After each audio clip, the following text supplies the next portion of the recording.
And I think you can see the same basic ideas in AlphaGo and AlphaZero today.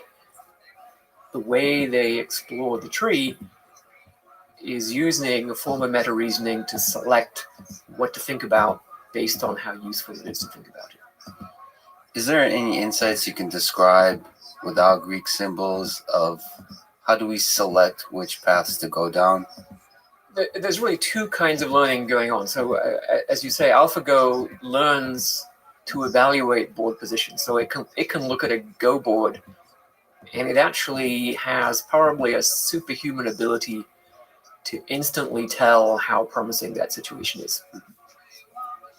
To me, the amazing thing about AlphaGo is not that it can beat the world champion with its hands tied behind its back, but the fact that if you stop it from searching altogether, so you say, okay, you're not allowed to do any thinking ahead, right? You can just consider each of your legal moves and then look at the resulting situation and evaluate it. So what we call a depth one search. So just the immediate outcome of your moves and decide if that's good or bad. That version of AlphaGo can still play at a professional level, right? And human professionals are sitting there for 5-10 minutes deciding what to do, and AlphaGo in less than a second can instantly intuit what is the right move to make based on its ability to evaluate positions.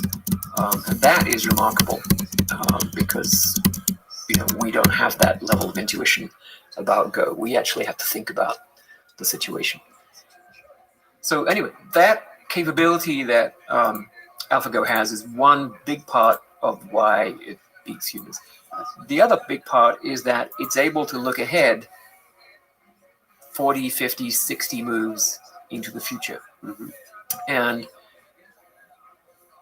if it was considering all possibilities 40 or 50 or 60 moves into the future, that would be 10 to the 200 possibilities, so way more than atoms in the universe and so on. So it's very, very selective about what it looks at.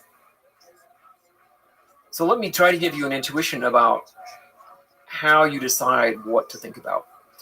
It's a combination of two things. One is how promising it is, right? So if you're already convinced that a move is terrible, there's no point spending a lot more time convincing yourself that it's terrible, because it's probably not going to change your mind. So the real reason you think is because there's some possibility of changing your mind about what to do, right?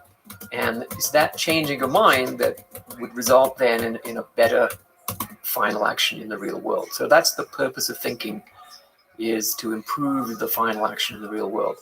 And so if you think about a move that is guaranteed to be terrible, you can convince yourself it's terrible and you're still not going to change your mind, right?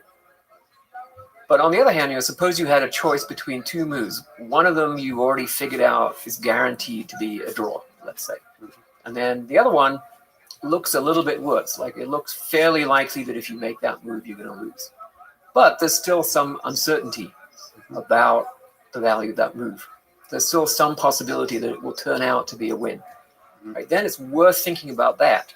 So even though it's less promising on average than the other move, which is guaranteed to be a draw, there's still some purpose in thinking about it because there's a chance that you will change your mind and discover that in fact it's a better move. So it's a combination of how good the move appears to be and how much uncertainty there is about its value. The more uncertainty, the more it's worth thinking about, because there's a higher upside if you want to think of it that way. And of course, in the beginning, especially in the AlphaGo Zero formulation, everything is shrouded in uncertainty. So you're really swimming in a sea of uncertainty. So it benefits you to, actually following the same process as you described, but because you're so uncertain about everything, you basically have to try a lot of different directions. Yeah. So the early parts of the search tree are fairly bushy. That it will look at a lot of different possibilities, but fairly quickly, the degree of certainty about some of the moves. If the move is really terrible, you'll pretty quickly find out, right? You'll lose half your pieces or half your territory, and then you'll say, okay, this is not worth thinking about anymore. And then so further down, the tree becomes very long and narrow, and you're following various lines of play, 10, 20, 30, 40, 50 moves into the future. And, that, again, is something that human beings have a very hard time doing, mainly because they just lack the short-term memory. You just can't remember a sequence of moves that's 50 moves long, and you can't imagine the board correctly for that many moves into the future. Of course, the top players, I'm much more familiar with chess, but the top players probably have echoes of the same kind of intuition, instinct that in a moment's time AlphaGo applies when they see a board. I mean, they've seen those patterns. Human beings have seen those patterns before at the grandmaster level. It seems that there is some similarities, or maybe it's our imagination creates a vision of those similarities, but it feels like this kind of pattern recognition that the AlphaGo approaches are using is similar to what human beings at the top level are using. I think there's some truth to that, but not entirely. Yeah, I mean, I think the extent to which a human grandmaster can reliably instantly recognize the right move, instantly recognize the values of position, I think that's a little bit overrated. But if you sacrifice a queen, for example, I mean, there's these beautiful games of chess with Bobby Fischer, somebody where it's seeming to make a bad move, and I'm not sure there's a perfect degree of calculation involved where they've calculated all the possible things that happen, Mm-hmm. but there's an instinct there, right, that somehow adds up to. Yeah, so I think what happens is you get a sense that there's some possibility in the position, even if you make a weird-looking move, that it opens up some lines of calculation that otherwise would be definitely bad, and it's that intuition that there's something here in this position that might yield a win. Down the set, and then you follow that, right? And in some sense, when a chess player is following a line in his or her mind, they're mentally simulating what the other person is going to do, what the opponent is going to do, and they can do that as long as the moves are kind of forced, right? As long as there's a we call a forcing variation where the opponent doesn't really have much choice how to respond, and then you see if you can force them into a situation where you win. We see plenty of mistakes, even in grandmaster games, where they just miss some simple 3, 4, 5 move combination that wasn't particularly apparent in the position, but was still there. That's the thing that makes us human. Yep. So when you mentioned that in Othello, those games were, after some meta reasoning improvements and research, was able to beat you. How did that make you feel? Part of the meta reasoning capability that it had was based on learning, and you could sit down the next day and you could just feel that it had got a lot smarter. And all of a sudden you really felt like you were sort of pressed against the wall, because it was much more aggressive and was totally unforgiving of any minor mistake that you might make, and actually it seemed understood the game better than I did. And Garry Kasparov has this quote where during his match against Deep Blue, he said he suddenly felt that there was a new kind of intelligence across the board. Do you think that's a scary or an exciting possibility for Kasparov and for yourself? In the context of chess, purely sort of in this, like, that feeling, whatever that is. I think it's definitely an exciting feeling.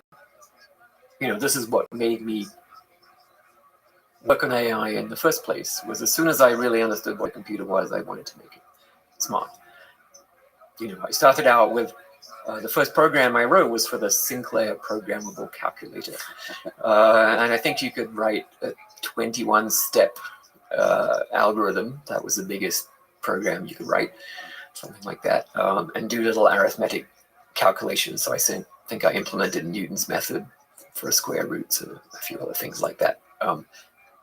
But then, I thought, okay, if I just had more space, I could make this thing intelligent. And so I started thinking about AI, and I think the thing that's scary is not the chess program, because chess programs, they're not in the taking over the world business. But if you extrapolate, there are things about chess that don't resemble the real world, right? We know the rules of chess. The chessboard is completely visible to the program, where of course the real world is not. Most of the real world is not visible from wherever you're sitting, so to speak. And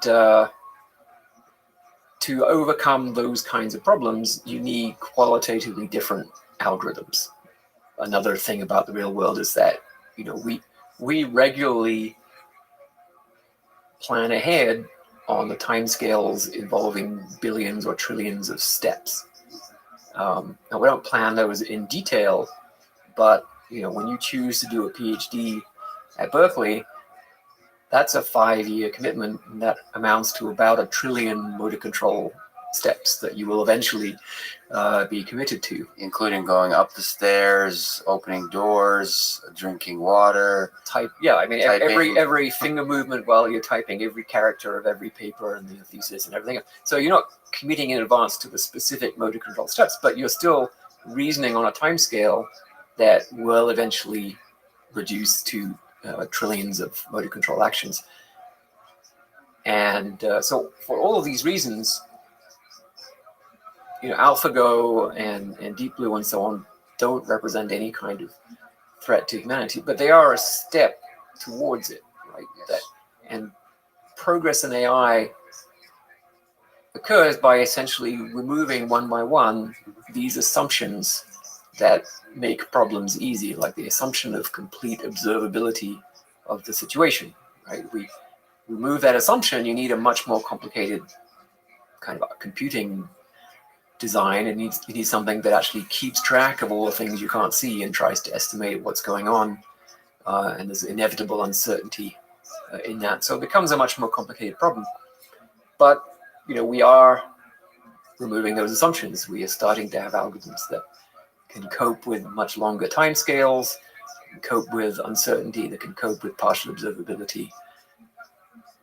And so each of those steps sort of magnifies by 1,000 the range of things that we can do with AI systems. So the way I started in AI, I wanted to be a psychiatrist for a long time. I wanted to understand the mind in high school, and of course programmed and so on. And I showed up at University of Illinois to an AI lab, and they said, okay, I don't have time for you, but here's a book, AI Modern Approach. I think it was the first edition at the time. Mm-hmm. Here, go learn this. And I remember the lay of the land was, well, it's incredible that we solved chess, but we'll never solve Go. I mean, it was pretty certain that Go, in the way we thought about systems that reason, was impossible to solve, and now we've solved it. So it's a very... Well, I think I would have said that it's unlikely we could take the kind of algorithm that was used for chess and just get it to scale up and work well for Go. And at the time, what we thought was that in order to solve Go, we would have to do something similar to the way humans manage the complexity of Go, which is to break it down into kind of subgames. So when a human thinks about a Go board, they think about different parts of the board as sort of weakly connected to each other. And they think about, okay, within this part of the board, here's how things could go. In that part of the board, here's how things could go. And then you try to sort of couple those two analyses together and deal with the interactions and maybe revise your views of how things are going to go in each part. And then you've got maybe 5, 6, 7, 10 parts of the board. And that actually resembles the real world much more than chess does. Because in the real world, we have work, we have home life, we have sport, whatever, different kinds of activities, shopping. These all are connected to each other, but they're weakly connected. So when I'm typing a paper, I don't simultaneously have to decide which order I'm going to get the milk and the butter. That doesn't affect the typing. But I do need to realize, okay, I better finish this before the shops close because I don't have anything. You don't have any food at home. Right. So there's some weak connection, but not in the way that chess works, where everything is tied into a single stream of thought. So the thought was that Go, to solve Go, would have to make progress on stuff that would be useful for the real world. And in a way, AlphaGo is a little bit disappointing, right? Because the program design for AlphaGo is actually not that different from Deep Blue or even from Arthur Samuel's checker playing program from the 1950s. And in fact, the two things that make AlphaGo work is one is this amazing ability to evaluate the positions, and the other is the meta reasoning capability, which allows it to explore some paths in the tree very deeply and to abandon other paths very quickly. So this word meta reasoning, while technically correct, inspires perhaps the wrong degree of power that AlphaGo has. For example, the word reasoning is a powerful word. So let me ask you, so you were part of the symbolic AI world for a while, like where AI was, there's a lot of excellent, interesting ideas there that unfortunately met a winter. And so do you think it reemerges? Oh, so I would say, yeah, it's not quite as simple as that. So the AI winter, so for the first winter that was actually named as such was the one in the late 80s. And that came about because in the mid 80s, there was really a concerted attempt to push AI out into the real world using what was called expert system technology. And for the most part, that technology was just not ready for prime time. They were trying, in many cases, to do a form of uncertain reasoning, judgment, combinations of evidence, diagnosis, those kinds of things, which was simply invalid. And when you try to apply invalid reasoning methods to real problems, you can fudge it for small versions of the problem, but when it starts to get larger, the thing just falls apart. So many companies found that the stuff just didn't work, and they were spending tons of money on consultants to try to make it work. And there were, other practical reasons, like, they were asking the companies to buy incredibly expensive Lisp machine workstations, which were literally between $50,000 and $100,000 in 1980s money, which would be like between $150,000 and $300,000 per workstation in current prices. So and then the bottom line, they weren't seeing a profit from it. Yeah, in many cases, I think there were some successes. There's no doubt about that. But people, I would say, overinvested. Every major company was starting an AI department, just like now. And I worry a bit that we might see similar disappointments, not because the current technology is invalid, but it's limited in its scope. And it's almost the dual of the scope problems that expert systems had. So what have you learned from that hype cycle, and what can we do to prevent another winter, for example? So when I'm giving talks these days, that's one of the warnings that I give. So this is two-part warning slide. One is that rather than data being the new oil, data is the new snake oil. That's a good line. And then the other is that we might see a kind of very visible failure in some of the major application areas, and I think self-driving cars would be the flagship.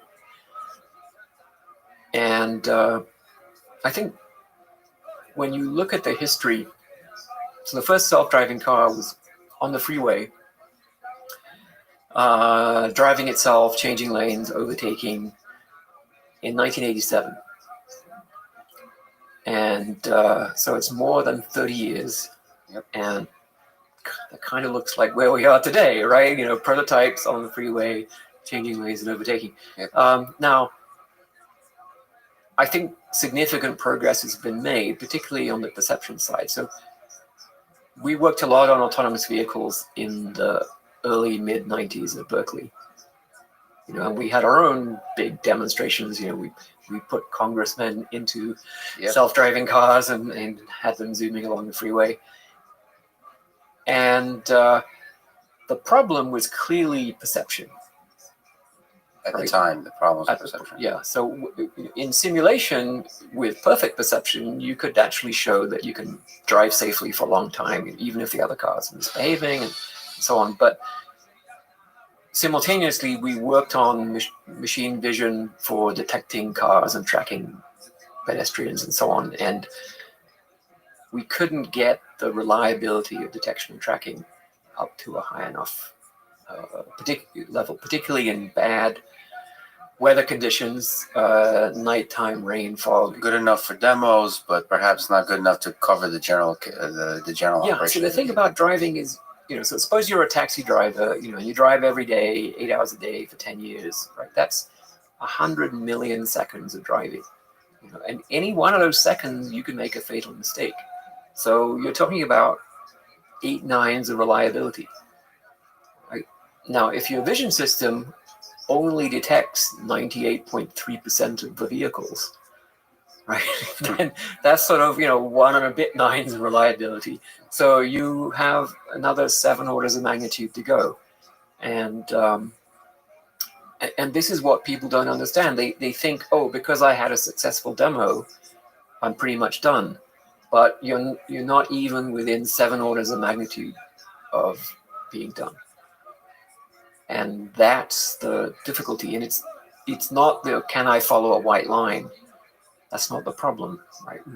Follow a white line all the way across the country. But it's the weird stuff that happens. It's So the edge cases, yeah. The edge cases, other drivers doing weird things.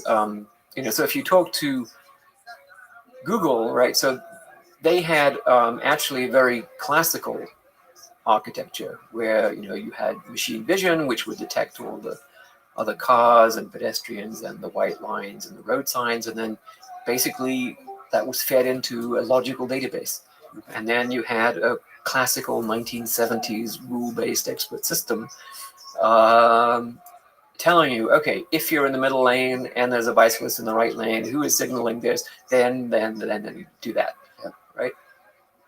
And what they found was that every day they'd go out and there'd be another situation that the rules didn't cover. You know, so they'd come to a traffic circle and there's a little girl riding a bicycle the wrong way around the traffic circle. Okay, what do? We don't have a rule. Oh my God. Okay, stop.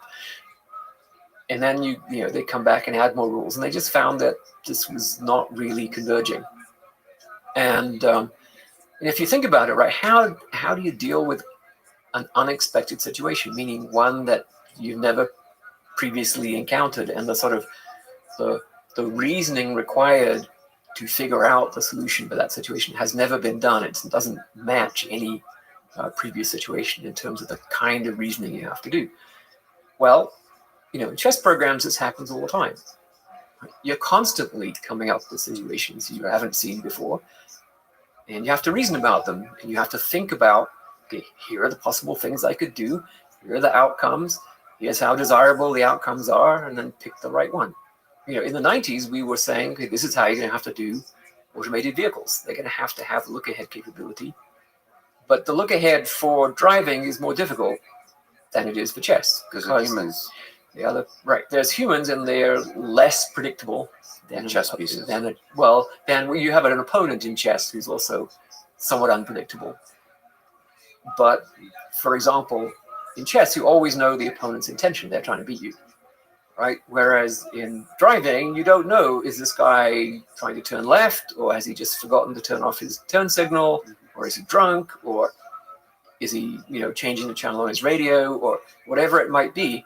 You've got to try and figure out the mental state, the intent of the other drivers to forecast the possible evolutions of their trajectories. And then you've got to figure out, okay, which is the trajectory for me that's going to be safest. And those all interact with each other because the other drivers are going to react to your trajectory, and so on. So, you've got the classic merging onto the freeway problem where you're kind of racing a vehicle that's already on the freeway, and are you going to pull ahead of them, or are you going to let them go first and pull in behind? And you get this sort of uncertainty about who's going first. So all those kinds of things mean that you need a decision-making architecture that's very different from either a rule-based system or, it seems to me, a kind of an end-to-end neural network system. So just as AlphaGo is pretty good when it doesn't do any look ahead, but it's way, way, way, way better when it does, I think the same is going to be true for driving. You can have a driving system that's pretty good when it doesn't do any look ahead, but that's not good enough. And we've already seen multiple deaths caused by poorly designed machine learning algorithms that don't really understand what they're doing. Yeah, on several levels. I think so on the perception side, there's mistakes being made by those algorithms where the perception is very shallow. On the planning side, the look ahead, like you said, and the thing that we come up against that's really interesting when you try to deploy systems in the real world is you can't think of an artificial intelligence system as a thing that responds to the world always.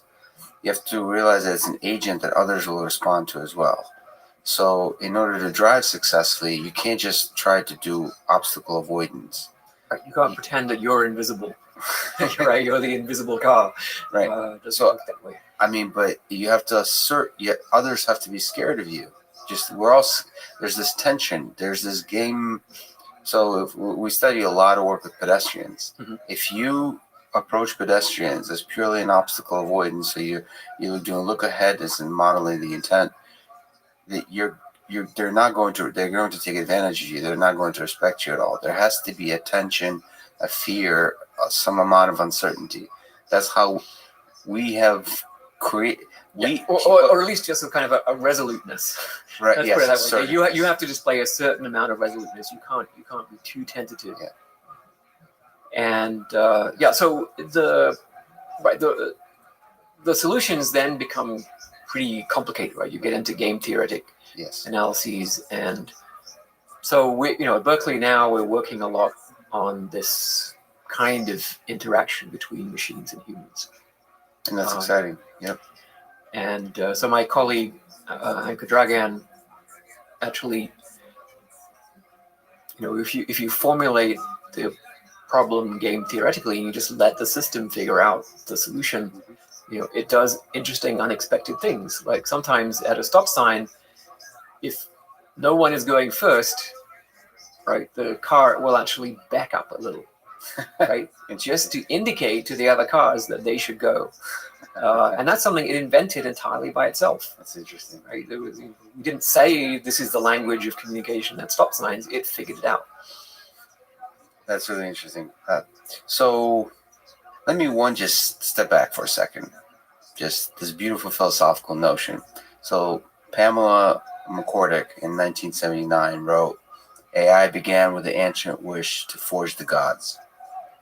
So when you think about the history of our civilization, do you think that there is an inherent desire to create, let's not say gods, but to create superintelligence? Is it inherent to us? Is it in our genes that the natural arc of human civilization is to create things that are of greater and greater power and perhaps echoes of ourselves? So to create the gods, as Pamela said.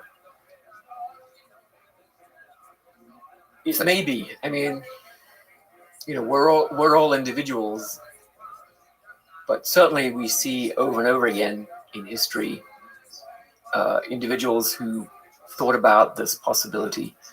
Hopefully, I'm not being too philosophical here, but if you look at the arc of this, where this is going, and we'll talk about AI safety, we'll talk about greater and greater intelligence. Do you see that when you created the Othello program and you felt this excitement, what was that excitement? Was it excitement of a tinkerer who created something cool, like a clock? Or was there a magic, or was it more like a child being born? Yeah, so I mean, I certainly understand that viewpoint. And if you look at the Lighthill report, which was so in the 70s, there was a lot of controversy in the UK about AI and whether it was for real and how much money the government should invest. And so it was a long story, but the government commissioned a report by Lighthill, who was a physicist, and he wrote a very damning report about AI, which I think was the point. And he said that these are frustrated men who, unable to have children, would like to create and create life, as a kind of replacement, which I think is really pretty unfair. But there is a kind of magic, I would say, when you build something,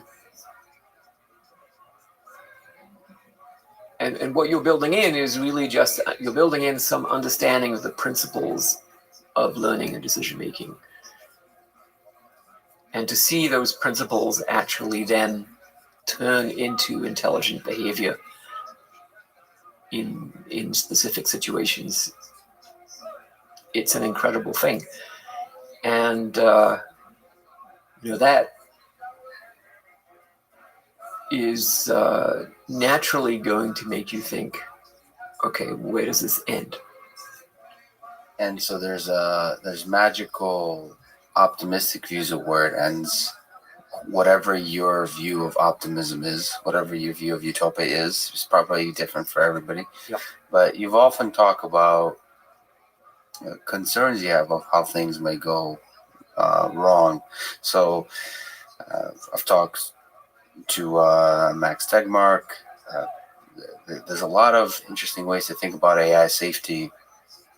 You're one of the seminal people thinking about this problem, amongst sort of being in the weeds of actually solving specific AI problems. You're also thinking about the big picture of where we're going. Mm-hmm. So can you talk about several elements of it? Let's just talk about maybe the control problem. So this idea of losing ability to control the behavior in our AI system.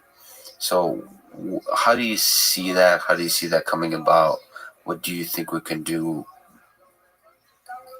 to manage it? Well, so it doesn't take a genius to realize that if you make something that's smarter than you might have a problem. And Turing, Alan Turing, wrote about this and gave lectures about this. In 1951, he did a lecture on the radio, and he basically says, once the machine thinking method starts, very quickly they'll outstrip humanity. And if we're lucky, we might be able to, I think he says, if we may be able to turn off the power at strategic moments, but even so, our species would be humbled. Yeah, and actually, I think he was wrong about that, right? If it's a sufficiently intelligent machine, it's not going to let you switch it off. So it's actually in competition with you. So what do you think is meant, just for a quick tangent, if we shut off this super intelligent machine, that our species will be humbled? I think he means that we would realize that we are inferior, right? That we only survive by the skin of our teeth because we happen to get to the off switch. That was a close call. Just in time, and if we hadn't, then we would have lost control over the Earth. So are you more worried when you think about this stuff about super intelligent AI, or are you more worried about super powerful AI that's not aligned with our values? So the paperclip scenarios kind of.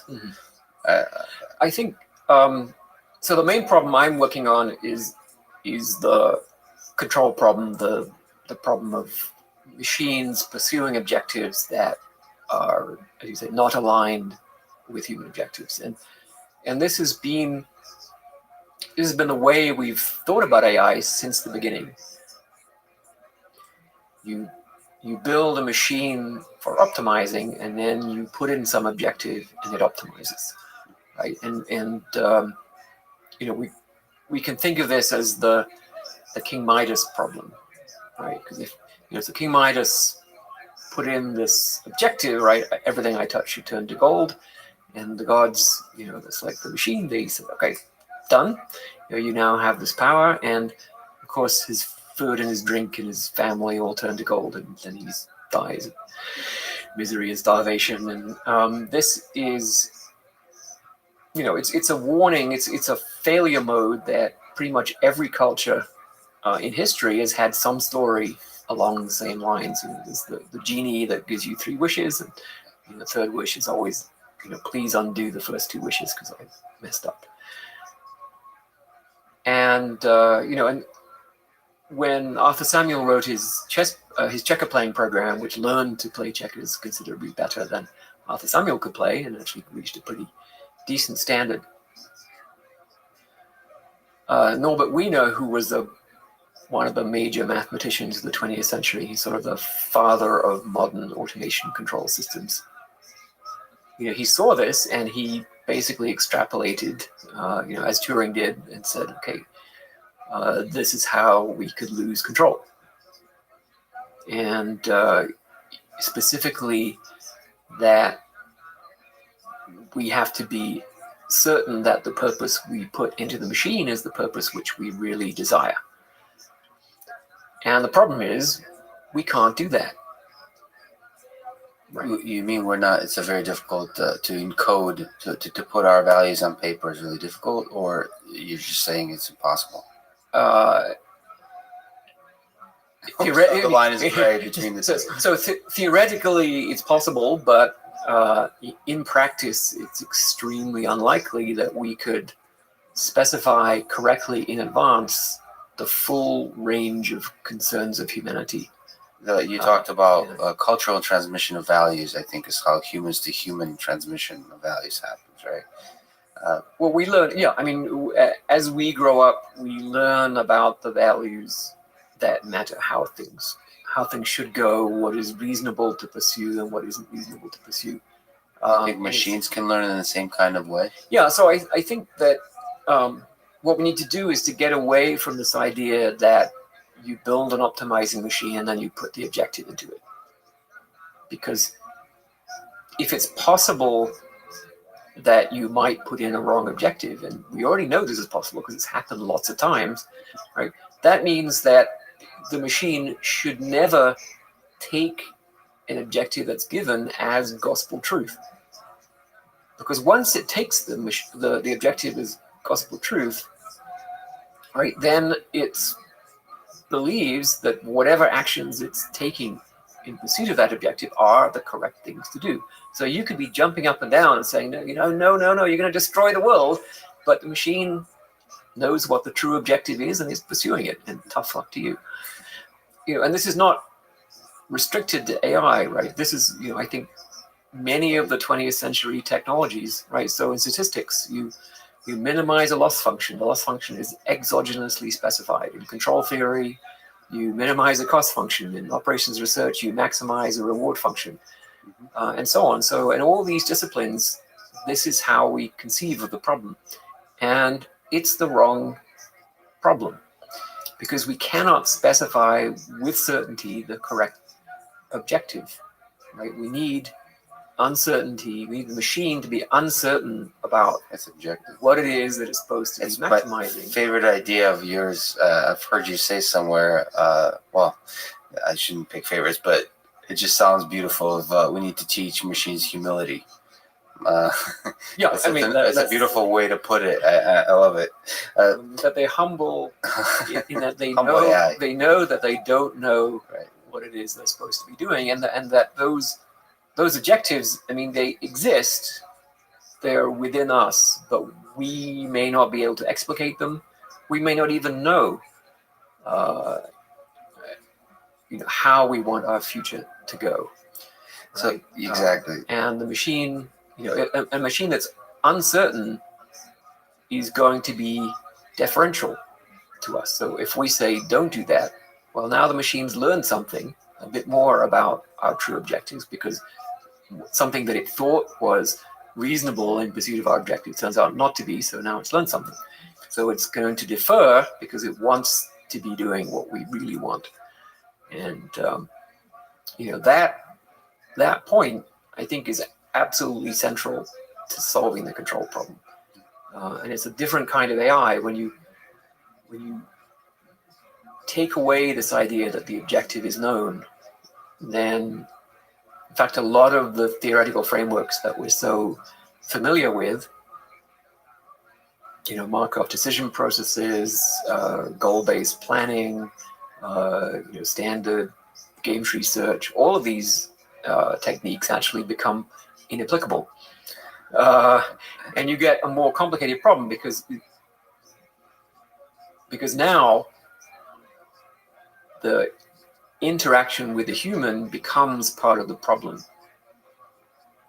because the human, by making choices, is giving you more information about the true objective, and that information helps you achieve the objective better. And so that really means that you're mostly dealing with game theoretic problems where you've got the machine and the human and they're coupled together, rather than a machine going off by itself with a fixed objective. Which is fascinating on the machine and the human level, that when you don't have an objective, means you're together coming up with an objective. I mean, there's a lot of philosophy that, you could argue that life doesn't really have meaning. We together agree on what gives it meaning, and we kind of culturally create things that give why the heck we are on this earth anyway. We together as a society create that meaning, and you have to learn that objective. And one of the biggest, I thought that's where you were going to go for a second. One of the biggest troubles we run into outside of statistics and machine learning and AI and just human civilization is when you look at, I was born in the Soviet Union, and the history of the 20th century, we ran into the most trouble, us humans, when there was a certainty about the objective, and you do whatever it takes to achieve that objective, whether you're talking about Germany or communist Russia. Mm-hmm. With I would say with corporations. In fact, some people argue that we don't have to look forward to a time when AI systems take over the world. They already have, and they're called corporations, right? That corporations happen to be using people as components right now, but they are effectively algorithmic machines, and they're optimizing an objective, which is quarterly profit, that isn't aligned with overall well-being of the human race, and they are destroying the world. They are primarily responsible for our inability to tackle climate change. So I think that's one way of thinking about what's going on with corporations. But I think the point you're making is valid, that there are many systems in the real world where we've sort of prematurely fixed on the objective and then decoupled the machine from those that it's supposed to be serving. And I think you see this with government, right? Government is supposed to be a machine that serves people, but instead it tends to be taken over by people who have their own objective, and use government to optimize that objective regardless of what people want. Do you find appealing the idea of almost arguing machines, where you have multiple AI systems with a clear fixed objective? We have in government the red team and the blue team that are very fixed on their objectives, and they argue, and they kind of, many would disagree, but it kind of seems to make it work somewhat. That the duality of it. I know a lot of okay, let's go 100 years back when there still was going on, or at the founding of this country. There was disagreements, and that disagreement is where. So it was a balance between certainty and forced humility because the power was distributed. Yeah, I think that the nature of debate and disagreement and argument takes as a premise the idea that you could be wrong, right? Which means that you're not necessarily absolutely convinced that your objective is the correct one, right? If you were absolutely convinced, there'd be no point in having any discussion or argument because you would never change your mind, and there wouldn't be any sort of synthesis or anything like that. So I think you can think of argumentation as an implementation of a form of uncertain reasoning, and I've been reading recently about utilitarianism and the history of efforts to define in a sort of clear mathematical way if you like, a formula for moral or political decision making. And it's really interesting that the parallels between the philosophical discussions going back 200 years and what you see now in discussions about existential risk, because it's almost exactly the same. So someone would say, okay, well, here's a formula for how we should make decisions, right? So utilitarianism is roughly, each person has a utility function, and then we make decisions to maximize the sum of everybody's utility, right? And then people point out, well, in that case, the best policy is one that leads to the enormously vast population, all of whom are living a life that's barely worth living, right? And this is called the repugnant conclusion. And another version is that we should maximize pleasure, and that's what we mean by utility. And then you'll get people effectively saying, well, in that case, we might as well just have everyone hooked up to a heroin drip. Yeah. And they didn't use those words, but that debate was happening in the 19th century as it is now about AI, that if we get the formula wrong, we're going to have AI systems working towards an outcome that in retrospect would be exactly wrong. Do you think there's, as beautifully put, so the echoes are there, but do you think, if you look at Sam Harris, our imagination worries about the AI version of that because of the speed at which the things going wrong in the utilitarian context could happen. Yeah. Is that a worry for you? Yeah, I think that, in most cases, not in all, but if we have a wrong political idea, we see it starting to go wrong, and we're not completely stupid, and so we say, okay, maybe that was a mistake. Let's try something different. And also we're very slow and inefficient about implementing these things and so on. So you have to worry when you have corporations or political systems that are extremely efficient. But when we look at AI systems, or even just computers in general, right, they have this different characteristic from ordinary human activity in the past. So let's say you were a surgeon. You had some idea about how to do some operation. Right. Well, and let's say you were wrong, right? That way of doing the operation would mostly kill the patient. Well, you'd find out pretty quickly, like after maybe three or four tries, right? But that isn't true for pharmaceutical companies because they don't do 3 or 4 operations. They manufacture 3 or 4 billion pills and they sell them, and then they find out maybe 6 months or a year later that, people are dying of heart attacks or getting cancer from this drug. And so that's why we have the FDA, right? Because it's of the scalability of pharmaceutical production. And and there have been some unbelievably bad episodes in the history of pharmaceuticals and adulteration of products and so on that have killed tens of thousands or paralyzed hundreds of thousands of people. Now, with computers, we have that same scalability problem, that you can sit there and type for I equals 1 to 5 billion, do, right? And all of a sudden, you're having an impact on a global scale. And yet we have no FDA, right? There's absolutely no controls at all over what a bunch of undergraduates with too much caffeine can do to the world. And, we look at what happened with Facebook, well, social media in general, and click-through optimization. So you have a simple feedback algorithm that's trying to just optimize click-through. Right? That sounds reasonable, right? Because you don't want to be feeding people ads that they don't care about and not interested in.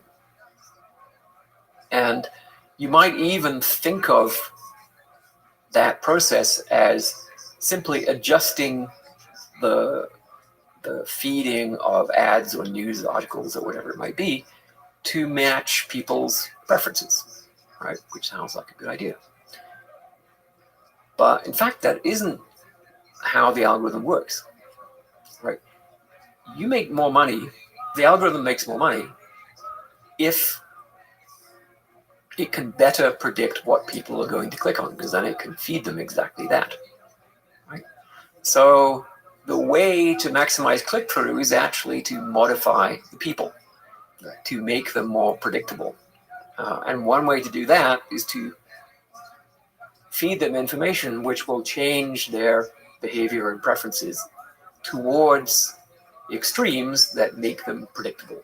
Now, whatever is the nearest extreme or the nearest predictable point, that's where you're going to end up. And the machines will force you there. Now, and I think there's a reasonable argument to say that this, among other things, is contributing to the destruction of democracy in the world. And where was the oversight of this process? Where were the people saying, okay, you would like to apply this algorithm to 5 billion people on the face of the earth?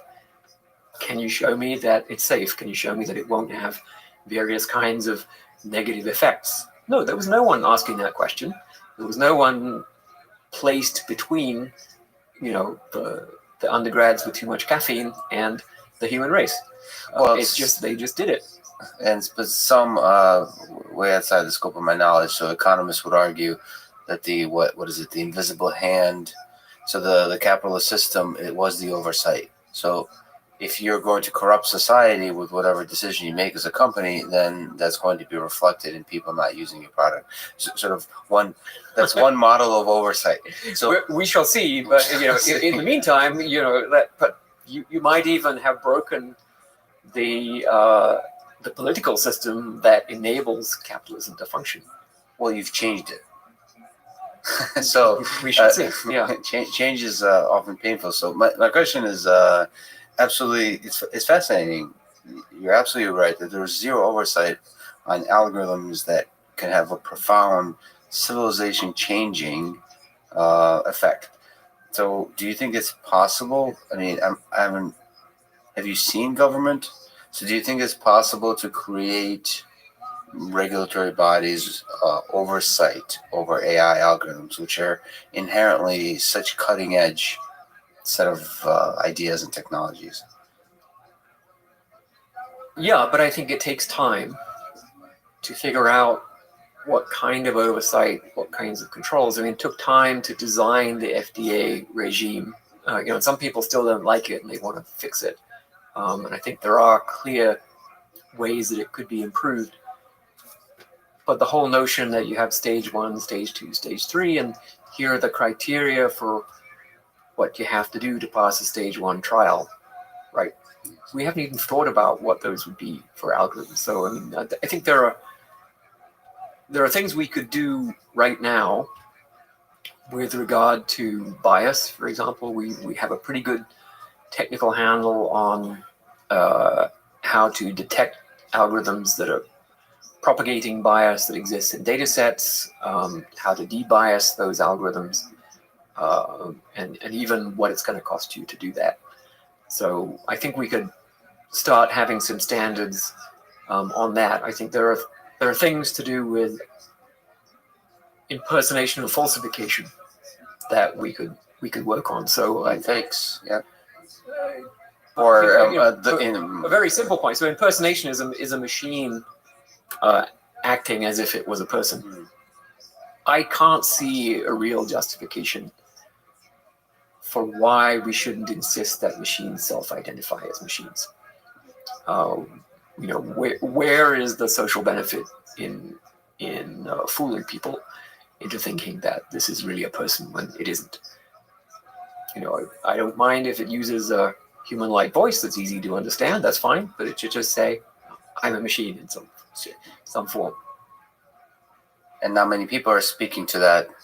I would think relatively obvious fact. So I think most people. Yeah, I mean, there is actually a law in California that bans impersonation, but only in certain restricted circumstances. So, for the purpose of engaging in a fraudulent transaction and for the purpose of modifying someone's voting behavior. So those are the circumstances where machines have to self-identify. But I think this, arguably, it should be in all circumstances. And then when you talk about deepfakes, we're just at the beginning, but already it's possible to make a movie of anybody saying anything in ways that are pretty hard to detect. Including yourself, because you're on camera now, your voice is coming through with high resolution. Yeah, so you could take what I'm saying and replace it with pretty much anything else you wanted me to be saying. Yeah. And even it would change my lips and facial expressions to fit. And there's actually not much in the way of real legal protection against that. I think in the commercial area, you could say, yeah, that's you're using my brand and so on. There are rules about that. But in the political sphere, I think it's at the moment it's anything goes. So that could be really, really damaging.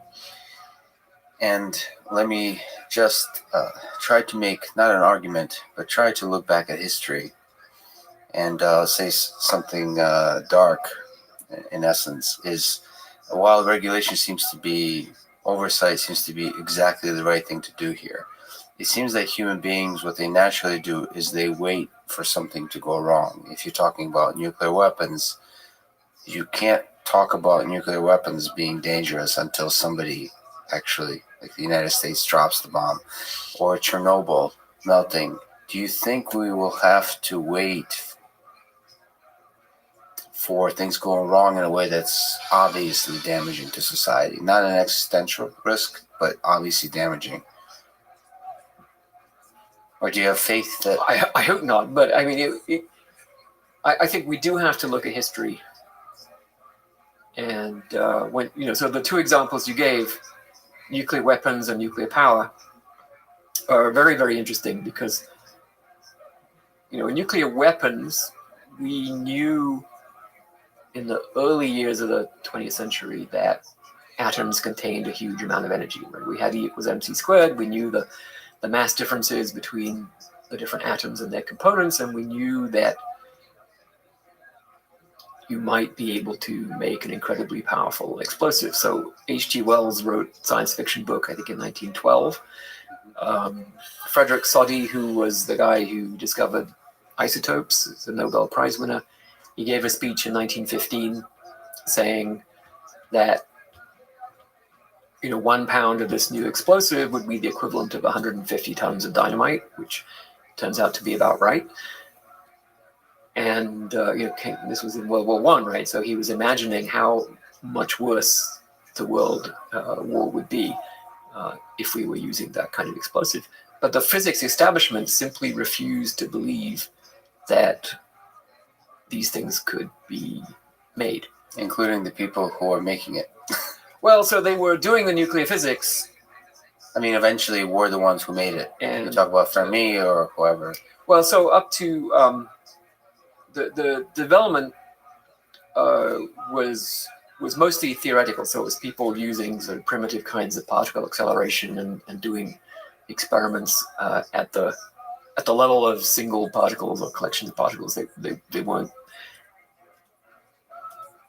yet thinking about how to actually make a bomb or anything like that. But they knew the energy was there, and they figured if they understood it better, it might be possible. But the physics establishment, their view, and I think because they did not want it to be true, their view was that it could not be true, that this could not provide a way to make a superweapon.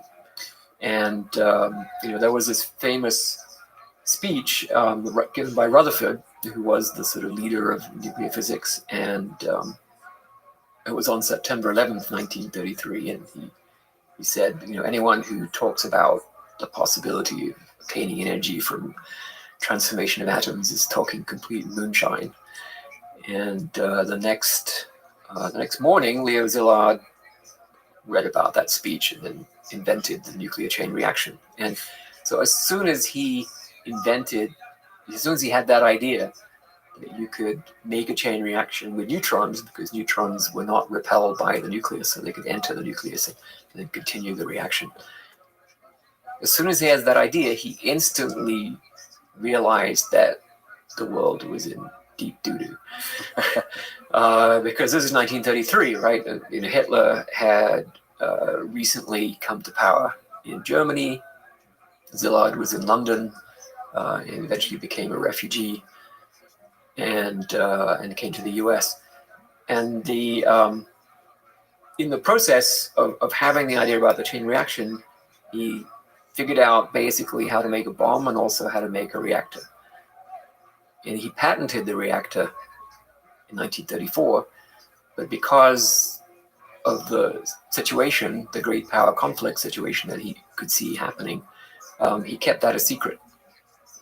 And so between then and the beginning of World War II, people were working, including the Germans, on how to actually create neutron sources, right? What specific fission reactions would produce neutrons of the right energy to continue the reaction.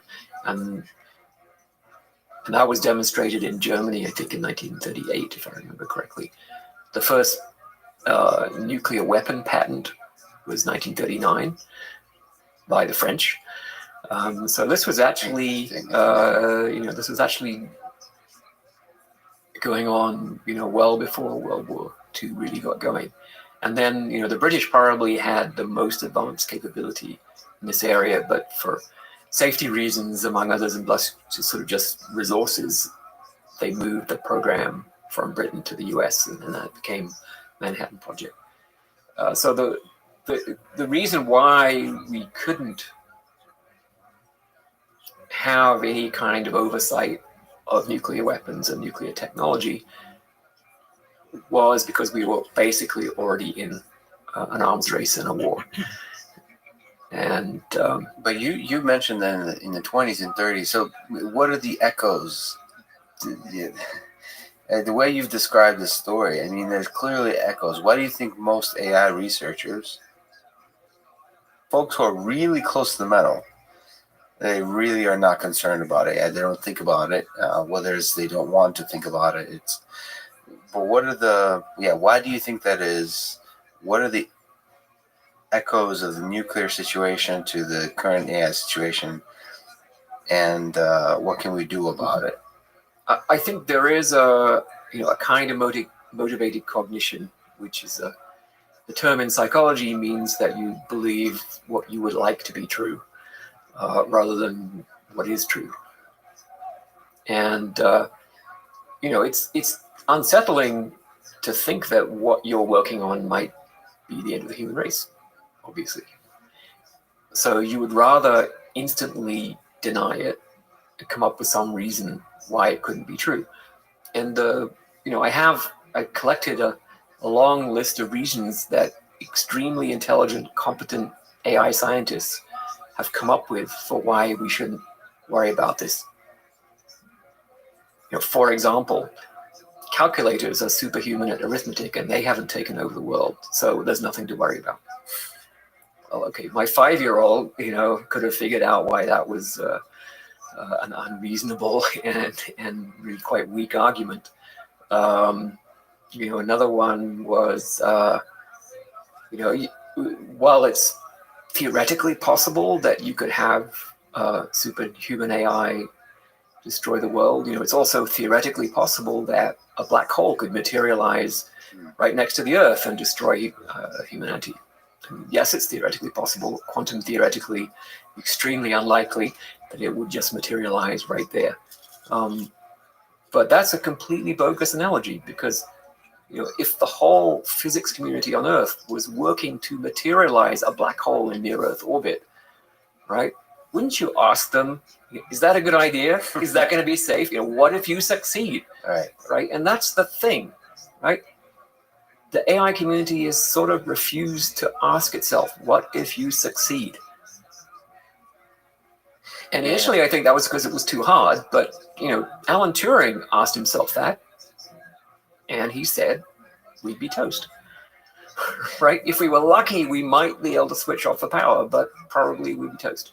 But there's also an aspect that because we're not exactly sure what the future holds, it's not clear exactly so technically what to worry about, sort of how things go wrong.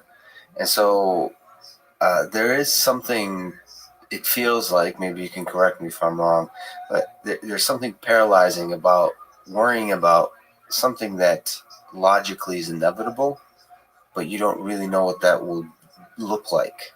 Yeah, I think that's it's a reasonable point, and it's certainly, in terms of existential risks, it's different from the asteroid collides with the Earth, right? Which again is quite possible. It's happened in the past. It'll probably happen again. We don't know right now. But if we did detect an asteroid that was going to hit the Earth in 75 years' time, we'd certainly be doing something about it. Well, it's clear there's a big rock, and we'll probably have a meeting and see what do we do about the big rock. With AI... Right. With AI, I mean, there are very few people who think it's not going to happen within the next 75 years. I know Rod Brooks doesn't think it's going to happen. Maybe Andrew Ng doesn't think it's happening. But, a lot of the people who work day to day, as you say, at the rock face, they think it's going to happen. I think the median estimate from AI researchers is somewhere in 40 to 50 years from now, or maybe, I think in Asia, they think it's going to be even faster than that. I'm a little bit more conservative. I think it would probably take longer than that. But I think it's, as happened with nuclear weapons, overnight. It can happen overnight, that you have these breakthroughs. And we need more than one breakthrough, but, it's on the order of half a dozen. This is a very rough scale, but so half a dozen breakthroughs of that nature it would have to happen for us to reach the superhuman AI. But the AI research community is vast now. The massive investments from governments, from corporations, tons of really, really smart people. You just have to look at the rate of progress in different areas of AI to see that things are moving pretty fast. So to say, oh, it's just going to be thousands of years, I don't see any basis for that. I see, for example, the Stanford 100-year AI project, right, which is supposed to be sort of, the serious establishment view. Their most recent report actually said it's probably not even possible. Oh, wow. Right, which if you want a perfect example of people in denial, that's it. Because, for the whole history of AI, we've been saying to philosophers who said it wasn't possible, well, you have no idea what you're talking about. Of course it's possible, right? Give me an argument for why it couldn't happen. And there isn't one, right? And now, because people are worried that maybe AI might get a bad name, or I just don't want to think about this, they're saying, okay, well, of course it's not really possible. I mean, imagine, right? Imagine if, the leaders of the cancer biology community got up and said, well, of course, curing cancer, it's not really possible. There'd be a complete outrage and dismay. And, I find this really a strange phenomenon. So, okay, so if you accept that it's possible, and if you accept that it's probably going to happen, the point that you're making that, how does it go wrong? A valid question. Without an answer to that question, then you're stuck with what I call the gorilla problem, which is the problem that the gorillas face, right? They made something more intelligent than them, namely us, a few million years ago, and now they're in deep doo-doo. Yeah. So there's really nothing they can do. They've lost the control. They failed to solve the control problem of controlling humans, and so they've lost. So we don't want to be in that situation. And if the gorilla problem is the only formulation you have, there's not a lot you can do, right? Other than to say, okay, we should try to stop. We should just not make the humans, or in this case, not make the AI. And I think that's really hard to do. I'm not actually proposing that that's a feasible course of action. And I also think that, if properly controlled, AI could be incredibly beneficial. So but it seems to me that there's a consensus that one of the major failure modes is this loss of control, that we create AI systems that are pursuing incorrect objectives, and because the AI system believes it knows what the objective is, it has no incentive to listen to us anymore, so to speak, right? It's just carrying out the strategy that it has computed as being the optimal solution. And it may be that in the process it needs to acquire more resources to increase the possibility of success, or prevent various failure modes by defending itself against interference. And so that collection of problems, I think, is something we can address. Yes. That the other problems are, roughly speaking, misuse. Right? So even if we solve the control problem, we make perfectly safe, controllable AI systems. Well, why?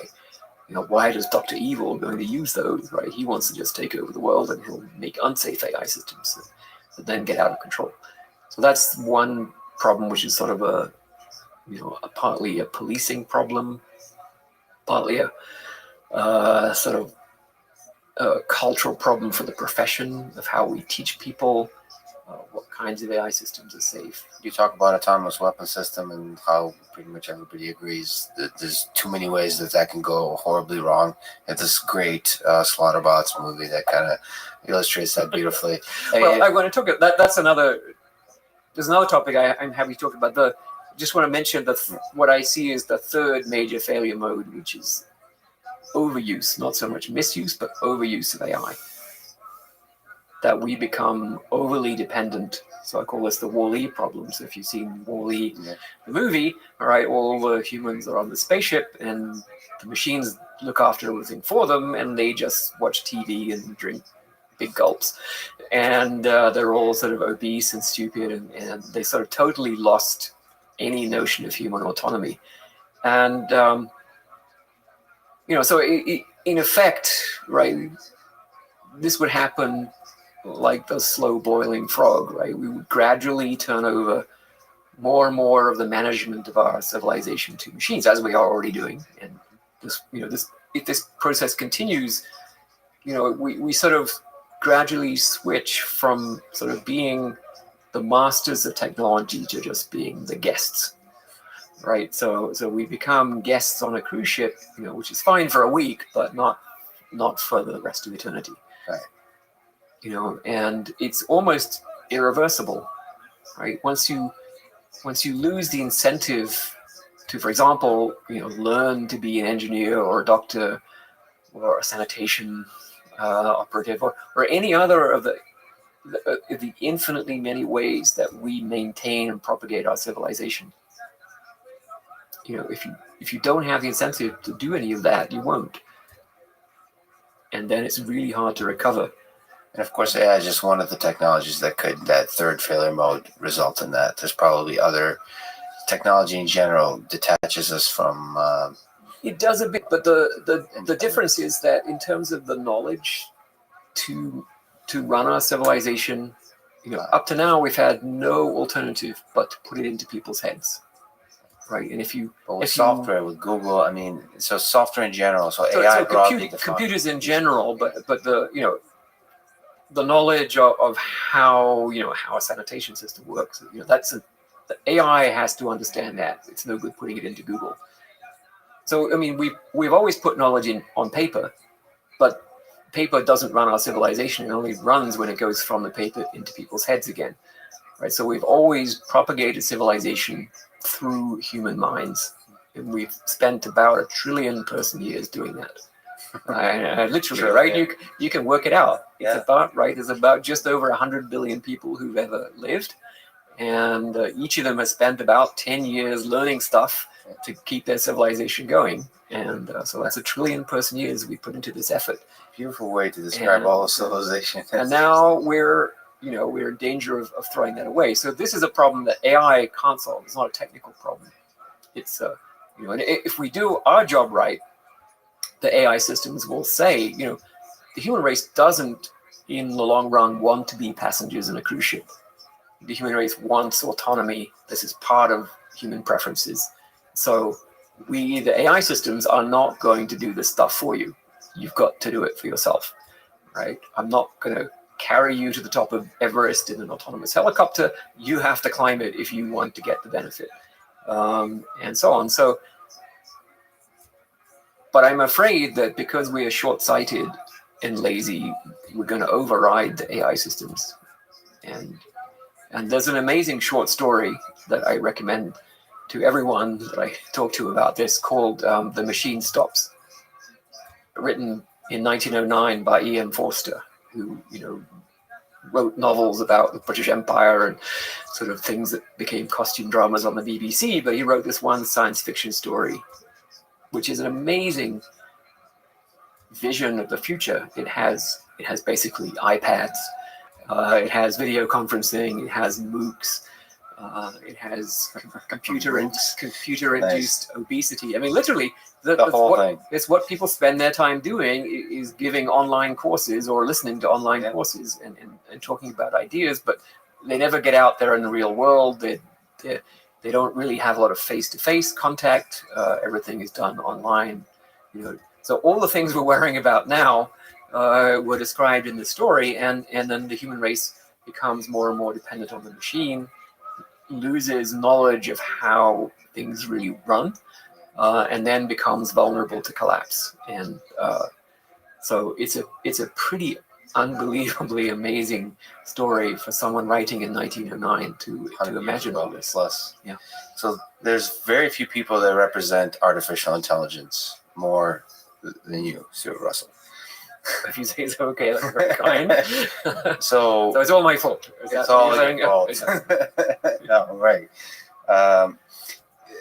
You're often brought up as the person, Stuart Russell, like the AI person, is worried about this. That's why you should be worried about it. Do you feel the burden of that? I don't know if you feel that at all, but when I talk to people like from, you talk about people outside of computer science, when they think about this, Stuart Russell is worried about AI safety. You should be worried too. Do you feel the burden of that?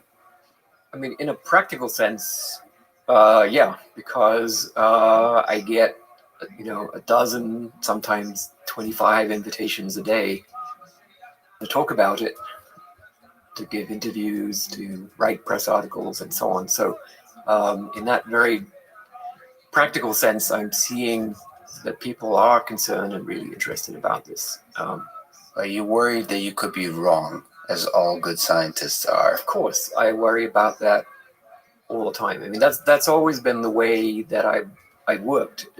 Is like I have an argument in my head with myself, right? So I have some idea, and then I think, okay, how could that be wrong? Or did someone else already have that idea? So I'll go and search in as much literature as I can to see whether someone else already thought of that or even refuted it. So right now I'm reading a lot of philosophy because in the form of the debates over utilitarianism and other kinds of moral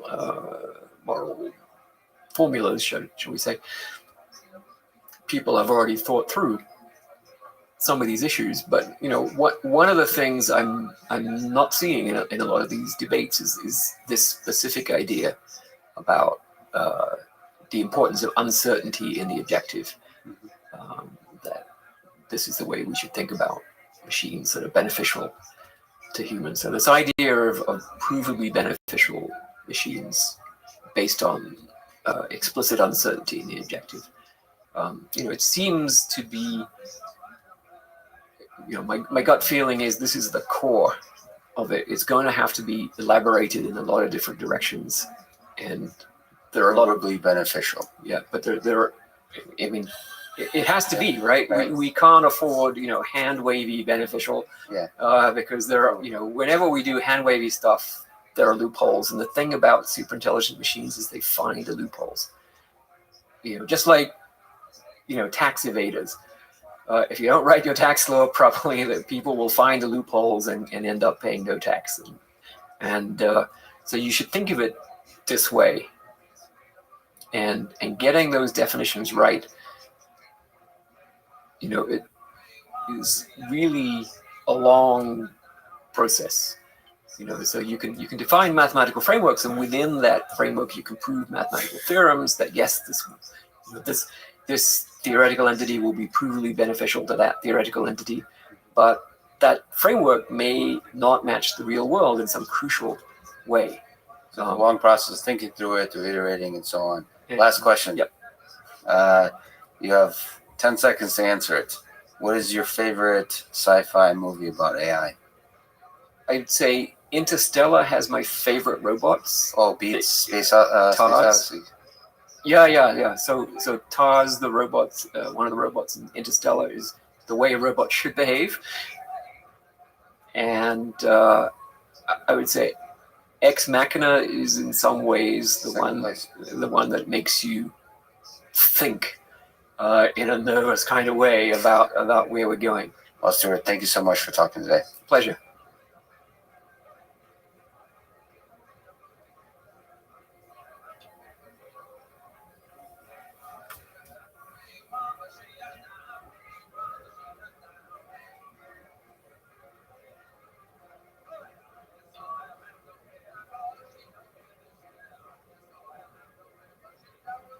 The following is a conversation with Peter Rabbi.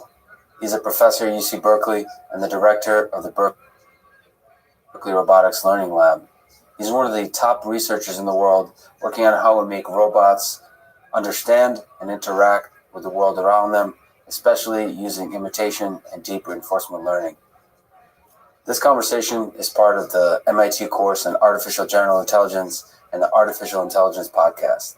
If you enjoy it, please subscribe on YouTube, iTunes, or your podcast provider of choice, or simply connect with me on Twitter at Lex Friedman, spelled F-R-I-D. And now, here's my conversation with Peter Rabbi. You've mentioned that if there was one person you could meet, it would be Roger Federer. So let me ask, when do you think we'll have a robot that fully autonomously can beat Roger Federer at tennis? Roger Federer level player at tennis? Well, first, if you could make it happen for me to meet Roger, let me know. In terms of getting a robot to beat him at tennis, it's kind of an interesting question because for a lot of the challenges we think about in AI, the software is really the missing piece. But for something like this, the hardware is nowhere near either. Like, to really have a robot that can physically run around, the Boston Dynamics robots are starting to get there, but still not really human level ability to run around and then swing a racket. So you think that's a hardware problem? I don't think it's a hardware problem only. I think it's a hardware and a software problem. I think it's both. And I think they'll have independent progress. So I'd say the hardware maybe in 10, 15 years. On clay, not grass. I mean, grass with is the sliding. Yeah. Well, the play, I'm not sure what's harder. grass or clay. The clay involves sliding, which might be harder to master, actually. Yeah. But you're not limited to bipedal. I mean, I'm sure there's Well, no. if we can build a machine, it's a whole different question, of course. If you can say, okay, this robot can be on wheels, it can move around on wheels, and can be designed differently, then I think that can be done sooner probably than a full humanoid type of setup. What do you think of swing a rack? So you've worked at basic manipulation. Mm-hmm. How hard do you think is the task of swinging a racket with be able to hit a nice backhand or a forehand? Let's say we just set up stationary, a nice robot arm. Let's say a standard industrial arm, and you can watch the ball come and then swing the racket. It's a good question. I'm not sure it would be super hard to do. I mean, I'm sure it would require a lot. If we do it with reinforcement learning, it would require a lot of trial and error. It's not going to swing it right the first time around, but yeah, I don't see why I couldn't So you think swing it's learnable? it the right way. I think it's learnable. I think if you set up a ball machine, let's say on one side, and then a robot with a tennis racket on the other side, I think it's learnable, and maybe a little bit of pre-training and simulation. Yeah, I think that's feasible. I think the swinging the racket is feasible. It'd be very interesting to see how much precision it can get.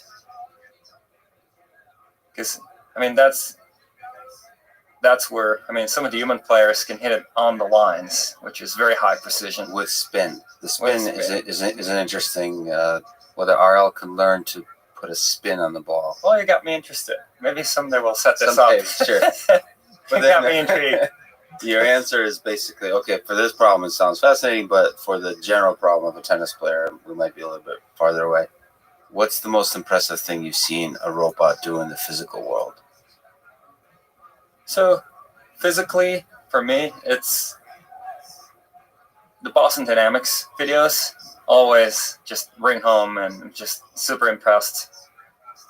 Recently, the robot running up the stairs, doing the parkour type thing. I mean, yes, we don't know what's underneath. They don't really write a lot of detail, but even if it's hard-coded underneath, which it might or might not be, just the physical abilities of doing that parkour, that's a very impressive So, right there. have you met Spot Mini or any of those robots in person? Met Spot Mini last year in April at the Mars event that Jeff Bezos organizes. They brought it out there, and he was nicely following around Jeff. When Jeff left the room, they had it following him along, which is pretty impressive. So I think there's some confidence to know that there's no learning going on in those robots. The psychology of it. So while knowing there's not, if there's any learning going on, it's very limited. I met Spot Mini earlier this year, and knowing everything that's going on, having one-on-one interaction, so I got to spend some time alone. And there's immediately a deep connection on the psychological level. Even though you know the fundamentals, how it works, there's something magical. So do you think about the psychology of interacting with robots in the physical world? Even you just showed me the PR2, the robot, and there was a little bit something like a face. It had a little bit something like a face. There's something that immediately draws you to it. Do you think about that aspect of the robotics problem? Well, it's very hard with Brett here. We give him a name, Berkeley Robot for the Elimination of Tedious Tasks. It's very hard to not think of the robot as a person, and it seems like everybody calls him a he for whatever reason, but that also makes it more a person than if it was a it. And it seems pretty natural to think of it that way. This past weekend really struck me. I've seen Pepper many times on videos, but then I was at an event organized by Fidelity, and they had scripted Pepper to help moderate some sessions, and they had scripted Pepper to have the personality of a child a little bit, and it was very hard to not think of it as its own person in some sense, because it was just going to jump in. It would just jump into conversation, making it very interactive. Moderator would be saying, Pepper would just jump in, hold on, how about me? Can I participate in this too? And you're just like, okay, this is like a person. And that was 100% scripted. And even then it was hard not to have that sense of somehow there is something there. So as we have robots interact in this physical world, is that a signal that could be used in reinforcement learning you've worked a little bit in this direction, but do you think that psychology can be somehow pulled in? Yes, that's a question I would say a lot of people ask.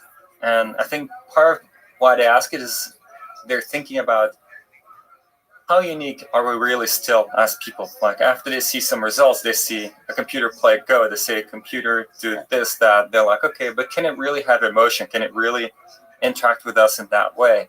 And then once you're around robots, you already start feeling it. And I think the kind of maybe methodologically, the way that I think of it is, if you run something like reinforcement learning, it's about optimizing some objective.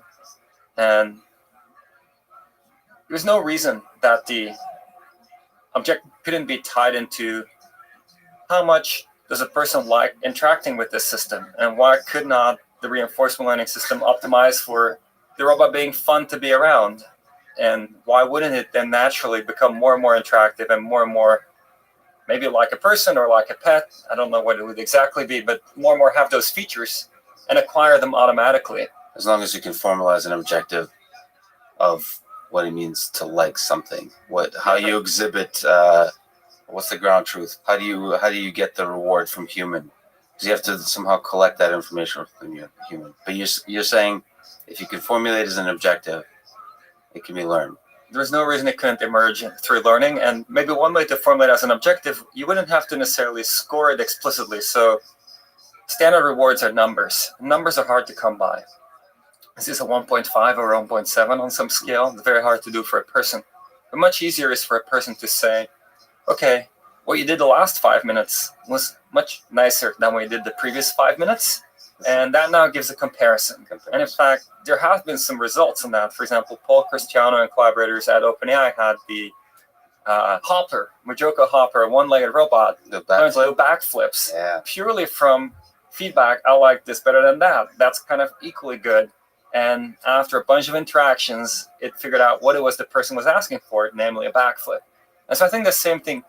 Oh, it wasn't trying to do a backflip. It was just getting a score from the comparison score from the person based on person having in their own mind, I wanted to do a backflip, but the robot didn't know what it was supposed to be doing. It just knew that sometimes the person said, this is better, this is worse. Mm-hmm. And then the robot figured out what the person was actually after was a backflip. And I'd imagine the same would be true for things like more interactive robots, that the robot would figure out over time, oh, this kind of thing apparently is appreciated more than this other kind of thing.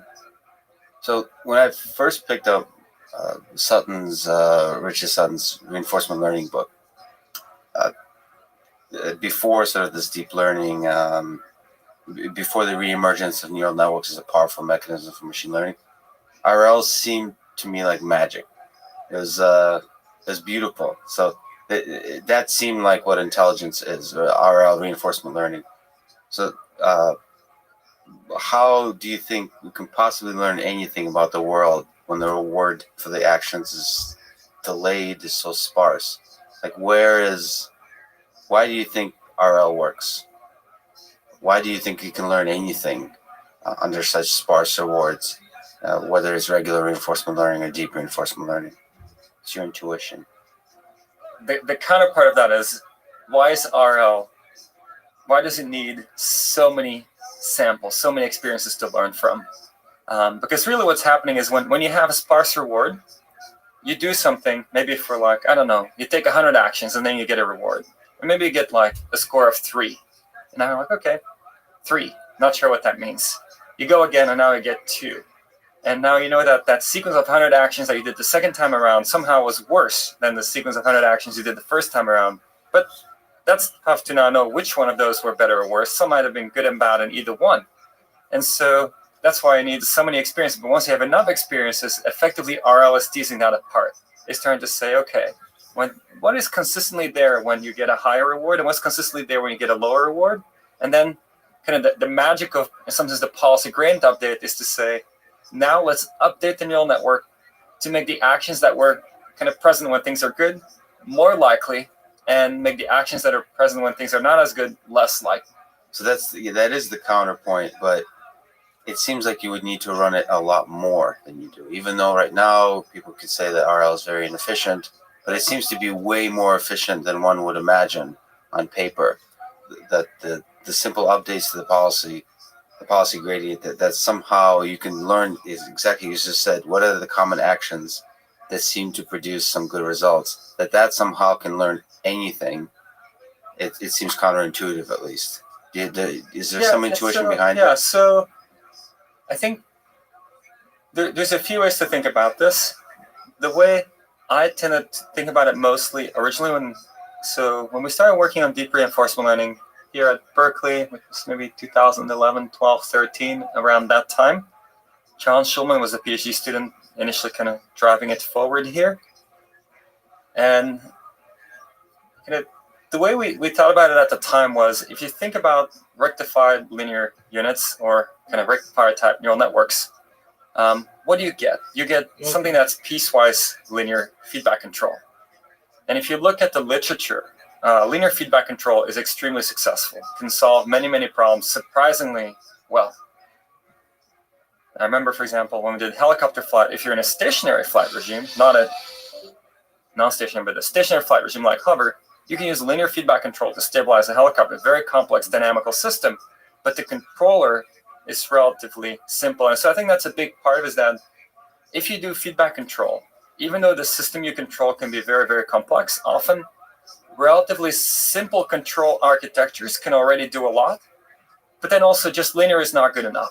And so one way you can think of these neural networks is that sometimes they tile the space, which people were already trying to do more by hand or with finite state machines. Say, this linear controller here, this linear controller here.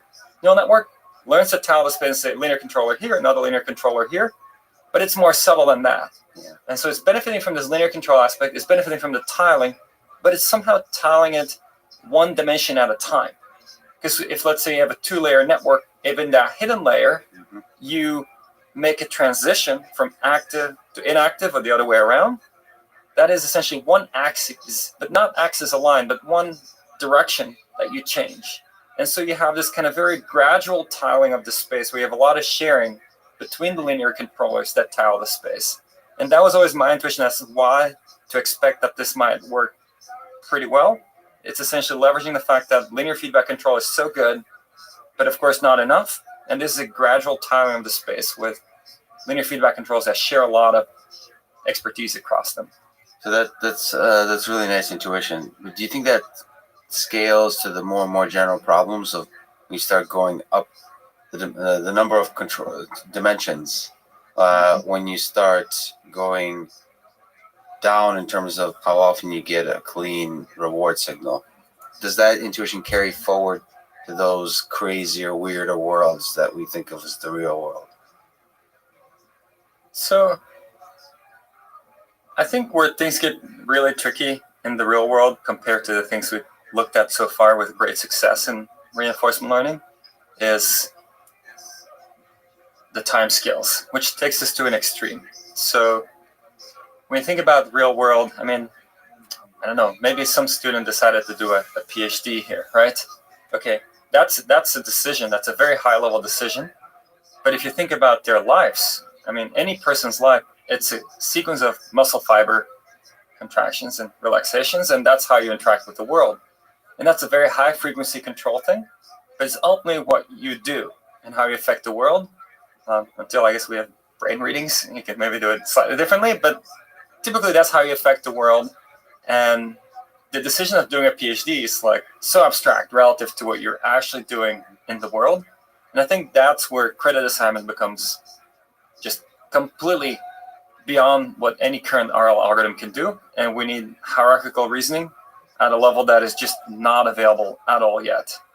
Where do you think we can pick up hierarchical reasoning? By which mechanisms? Yeah, so maybe let me highlight what I think the limitations are of what already was done 20, 30 years ago. In fact, you'll find reasoning systems that reason over relatively long horizons, but the problem is that they were not grounded in the real world. So people would have to hand design some kind of logical, dynamical descriptions of the world, and that didn't tie into perception.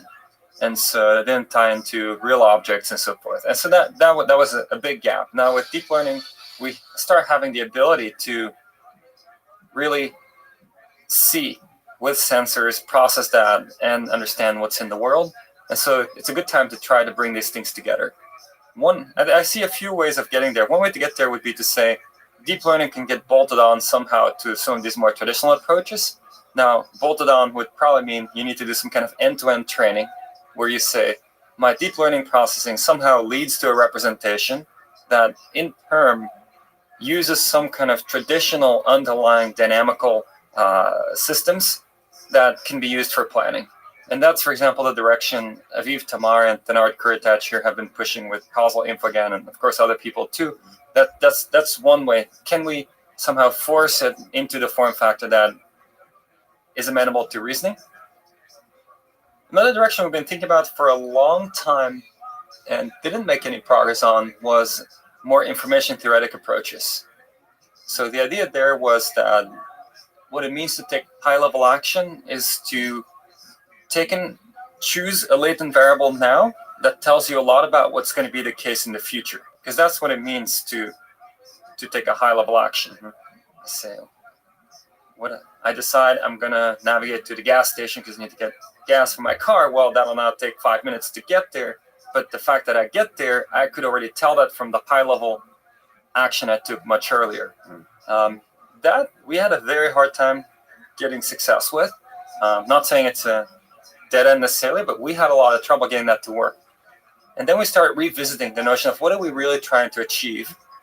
What we're trying to achieve is not necessarily hierarchy per se, but you can think about what does hierarchy give us?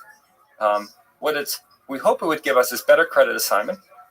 Kind of what does better credit assignment is giving us? It gives us faster learning, right? And so faster learning is ultimately maybe what we're after. And so that's what we ended up with the RL squared paper on learning to reinforcement learn, which at the time Rocky Dwan led. And that's exactly the meta learning approach where you say, okay, we don't know how to design hierarchy. We know what we want to get from it. Let's just end-to-end optimize for what we want to get from it and see if it might emerge. And we saw things emerge. The maze navigation had consistent motion down hallways, which is what you want. A hierarchical controller should say, I want to go down this hallway. And then when there is an option to take a turn, I can decide whether to take a turn or not and repeat. Even had the notion of where have you been before or not, to not revisit places you've been before. It still didn't scale yet to the real world kind of scenarios I think you had in mind, but it was some sign of life that maybe you can meta learn these hierarchical concepts.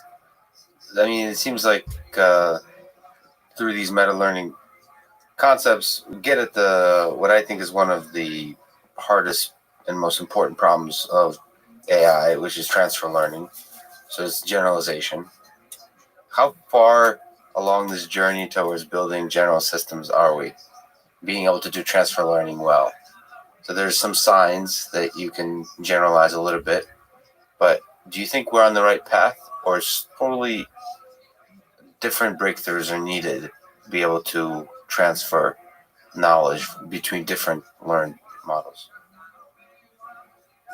Yeah, I'm pretty torn on this. In that I think there are some very impressive. Well, there's just some very impressive results already, right? I mean, Yes. I would say even with the initial kind of big breakthrough in 2012 with AlexNet, right? The initial thing is, okay, great. This does better on ImageNet, hence image recognition. But then immediately thereafter, there was, of course, the notion that, wow, what was learned on ImageNet and you now want to solve a new task, you can fine-tune AlexNet for new tasks. And that was often found to be the even bigger deal, that you learn something that was reusable, which was not often the case before. Usually machine learning, you learn something for one scenario and that was it. And that's really exciting. I mean, that's a huge application. That's probably the biggest success of transfer learning to date, if in terms of scope. And that was a huge breakthrough. And then recently, I feel like similar kind of, by scaling things up, it seems like this has been expanded upon. Like people training even bigger networks, they might transfer even better. If you looked at, for example, some of the OpenAI results on language models and some of the recent Google results on language models, they are learned for just prediction, and then they get reused for other tasks. And so I think there is something there where somehow if you train a big enough model on enough things, it seems to transfer some deep mind results that I thought were very impressive, the Unreal results, where it was learning to navigate mazes in ways where it wasn't just doing reinforcement learning, but it had other objectives, was optimizing for. So I think there's a lot of interesting results already. I think maybe where it's hard to wrap my head around is to which extent or when do we call something generalization, right? Or the levels of generalization involved in these different tasks, right? So you draw this, by the way, just to frame things. I've heard you say somewhere it's the difference between learning to master versus learning to generalize. That it's a nice line to think about, and I guess you're saying this a gray area of what learning to master and learning to generalize, where one starts. I think I might have heard this. I heard it somewhere else, and I think it might have been one of your interviews, maybe the one with Yoshua Benjamin. I'm not 100% sure, but I like the example. I'm not sure who it was, but the example was essentially if you use current deep learning techniques, what we're doing to predict, let's say, the relative motion of our planets, it would do pretty well. But then now if a massive new mass enters our solar system, it would probably not predict what will happen, right? And that's a different kind of generalization. That's a generalization that relies on the ultimate simplest explanation that we have available today to explain the motion of planets, whereas just pattern recognition could predict our current solar system motion pretty well, no problem. And so I think that's an example of a kind of generalization that is a little different from what we've achieved so far. And it's not clear if just, regularizing more and forcing it to come up with a simpler explanation. Say, look, this is not simple, but that's what physics researchers do, right? They say, can I make this even simpler? How simple can I get this? What's the simplest equation that can explain everything, right? Yeah. The master equation for the entire dynamics of the universe. We haven't really pushed that direction as hard in deep learning, I would say. Not sure if it should be pushed, but it seems a kind of generalization you get from that you don't get in our current methods so far. So I just talked to Vladimir Vapnik, for example, who's a statistician, statistical learning, and he kind of dreams of creating the E equals MC squared for learning, right? The general theory of learning. Do you think that's a fruitless pursuit in near term, within the next several decades? I think that's a really interesting pursuit, and in the following sense, in that there's a lot of evidence that the brain is pretty modular. And so I wouldn't maybe think of it as a theory, maybe the underlying theory, but more kind of the principle, where there have been findings where people who are blind will use the part of the brain usually used for vision or other functions. And even after some kind of, if people get rewired in some way, they might be able to reuse parts of their brain for other functions. And so what that suggests is some kind of modularity. And I think it is a pretty natural thing to strive for, to see, can we find that modularity? Can we find this thing? Of course, it's not every part of the brain is not exactly the same. Not everything can be rewired arbitrarily. But if you think of things like the neocortex, which is a pretty big part of the brain, that seems fairly modular from what the findings so far. Can you design something equally modular? And if you can just grow it, it becomes more capable, probably. I think that would be the kind of interesting underlying principle to shoot for that is not unrealistic. Do you think you prefer math or empirical trial and error for the discovery of the essence of what it means to do something intelligent? So reinforcement learning embodies both groups, right? To prove that something converges, prove the bounds, and then at the same time, a lot of the successes are, well, let's try this and see if it works. So which do you gravitate towards? How do you think of those two parts of your brain? So maybe I would prefer we could make the progress with mathematics. And the reason maybe I would prefer that is because often if you have something you can mathematically formalize, you can leapfrog a lot of experimentation. And experimentation takes a long time to get through, and a lot of trial and error, kind of reinforcement in your research process.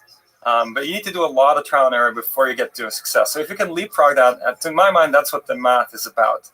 And hopefully once you do a bunch of experiments, you start seeing a pattern. You can do some derivations that leapfrog some experiments.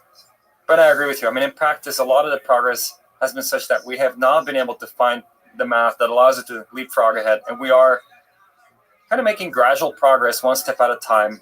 A new experiment here, a new experiment there that gives us new insights and gradually building up, but not getting to something yet where we're just, okay, here's an equation that now explains how, that would have been 2 years of experimentation to get there, but this tells us what the result's going to be. Unfortunately, not so much yet. Not so much yet, but your hope is there. In trying to teach robots or systems to do everyday tasks or even in simulation, what do you think you're more excited about? Imitation learning or self-play? So letting robots learn from humans, or letting robots play on their own, try to figure out in their own way, and eventually interact with humans or solve whatever problem is. What's the more exciting to you? What's more promising, you think, as a research direction?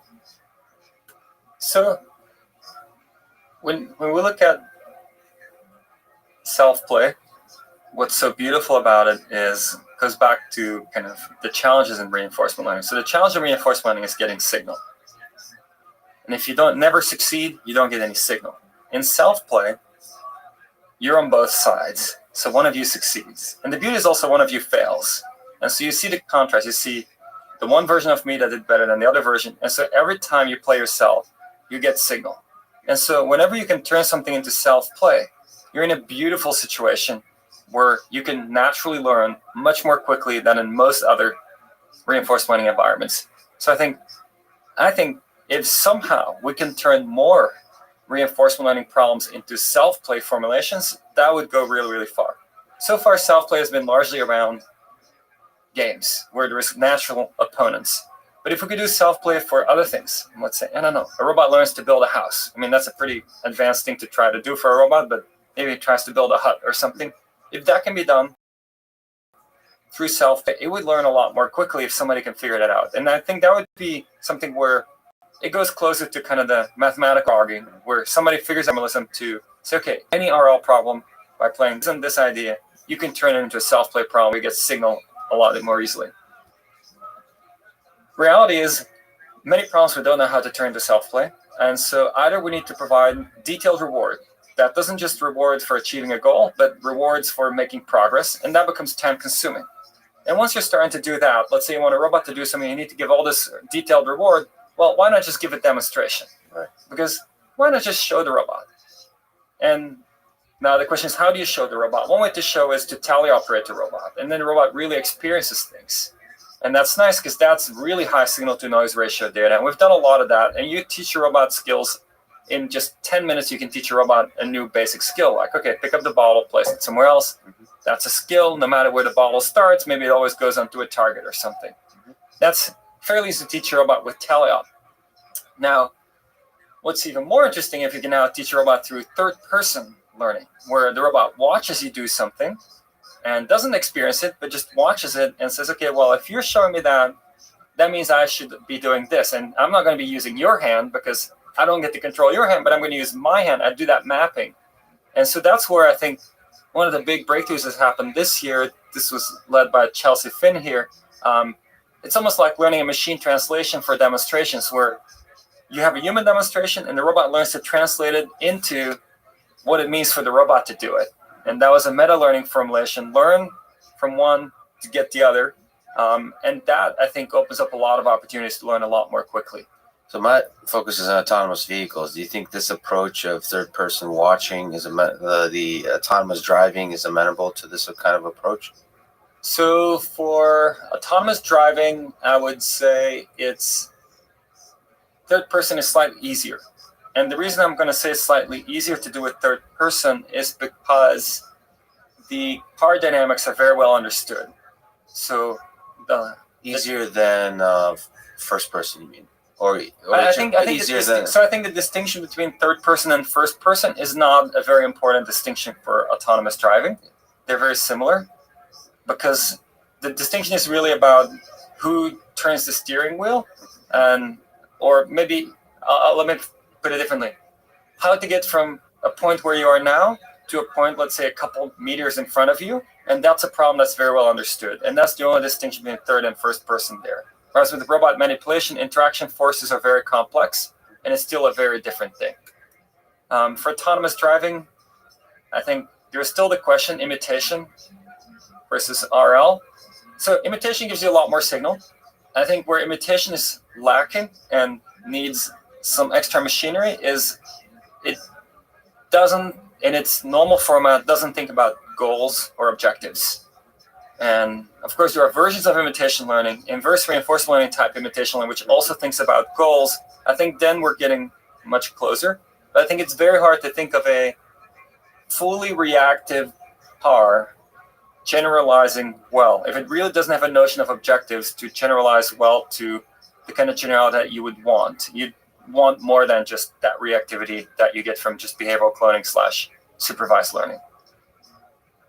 So a lot of the work, whether it's self-play or even imitation learning, would benefit significantly from simulation, from effective simulation. And you're doing a lot of stuff in the physical world and in simulation. Do you have hope for greater and greater power of simulation being boundless eventually, to where most of what we need to operate in the physical world could be simulated to a degree that's directly transferable to the physical world? Or are we still very far away from that? So I think we could even rephrase that question in some sense. Please. And then, so the power of simulation, right? As simulators get better and better, of course, becomes stronger, and we can learn more in simulation. But there's also another version, which is where you say the simulator doesn't even have to be that precise, as long as it's somewhat representative. And instead of trying to get one simulator that is sufficiently precise to learn in and transfer really well to the real world, I'm going to build many simulators. Ensemble of simulators. Ensemble of simulators. Not any single one of them is sufficiently representative of the real world such that it would work if you train in there. But if you train in all of them, then there is something that's good in all of them. The real world will just be, another one of them. That's, not identical to any one of them, but just another one of them. Another sample from the distribution of simulators. Exactly. We do live in a simulation, so this is just one other one. I'm not sure about that, but yeah. It's definitely a very advanced simulator if it is. Yeah, it's a pretty good one. I've talked to Russell. It's something you think about a little bit too. Of course, you're really trying to build these systems, but do you think about the future of AI? A lot of people have concern about safety. How do you think about AI safety as you build robots that are operating in the physical world? What is how do you approach this problem in an engineering kind of way, in a systematic way? So when a robot is doing things, you kind of have a few notions of safety to worry about. One is that the robot is physically strong and, of course, could do a lot of damage. Same for cars, which we can think of as robots too in some way.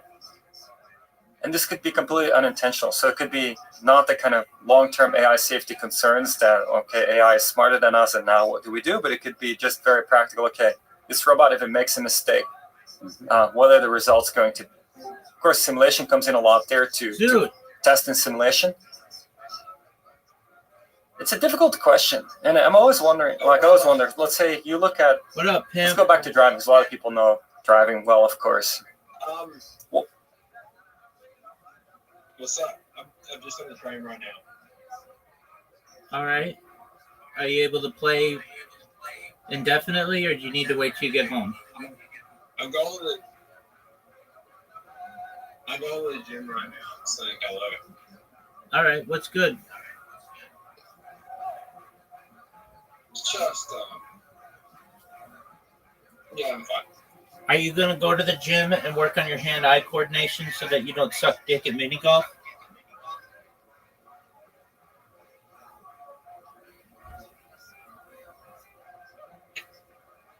You offended me. Well, I apologize. Apologies. I don't mean to offend you. I'm just giving you some shit. I have a neurodivergency that makes it very hard for that affects my hand-eye coordination. That makes it very hard for me to have it. But you offended me. Well, how was I supposed to know that? We've known each other for a year, and this is the first you've ever mentioned it. Yes, because it's okay. I'm gonna say something a little bit controversial, right? There are a lot of neurodivergency out there, and like there's a lot that's misdiagnosed because autism is heavily like misdiagnosed. So there's a lot of people that go undiagnosed with these neurodivergencies that they don't know about because the awareness for autism is so high. It just fucking, and the same with ADHD. I do have ADHD as well. But the awareness for autism is so high that no one knows about this neurodivergency because it's like actually more common than autism. Okay. So does that mean I can't make fun of how you play mini golf anymore? I mean, you can. All right. Well, you suck dick at it. When are you going to improve? When I get practice more. All right. Do you want to practice now? Rabbi, you'll get more viral. When you go viral, we'll raise more awareness about neurodivergencies. Well, yeah, everybody's going to want an explanation as to why you suck dick at mini golf. So, yeah, everyone in the world will know.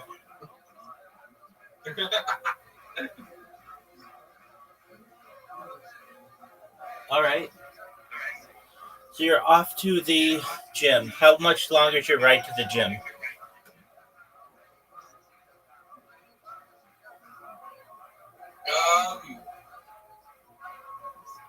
The train should be there in about 2 to 3 minutes, and then I gotta walk to the gym, which should take about another 5. Yeah. All right, so we're not playing right now. But when you're done and you're willing to spend some time working on your hand-eye coordination. I'm gonna do it. Yeah, I'm gonna do it. I'm gonna do an hour in the gym. So what's the time now? 3:30 roughly. By the time I get to the gym, it'll be like about 3:35. So an hour would be 4:35, and then it takes an hour to get home. So about 6-7 o'clock, which would be about 3.5 hours from now. All right, that's perfect. I'd love to play with you then. Aside from that, how's your day going? Doing the first aid conference right now. It's been really good. You're doing a first aid conference right now? Third aid. I've just been doing a third aid course right now. Oh, okay. How's that going? Fine. All right. What's up, Bunny? What's up, gang? How you living, Pimp? Finish the side. I seen you in Socialize. Very cool. Well, welcome to my Discord. Do you mind if I tell you about myself? No, go ahead. Tell me about yourself. Excellent. I'm Rabbi Rothschild. I stream my life 24 hours a day, 7 days a week, 365 days a year for world peace. I've been doing so for more than 3.5 years. My streams go back to the pandemic. We've seen the death of a queen, the birth of AI, the coronation of a king, and everything in between. According to The Economist magazine in 2018, data overtook petroleum as Earth's #1 resource. And I have more data archived than any person in global history, which may make me an influential person someday. Bunny, have you ever seen the movie The Truman Show or the television show Big Brother? I've heard about the television show Big Brother. I think it's one of those real, like those reality shows. And the Truman Show I have heard about, but I've never seen. I don't know much about that. That's okay. So The Truman Show is the story of a man whose every moment of life is on camera. Essentially, the only difference is that we have my consent to do this, and in that movie, they did not have his consent. But I feel that this can be studied in the future. In the past, people would have written a diary or a journal, and what makes me different is that I essentially have video archives. I have the world's largest time capsule or timeline. It is something that I want to use as a platform to be able to help with global issues. such as ending world hunger through the use of technology, such as agricultural drones, saltwater greenhouses, floating greenhouses, hydroponics, vertical farming, cloud seeding. I'm sponsored by a cryptocurrency known as Harry Potter Obama Sonic 10 Inu. I know it sounds like a lot, but it is worth tens of millions of dollars. It is a project that has built wells in developing nations such as Nigeria. I want to help with those types of endeavors to help end world thirst. Additionally, I'm a major advocate for the Lifestyle program. But most importantly, I'm an advocate for the technology known as desalination, essentially where we pump Earth's seawater onto land to make it drinkable for the common person. I talk about other things that aren't normally discussed in society, things like anti-gravity, antimatter, faster than light travel, faster than light communication, quantum computing, artificial intelligence, artificial general intelligence, artificial superintelligence. Right now, we're watching documentaries, or I should say podcasts, on artificial intelligence. I talk about things like alien disclosure and life extension technology. When you were born, Bunny, the average life expectancy for you was probably about age 80. I'm going to increase that to age 100, 120 through the use of technology. And if you're like, well, everything that you say sounds good, I don't think I'm going to be able to afford that, though. I want to help everybody who's helped me along the way. So what does that mean for you? I want to make sure that you're able to afford these things and also be able to start charities and philanthropic organizations that are near and dear to your heart to help people. Some of the extension technologies that I want you to be able to, of which I want you to be able to take advantage of, things like oxygen therapy, human growth hormone, stem cells, things like nootropics, cryonics, cryogenics, things like perhaps cold shock therapy and ambrosia therapy. But eventually you'll be 100 years old or 120 years old. You may say, Rabbi, this has been really great, but my body's starting to break down. What's the next plan?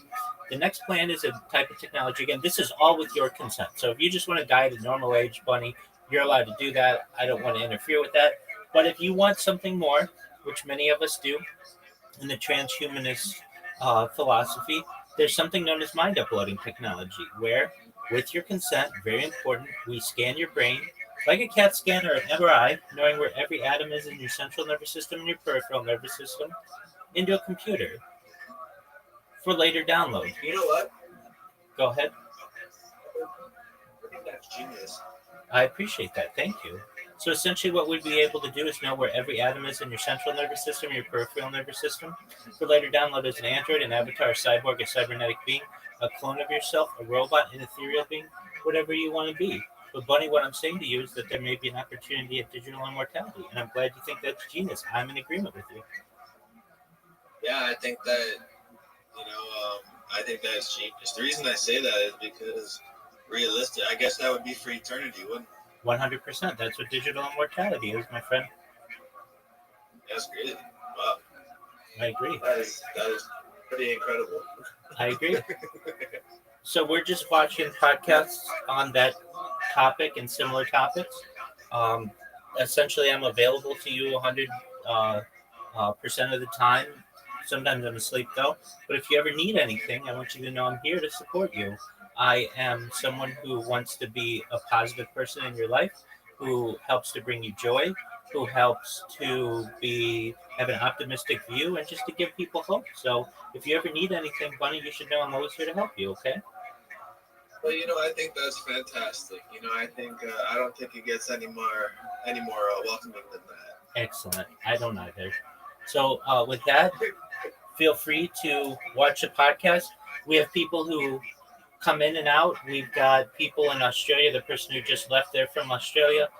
So a little bit later, we'll be playing some games. I've got other people in here who are perhaps they're sleeping. They like to sleep in here just to be part of the community and to essentially just have that connection to other people. And you're welcome to stay for the rest of your life if you'd like. So with that, I'm going to continue playing the Lex Friedman podcast just to give you a breakdown of what I like to watch. I'm really into podcasts and learning. Most recently, we did a marathon of Kill Tony. Do you know what Kill Tony is, Bunny? No, I'm not familiar with that. What is that? That's okay. It's the largest live podcast in the world. It takes place generally every Monday from the Comedy Mothership, which is located in Austin, Texas. That's Joe Rogan's comedy club, and they've been doing it now for 12 years. Oh, excellent! I'm a big advocate of his podcast, so I watch Joe Rogan podcast quite often. We That's actually on the agenda for perhaps the next podcast that I'm going to do a marathon of.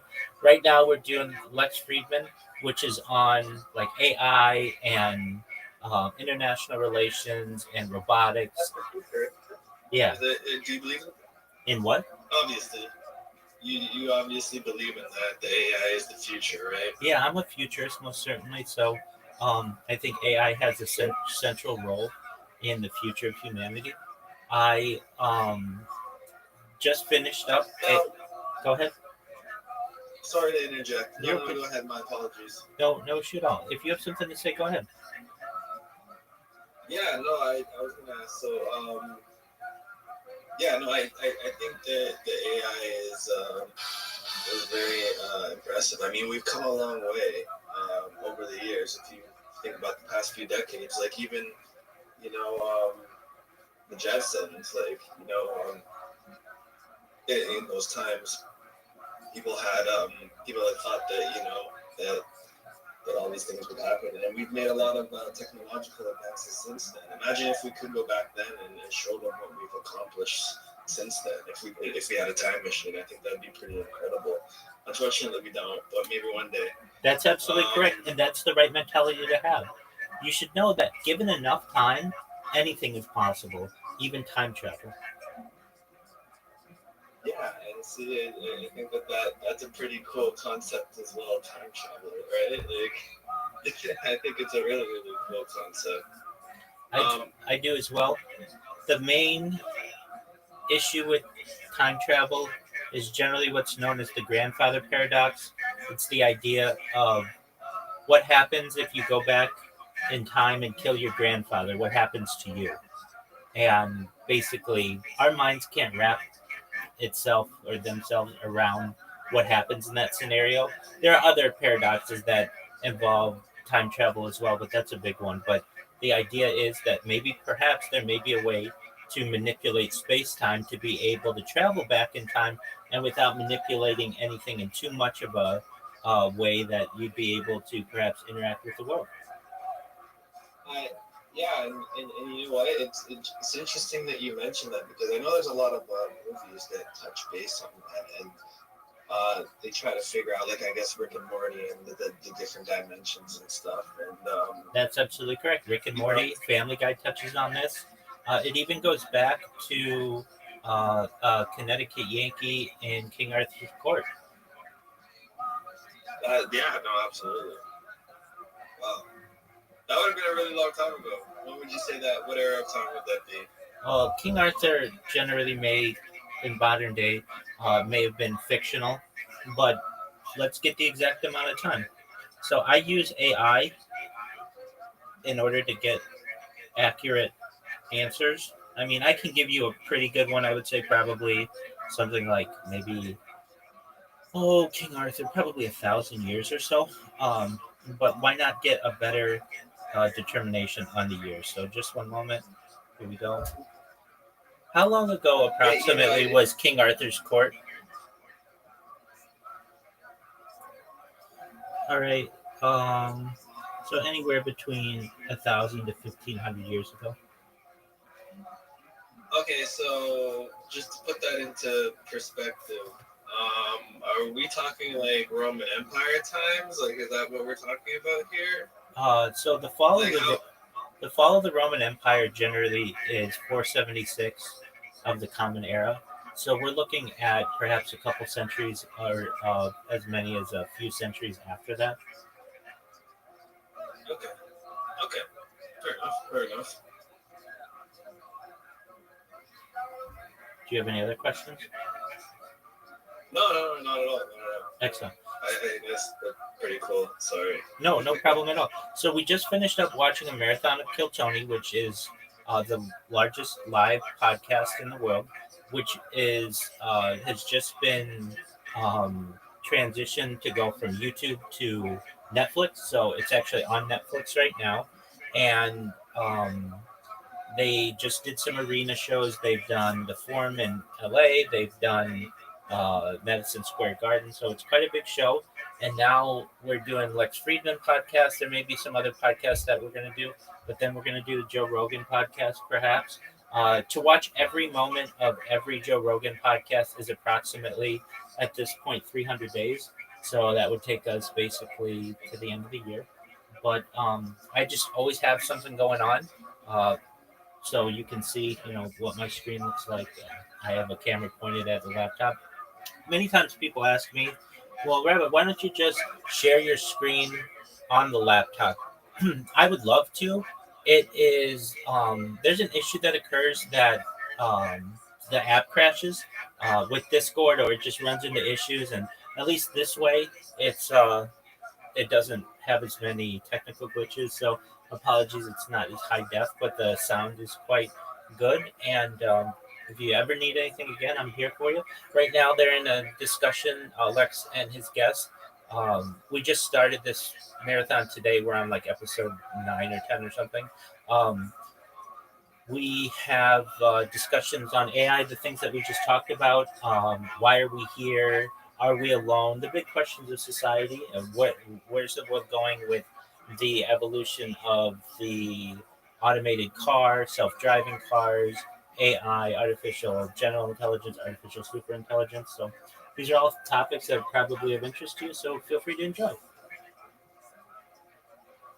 Thank you. What do we do to test somebody for driving, right? To get a driver's license? What do they really do? I mean, you fill out some test, and then you drive. And I mean, For a few in minutes. suburban California, that driving test is just you drive around the block, pull over, you do a stop sign successfully, and then you pull over again, and you're pretty much done. And you're like, okay, if a self-driving car did that, would you trust it that it can drive? I'd be like, no, that's not enough for me to trust it. But somehow for humans, we've figured out that somebody being able to do that is representative of them being able to do a lot of other things. And so I think somehow for humans, we figured out representative tests of what it means if you can do this, what you can really do. Of course, testing humans don't want to be tested at all times. Self-driving cars or robots could be tested more often, probably. You can have replicas that get tested and are known to be identical because they use the same neural net and so forth. But still, I feel like we don't have this kind of unit tests or proper tests for robots. And I think there's something very interesting to be thought about there, especially as you update things. Your software improves. You have a better self-driving car suite. You update it. How do you know it's indeed more capable on everything than what you had before, that you didn't have any bad things creep into it? So I think that's a very interesting direction of research that there is no real solution yet, except that somehow for humans we do, because we say, okay, you have a driving test, you passed, you can go on the road now, and humans have accidents every million or 10 million miles, something pretty phenomenal compared to that short test that is being done. So let me ask, you've mentioned that Andrew Ng, by example, showed you the value of kindness. And do you think the space of good policies for humans and for AI is populated by policies that with kindness, or ones that are the opposite, exploitation, even evil? So if you just look at the sea of policies we operate under as human beings, or if AI system had to operate in this real world, do you think it's really easy to find policies that are full of kindness, like we naturally fall into them? Or is it like a very hard optimization problem? I mean, there's kind of two optimizations happening for humans, right? So for humans, there's kind of the very long-term optimization, which evolution has done for us, and we're kind of predisposed to like certain things. And that's in some sense what makes our learning easier, because we know things like pain and hunger and thirst. And the fact that we know about those is not something. When we're hungry, we're unhappy. When we're thirsty, we're unhappy. When we have pain, we're unhappy.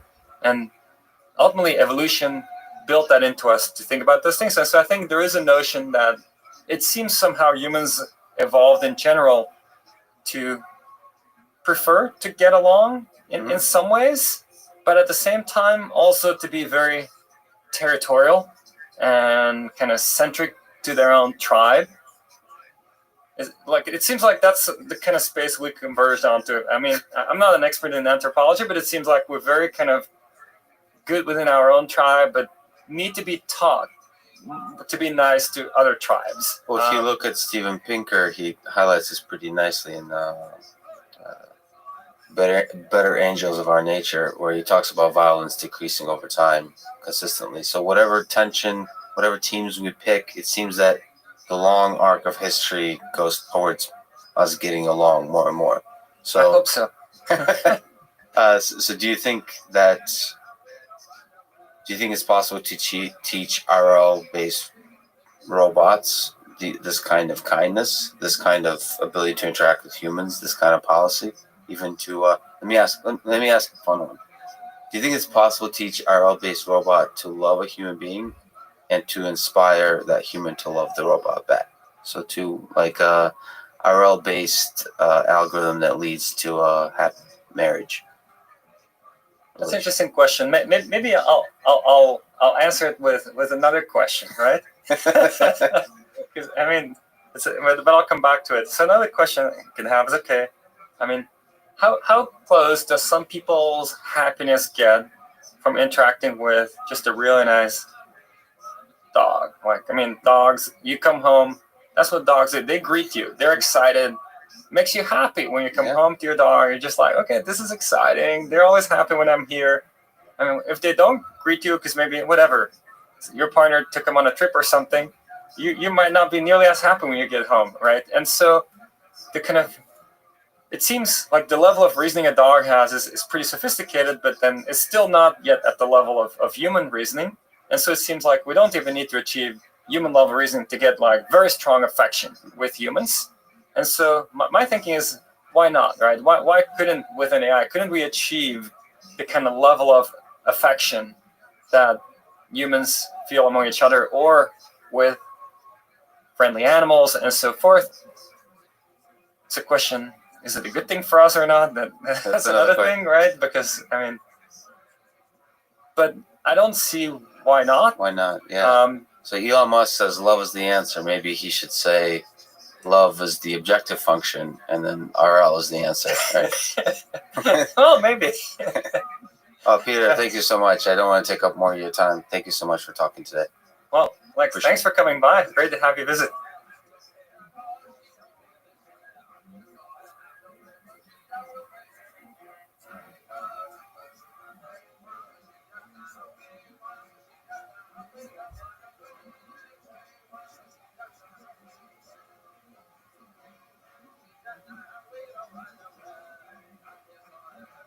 The following is a conversation with Jürgen Schmidhuber. He's the co-director of the CS Swiss AI Lab and a co-creator of long short-term memory networks. LSTMs are used in billions of devices today for speech recognition, translation, and much more. Over 30 years, he has proposed a lot of interesting, out-of-the-box ideas on meta-learning, adversarial networks, computer vision, and even a formal theory of, quote, creativity, curiosity, and fun. This conversation is part of the MIT course on Artificial General Intelligence and the Artificial Intelligence podcast. If you enjoy it, subscribe on YouTube, iTunes, or simply connect with me on Twitter at Lex Friedman, spelled F-R-I-D. And now, here's my conversation with Jürgen Schmidhuber. Early on, you dreamed of AI systems that self-improve recursively. When was that dream born? When I was a baby? No, that's not true. When I was a teenager. And what was the catalyst for that birth? What was the thing that first inspired you? When I was a boy, I was thinking about what to do in my life, and then I thought the most exciting thing is to solve the riddles of the universe, and that means you have to become a physicist. However, then I realized that there's something even grander. You can try to build a machine that isn't really a machine any longer, that learns to become a much better physicist than I could ever hope to be. And that's how I thought maybe I can multiply my tiny little bit of creativity into infinity. But ultimately, that creativity will be multiplied to understand the universe around us. That's the curiosity for that mystery that drove you. Yes, so if you can build a machine that learns to solve more and more complex problems, a more and more general problem solver, then you basically have solved all the problems, at least all the solvable problems. So how do you think, what does the mechanism for that kind of general solver look like? Obviously, we don't quite yet have one or know how to build one, but we have ideas, and you have had throughout your career several ideas about it. So how do you think about that mechanism? So in the 80s, I thought about how to build this machine that learns to solve all these problems that I cannot solve myself. And I thought it is clear it has to be a machine that not only learns to solve this problem here and this problem here, but it also has to learn to improve the learning algorithm itself. So it has to have the learning algorithm in a representation that allows it to inspect it and modify it such that it can come up with a better learning algorithm. So I call that meta-learning, learning to learn. And recursive self-improvement, that is really the pinnacle of that, where you then not only learn how to improve on that problem and on that, but you also improve the way the machine improves, and you also improve the way it improves itself. And that was my 1987 diploma thesis, which was all about that hierarchy of meta-learners that have no computational limits except for the well-known limits that Gödel identified in 1931, and for the limits of physics. In the recent years, meta-learning has gained popularity in a specific kind of form. You've talked about how that's not really meta-learning with neural networks. That's more basic transfer learning. Can you talk about the difference between the big general meta-learning and a more narrow sense of meta-learning, the way it's used today, the way it's talked about today? Let's take the example of a deep neural network that has learned to classify images. And maybe you have trained that network on 100 different databases of images. And now a new database comes along and you want to quickly learn the new thing as well. So one simple way of doing that is you take the network, which already knows 100 types of databases, and then you would just take the top layer of that and you retrain that using the new labeled data that you have in the new image database. And then it turns out that it really, really quickly can learn that to one shot, basically, because from the first 100 data sets, it already has learned so much about computer vision that it can reuse that, and that is then almost good enough to solve the new task, except you need a little bit of adjustment on the top. So that is transfer learning, and it has been done in principle for many decades. People have done similar things for decades.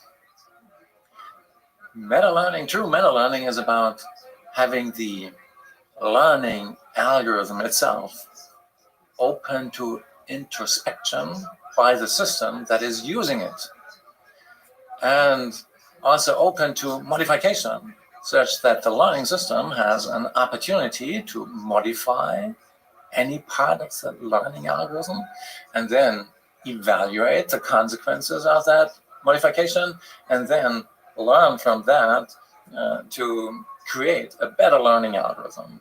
and so on recursively. So that's a very different animal where you are opening the space of possible learning algorithms to the learning system itself. Right. So you've, like in the 2004 paper, you described Gödel machines, programs that rewrite themselves. Yeah. Right. Philosophically, and even in your paper, mathematically, these are really compelling ideas. But practically, do you see these self-referential programs being successful in the near term, having an impact where sort of it demonstrates to the world that this direction is a good one to pursue in the near term? Yes. We had these two different types of fundamental research, how to build a universal problem solver. One basically exploiting proof search and things like that you need to come up with asymptotically optimal, theoretically optimal self-improvers and problem solvers.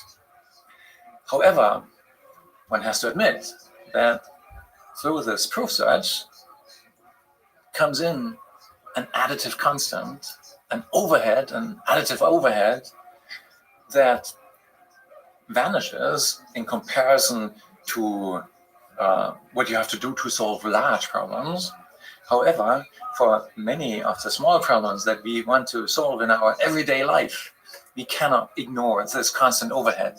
And that's why we also have been doing other things, non-universal things, such as recurrent neural networks, which are trained by gradient descent, and local search techniques, which aren't universal at all, which aren't provably optimal at all, like the other stuff that we did, but which are much more practical as long as we only want to solve the small problems that we are typically trying to solve in this environment here. Yeah, so the universal problem solvers are like the Gödel machine, but also Markus Hutter's fastest way of solving all possible problems, which he developed around 2002 in my lab. They are associated with these constant overheads for proof search, which guarantees that the thing that you're doing is optimal. For example, there is this fastest way of solving all problems with a computable solution, which is due to Markus Hutter. And to explain what's going on there, let's take traveling salesman problems. With traveling salesman problems, you have a number of cities, n cities, and you try to find the shortest path through all these cities without visiting any city twice. And nobody knows the fastest way of solving traveling salesman problems, TSPs. But let's assume there is a method of solving them within n to the 5 operations, where n is the number of cities. Then the universal method of Markus is going to solve the same traveling salesman problem also within n to the 5 steps, plus O of 1, plus a constant number of steps that you need for the proof searcher, which you need to show that this particular class of problems, the traveling salesman problems, can be solved within a certain time bound, within order n to the 5 steps, basically. And this additive constant doesn't care for n, which means as n is getting larger and larger, as you have more and more cities, the constant overhead pales in comparison. And that means that almost all large problems are solved in the best possible way. Already today, we already have a universal problem solver like that. However, it's not practical because the overhead, the constant overhead, is so large that for the small kinds of problems that we want to solve in this little biosphere. By the way, when you say small, you're talking about things that fall within the constraints of our computational systems. So they can seem quite large to us mere humans. Right? That's right, yeah. So they seem large and even unsolvable in a practical sense today, but they are still small compared to almost all problems, because almost all problems are large problems, which are much larger than any constant. Do you find it useful as a person who has dreamed of creating a general learning system, has worked on creating one, has done a lot of interesting ideas there, to think about P versus NP, this formalization of how hard problems are, how they scale, this kind of worst case analysis type of thinking? Do you find that useful, or is it only just a mathematical? It's a set of mathematical techniques to give you intuition about what's good and bad. So P versus NP, that's super interesting from a theoretical point of view. And in fact, as you are thinking about that problem, you can also get inspiration for better practical problem solvers. On the other hand, we have to admit that at the moment, the best practical problem solvers for all kinds of problems that we are now solving through what is called AI at the moment, they are not of the kind that is inspired by these questions. No, there we are using general purpose computers such as recurrent neural networks, but we have a search technique which is just local search, gradient descent, to try to find a program that is running on these recurrent networks such that it can solve some interesting problems, such as speech recognition, or machine translation, and something like that. And there is very little theory behind the best solutions that we have at the moment that can do that. Do you think that needs to change? Do you think that will change? Or can we create a general intelligence system without ever really proving that that system is intelligent in some kind of mathematical way, solving machine translation perfectly or something like that within some kind of syntactic definition of a language? Or can we just be super impressed by the thing working extremely well, and that's sufficient? There's an old saying, and I don't know who brought it up first, which says, there's nothing more practical than a good theory. And Yeah. and a good theory of problem solving under limited resources, like here in this universe or on this little planet, has to take into account these limited resources. And so probably there is lurking a theory which is related to what we already have, these asymptotically optimal problem solvers, which tells us what we need in addition to that to come up with a practically optimal problem solver. So I believe we will have something like that. And maybe just a few little tiny twists are necessary to change what we already have to come up with that as well. As long as we don't have that, we admit that we are taking suboptimal ways and recurrent neural networks and long short-term memory for equipped with local search techniques, and we are happy that it works better than any competing method, but that doesn't mean that we think we are done. You've said that an AGI system will ultimately be a simple one. A general intelligence system will ultimately be a simple one. Maybe a pseudocode of a few lines will be able to describe it. Can you talk through your intuition behind this idea? Why you feel that at its core, intelligence is a simple algorithm? Experience tells us that the stuff that works best is really simple. So the asymptotically optimal ways of solving problems, if you look at them, they're just a few lines of code. It's really true. Although they have these amazing properties, just a few lines of code. Then the most promising and most useful practical things maybe don't have this proof of optimality associated with them. However, they are also just a few lines of code. The most successful recurrent neural networks, you can write them down in 5 lines of pseudocode. That's a beautiful, almost poetic idea, but what you're describing there is this, the lines of pseudocode are sitting on top of layers and layers of abstractions in a sense. Mm. So you're saying at the very top, Mm-hmm. it'll be a beautifully written sort of algorithm. Mm. But do you think that there's many layers of abstractions we have to first learn to construct? Yeah, of course, we are building on all these great abstractions that people have invented over the millennia, such as matrix multiplications and real numbers and basic arithmetics and calculus and derivations of error functions and derivatives of error functions and stuff like that.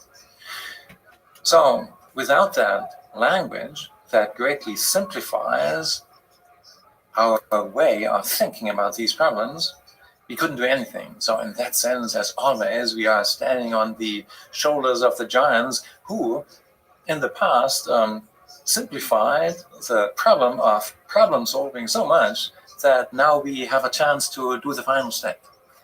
So the final step will be a simple one. If we take a step back through all of human civilization and just the universe in general, how do you think about evolution, and what if creating a universe is required to achieve this final step? What if going through the very painful and inefficient process of evolution is needed to come up with this set of abstractions that ultimately lead to intelligence? Do you think there's a shortcut, or do you think we have to create something like our universe in order to create something like human level intelligence? So far, the only example we have is this one, this universe. In Do you which think we it are could living. do better?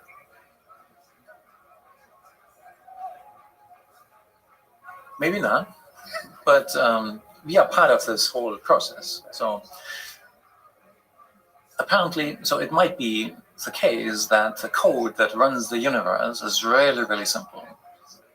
Everything points to that possibility because gravity and other basic forces are really simple laws that can be easily described also in just a few lines of code, basically. And then there are these other events, that the apparently random events in the history of the universe, which, as far as we know at the moment, don't have a compact code. But who knows? Maybe somebody in the near future is going to figure out the pseudo-random generator, which is computing whether the measurement of that spin up or down thing here is going to be positive or negative. Underlying quantum mechanics. Yes. So you ultimately think quantum mechanics is a pseudo-random number generator? So it's all deterministic. There's no randomness in our universe. Does God play dice? So a couple of years ago, a famous physicist, quantum physicist, Anton Zeilinger, he wrote an essay in Nature, and it started more or less like that. One of the fundamental insights of the 20th century was that the universe is fundamentally random on the quantum level, and that whenever you measure spin up or down or something like that, a new bit of information enters the history of the universe. And while I was reading that, I was already typing the response, and they had to publish it because I was right. That there's no evidence, no physical evidence for that. So there's an alternative explanation where everything that we consider random is actually pseudo-random, such as the decimal expansion of pi, 3.141 and so on, which looks random, but isn't. So pi is interesting because every three-digit sequence, every sequence of 3 digits appears roughly 1 in 1,000 times, and every 5-digit sequence appears roughly 1 in 10,000 times. What you would expect if it was random. But there's a very short algorithm, a short program that computes all of that. So it's extremely compressible. And who knows, maybe tomorrow some grad student at CERN goes back over all these data points, beta decay and whatever, and figures out, oh, it's the second billion digits of pi, or something like that. We don't have any fundamental reason at the moment to believe that this is truly random and not just a deterministic video game. If it was a deterministic video game, it would be much more beautiful, because beauty is simplicity. And many of the basic laws of the universe, like gravity and the other basic forces, are very simple. So very short programs can explain what these are doing. And it would be awful and ugly. The universe would be ugly. The history of the universe would be ugly if, for the extra things, the seemingly random data points that we get all the time, that we really need a huge number of extra bits to describe all these extra bits of information. So as long as we don't have evidence that there is no short program that computes the entire history of the entire universe, we are, as scientists, compelled to look further for that shortest program. Your intuition says there exists a program that can backtrack to the creation of the universe. So Yeah, it can compute the shortest path to the creation of the universe. Yes, including all the entanglement things and all the spin up and down measurements that have been taken place since 13.8 billion years ago and so on. Yeah, so we don't have a proof that it is random. We don't have a proof that it is compressible to a short program. But as long as we don't have that proof, we are obliged as scientists to keep looking for that simple explanation. Absolutely. So you said simplicity is beautiful, or beauty is simple. Either one works. But you also work on curiosity, discovery, the romantic notion of randomness, of serendipity, of being surprised by things that are about you. Kind of in our poetic notion of reality, we think as humans require randomness. So you don't find randomness beautiful. You find simple determinism beautiful.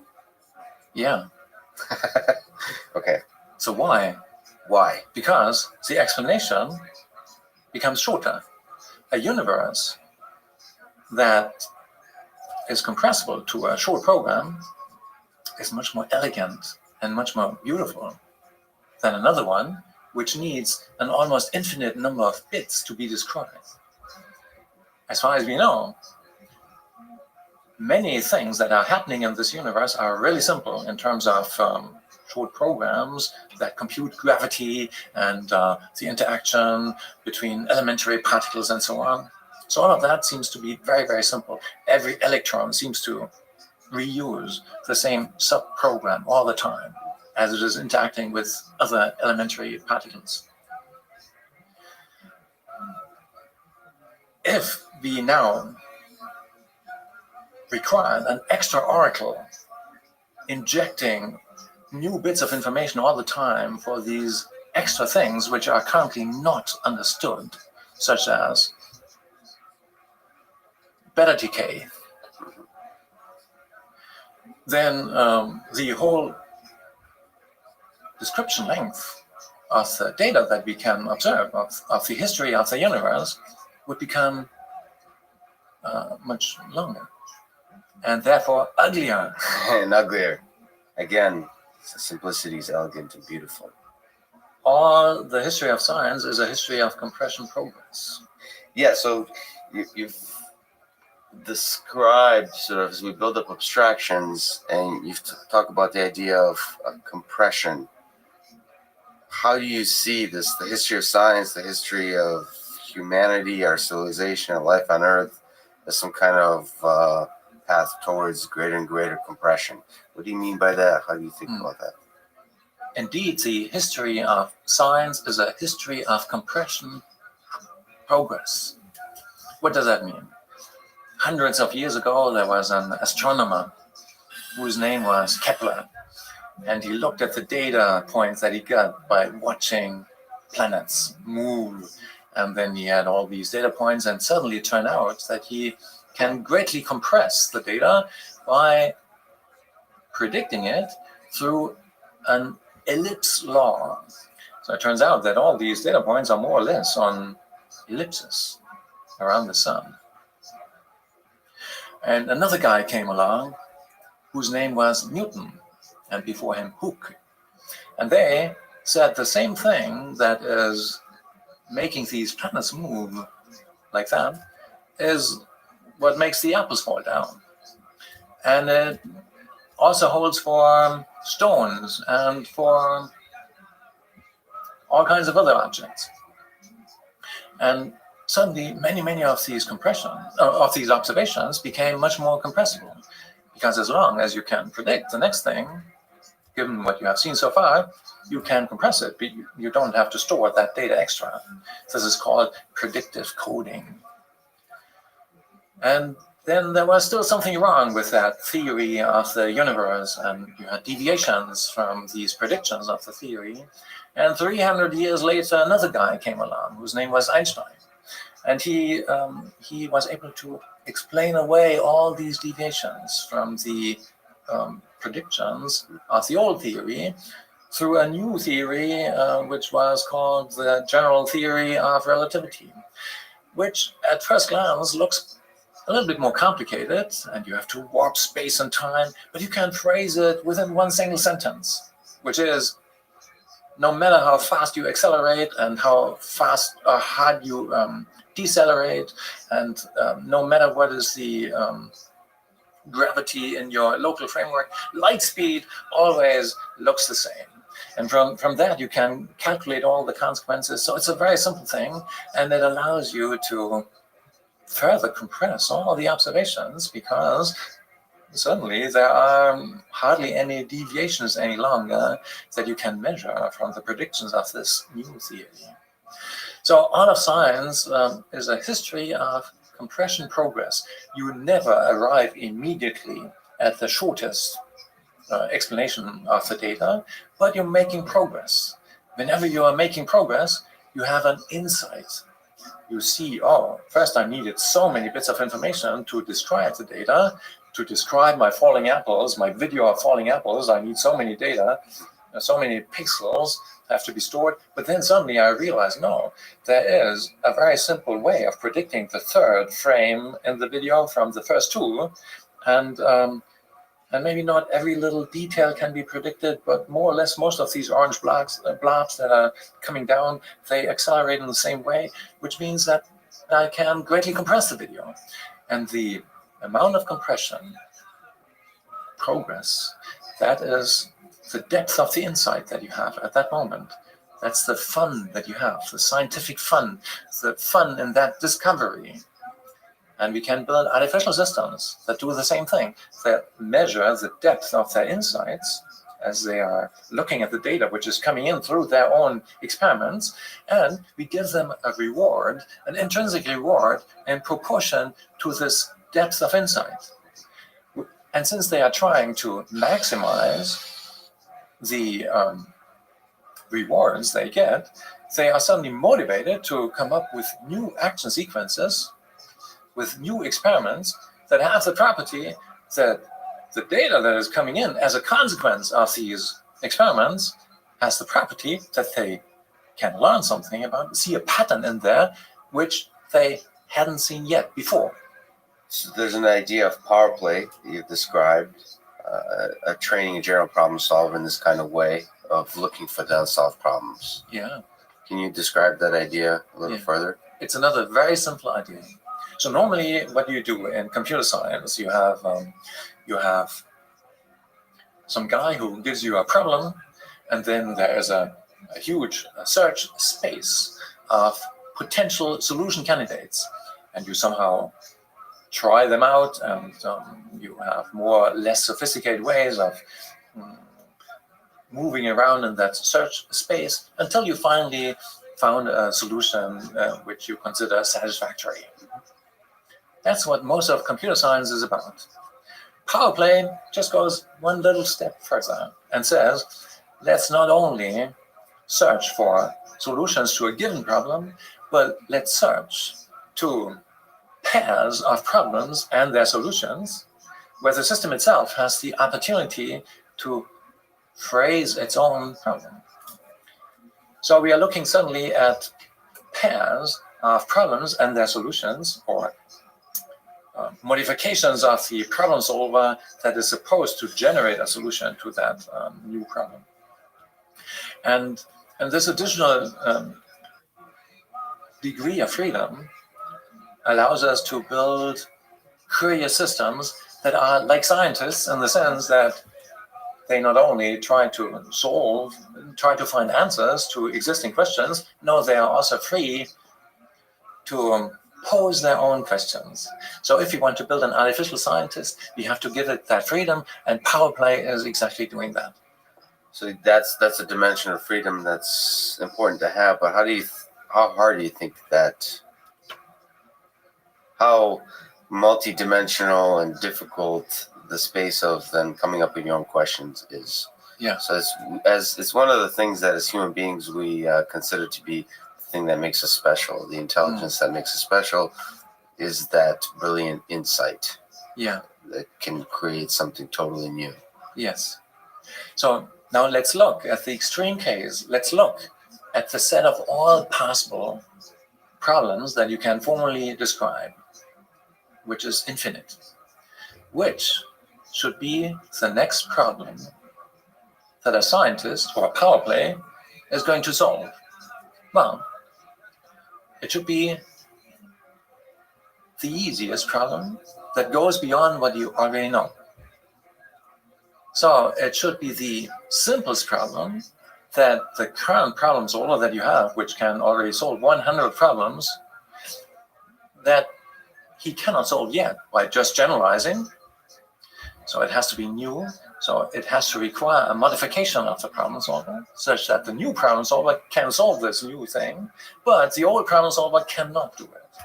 And in addition to that, we have to make sure that the problem solver doesn't forget any of the previous solutions. Right.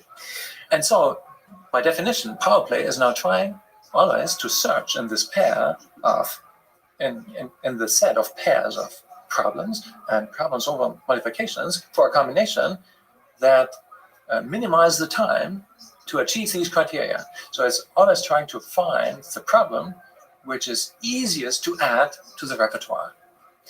So just like grad students and academics and researchers can spend their whole career in a local minima, stuck trying to come up with interesting questions, but ultimately doing very little. Do you think it's easy in this approach of looking for the simplest unsolvable problem to get stuck in a local minima?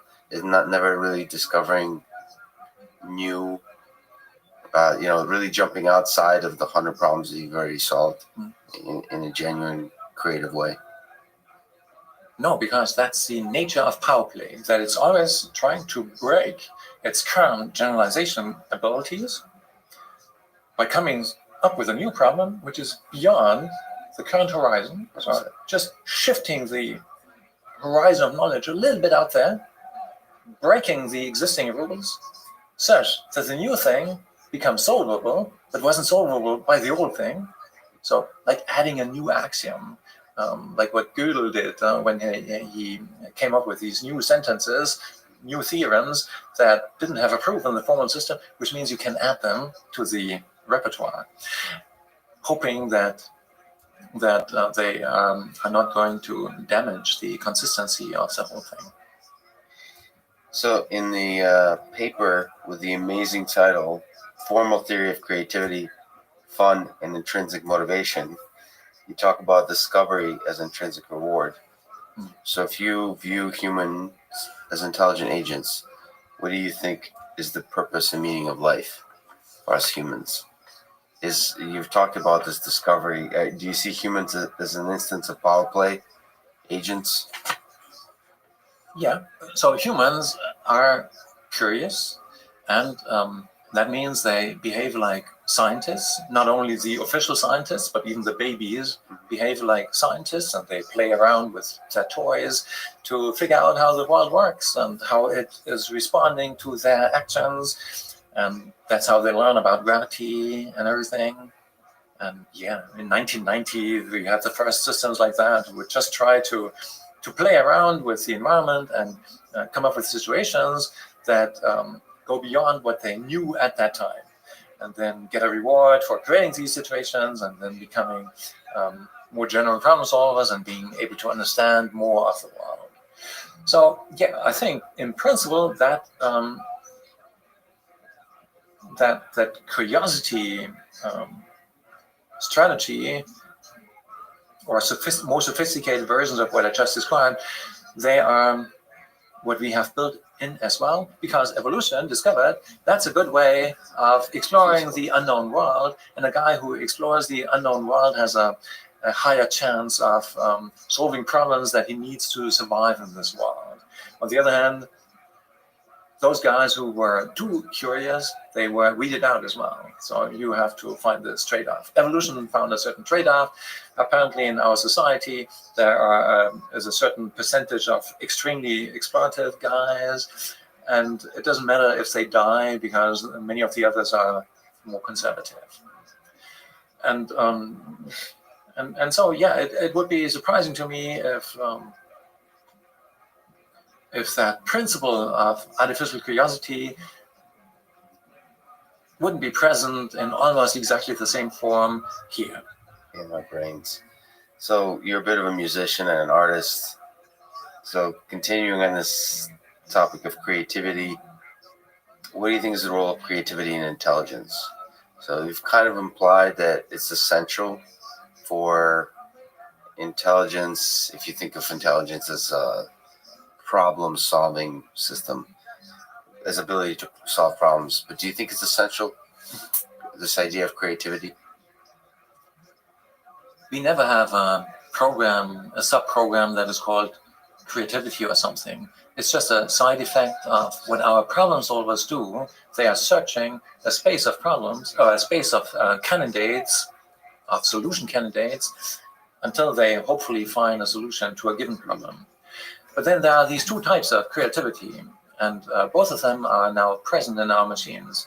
The first one has been around for a long time, which is human gives a problem to machine tries to find a solution to that, and this has been happening for many decades, and for many decades machines have found creative solutions to interesting problems where humans were not aware of these particularly creative solutions, but then appreciated that the machine found that.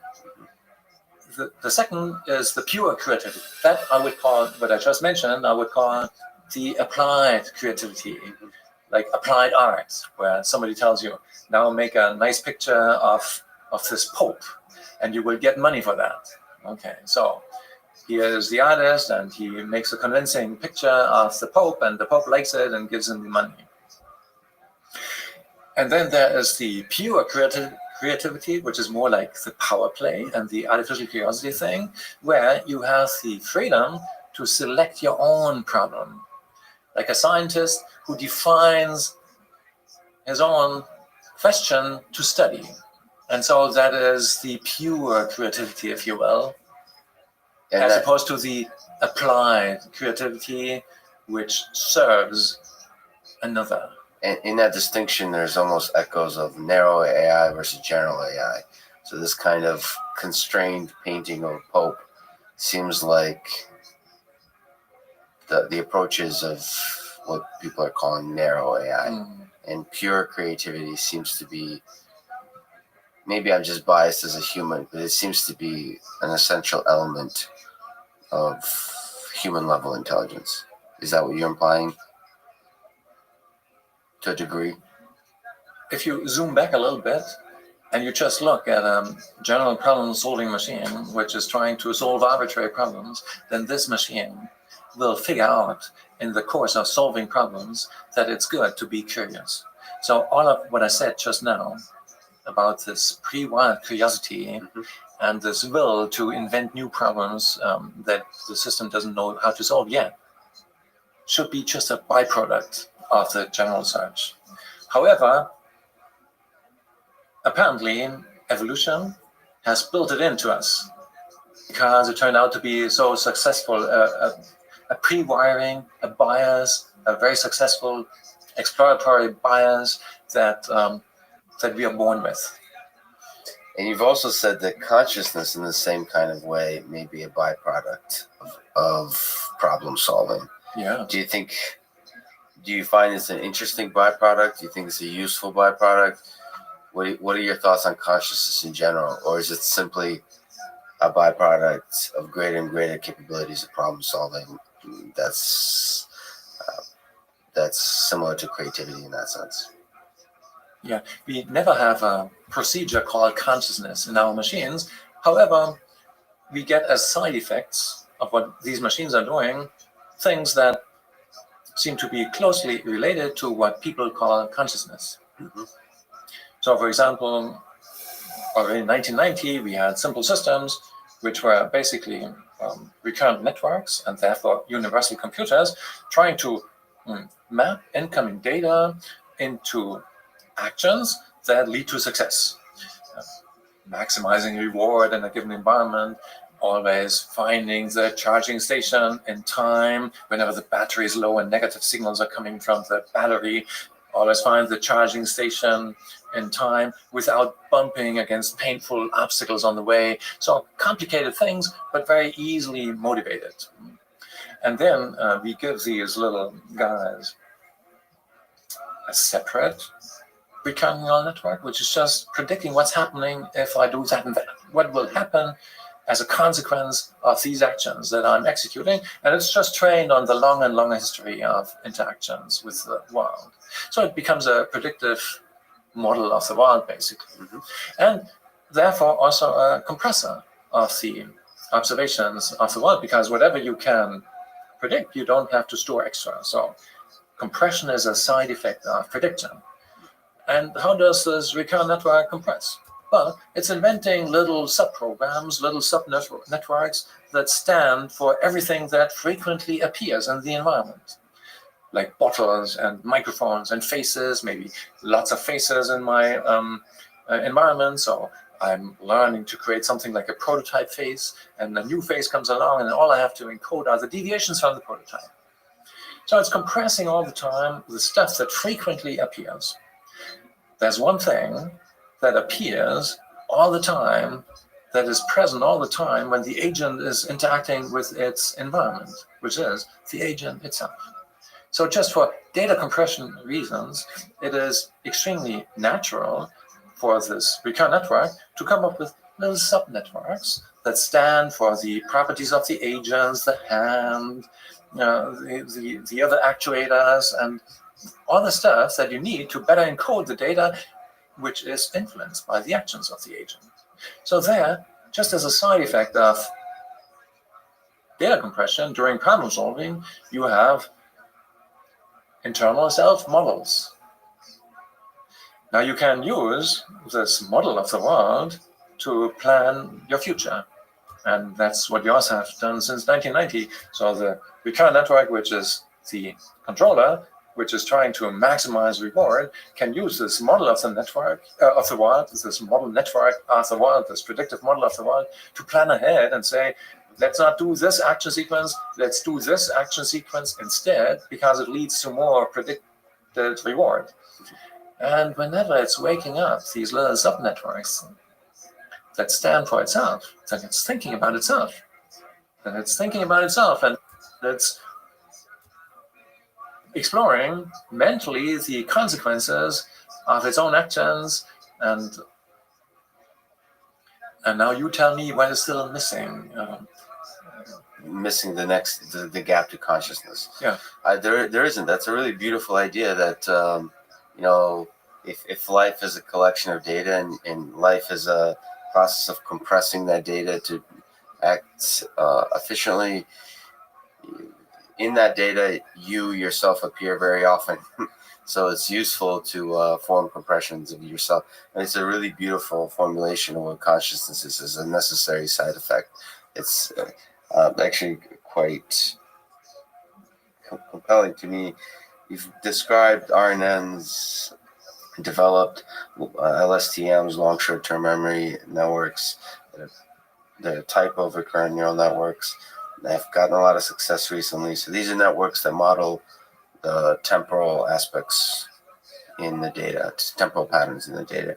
And you've called them the deepest of the neural networks, right? So what do you think is the value of depth in the models that we use to learn? Yeah, since you mentioned the long short-term memory and the LSTM, I have to mention the names of the brilliant students who made that possible. Of course. First of all, my first student ever, Sepp Hochreiter, who had fundamental insights already in his diploma thesis. Then Felix Geers, who had additional important contributions. Alex Grays, a guy from Scotland, who is mostly responsible for this CTC algorithm, which is now often used to train the LSTM to do the speech recognition on all the Google Android phones and whatever, and Siri and so on. So these guys, without these guys, I would be nothing. It's a lot of incredible work. What is now the depth? What is the importance of depth? Well, most problems in the real world are deep in the sense that the current input doesn't tell you all you need to know about the environment. So instead, you have to have a memory of what happened in the past, and often important parts of that memory are dated. They are pretty old. So when you're doing speech recognition, for example, and somebody says 11, then that's about half a second or something like that, which means it's already 50 time steps. And another guy, or the same guy, says 7. So the ending is the same, Evan. But now the system has to see the distinction between 7 and 11, and the only way it can see the difference is it has to store that 50 steps ago there was an S or an 11 or 7. So there you have already a problem of depth 50, because for each time step you have something like a virtual layer in the expanded, unrolled version of this recurrent network, which is doing the speech recognition. So these long time lags, they translate into problem depth. And most problems in this world are such that you really have to look far back in time to understand what is the problem and to solve it. But just like with LSTMs, you don't necessarily need to, when you look back in time, remember every aspect. You just need to remember the important aspects. That's right. The network has to learn to put the important stuff into memory and to ignore the unimportant noise. So, but in that sense, deeper and deeper is better? Or is there a limitation? Is there, I mean, LSTM is one of the great examples of architectures that do something beyond just deeper and deeper networks.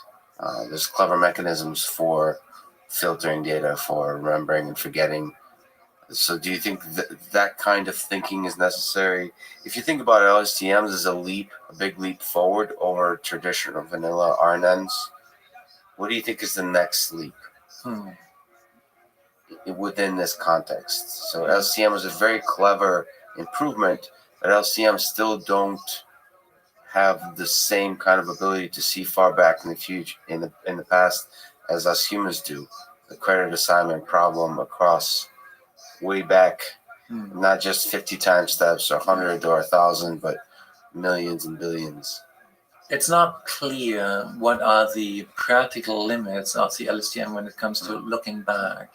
Already in 2006, I think, we had examples where it not only looked back tens of thousands of steps, but really millions of steps.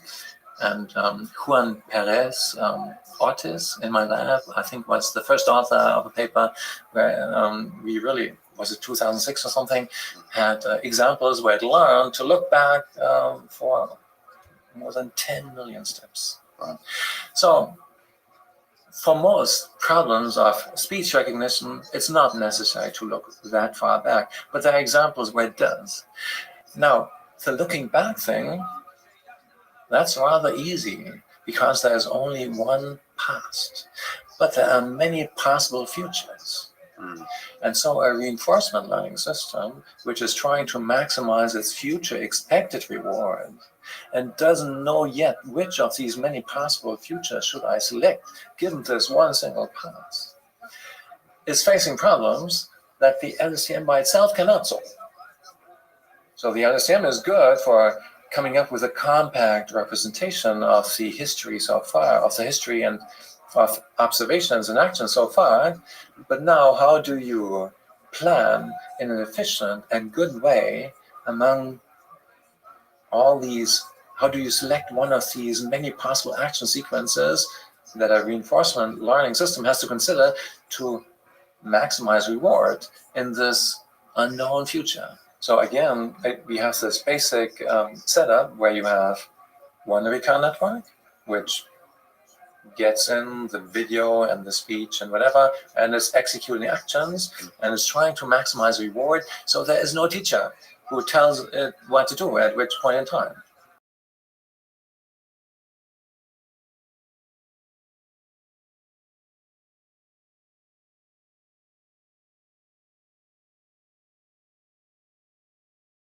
All the way to make better predictions of the next time step. So essentially, although it's predicting only the next time step, it is motivated to learn to put into memory something that happened maybe a million steps ago, because it's important to memorize that if you want to predict that at the next time step, the next event. Now, how can a model of the world like that, a predictive model of the world, be used by the first guy? Let's call it the controller and the model, the controller and the model. How can the model be used by the controller to efficiently select among these many possible futures? The naive way we had about 30 years ago was, let's just use the model of the world as a stand-in, as a simulation of the world, and millisecond by millisecond we plan the future, and that means we have to roll it out really in detail, and it will work only if the model is really good, and it will still be inefficient because we have to look at all these possible futures, and there are so many of them. So instead, what we do now, since 2015, in our CM systems, controller model systems, we give the controller the opportunity to learn by itself how to use the potentially relevant parts of the model network to solve new problems more quickly. And if it wants to, it can learn to ignore the M. And sometimes it's a good idea to ignore the M because it's really bad.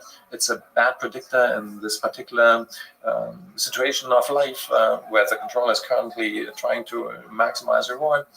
However, it can also learn to address and exploit some of the subprograms that came about in the model network through compressing the data by predicting it. So it now has an opportunity to reuse that code, the algorithmic information in the model network, to reduce its own search space such that it can solve a new problem more quickly than without the model. Compression. So you're ultimately optimistic and excited about the power of RL, of reinforcement learning, in the context of real systems? Absolutely, yeah. So you see RL as a potential having a huge impact beyond just sort of the M part is often developed on supervised learning methods. You see RL as a for problems of self-driving cars or any kind of applied cyber robotics. That's the correct, interesting direction for research in your view?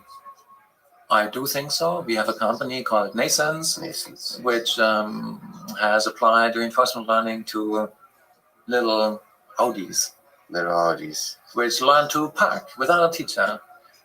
The same principles were used, of course, So these little Audis, they are small, maybe like that, so much smaller than the real Audis. But they have all the sensors that you find in the real Audis. You find the cameras, the LiDAR sensors. They go up to 120 kilometers an hour if they want to, and they have pain sensors basically, and they don't want to bump against obstacles and other Audis, and so they must learn like little babies to park. Take the raw vision input and translate that into actions that lead to successful parking behavior, which is a rewarding thing. And yes, they learn that. They learn.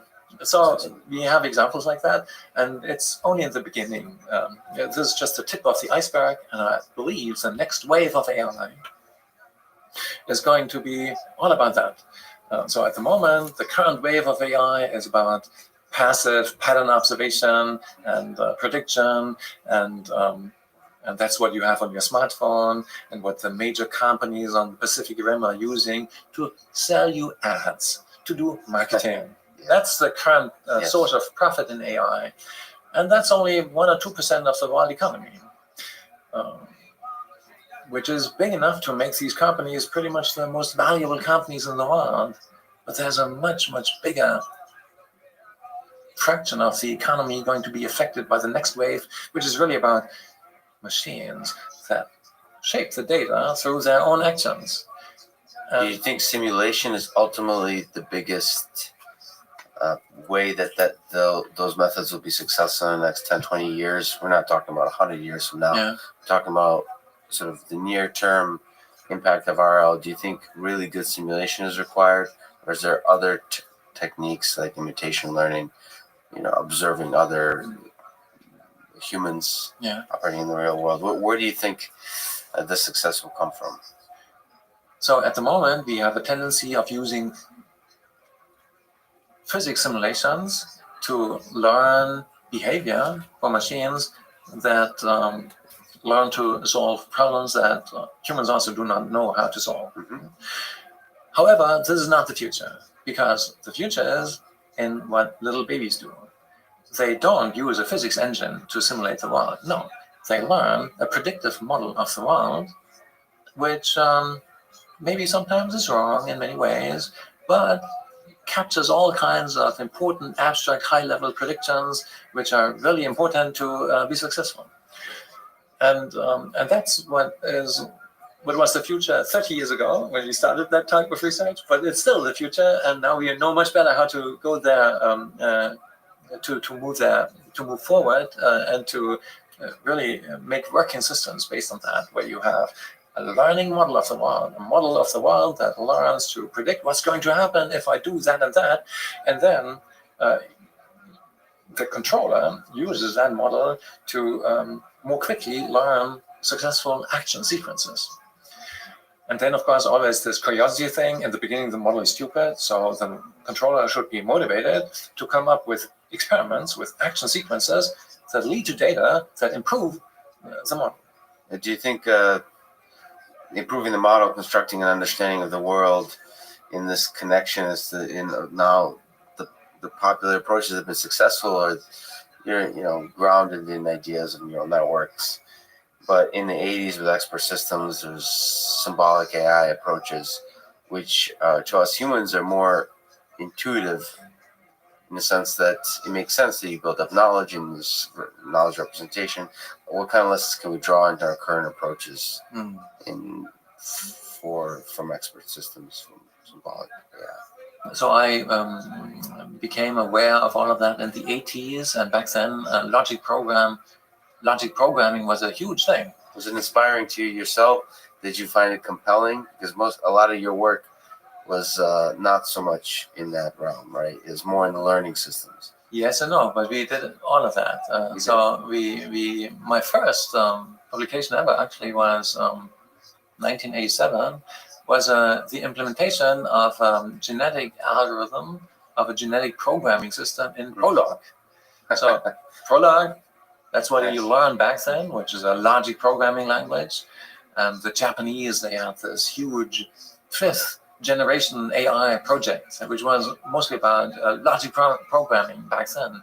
Although neural networks existed and were well known back then, and deep learning has existed since 1965, since this guy in the Ukraine, Ivanenko, started it.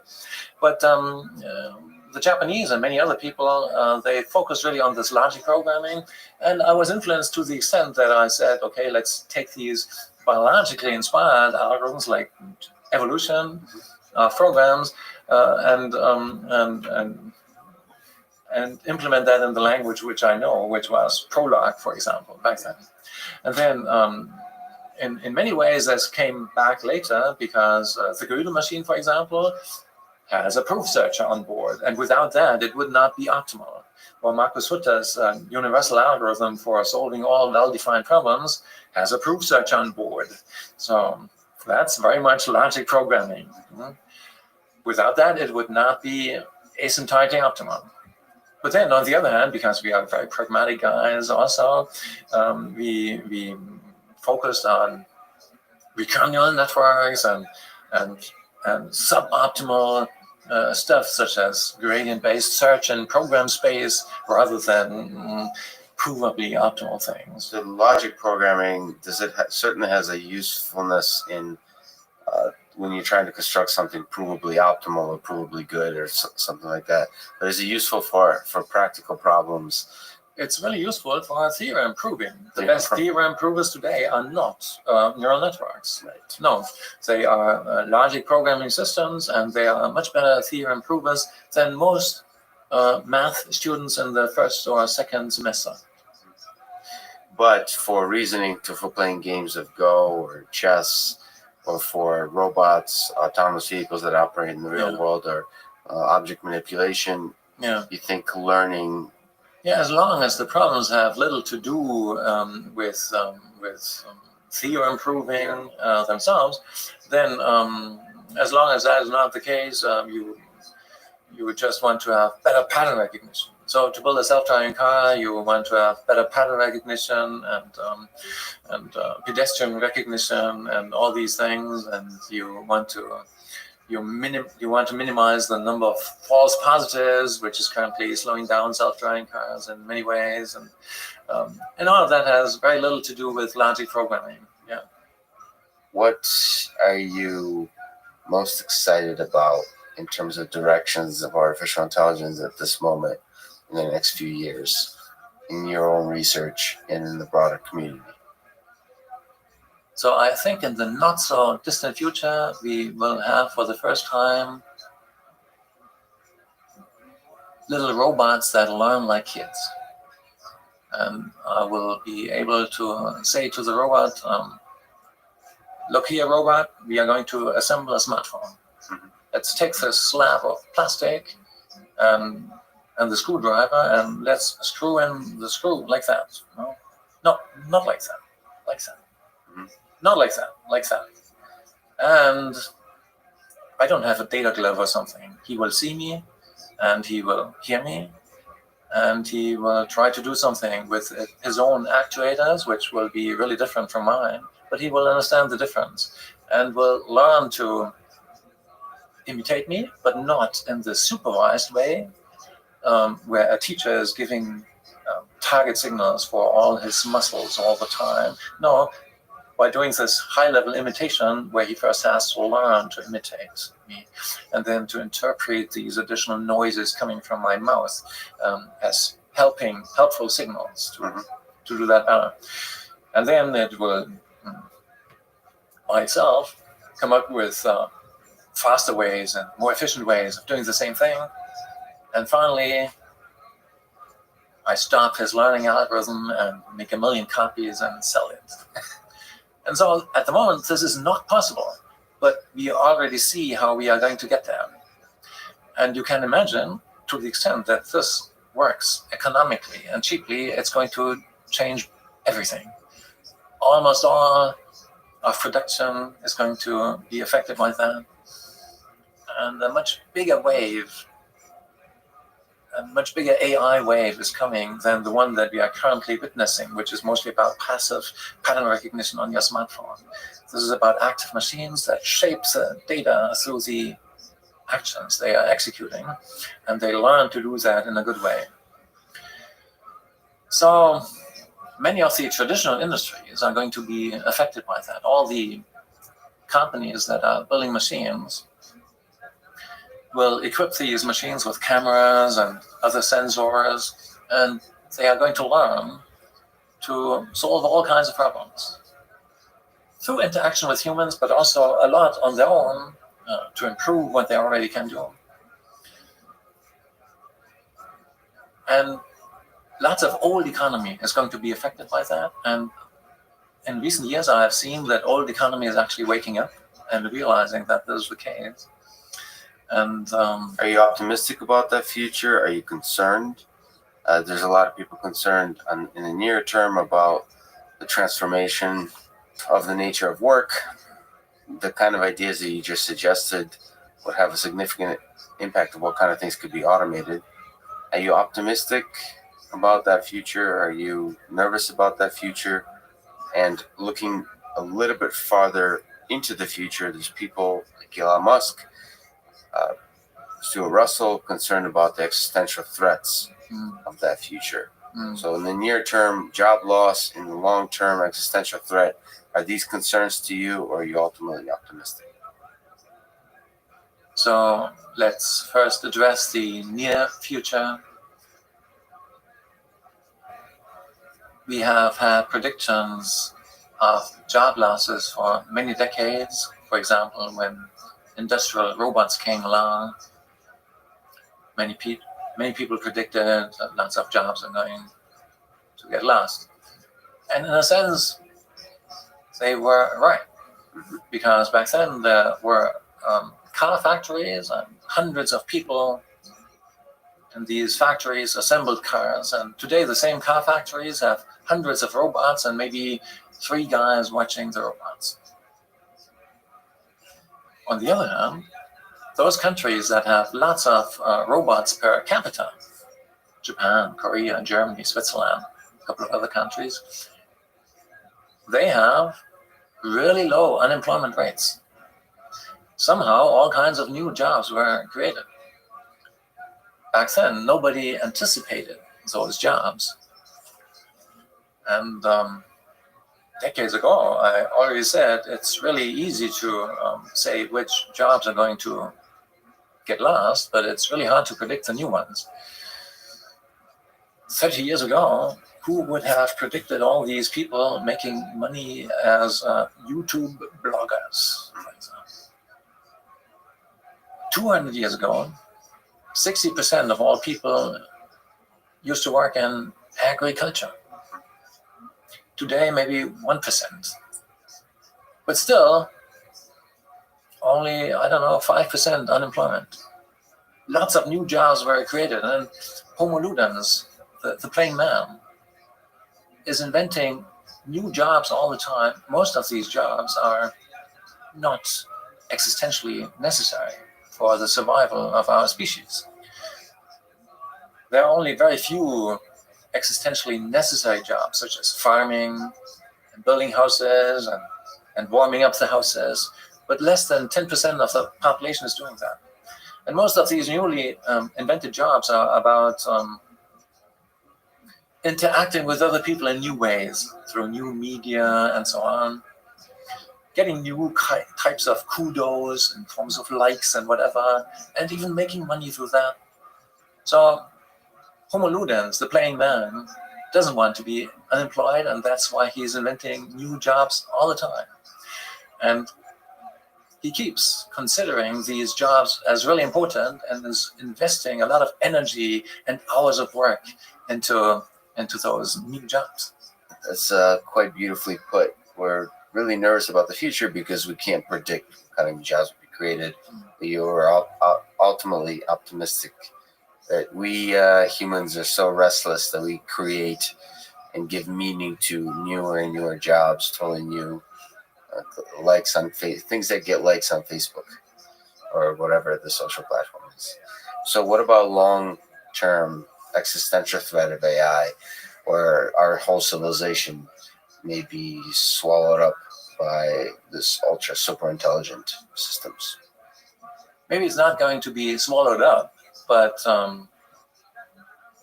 I'd be surprised if we humans were the last step in the evolution of the universe. And You've actually had this beautiful comment somewhere that I've seen saying that quite insightful. So artificial general intelligence systems, just like us humans, will likely not want to interact with humans. They'll just interact amongst themselves, just like ants interact amongst themselves and only tangentially interact with humans. mm, And it's quite an interesting idea that once we create AGI, that will lose interest in humans and have compete for their own Facebook likes on their own social platforms. mm. So within that quite elegant idea, how do we know in a hypothetical sense that there's not already intelligence systems out there? How do you think broadly of general intelligence greater than us? How would we know it's out there? Mm. How would we know it's around us? And could it already be? I'd be surprised if within the next few decades or something like that, we won't have AIs that are truly smart in every single way and better problem solvers in almost every single important way. And I'd be surprised if they wouldn't realize what we have realized a long time ago, which is that almost all physical resources are not here in this biosphere, but further out.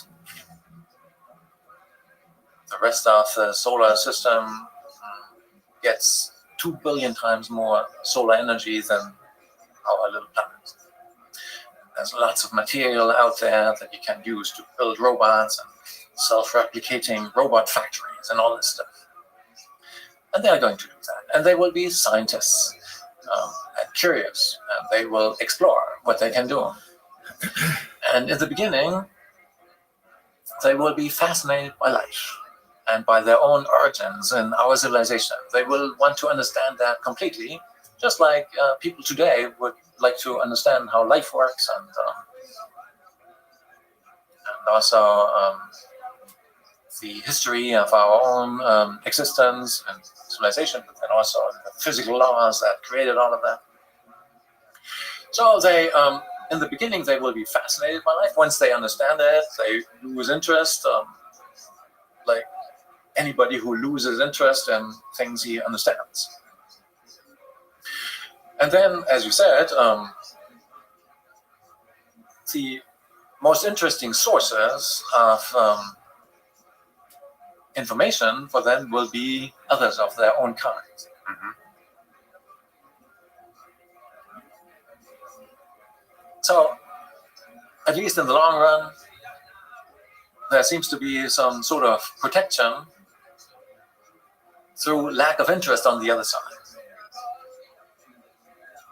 And now it seems also clear, as far as we understand physics, you need matter and energy to compute and to build more robots and infrastructure and more AI civilization and AI ecologies consisting of trillions of different types of AIs. And so it seems inconceivable to me that this thing is not going to expand. Some AI ecology not controlled by one AI, but by trillions of different types of AIs competing in all kinds of quickly evolving and disappearing ecological niches in ways that we cannot fathom at the moment. But it's going to expand, limited by light speed and physics, but it's going to expand. And now we realize that the universe is still young. It's only 13.8 billion years old. And it's going to be 1,000 times older than that. So there's plenty of time to conquer the entire universe and to fill it with intelligence and senders and receivers such that AIs can travel the way they are traveling in our labs today, which is by radio from sender to receiver. And let's call the current age of the universe 1 eon. 1 eon. Now it will take just a few eons from now, and the entire visible universe is going to be full of that stuff. And let's look ahead to a time when the universe is going to be 1,000 times older than it is now. They will look back and they will say, look, almost immediately after the Big Bang, only a few eons later, the entire universe started to become intelligent. Now to your question, how do we see whether anything like that has already happened or is already in a more advanced stage in some other part of the universe, of the visible universe? We are trying to look out there and nothing like that has happened so far. Or is that true? Do you think we'll recognize it? Well, how do we know it's not among us? How do we know planets aren't in themselves intelligent beings? How do we know ants, seen as a collective, are not much greater intelligence than our own? These kinds of ideas. Yeah. When I was a boy, I was thinking about these things.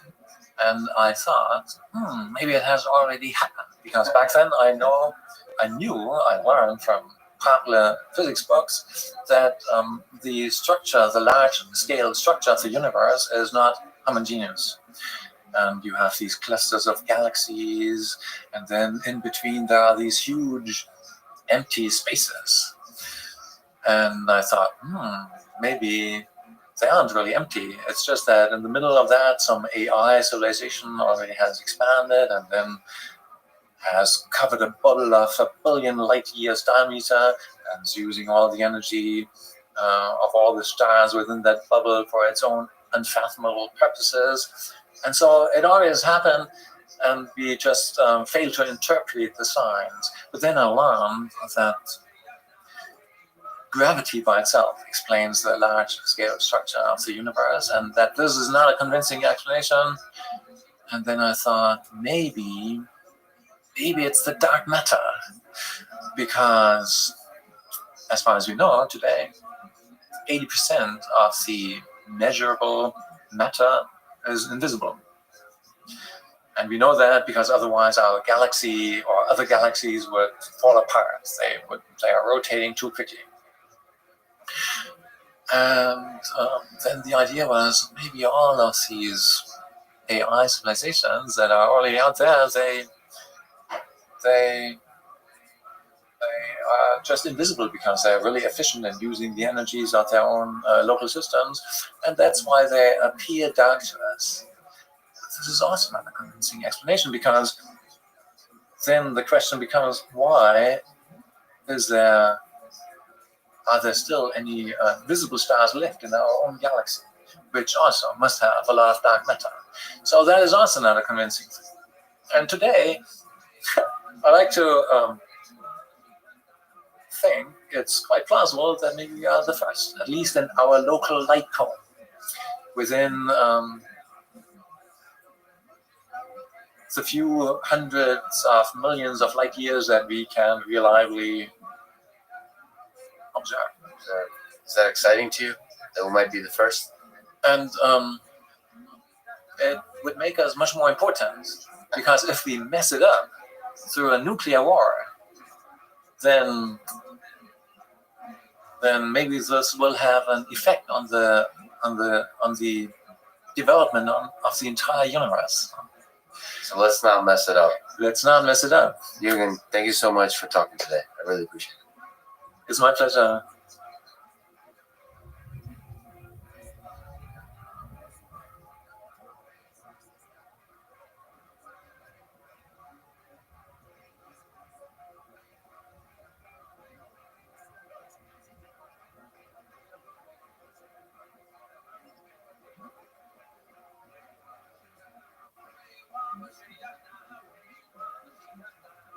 The following is a conversation with Thomas Sandholm. He's a professor at SameU and co-creator of Libratus, which is the first AI system to beat top human players in the game of Heads Up No Limit Texas Hold'em. He has published over 450 papers on game theory and machine learning, including a best paper in 2017 at NIPS, now renamed to New Rips, which is where I caught up with him for this conversation. His research and companies have had wide-reaching impact in the real world, especially because he and his group not only propose new ideas, but also build systems to prove that these ideas work in the real world. This conversation is part of the MIT course on Artificial General Intelligence and the Artificial Intelligence Podcast. If you enjoy it, subscribe on YouTube, iTunes, or simply connect with me on Twitter at Lex Friedman, spelled F-R-I-D. And now, here's my conversation with Thomas Sanholm. Can you describe the high level, the game of poker, Texas Hold'em, heads up Texas Hold'em, for people who might not be familiar with this card game? Yeah, happy to. So Heads Up No Limit Texas Hold'em has really emerged in the AI community as main benchmark for testing these application-independent algorithms for imperfect information game solving. And this is a game that's actually played by humans. You don't see that much on TV or casinos because, well, for various reasons, but you do see it in some expert level casinos, and you see it in the best poker movies of all time. It's actually an event in the World Series of Poker, but mostly it's played online and typically for pretty big sums of money. And this is a game that usually only experts play. So if you go to your home game on a Friday night, it probably is not going to be Heads Up No Limit Texas Hold'em. It might be No Limit Texas Hold'em in some cases, but typically for a big group, and it's not as competitive. While Heads Up means it's two players, so it's really like me against you. Am I better or are you better? Much like chess or Go in that sense, but an imperfect information game, which makes it much harder because I have to deal with issues of you knowing things that I don't know, and I know things that you don't know, instead of pieces being nicely laid on the board for both of us to see.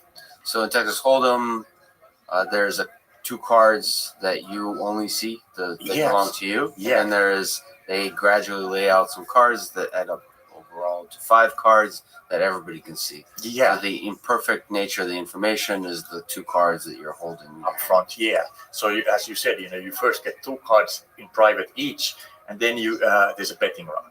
Then you get 3 cards in public on the table. Then there's a betting round. Then you get the 4th card in public on the table. There's a betting round. Then you get the 5th card on the table. There's a betting round. So there's a total of 4 betting rounds and 4 tranches of information revelation, if you will. Only the first tranche is private, and then it's public from there.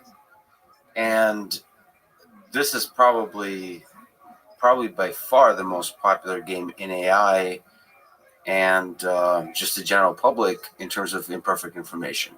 So it's probably the most popular spectator game to watch, right? So, which is why it's a super exciting game to tackle. So it's on the order of chess, I would say, in terms of popularity, in terms of AI setting it as the bar of what is intelligence. So in 2017, Libratus, how do you pronounce it? Libratus beat... Little Latin there. A little bit of Latin.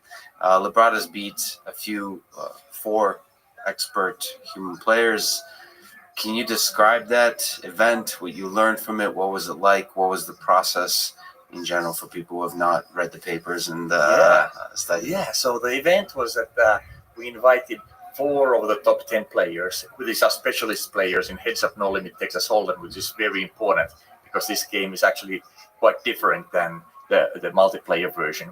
We brought them in to Pittsburgh to play at the Rivers Casino for 20 days. We wanted to get 120,000 hands in because we wanted to get statistical significance. So it's a lot of hands for humans to play, even for these top pros who play fairly quickly normally. So we couldn't just have one of them play so many hands. 20 days they were playing, basically morning to evening. And I raised 200,000 as a little incentive for them to play. And the setting was so that they didn't all get 50,000.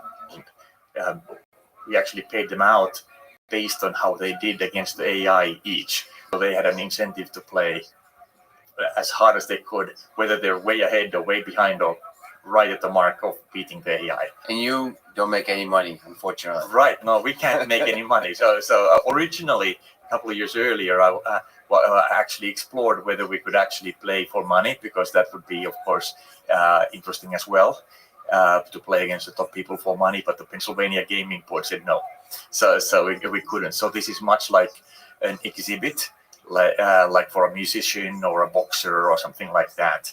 Nevertheless, you were keeping track of the money, and Libratus won close to $2 million, I think. So if it was for real money, if you were able to earn money, that was a quite impressive and inspiring achievement. Just a few details. What were the players looking at? I mean, were they behind a computer? What was the interface like? Yes, they were playing much like they normally do. These top players, when they play this game, they play mostly online. So they're used to playing through a UI. Yes. And they did the same thing here. So there was this layout. You could imagine there's a table on a screen. There's the human sitting there, and then there's the AI sitting there, and the screen shows everything that's happening, the cards coming out, and shows the bets being made. And we also had the betting history for the human. So if the human forgot what had happened in the hand so far, they could actually reference back and so forth. Is there a reason they were given access to the betting history for? Well, we just it didn't really matter. They wouldn't have forgotten anyway. These are top quality people, but we just wanted to put out there so it's not a question of a human forgetting and the AI somehow trying to get advantage of better memory. So what was that like? I mean, that was an incredible accomplishment. So what did it feel like before the event? Did you have doubt, hope? Where was your confidence at? Yeah, that's great. So, great question. So 18 months earlier, I had organized a similar Brains versus AI competition with our previous AI called Cloudical, and we couldn't beat the humans. So this time around, it was only 18 months later, and I knew that this new AI Libratus was way stronger, but it's hard to say how you'll do against the top humans before you try. So I thought we had about a 50-50 shot. And the international betting sites put us as a 4-1 or 5-1 underdog. So it's kind of interesting that people really believe in people and over AI. Not just people don't just over believe in themselves, but they have overconfidence in other people as well compared to the performance of AI. And so we were a 4-1 or 5-1 underdog. And even after 3 days of beating the humans in a row, we were still 50-50 on the international betting sites. Do you think there's something special and magical about poker in the way people think about it? In the sense even in chess, there's no Hollywood movies. Poker is the star of many movies. And there's this feeling that certain human facial expressions and body language, eye movement, all these tells are critical to poker. Like you can look into somebody's soul and understand their betting strategy and so on. So that's probably why, do you think that is why people have a confidence that humans will outperform? Because AI systems cannot, in this construct, perceive these kinds of tells. They're only looking at betting patterns and nothing else, the betting patterns and statistics. So what's more important to you if you step back on human players, human versus human? What's the role of these tells, of these ideas that we romanticize? Yeah. So I'll split it into two parts. So one is, why do humans trust humans more than AI and have overconfidence in humans? Yes. I think that's not really related to the tell question. It's just that they've seen these top players, how good they are, and they're really fantastic. So it's just hard to believe that an AI could beat them. Yes. So I think that's where that comes from. And that's actually maybe a more general lesson about AI, that until you've seen it overperform a human, it's hard to believe that it could. But then the tells, a lot of these top players, they're so good at hiding tells that among the top players, it's actually not really worth it for them to invest a lot of effort trying to find tells in each other, because they're so good at hiding them. So yes, at the kind of Friday evening game, tells are going to be a huge thing. You can read other people, and if you're a good reader, you'll read them like an open book. But at the top levels of poker now, the tells become a much smaller and smaller aspect of the game as you go to the top levels. The amount of strategies, the amounts of possible actions is very large, 10 to the power of 100 plus. So there has to be some. I've read a few of the papers related. It has to form some abstractions of various hands and actions. So, what kind of abstractions are effective for the game of poker? Yeah, so you're exactly right. So when you go from a game tree that's 10 to the 161, especially in an imperfect information game, it's way too large to solve directly, even with our fastest equilibrium finding algorithms. So you want to abstract it first. And abstraction in games is much trickier than abstraction in MDPs or other single agent settings, because you have these abstraction pathologies. But if I have a finer grained abstraction, the strategy that I can get from that for the real game might actually be worse than the strategy I can get from the coarse grained abstraction. So you have to be very careful. Now, the kinds of abstractions, just to zoom out, we're talking about, there's the hands abstractions, and then there's betting strategies. Yeah, betting actions, yeah. Betting actions. So there's information abstraction, to talk about general games. Information abstraction, which is the abstraction of what chance does. And this would be the cards in the case of poker. And then there's action abstraction, which is abstracting the actions of the actual players, which would be bets in the case of poker. Yourself and the other players? Yes, yourself and the other players. And for information abstraction, we were completely automated. So these are algorithms. They do what we call potential aware abstraction, where we don't just look at the value of the hand, but also how it might materialize into good or bad hands over time. And it's a certain kind of bottom-up process with integer programming there and clustering and various aspects. How do you build this abstraction? And then in the action abstraction, there it's largely based on how humans and other AIs have played this game in the past. But in the beginning, we actually use an automated action abstraction technology, which is provably convergent, that it finds the optimal combination of bet sizes, but it's not very scalable. So we couldn't use it for the whole game, but we use it for the first couple of betting actions.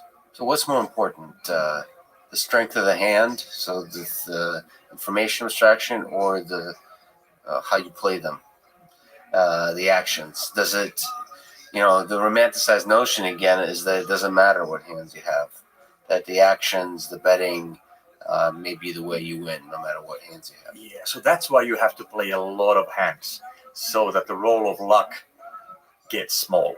So you could otherwise get lucky and get some good hands, and then you're going to win the match. Even with thousands of hands, you can get lucky, because there's so much variance in No Limit Texas Hold'em. Because if we both go all in, it's a huge stack of variance. So there are these massive swings in No Limit Texas Hold'em. So that's why you have to play not just thousands, but over 100,000 hands to get statistical significance. So let me ask another way this question. If you didn't even look at your hands, but they didn't know that, your opponents didn't know that, how well would you be able to do? That's a good question. There's actually, I heard this story that there's this Norwegian female poker player called Annette Oberstad, who's actually won a tournament by doing exactly that. But that would be extremely rare.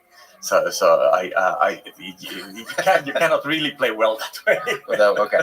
So the hands do have some role to play. Okay. Yes. So Libratus does not use, as far as I understand, use learning methods, deep learning. Is there room for learning in there's no reason why Libratus doesn't, combine with an AlphaGo type approach for estimating the quality of function estimator. What are your thoughts on this? Maybe as compared to another algorithm, which I'm not that familiar with, DeepStack, the engine that does use deep learning, that is unclear how well it does, but nevertheless uses deep learning. So what are your thoughts about learning methods to aid in the way that Libratus plays the game of poker? Yeah, so as you said, Libratus did not use learning methods. And played very well without them. Since then, we have actually here we have a couple of papers on things that do use learning techniques. Excellent. And deep learning in particular, and sort of the way you're talking about, where it's learning an evaluation function. But in imperfect information games, unlike, let's say, in Go or now also in chess and shogi, it's not sufficient to learn an evaluation for a state, because the value of an information set depends not only on the exact state, but it also depends on both players' beliefs. Like, if I have a bad hand, I'm much better off if the opponent thinks I have a good hand. And vice versa, if I have a good hand, I'm much better off if the opponent believes I have a bad hand. So the value of a state is not just a function of the cards. It depends on, if you will, the path of play, but only to the extent that is captured in the belief distributions. So that's why it's not as simple as it is in perfect information games. And I don't want to say it's simple there either. It's, of course, very complicated computationally there too, but at least conceptually it's very straightforward. There's a state, there's an evaluation function, you can try to learn it. Here, you have to do something more. What we do is, in one of these papers, we're looking at where we allow the opponent to actually take different strategies at the leaf of the search tree, as if you will. And that is a different way of doing it, and it doesn't assume, therefore, a particular way that the opponent plays, but it allows the opponent to choose from a set of different continuation strategies. And that forces us to not be too optimistic in a look-ahead search. And that's one way you can do sound look-ahead search in imperfect information games, which is very difficult. And you were asking about Deep Stack. Yes. What they did was very different than what we do, either in Libratus or in this new work. They were randomly generating various situations in the game. Then they were doing the look ahead from there to the end of the game, as if that was the start of a different game. And then they were using deep learning to learn those values of those states, but the states were not just the physical states, they include the belief distributions. When you talk about look ahead for Deep Stack or with Libratus, does it mean considering every possibility that the game can evolve? Are we talking about extremely sort of like this exponentially growth of a tree? Yes. So we're talking about exactly that. Much like you do in alpha beta search or Monte Carlo tree search, but with different techniques. So there's a different search algorithm, and then we have to deal with the leaves differently. So if you think about what Libratus did, we didn't have to worry about this because we only did it at the end of the game. So we would always terminate into a real situation and we would know what the payout is. It didn't do these depth limited look aheads. But now in this new paper, which is called depth limited search for imperfect information games, we can actually do sound depth limited look ahead. So we can actually start to do the look ahead from the beginning of the game on, because that's too complicated to do for this whole long game. So in Libratus, we were just doing it for the end. So, and then the other side, this belief distribution. So is it explicitly modeled what kind of beliefs that the opponent might have? Yeah, it is explicitly modeled, but it's not assumed. The beliefs are actually output, not input. Of course, the starting beliefs are input, but they just fall from the rules of the game because we know that the dealer deals uniformly from the deck. So I know that every pair of cards that you might have is equally likely. I know that for a fact. That just follows from the rules of the game. Of course, except the two cards that I have. I know you don't have those. Yes. You have to take that into account. That's called card removal, and that's very important. Is the dealing always coming from a single deck in the heads up? So you can assume single deck. It's So card you removal. know that if I have the ace of spades, I know you don't have an ace of spades. Okay. So in the beginning, your belief is basically the fact that it's a fair dealing of hands, but how do you start to adjust that belief? Well, that's where this beauty of game theory comes. So Nash equilibrium, which John Nash introduced in 1950, introduces what rational play is when you have more than one player. And these are pairs of strategies, where strategies are contingency plans, one for each player, so that neither player wants to deviate to a different strategy, given that the other doesn't deviate. But as a side effect, you get the beliefs from base rule. So Nash equilibrium really isn't just deriving in these imperfect information games. Nash equilibrium, it doesn't just define strategies, it also defines beliefs for both of us. And it defines beliefs for each state.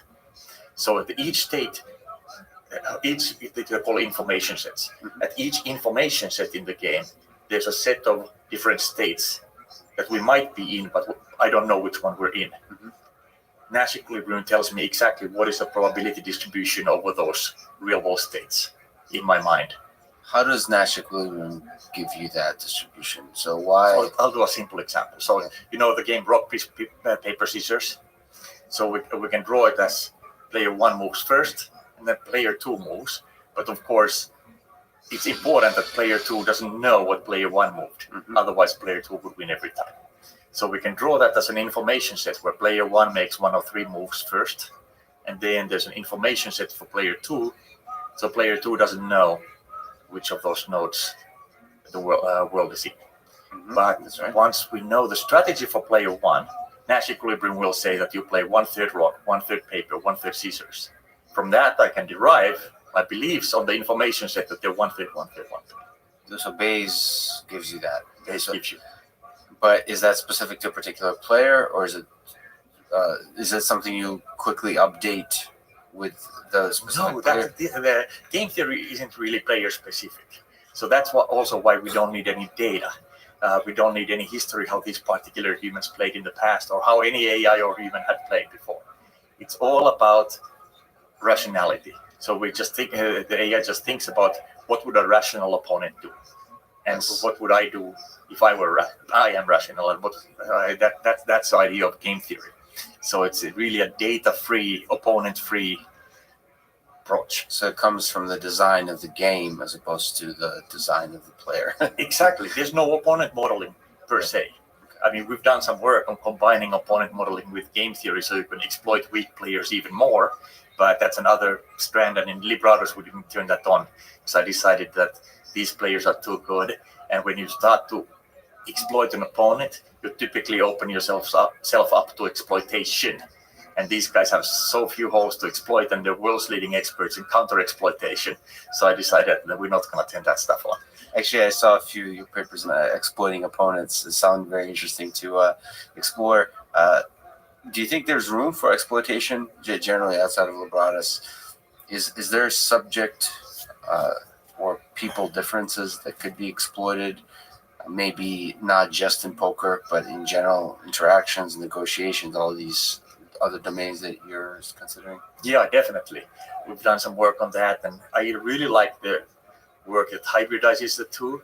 So you figure out what would a rational opponent do. And by the way, that's safe in these zero-sum games, two-player zero-sum games, because if the opponent does something irrational, yes, it might throw off my beliefs, but the amount that the player can gain by throwing off my belief is always less than they lose by playing poorly.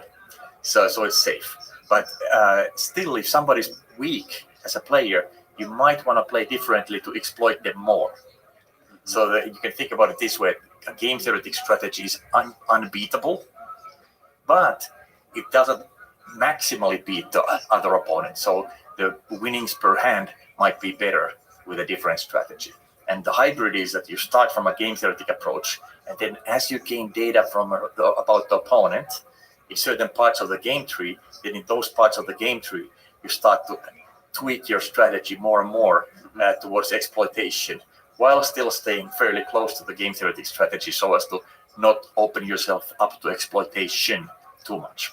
How do you do that? Do you try to vary up strategies, make it unpredictable? It's like, what is it, tit for tat strategies in Prisoner's Dilemma, or?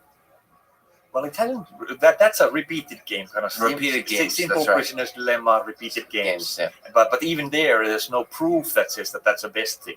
but experimentally it actually does well. So what kind of games are there, first of all? I don't know if this is something that you could just summarize. There's perfect information games where all the information is on the table. There's imperfect information games. There's repeated games that you play over and over. There's zero-sum games. There's non-zero-sum games. Yeah. And then there's a really important distinction you're making: two-player versus more players. So what other games are there, and what's the difference, for example, with this two-player game versus more players? Yeah. What are the key differences? Right. So let me start from the basics. So a repeated game is a game where the same exact game is played over and over. In these extensive form games, think about tree form, maybe with these information sets to represent incomplete information, you can have kind of repetitive interactions. Even repeated games are a special case of that, by the way. But the game doesn't have to be exactly the same.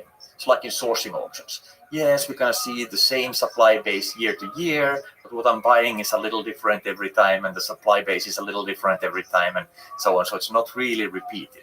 So to find a purely repeated game is actually very rare in the world. So they're really a very coarse model of what's going on. Then, if you move up from just simple repeated matrix games, not all the way to extensive form games, but in between, there's stochastic games, where there's these. You think about it like these little matrix games, and when you take an action and your opponent takes an action, they determine not which next game I'm going to, but the distribution over next games where I might be going to. So that's the stochastic game, but it's like matrix games repeated, stochastic games, extensive form games. That is from less to more general. And poker is an example of the last one. So it's really in the most general setting, extensive form games, and that's kind of what the AI community has been working on and being benchmarked on with this heads-up knowledge Texas Hold'em. Can you describe extensive form games? What's the motto here? So if you're familiar with the tree form, so it's really the tree form. Like in chess, there's a search tree versus a matrix. Yeah. And that the matrix is called the matrix form or bimatrix form or normal form game. And here you have the tree form, so you can actually do certain types of reasoning there that you lose the information when you go to normal form. There's a certain form of equivalence, like if you go from tree form and you say every possible contingency plan is a strategy, then I can actually go back to the normal form, but I lose some information from the lack of sequentiality. Then the multiplayer versus two-player distinction is an important one. So two-player games in zero-sum are conceptually easier and computationally easier. They're still huge, like this one, but they're conceptually easier and computationally easier. In that conceptually, you don't have to worry about which equilibrium is the other guy going to play when there are multiple, because any equilibrium strategy is a best response to any other equilibrium strategy. So I can play a different equilibrium from you, and we'll still get the right values of the game. That falls apart even with two players when you have general sum games. Even without cooperation, without cooperation. So there's a big gap from two-player zero sum to two-player general sum, or even to three-player zero sum. That's a big gap, at least in theory. Can you maybe non-mathematically provide the intuition why it all falls apart with three or more players? It seems like you should still be able to have a Nash equilibrium that's instructive, that holds. Okay, so it is true that all finite games have a Nash equilibrium. So this is what John Nash actually proved. So they do have a Nash equilibrium. That's not the problem. The problem is that there can be many. And then there's a question of which equilibrium to select. So, and if you select your strategy from a different equilibrium and I select mine, then what does that mean? And in these non-zero-sum games, we may lose some joint benefit where by being just simply stupid, we could actually both be better off if we did something else. Yes. And in 3-player, you get other problems also like collusion. Like maybe you and I can gang up on a third player and we can do radically better by colluding. So there are lots of issues that come up there.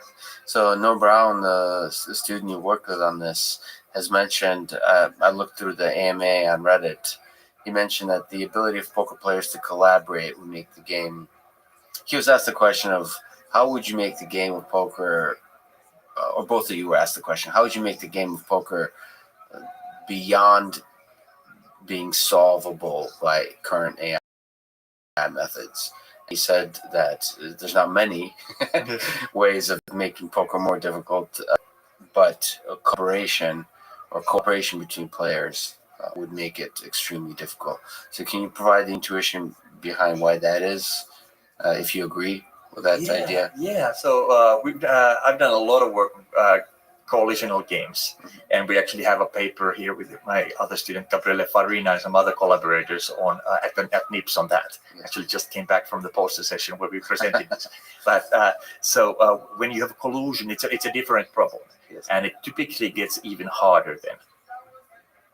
Even the game representations, some of the game representations don't really allow good computation, so we actually introduced a new game representation for that.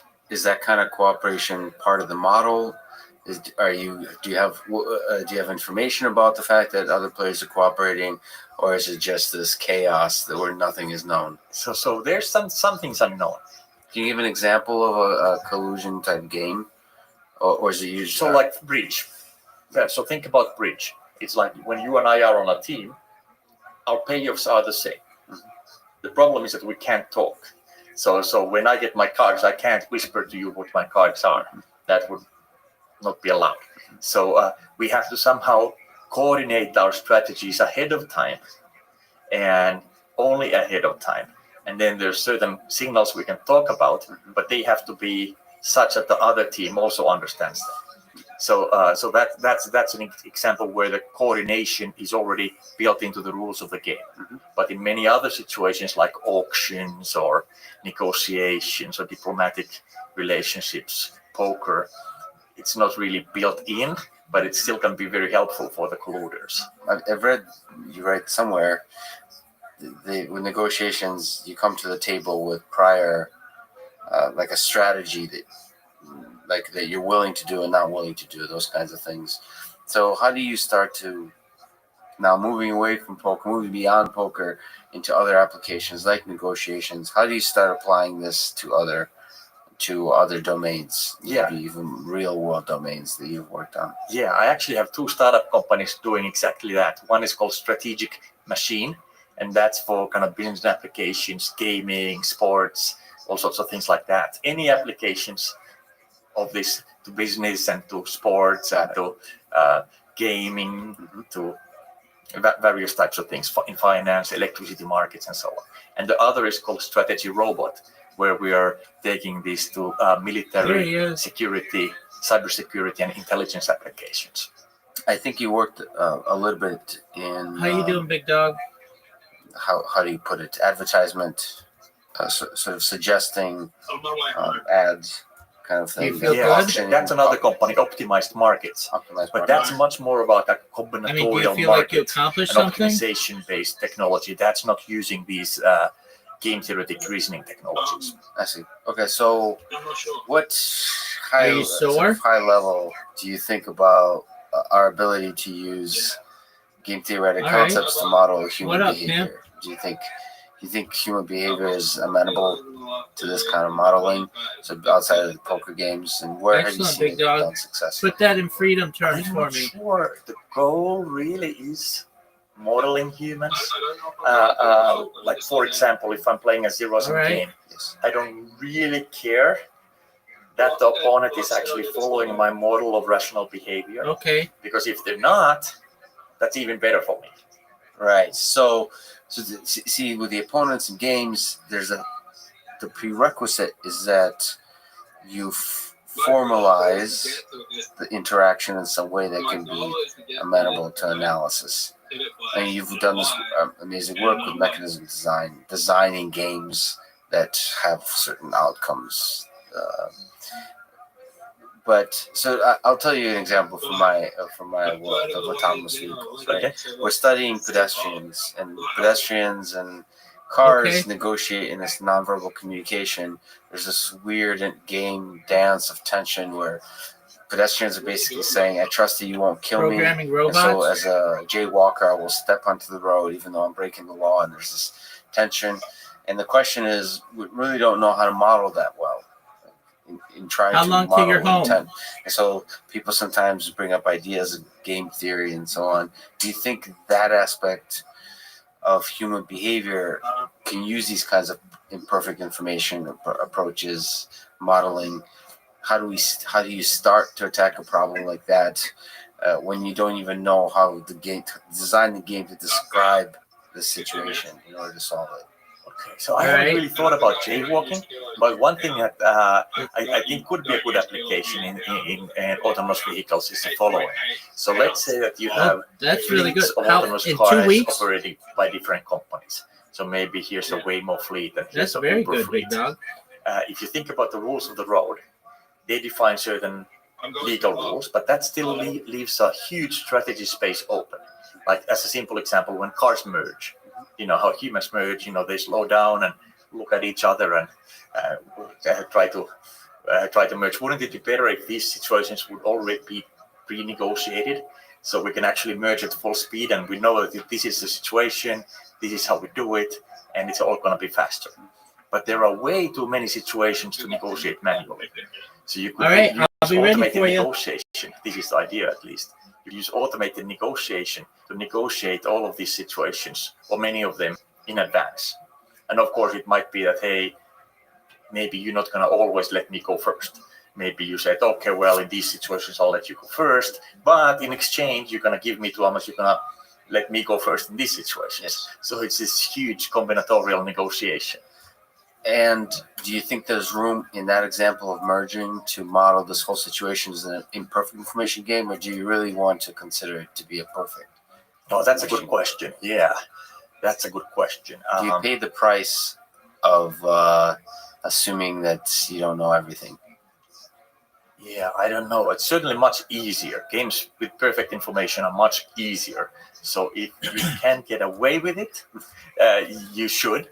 But if the real situation is of imperfect information, then you're going to have to deal with imperfect information. Great. So what lessons have you learned? The annual computer poker competition, an incredible accomplishment of AI. You know, you look at the history of Deep Blue, AlphaGo, these kind of moments when AI stepped up in an engineering effort and a scientific effort combined to beat the best of human players. So what do you take away from this whole experience? What have you learned about designing AI systems that play these kinds of games, and what does that mean for sort of AI in general, for the future of AI development?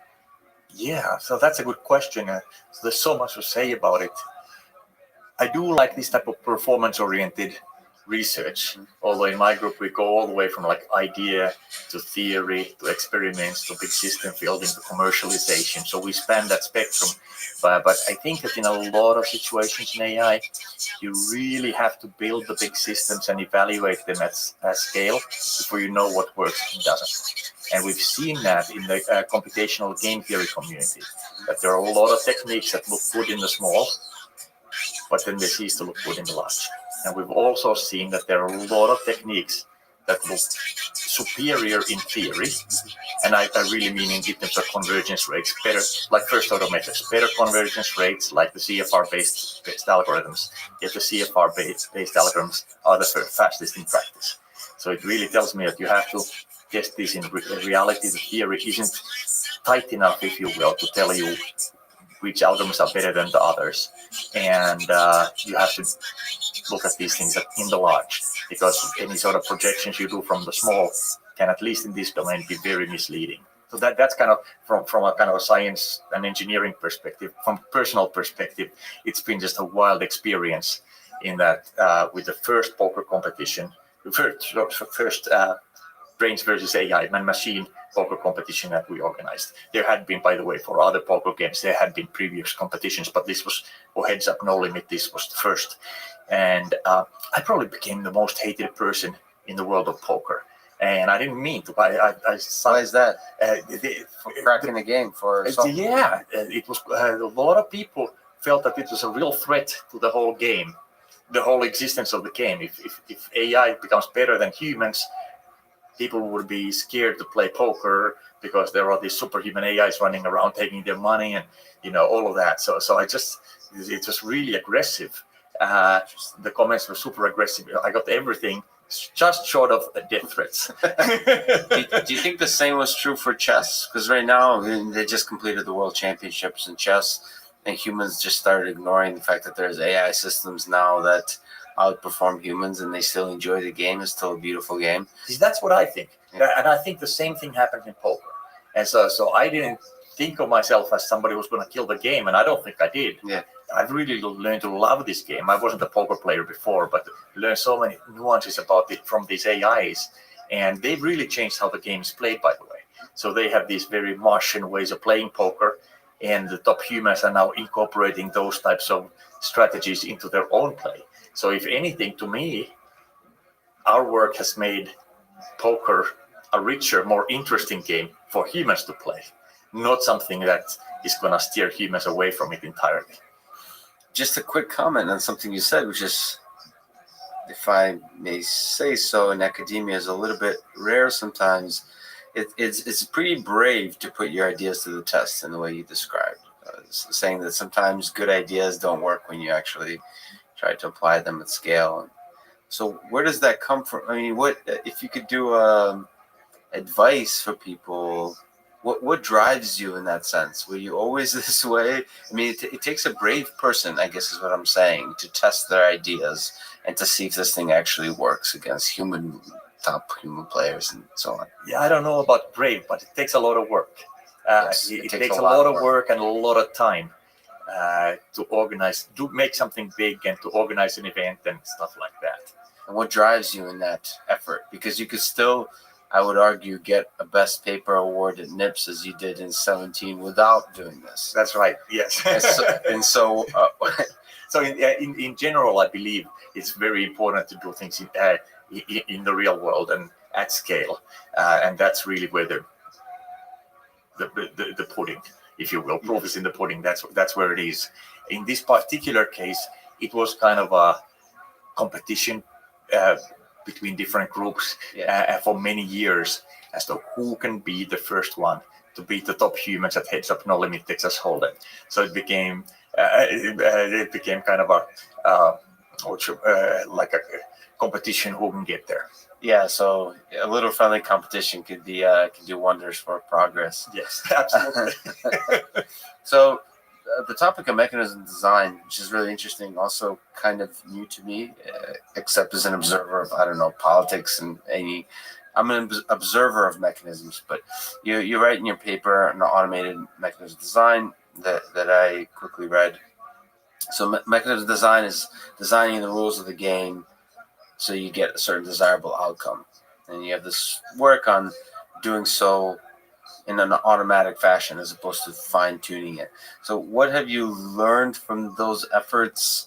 If you look, say, I don't know, at complexes like our political system, can we design our political system to have, in an automated fashion, to have outcomes that we want? Can we design something like traffic lights to be smart, where it gets outcomes that we want? So what are the lessons that you draw from that work? Yeah, so I still very much believe in the automated mechanism design direction.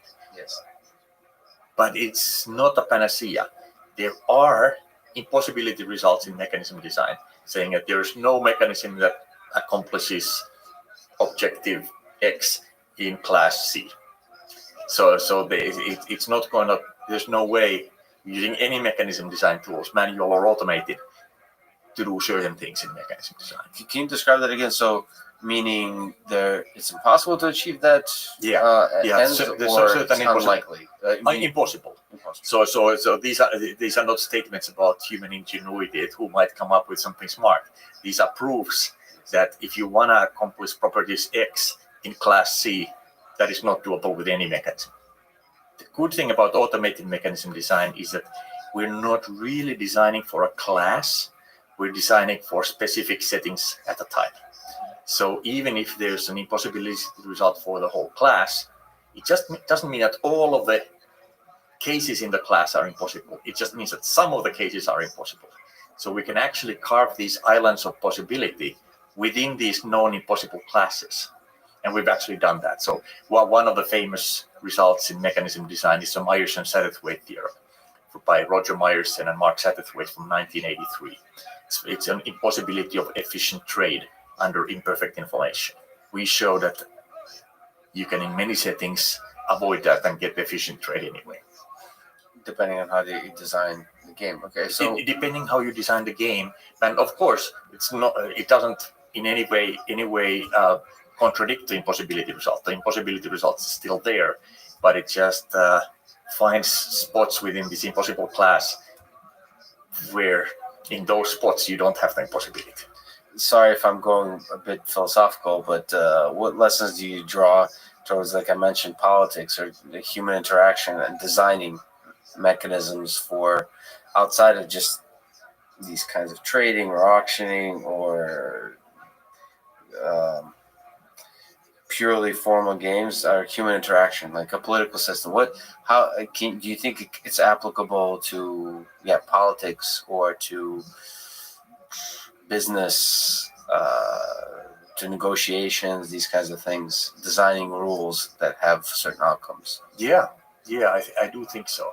Have you seen successfully done? There hasn't really. Oh, you mean mechanism design or automated mechanism? Automated mechanism design. So mechanism design itself has had fairly limited success so far. There are certain cases, but most of the real world situations are actually not sound from a mechanism design perspective. Even in those cases where they've been designed by very knowledgeable mechanism design people, the people are typically just taking some insights from the theory and applying those insights into the real world, rather than applying the mechanisms directly. So one famous example of it is the FCC spectrum auctions. So I've also had a small role in that, and very good economists excellent economists have been working on that with no game theory.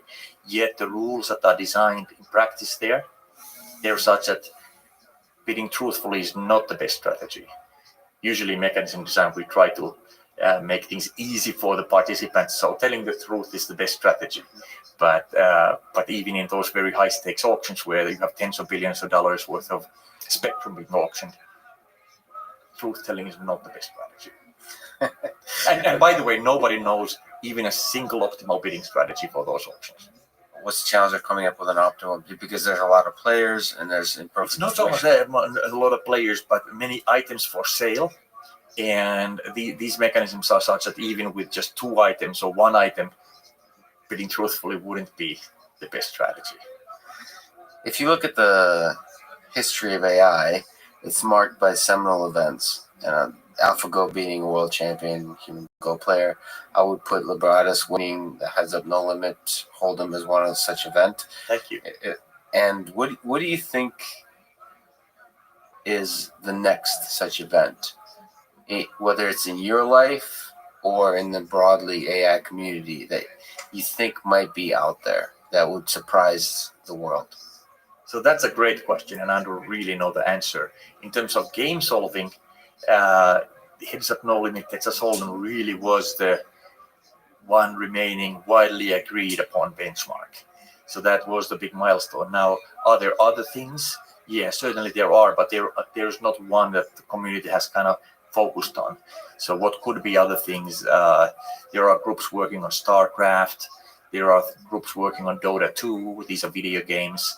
Yes. Or you could have like diplomacy or Hanabi, things like that. These are like recreational games, but none of them are really acknowledged as kind of the main next challenge problem, like chess or Go or Heads Up No Limit Texas Hold'em was. So I don't really know in the game solving space what is or what will be the next benchmark. I kind of hope that there will be a next benchmark, because really the different groups working on the same problem really drove these application independent techniques forward very quickly over 10 years. Do you think there's an open problem that excites you, that you start moving away from games into real world games, like say the stock market, trading? Yeah, so that's kind of how I am. So I am probably not going to work as hard on these recreational benchmarks. I'm doing 2 startups on game solving technology, Strategic Machine and Strategy Robot, and we're really interested in pushing this stuff into practice. What do you think would be really, a powerful result that would be surprising, that would be, if you can say, I mean, it's 5 years, 10 years from now, something that statistically you would say is not very likely, but if there's a breakthrough, would achieve? Yeah, so I think that overall we're in a very different situation in game theory than we are in, let's say, machine learning. Yes. So in machine learning, it's a fairly mature technology and it's very broadly applied and proven success in the real world. In game solving, there are almost no applications yet. We have just become superhuman, which machine learning, you could argue, happened in the 90s, if not earlier. And at least on supervised learning, certain complex supervised learning applications. Now, I think the next challenge problem, I know you're not asking about it this way, you're asking about the technology breakthrough. But I think the big breakthrough is to be able to show that, hey, maybe most of, let's say, military planning or most of business strategy will actually be done strategically using computational game theory. That's what I would like to see as a next 5 or 10 year goal. Maybe you can explain to me again, forgive me if this is an obvious question, but machine learning methods, neural networks suffer from not being transparent, not being explainable. Game theoretic methods, Nash equilibria, do they generally, when you see the different solutions, are they, when you talk about military operations, are they, once you see the strategies, do they make sense? Are they explainable, or do they suffer from the same problems as neural networks do? So that's a good question. I would say a little bit yes and no. And what I mean by that is that these game theoretic strategies, let's say Nash equilibrium, it has provable properties. So it's unlike, let's say, deep learning, where you kind of cross your fingers, hopefully it'll work. And then after the fact, when you have the weights, you're still crossing your fingers, and I hope it will work. Right? Here, you know that the solution quality is there. There's provable solution quality guarantees. Now, that doesn't necessarily mean that the strategies are human understandable. That's a whole other problem. So I think that deep learning and computational game theory are in the same boat in that sense, that both are difficult to understand.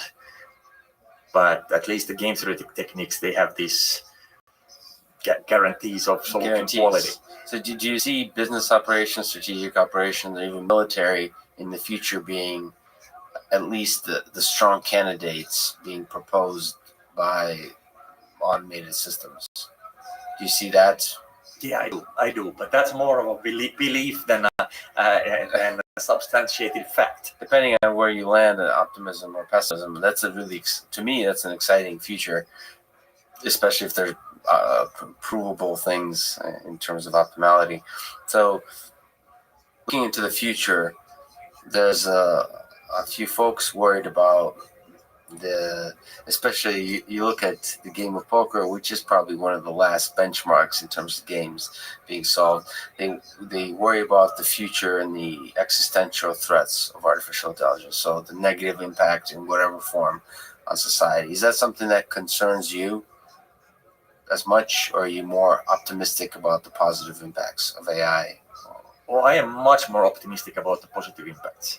So just in my own work, what we've done so far, we run the nationwide kidney exchange. Hundreds of people are walking around alive today who wouldn't be. And it's increased employment. You have a lot of people now running kidney exchanges and at transplant centers, interacting with the kidney exchange.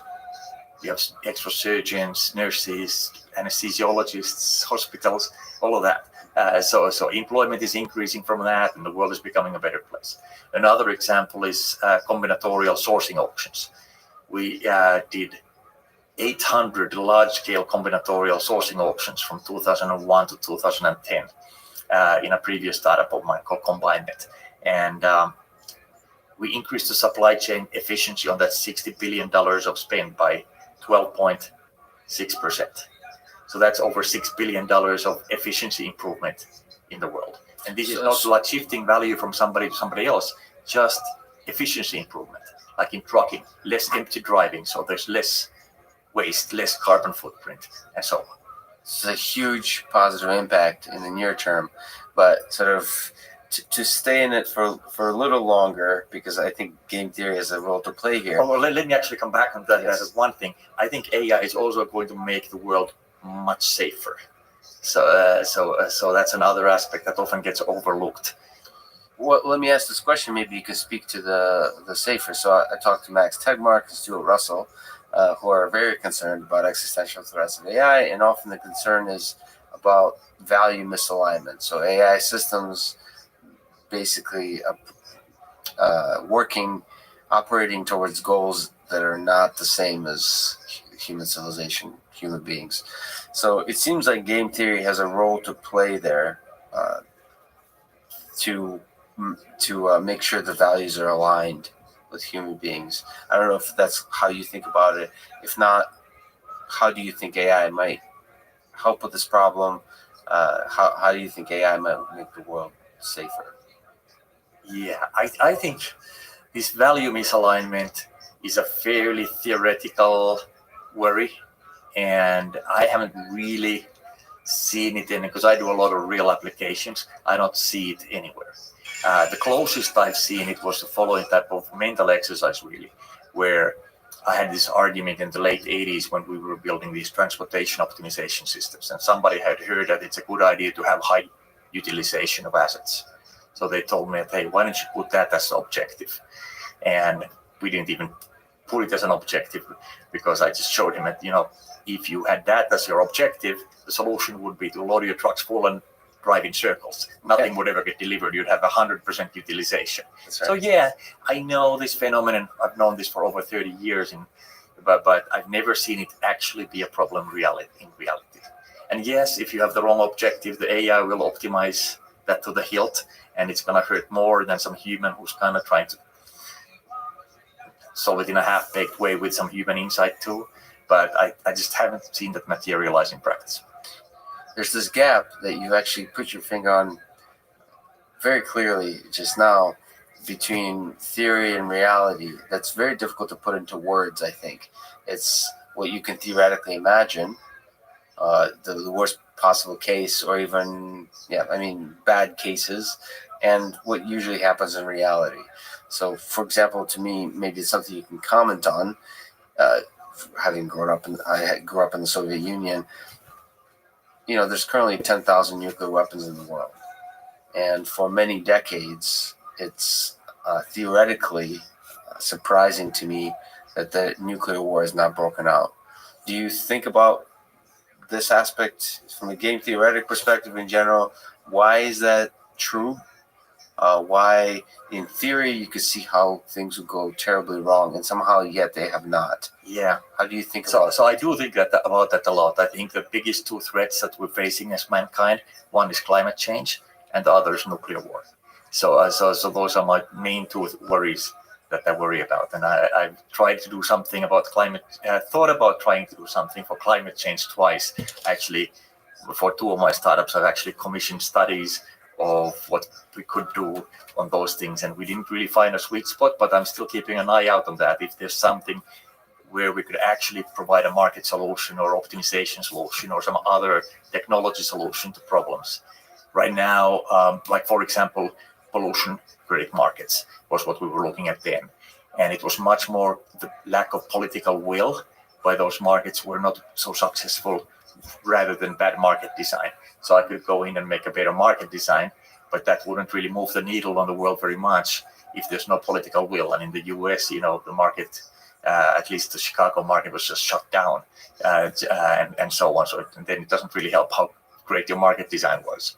And So, on the nuclear side, it's more so global warming is a more encroaching problem. Nuclear weapons have been here. It's an obvious problem that's just been sitting there. So how do you think about what is the mechanism design there that just made everything seem stable? And are you still extremely worried? I am still extremely worried. So you probably know the simple game theory of MAD. So this was a mutually assured destruction, and it doesn't require any computation. With small matrices, you can actually convince yourself that the game is such that nobody wants to initiate. Yeah, that's a very coarse-grained analysis, and it really works in a situation where you have two superpowers, a small number of superpowers. Now things are very different. You have a smaller nuke, so the threshold of initiating is smaller, and you have smaller countries and non-nation actors who may get nukes and so on. So I think it's riskier now than it was maybe ever before. And what idea, application of AI, we've talked about it a little bit, but what is the most exciting to you right now? I mean, you're here at NeurIPS now. You have a few excellent pieces of work, but what are you thinking into the future? With several companies you're doing, what's the most exciting thing, or one of the exciting things? The number one thing for me right now is coming up with these scalable techniques for game solving and applying them into the real world. I'm still very interested in market design as well, and we're doing that in the optimized markets. But I'm most interested if number one right now is strategic machine strategy robot, getting that technology out there and seeing, as you were in the trenches doing applications, what needs to be actually filled, what technology gaps still need to be filled. So it's so hard to just put your feet on the table and imagine what needs to be done. But when you're actually doing real applications, the applications tell you what needs to be done. And I really enjoy that interaction. Is it a challenging process to apply some of the state-of-the-art techniques you're working on and having the various players in the industry or the military or people who could really benefit from it actually use it? What's that process like? Of, in autonomous vehicles, we work with automotive companies, and they're in many ways are a little bit old-fashioned. It's difficult. They really want to use this technology. There's clearly will have a significant benefit, but the systems aren't quite in place to easily have them integrated in terms of data, in terms of compute, in terms of all these kinds of things. So is that one of the bigger challenges that you're facing, and how do you tackle that challenge? Yeah, I think that's always a challenge. That's kind of slowness and inertia, really, of let's do things the way we've always done it. You just have to find the internal champions at the customer who understand that, hey, things can't be the same way in the future. Otherwise, bad things are going to happen. Right. And it's in autonomous vehicles. It's actually very interesting that the car makers are doing that, and they're very traditional. But at the same time, you have tech companies who have nothing to do with cars or transportation, like Google and Baidu, really pushing on autonomous cars. I find that fascinating. Clearly, you're super excited about actually these ideas having an impact in the world. In terms of the technology, in terms of ideas and research, are there directions that you're also excited about? Whether that's on some of the approaches you talked about for the imperfect information games, whether it's applying deep learning to some of these problems, is there something that you're excited in the research side of things? Yeah. Lots of different things in the game solving. So solving even bigger games, games where you have more hidden action of the player actions as well. Poker is a game where really the chance actions are hidden, or some of them are hidden, but the player actions are public. Multiplayer games of various sorts, collusion, opponent exploitation, and even longer games. Some games that basically go forever, but they're not repeated. Mm-hmm. So extensive form games that go forever. What would that even look like? How do you represent that? How do you solve that? What's an example of a game like that? This is some of the stochastic games that you mentioned? Let's say business strategy. So it's and not just modeling like a particular interaction, but thinking about the business from here to eternity, or I see. or let's say military strategy. So it's not like war is going to go away. How do you think about military strategy that's going to go forever? How do you even model that? How do you know whether a move was good that you somebody made, and so on? So that's kind of one direction. I'm also very interested in learning much more scalable techniques for integer programming. So we had an ICML paper this summer on that, the first automated algorithm configuration paper that has theoretical generalization guarantees. So if I see this many training examples and I tune my algorithm in this way, it's going to have good performance on the real distribution, which I've not seen. So, which is kind of interesting that, algorithm configuration has been going on now for at least 17 years seriously, and there has not been any generalization theory before. Well, this is really exciting, and it's a huge honor to talk to you. Thank you so much, Tomas. Thank you for bringing Libratus to the world and all the great work you're doing. Well, thank you very much. It's been fun. Good questions.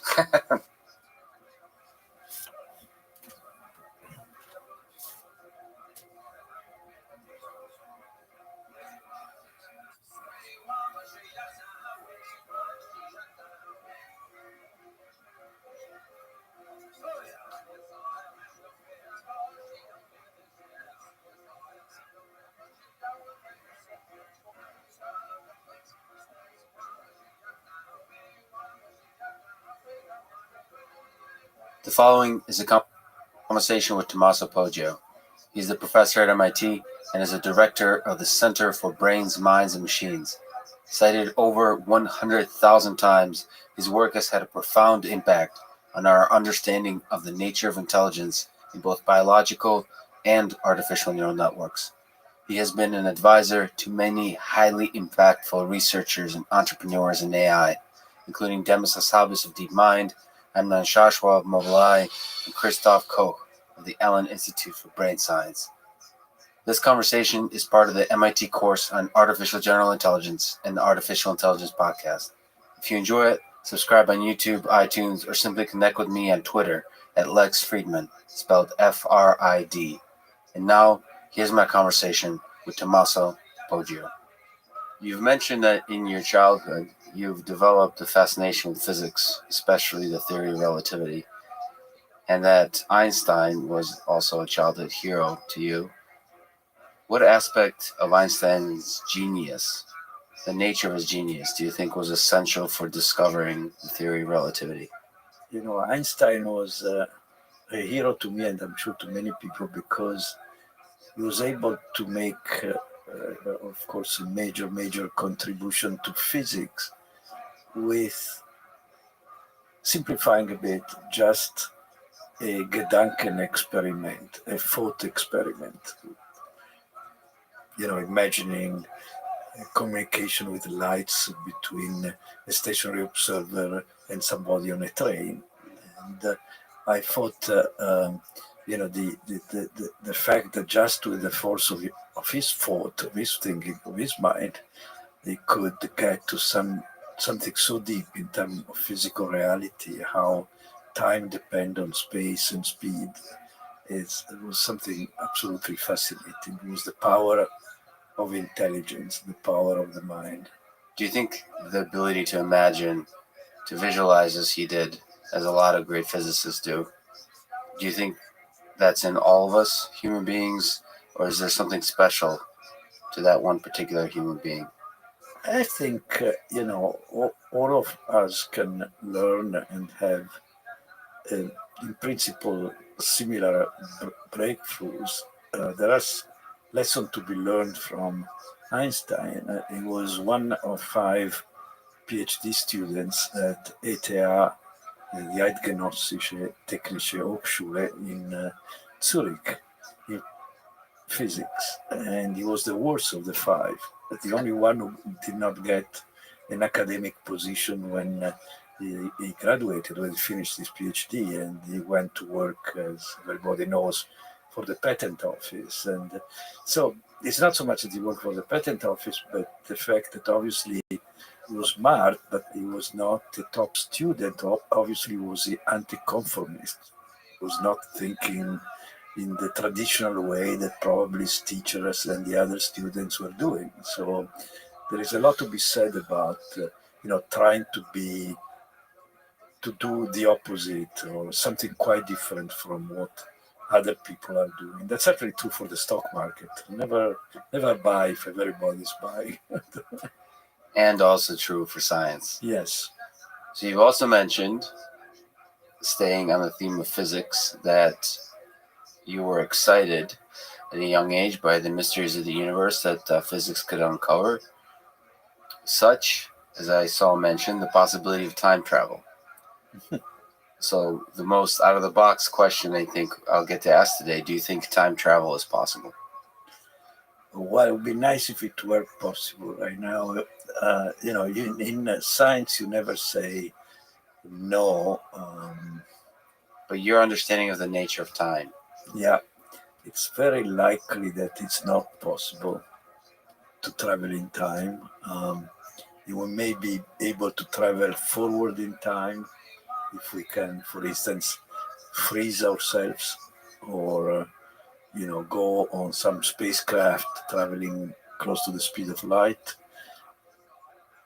But in terms of actively traveling, for instance, back in time, I find probably very unlikely.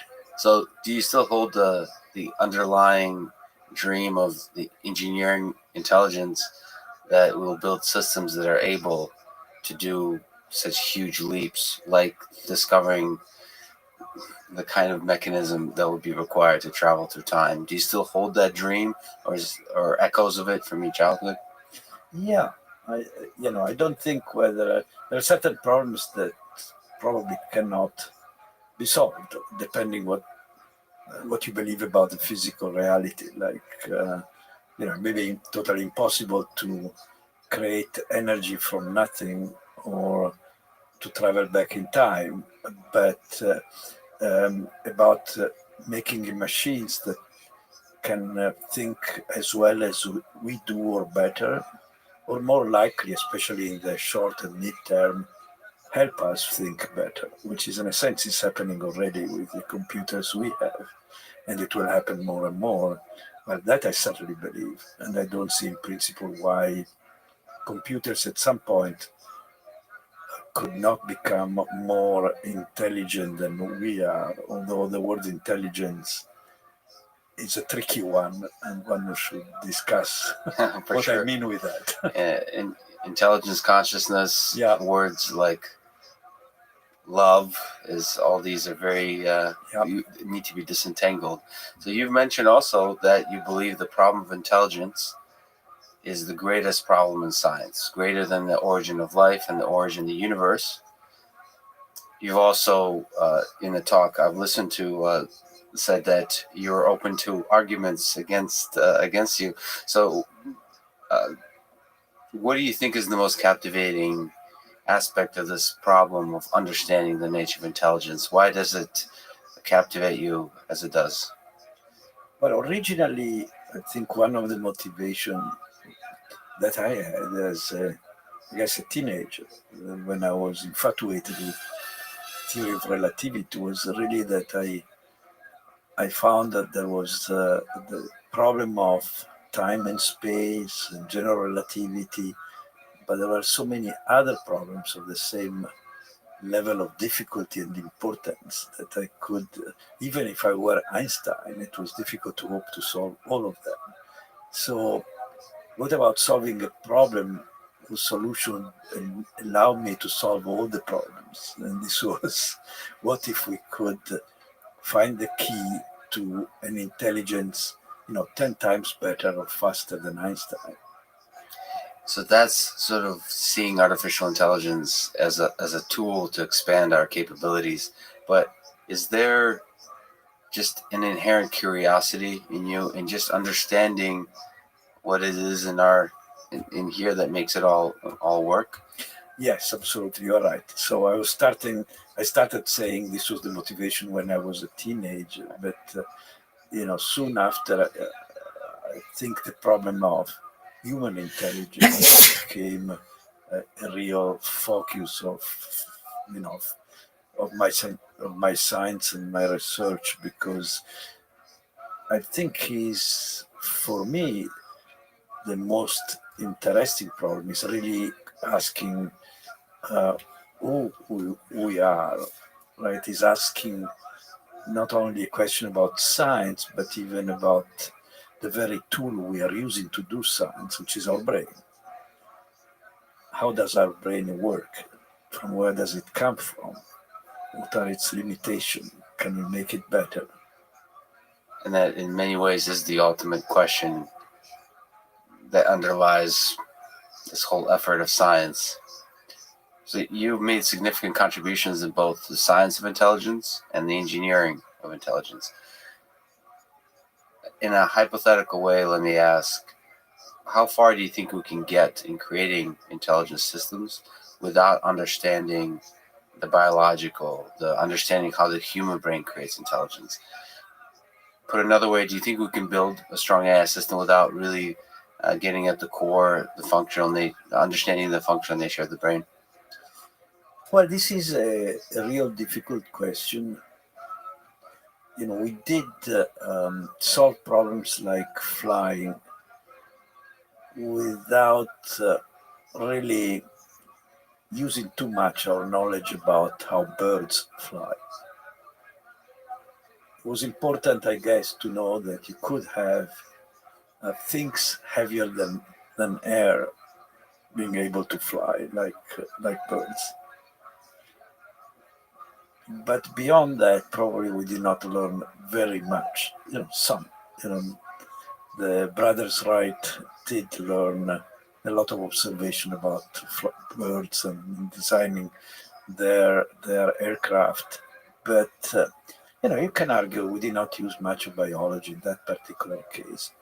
Now, in the case of intelligence, I think that it's a bit of a bet right now. If you ask, okay, we all agree we'll get at some point, maybe soon, maybe later, to a machine that is indistinguishable from my secretary, say, in terms of what I can ask the machine to do. I think we'll get there. And now the question is, you can ask people, do you think we'll get there without any knowledge about you know, the human brain, or that the best way to get there is to understand better the human brain? Yeah. Okay, this is, I think, an educated bet that different people with different background will decide in different ways. The recent history of the progress in AI in the last, I would say, 5 years or 10 years has been that the main breakthroughs, the main recent breakthroughs, are really start from neuroscience. I can mention reinforcement learning as one. Is one of the algorithms at the core of AlphaGo, which is the system that beat the kind of an official world champion of Go, Lee Sedol, 2-3 years ago in Seoul. That's one, and that started really with the work of Pavlov, 1900, Marvin Minsky in the 60s, and many other neuroscientists later on. And deep learning started, which is at the core again of AlphaGo and systems like autonomous driving systems for cars, like the systems that Mobileye, which is a company started by one of my ex-postdoc, Amnon Shashua, Yes. so that is at the core of those things. And deep learning, really the initial ideas in terms of the architecture of these layered hierarchical networks started with work of Thorsten Wiesel and David Hubel at Harvard up the river in the 60s. So recent history suggests that neuroscience played a big role in these breakthroughs. My personal bet is that there is a good chance they continue to play a big role, maybe not in all the future breakthroughs, but in some of them. at least an inspiration. So, At least in an inspiration, absolutely, yes. so you see, you studied both artificial and biological neural networks. You said these mechanisms that underlie deep learning, and reinforcement learning. But there is nevertheless significant differences between biological and artificial neural networks as they stand now. So between the two, what do you find is the most interesting, mysterious, maybe even beautiful difference as it currently stands in our understanding? I must confess that until recently, I found that the artificial networks too simplistic relative to real neural networks. But recently I've been started to think that yes, there are a very big simplification of what you find in the brain, but on the other hand, are much closer in terms of the architecture to the brain than other models that we had, that computer science used as model of thinking, which were mathematical logics, Lisp, Prolog, and those kind of things. Yeah. So in comparison to those, they're much closer to the brain. And you have networks of neurons, which is what the brain is about. And the artificial neurons in the models are, as I said, caricature of the biological neurons, but they're still neurons, single units communicating with other units, something that is absent in the traditional computer type models of mathematics, reasoning, and so on. So what aspect would you like to see in artificial neural networks added over time as we try to figure out ways to improve them? So one of the main differences and problems in terms of deep learning today, and it's not only deep learning, and the brain is the need for deep learning techniques to have a lot of labeled examples. For instance, for ImageNet, you have like a training set which is 1 million images, each one labeled by some human in terms of which object is there. And it's clear that in biology, a baby may be able to see millions of images in the first years of life, but will not have millions of labels given to him or her by parents or caretakers. So how do you solve that? I think there is this interesting challenge that today deep learning and related techniques are all about big data meaning a lot of examples labeled by humans, whereas in nature you have so that this big data is n going to infinity. That's the best, n meaning labeled data. But I think the biological world is more n going to 1. A child can learn. It's a beautiful way to put it. Very small number of labeled examples. Like you tell a child, this is a car. You don't need to say, like in ImageNet, this is a car, this is a car, this is not a car, this is not a car, 1 million times. So, and of course, with AlphaGo, or at least the AlphaZero variants, there's because the world of Go is so simplistic that you can actually learn by yourself through self-play. You can play against each other. And the real world, I mean, the visual system that you've studied extensively is a lot more complicated than the game of Go. So, on the comment about children, which are fascinatingly good at learning new stuff, how much of it do you think is hardware and how much of it is software? Yeah, that's a good, deep question. Is in a sense is the old question of nurture and nature. How much is in the gene and how much is in the experience of an individual? Obviously, it's both that play a role, and I believe that the way evolution put prior information, so to speak, hardwired. It's not really hardwired, but That's essentially an hypothesis. I think what's going on is that evolution has, almost necessarily, if you believe in Darwin, is very opportunistic, and think about our DNA and the DNA of Drosophila. Our DNA does not have many more genes than Drosophila. Oh, no, The fly. the fly, Yeah. the fruit fly. Yeah.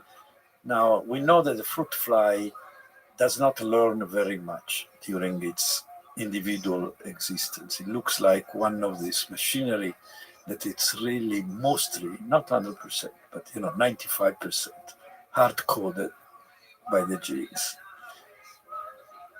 But since we don't have many more genes than Drosophila, evolution could encode in us a kind of general learning machinery, and then had to give very weak priors. Like, for instance, let me give a specific example, which is recent work by a member of our Center for Brains, Minds, and Machines. We know, because of work of other people in our group and other groups, that there are cells in a part of our brain, neurons, that are tuned to faces. They seem to be involved in face recognition. Now, this face area exists, seems to be present in young children and adults. And one question is there from the beginning, is hardwired by evolution, or somehow is learned very quickly? So by the way, a lot of the questions I'm asking, the answer is we don't really know. But as a person who has contributed some profound ideas in these fields, you're a good person to guess at some of these. So, of course, there's a caveat before a lot of the stuff we talk about. But what is your hunch? Is the face the part of the brain that seems to be concentrated on face recognition? Are you born with that, or is designed to learn that quickly, like the face of the mother? And my hunch, my bias was the second one, learned very quickly. And turns out that Marge Livingston at Harvard has done some amazing experiments in which she raised baby monkeys, depriving them of faces during the first weeks of life. So they see technicians, but the technicians have a mask. Yes. And so when they looked at the area in the brain of these monkeys that where usually you find faces, they found no face preference. So my guess is that what evolution does in this case is there is an area which is plastic, which is kind of predetermined to be imprinted very easily. But the command from the gene is not a detailed circuitry for a face template. Could be, but this will require probably a lot of bits. You have to specify a lot of connection of a lot of neurons. There he Instead, is. the command from the gene is something. How you doing, big dog? You like ready? Print, memorize what you see most often in the first 2 weeks of life, especially in connection with food. And maybe nipples. I don't know. Right. Well, source of food. And Yeah. and then that area is very plastic at first, and then Yeah. solidifies. Where do you want to be? It'd be interesting if a variant of that experiment would All right, show then a probably different kind losing of weight. pattern associated with food than a face pattern, Well, whether that could Right. stick. there are indications that during that experiment, what the monkeys saw quite often were the blue gloves of the technicians that were Calorie giving reduction? to the baby monkeys the milk. And some of the cells, instead of being face sensitive in that area, are hand sensitive. Oh, that's fascinating. Yep. Can you talk about what are the different parts of the brain, and in your view, sort of loosely, and how do they contribute to intelligence? Do you see the brain as a bunch of different modules, and they together come in the human brain to create intelligence, or is it all one mush of the same kind of fundamental architecture? Yeah, that's that's an important question, and there was a phase in neuroscience back in the 1950s or so in which it was believed for a while that the brain was equipotential. This was the term. You could cut out a piece. How many calories are you eating per day? Nothing special happened apart a little bit less performance. There was a surgeon, Lashley, How many did a lot of calories? experiments of this type with mice and rats, and Oh, okay, we'll concluded calculate that it. every part of the brain was essentially equivalent to any other one. I'll be ready in like 3 Turns out minutes. So that's really while not you're waiting true. for me, calculate It's, it. there are very specific modules in the brain, as you said, and people may lose the ability to speak if you have a stroke in a certain region, or may lose control of their legs in another region, or so they're very specific. The brain is also quite flexible and redundant, so often it can correct things and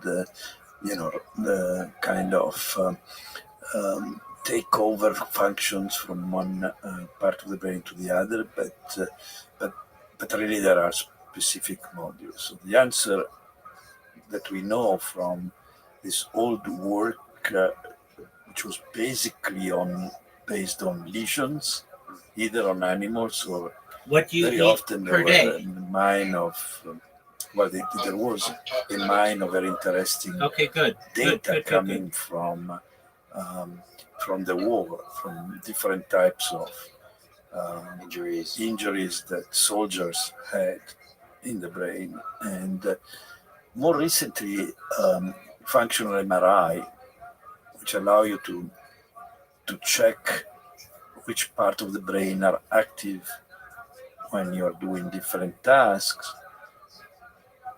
as can replace some of this. You can see that certain parts of the brain are involved, are active in Vision, certain language, tasks. yeah, That's right.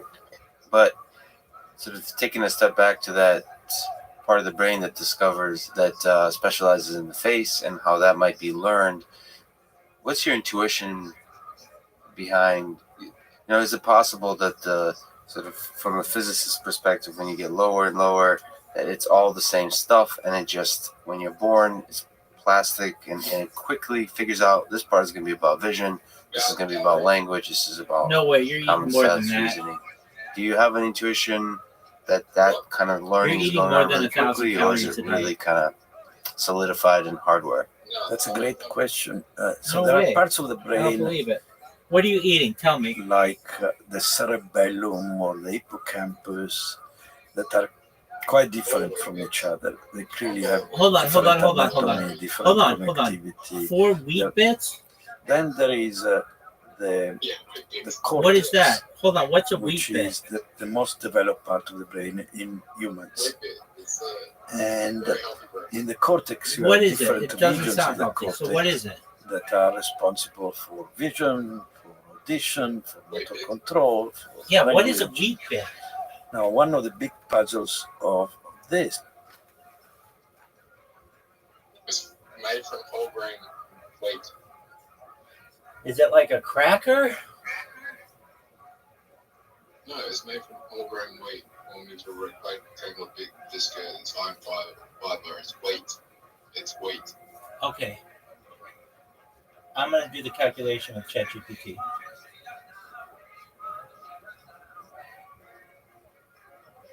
How many calories are 4 medium-sized wheat bits? It's something they eat in Australia.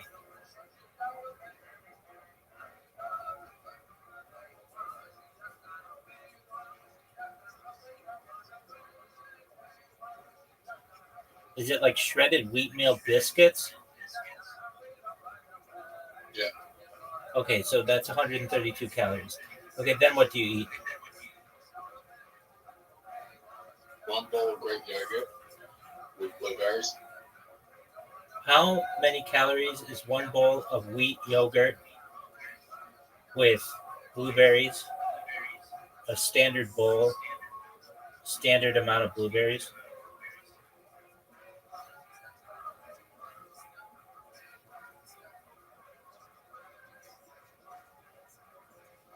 Okay, that's 210 calories. I'm thinking it's more than that, though. I bet you eat more than 1 cup of Greek yogurt. So let's say the yogurt is 400 calories, and let's say the biscuits are 150 calories. Okay, so that's 550 calories. What else do you eat? One salmon sushi. How many calories is one salmon sushi with rice?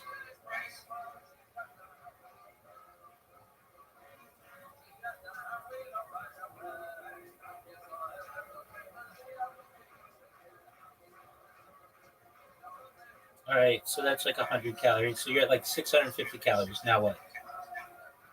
Then one avocado and cucumber sushi. And one avocado and cucumber sushi. Probably another 100 calories. All right, so that's 750 Then calories. one apple. How many calories One are in an baby apple? pineapple.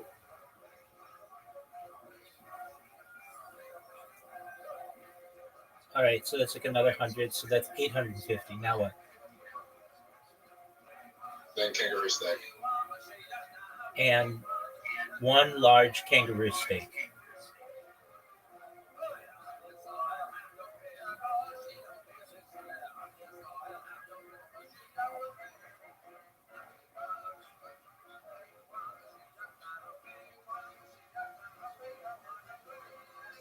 Okay, so it's like 400 maybe.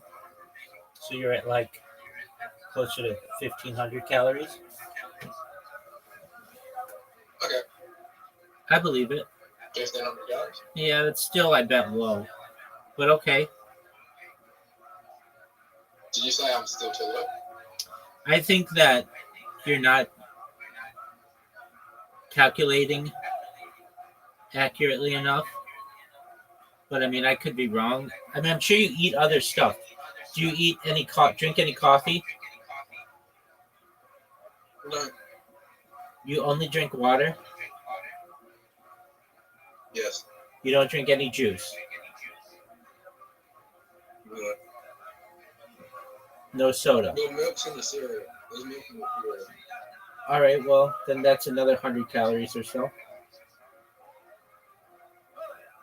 Okay. Do you eat any sugar? So, no, I quit sugar. Well, no, you didn't. You still are eating carbohydrates. Well, there's sugar in the yogurt. Okay. Well, that's more. You're probably between 1,500 and 2,000 calories. Okay, that's good. Yeah, and there are like 3,200 calories in a pound. So you have to burn 3,200 calories to lose a pound.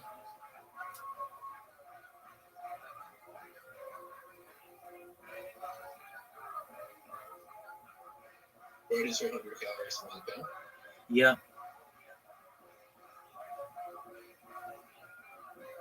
Yeah, that's not going to be difficult. All right.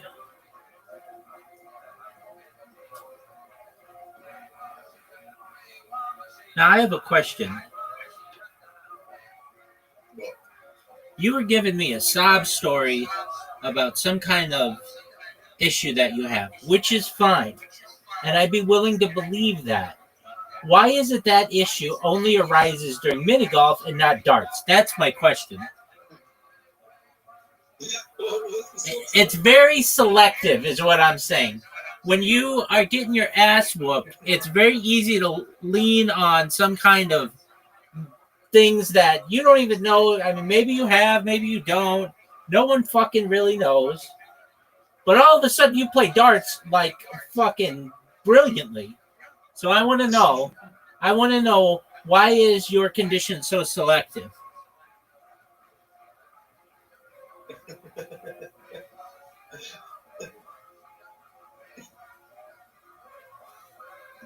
Oh, that one. Yeah, that one. Oh, what I did earlier today. Yeah. There's a reason why people don't take people with autism seriously. It's because of this. And I'm not saying I'm not taking I you. don't have routine. I'm not saying you do. I'm saying that people self-diagnose. Dog, I listened to it. You weren't making sense. You talked about ADHD and you talked about autism, but some kind of disorder that you had.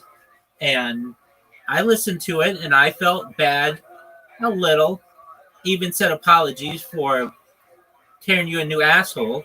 But I'm going to take that back because you have selective hand-eye coordination issues. Most people would just say, you know what, I suck. You don't suck. I'm just busting your balls. But most people would be like, yeah, I could play mini golf better. But instead, you're like throwing medical conditions in there. And that's not, I don't want to, I mean, like that's as they would say, a bitch move. Are you ready to lose at mini golf? That's my question. I don't have any other questions for you but that. Okay. How many games in a row are you? I just want to know, how many games in a row are you going to win?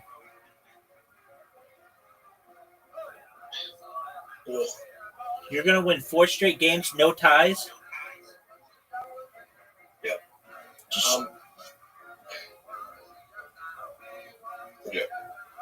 Just straight up wins. Rabbi, Yo, I'm Pim. gonna have to work out harder tomorrow because I'm gonna have 2 slices of pizza tomorrow because like they're giving pizza at the first aid course and I'm just like, I can't be fucked by my own lunch. Okay. Do you know who Lex Friedman is? Yes, you told me you want to watch Lex Friedman. Do you know that his podcast is probably the best podcast in the world? I don't. That's debatable. It is, but it is so good. I listen to it and I just feel smarter. I mean, it's all subjective. Like saying the best is something. Agreed. Art is all subjective. It's at the end of the day, the podcast is artwork.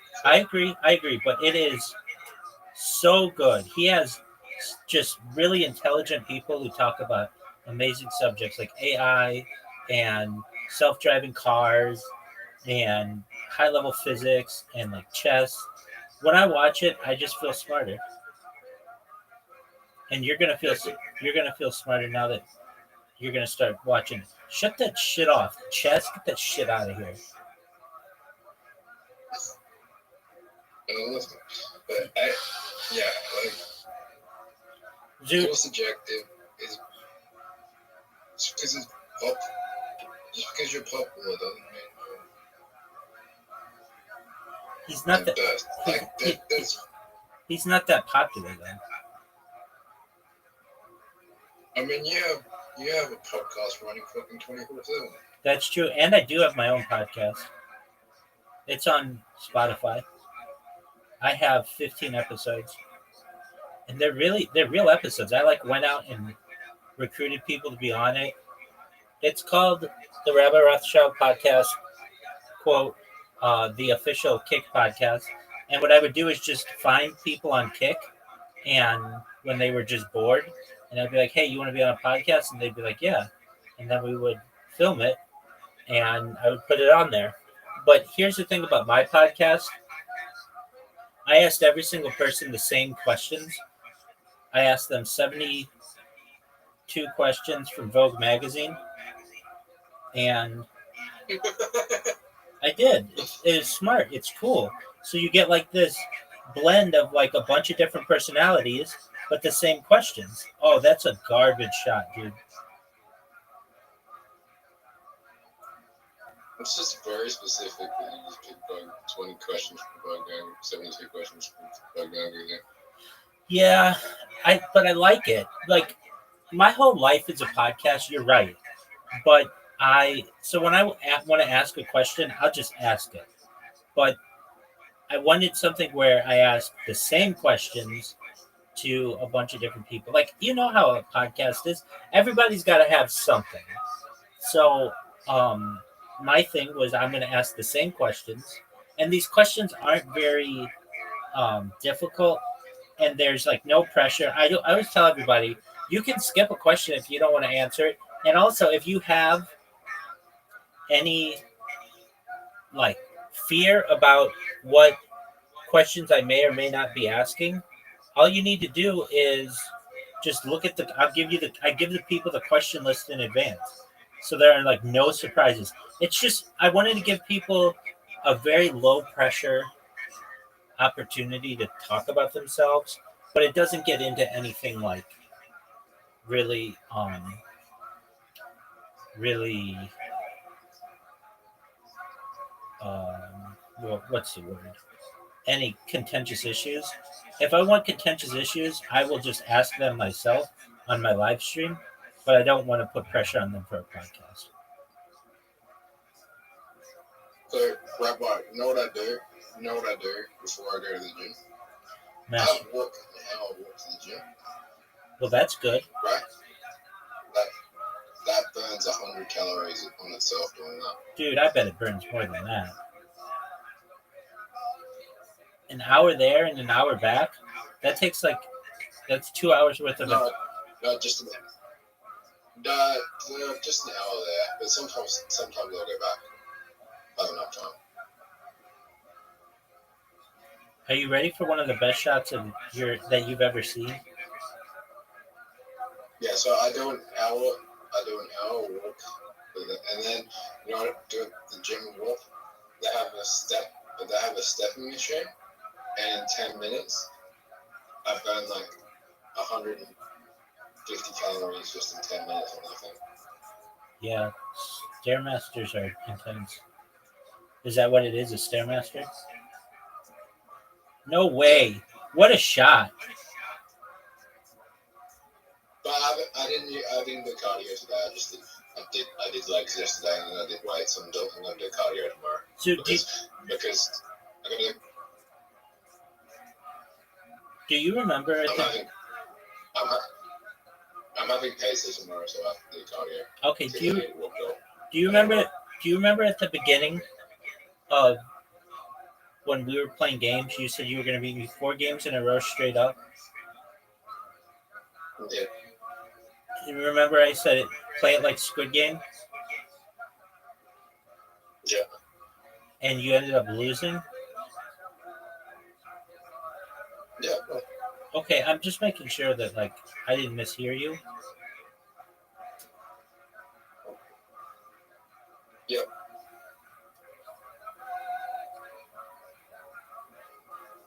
Look how amazing that shot could have been.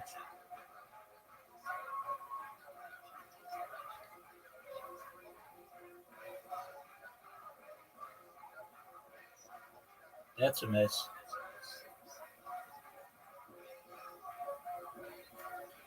And do you remember that time you were down 1 hole? I'm just making sure you didn't forget.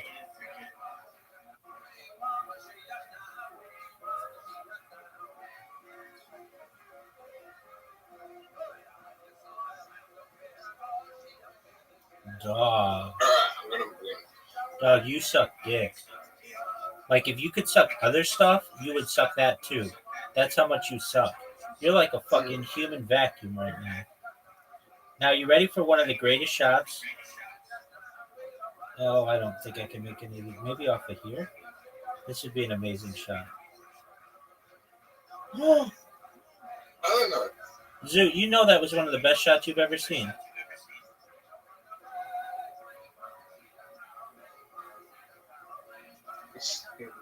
Zoo, you know it was one of the best shots you've ever seen.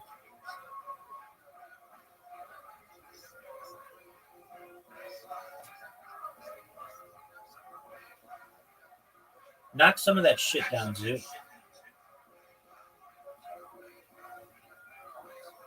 Yeah, there you go.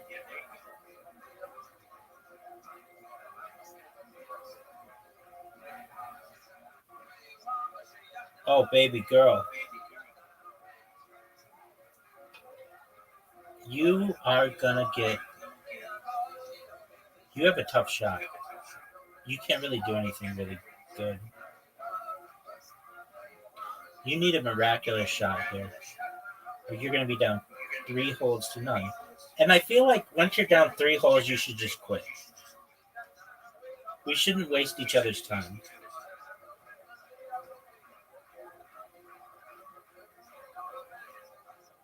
Alright.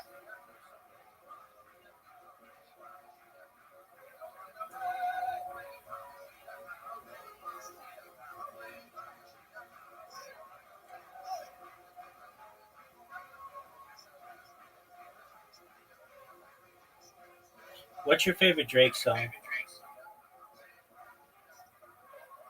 Best I ever had. Why is it that?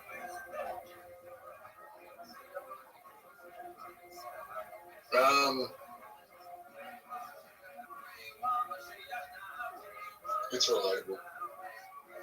Oh, because I'm the best you've ever had?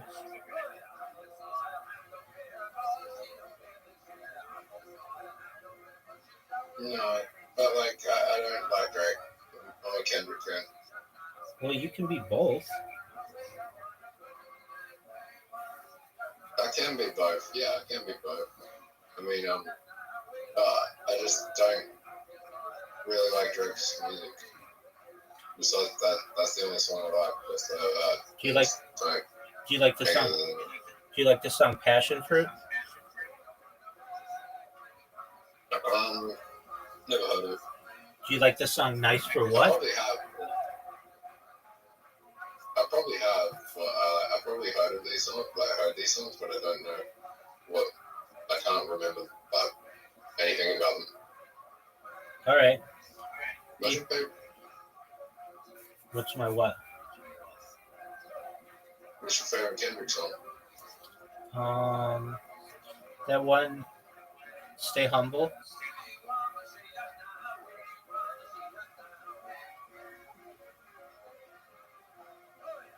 That's not my least favorite one. Why do you like? Why is that your least favorite song?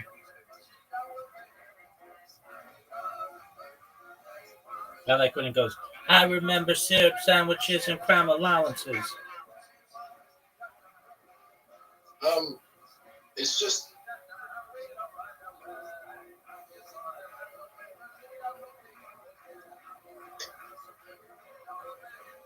It's because he came out with like 2 of the fucking best albums of all time, and then he came out with that song, and it was just like, it was, but yeah, it's just like if you listen to his first 3 albums, they're very conscious, like conscious, and then he comes out with that, and it's just like, what the fuck?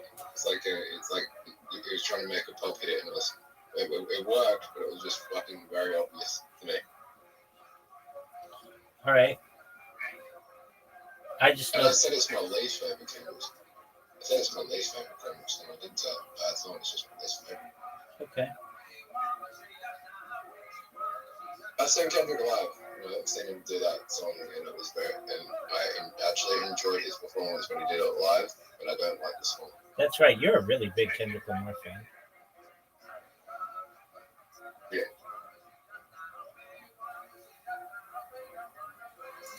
If Kendrick Lamar were here right now with us, what advice do you think he would give you so that you didn't play such shitty mini golf? I'll wait.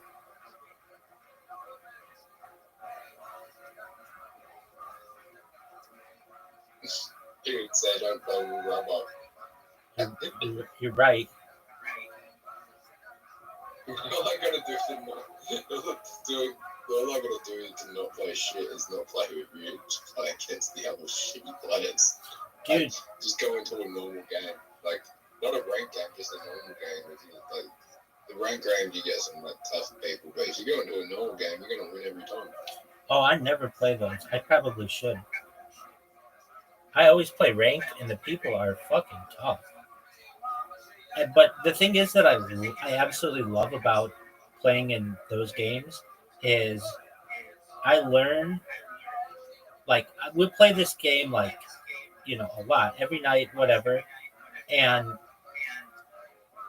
since we just know each other's strategies, I won't necessarily learn new strategies, but sometimes I play against somebody and I'll be like, wow. Like that move, that move that we do where you hit the ball backwards against the back wall? I don't think I ever would have figured that out. But I learned it from somebody, and then now we all do it.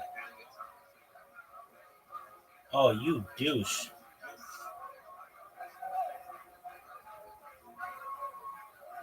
Do you know what a We're juggalo? gonna play this game. Do you know what a juggalo is? Yeah, I'm an ICP fan. Do you like ICP? Um, um, I think I don't recall every single ICP song, so Same that's here. enough. But I think Same here. I think they're well, I think they're cool. I think they have like a great fan base. But yeah, I'm with you. I can't name one. Maybe if somebody played one, but I don't know. I'm with you. But they have like all kinds of. I mean, they've got like a really popular meme. Magnets, how do they work?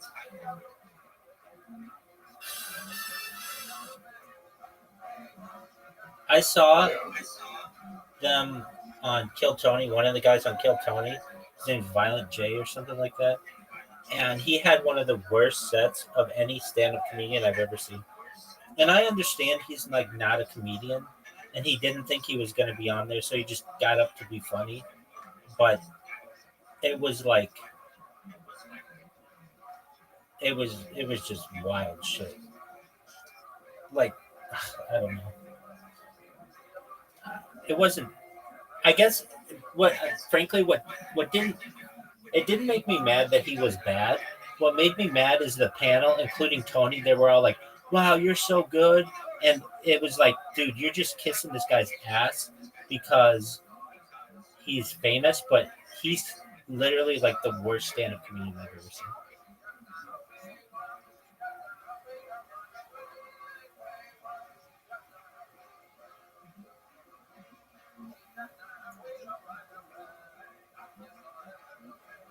You haven't seen. You haven't seen. You haven't seen.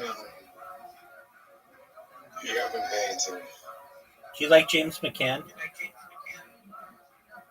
Yeah. I don't really know much about it. But you haven't gone to amateur. That's correct. Have you been to like amateur comedy bar? No. I've been to improv. I had a friend of mine who was really into improv. So the Irvine Improv is, well, I shouldn't say it. Irvine Improv. Pretty like it's on the other side. It's on the other side of the city. I've done stand up before. Hold on. I'm telling you my story. I'll listen to your story. You asked me a question then. But I had a friend of mine who would always ask this group of friends in my community from our synagogue to go and see him on Saturday nights usually. And we would go, and there were some really talented people. And it was like above this bowling alley. And we would watch him, and it was like he wasn't as good as the other people. The other people were really good, but he wasn't necessarily bad. It's just the other people were really good. And so I used to do that. Then I had another friend of mine from synagogue who invited me to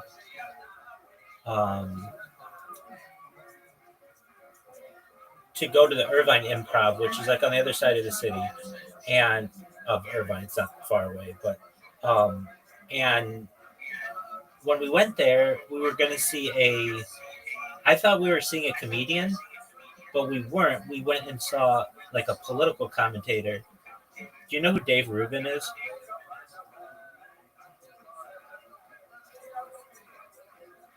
It's okay if you don't.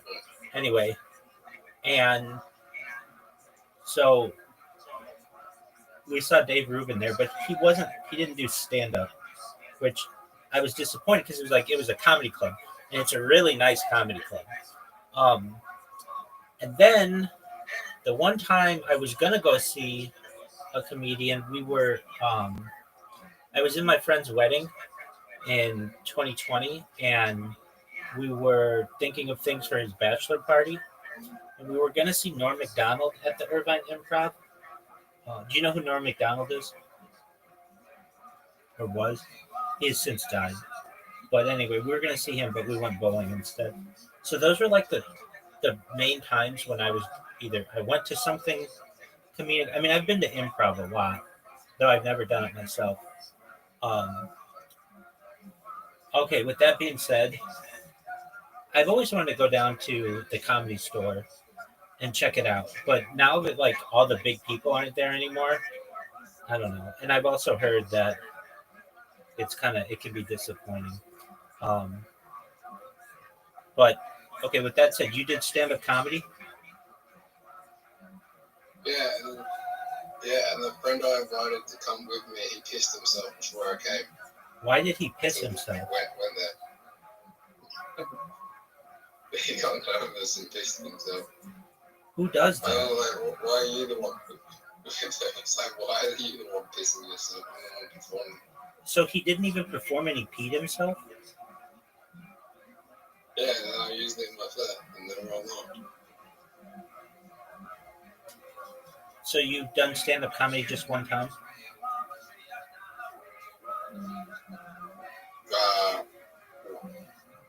You've done it 4 times? Yeah. Wow, that's a lot. Were you successful?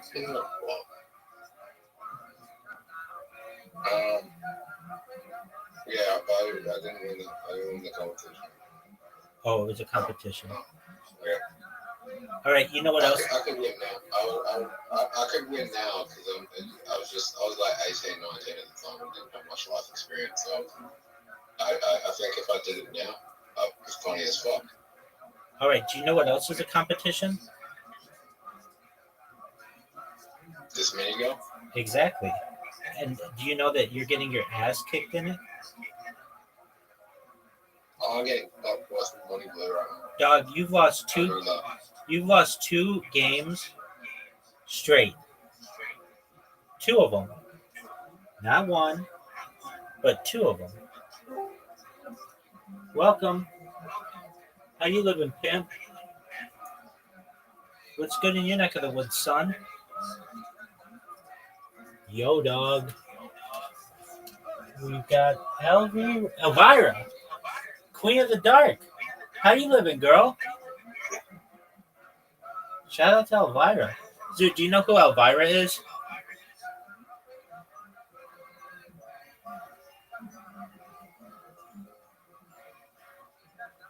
That might just be an American thing. But she's like this entertainer who's really big in like the 80s and 90s for like promotion of Halloween and stuff.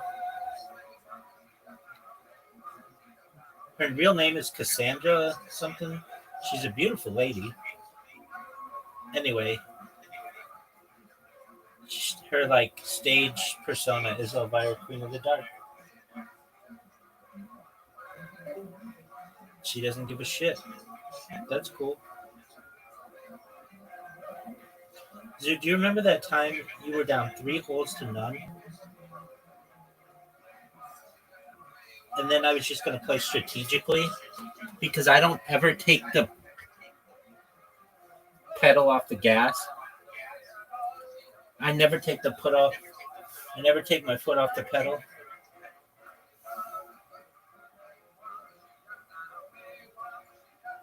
Do you think you could get water bumped from here? Oh.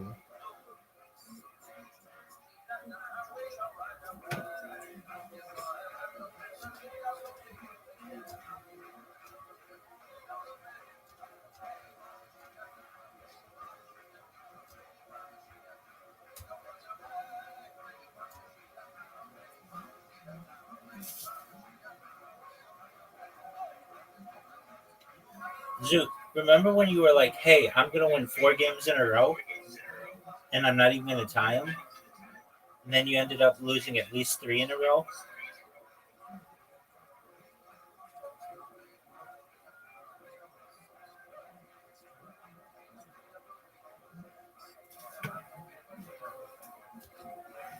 Pepperidge Farm remembers. Do you know what that means? Pepperidge Farm remembers.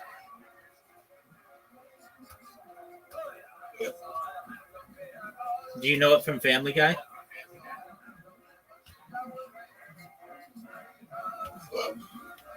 Okay.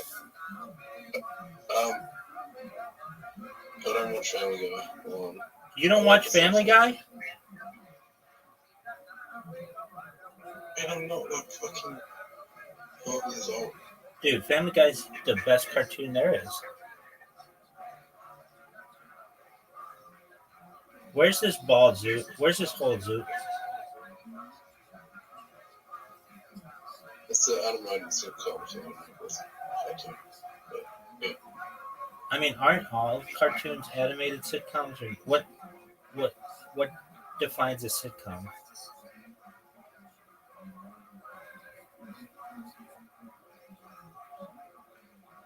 sit down comedy. Where is that? Where's that? Oh.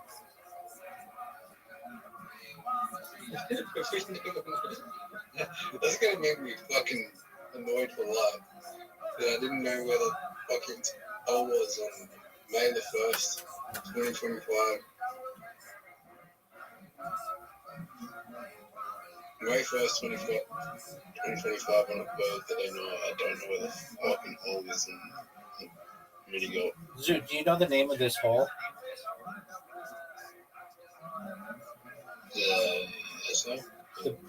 The pee hole. Ah, it looks like a penis. Not really. Not a healthy penis. Look at the bottom. Right? The bottom looks like a penis. No, it does. Not a healthy penis. A healthy penis is It usually looks just. like a ball sack. I mean, it looks like a crazy snake. It looks like a pea. Nobody describes their penis looking like a pea. Oh, I get what you're saying. Now I see it. Okay, I could see that. Oh, come on. You mean like the penis is pointing downwardly and the hole is where the balls are? Oh, Rabbi. Yo, pimp. There's a $20 million lottery in about an hour from now. If you could pick that lottery number for me. Yeah, dude, easy. 69,420.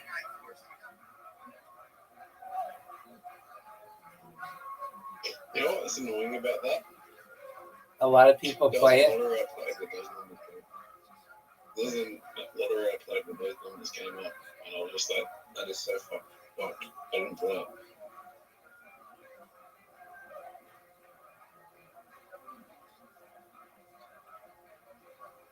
It was a Powerball. It was like 6-9. It was like 6-9. It was like 6-9. 420. Oh, Zoot, what a good shot. Are you proud of that shot? It was 10. Yeah, it's a 9. It could be a 10. I could push it up.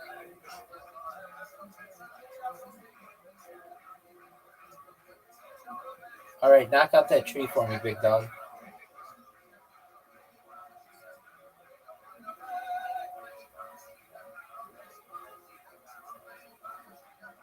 All right, I'm going to get this right in front of your ball. Right in front of your ball. Oh, that was perfect. Do you still talk to people from high school? Or Rabbi, do you still talk to people from high school? Some, yeah, but it's more like emails.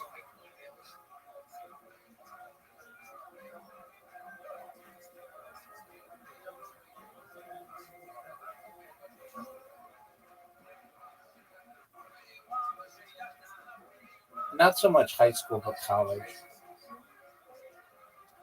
But I mean, they're Have you streamed? Have you streamed yourself going to like a concert or an event? yeah. I streamed myself going to the Rolling Stones at SoFi Stadium. When was that? Well, it's on camera. I had to do it on GoPro.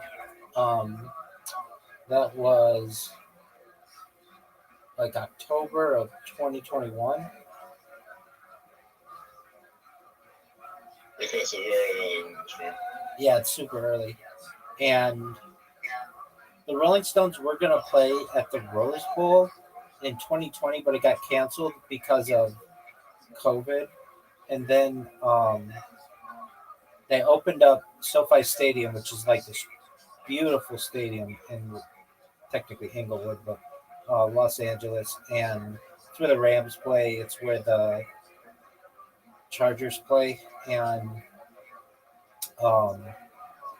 you had to like, in order to get in, you had to like show like your vaccination status and all this stuff. Like, but I was able to get in, and I can't believe I missed that. And I recorded the whole thing. Now I didn't have super good tickets because like it's the Rolling Stones, it's pretty expensive. But I did record the whole concert. Well, I shouldn't say that. Like I think maybe the first part I didn't get. Well, I did. I got myself like I videoed everything like a GoPro, where I would be like during the ticketing process, getting getting into the stadium and walking up the stairs and like doing all that. I video all of it. And I also wanted to like the stadium is brand new and I wanted to like take a tour of it. So I went on a tour and it was super cool because you could like walk around and it's like the Rolling Stones are playing on the field and I was just doing like commentary.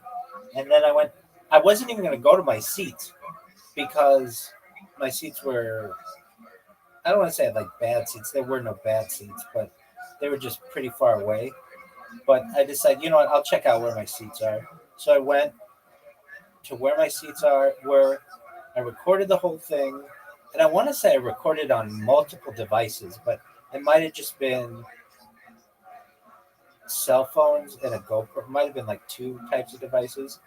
But yeah, now let me think if I've been on any other things, recorded anything else. I want to say that I have, but the big one was the Rolling Stones. I'm just gonna look up how many slices are in two. How many calories are in two slices of pizza? Okay, well you better hit your fucking chat first. Wow, 500. Fuck, there's a lot of fucking calories in cheese bit in pizza. Word, dog. So why don't you hit your fucking ball? Oh, that was one of the worst misses I've ever seen.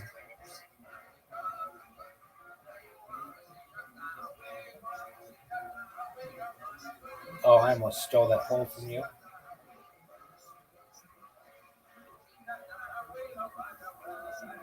You got the lead, Zoot. How do you feel?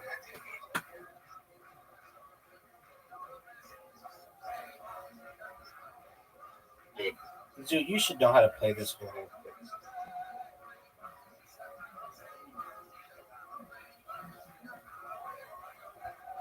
Bro, I just looked up 2 slices of pizza was like 3 fucking meals for me. Fuck.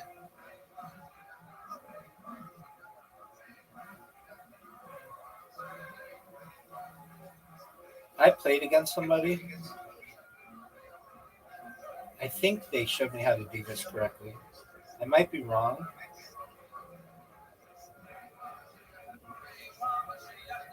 There's like a certain way to play this hole so that it's like a 10 every time. Get there, get there, get there. No, apparently they did not show me the right way. Rabbi, Yo, my pimp. diet's in the right place. My diet's in the right place of what I want to achieve. Cool, man. Now asking you, do you think my diet's would get me to where I want to achieve? No,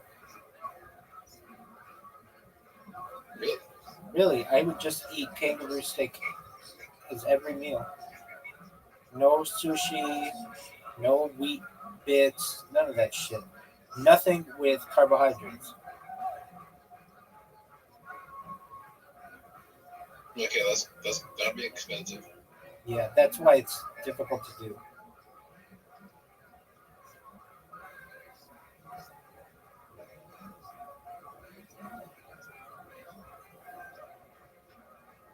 It'd be expensive and not healthy. No, it's super healthy, but it's expensive. I'm in agreement with you. That's why people don't do it.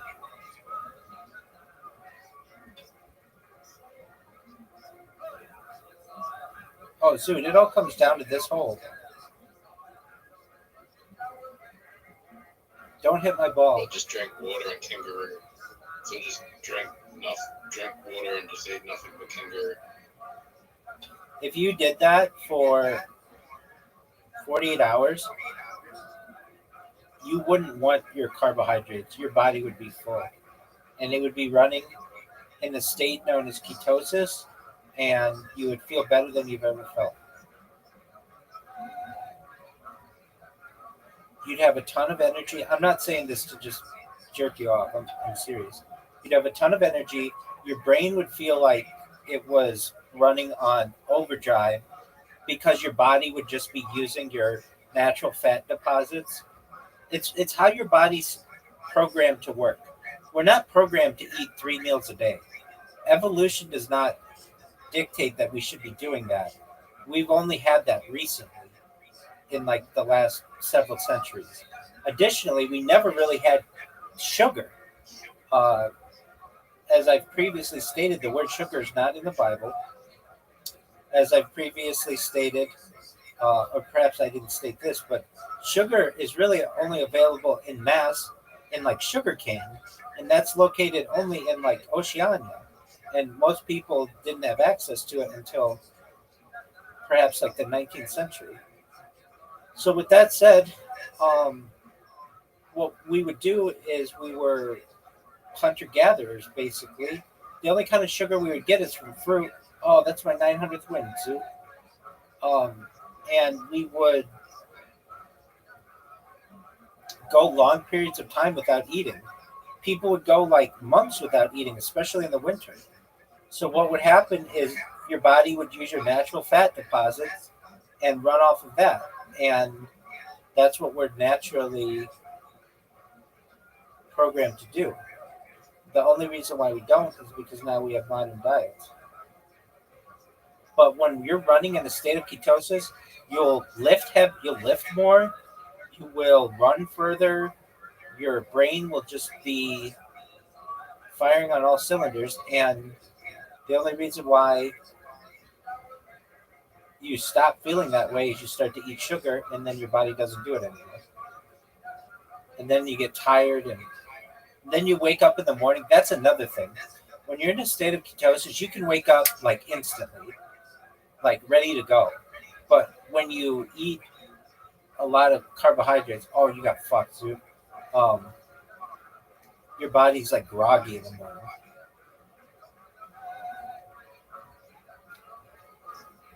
Why don't you drink coffee?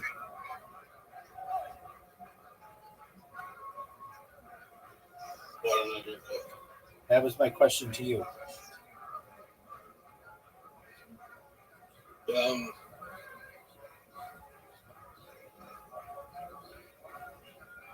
Because not healthy. It is healthy if you don't put Extremely addictive. if you don't put stuff in it. It's pretty healthy. It's only like 10 calories, and it gives you. I don't like the taste of coffee. Okay, that's a perfect answer. It's bitter, so I get it. Only until like people dress it up do people like the taste because it's bitter. mean, it's the same. It's the same thing with nicotine. It tastes fucking horrible, but people still do it because it's addictive. Nicotine doesn't really. People don't eat nicotine. They don't eat it, but it tastes fucking horrible. What do you mean? What? How do you eat nicotine? Like there's stuff that has nicotine in it that tastes badly, but Yeah, I'm saying like cigarettes and shit. They taste horrible. People still do them because it's addictive.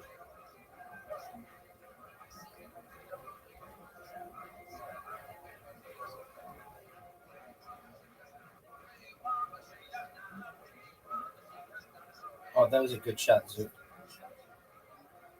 I mean, you used to vape, but vapes, like, they don't even taste that good. Dude, I think It's just they the do. nicotine making it very addictive. I think they taste good.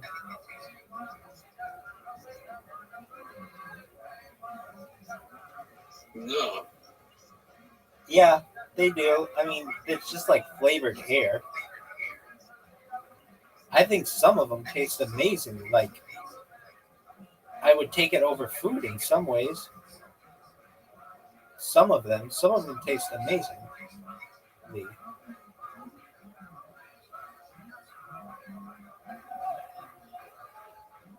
Look at this shot, Zoot. Oh, boo. Do you think you're gonna make this shot? That's a miss. That's an obvious miss. I don't even know why you're hitting it. That's such a miss. Such a miss.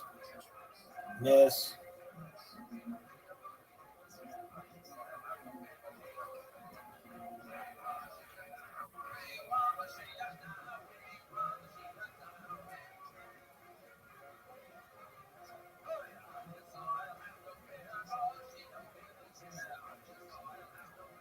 There's this one hole that we haven't played yet that I really want to play with you because I want to show you this new strategy. I wish you could pick what holes we could play, but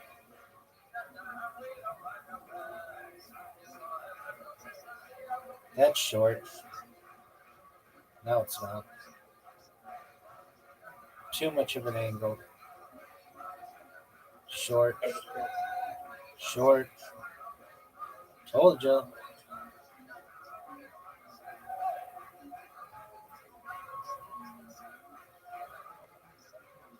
Look at that shot. That was beautiful. You have an easy shot. Short.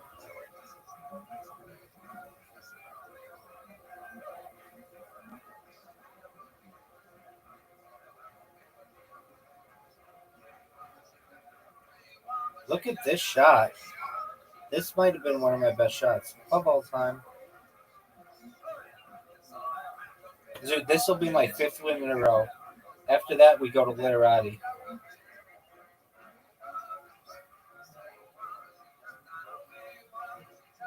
Oh, you had a good shot. Better than mine. no. We had the same shot. I think yours is a little better. I think mine's worse.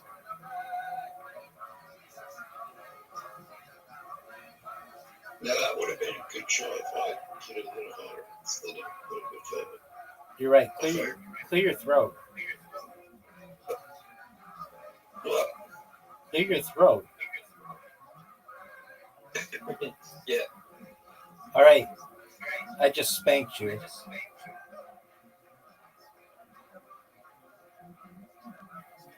Literati. Zoot. Do you like your scale from 0 to 10? Your pieces. How much do you like them? Well, Do you like your pieces? yeah. By the way, the girl that was on holidays is going right. She messaged me today and said, she's going to be okay. And she'll talk to me. We'll talk to me on Sunday. There you go.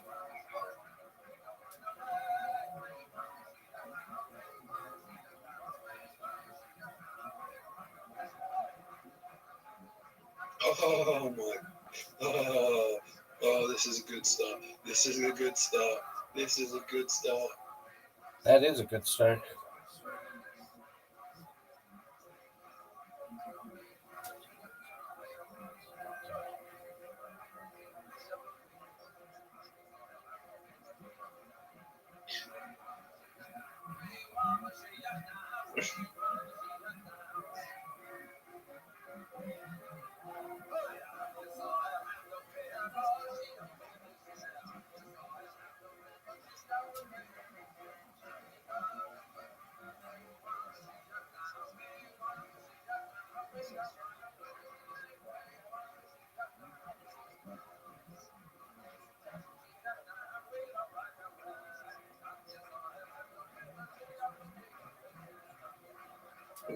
What would you?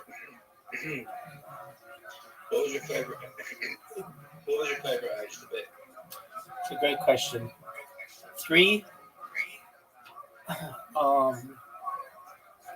I didn't really have any responsibilities. We went to Disneyland a lot, and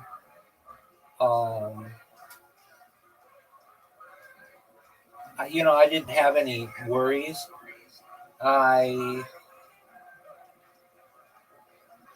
We went to like Knott's Berry Farm a lot, which is another. I don't want to say like every day, but we went more when I was a little kid than I did when I was older. Went to like Disney World when I was older. And I don't know, I spent a lot of time with my grandparents, and I didn't have any cares. So that was just a wonderful time. How about you?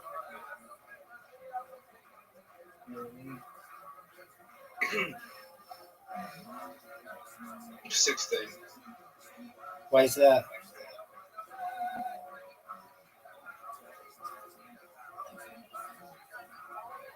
I feel like it was like you're nearly an adult, but you're exiting to be. You're still a child, but you're nearly an adult.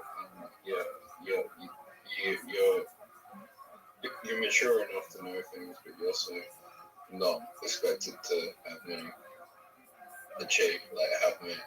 You don't have a lot of pressure to achieve things, right? You don't have a pressure. And then your friends are going to be like, the friends I had at that age are like, play a very important role in your life later on. All right.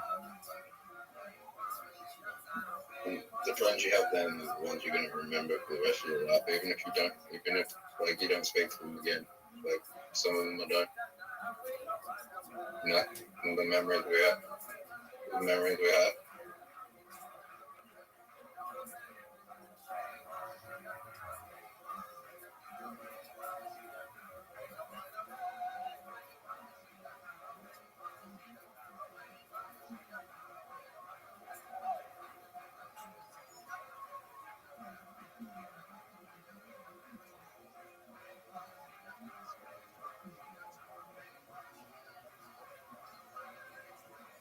Man, you're not old enough to drink, but you're old enough to. But you're old enough to be able to get alcohol. Somewhat. Not legally, but somewhat we get alcohol.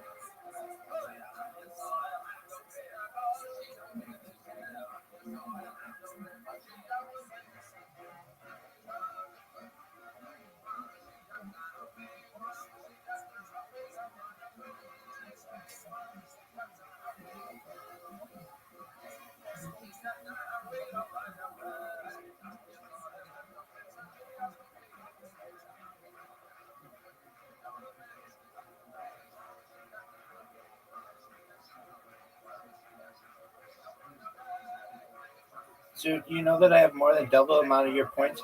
My goal is to beat you by 100.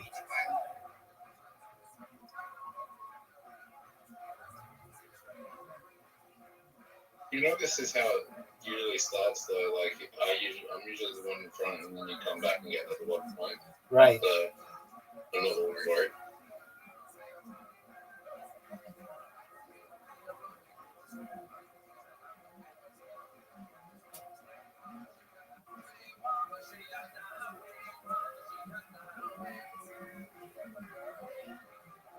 Wonders of word?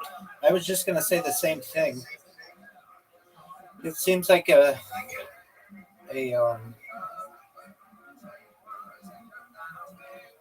proper noun. Wonders of word.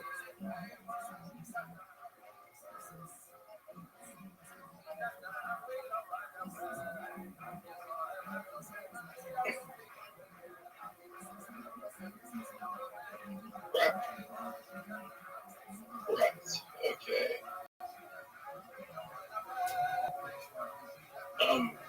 Rabbi, I'm gonna dig a real quickly. Where did it go?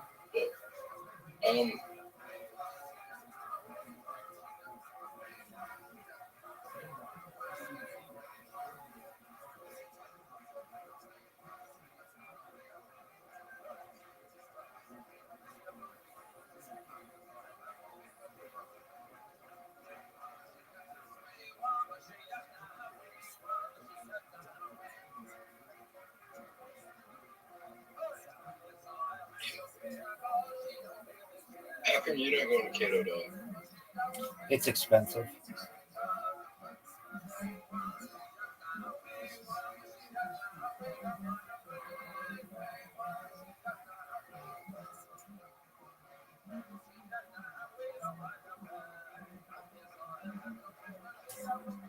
You think it's the healthiest diet?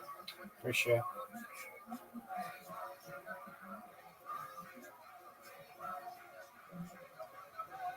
Cavemen have flat-foot fruits and berries, though. Not in the winter.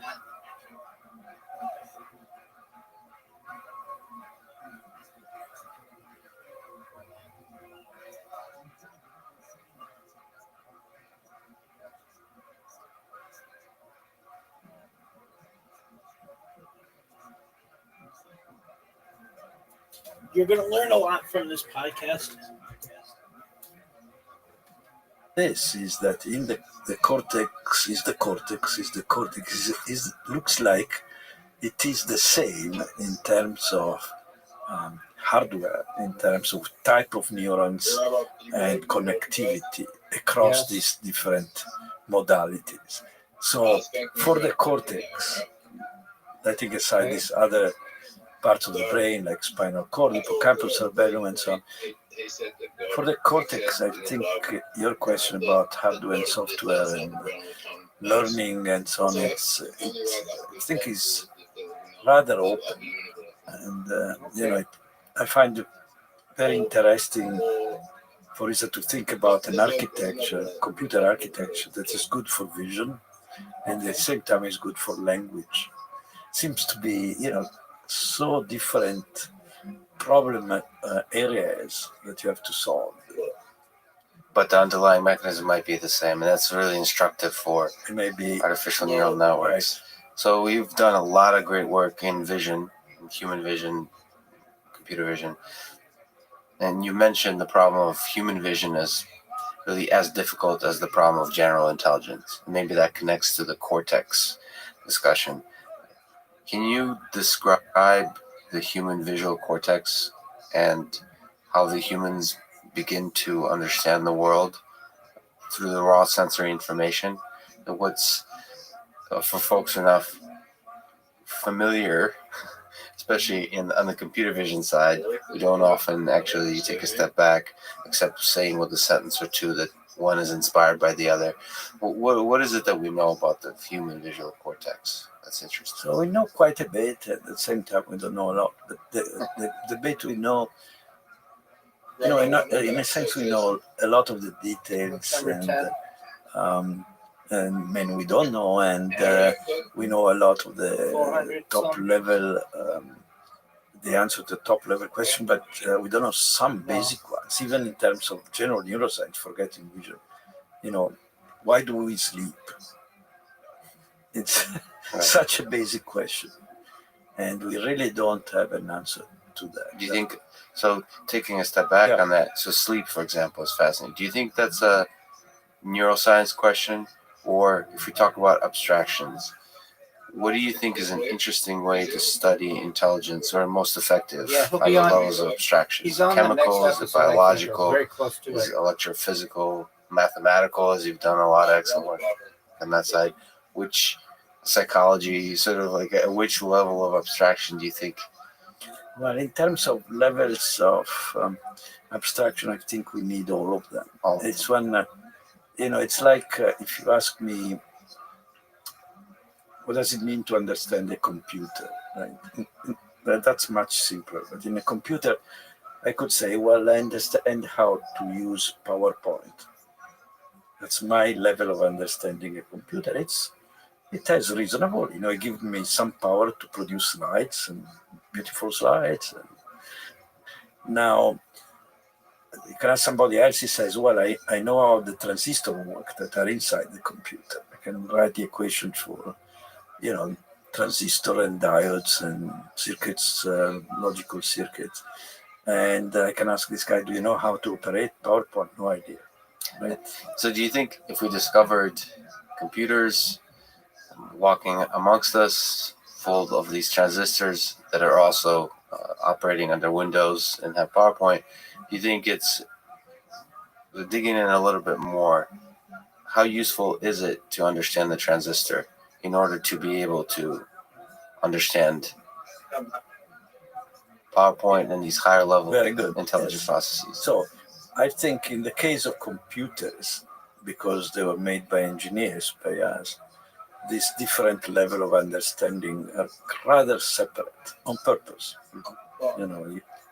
They are separate modules so that the engineer that designed the circuit for the chips does not need to know what is inside PowerPoint. And somebody can write the software translating from one to the other. So in that case, I don't think understanding the transistor help you understand PowerPoint, or very little.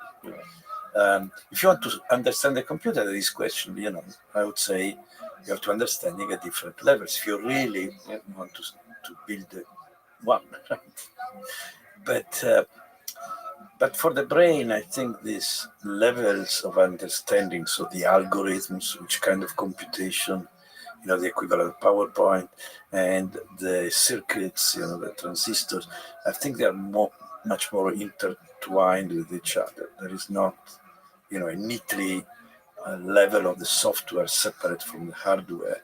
And so that's You ready for this one, why I Zoot? think in the case of the brain, the problem is more 69. difficult and more than for computers requires the interaction, the collaboration between different types of expertise. So the brain is a big hierarchical mess. So you can't just disentangle I think you can, but it's much more difficult, and it's not, it's not completely obvious. And as I said, I think it's one of the, personally, I think it's the greatest problem in science.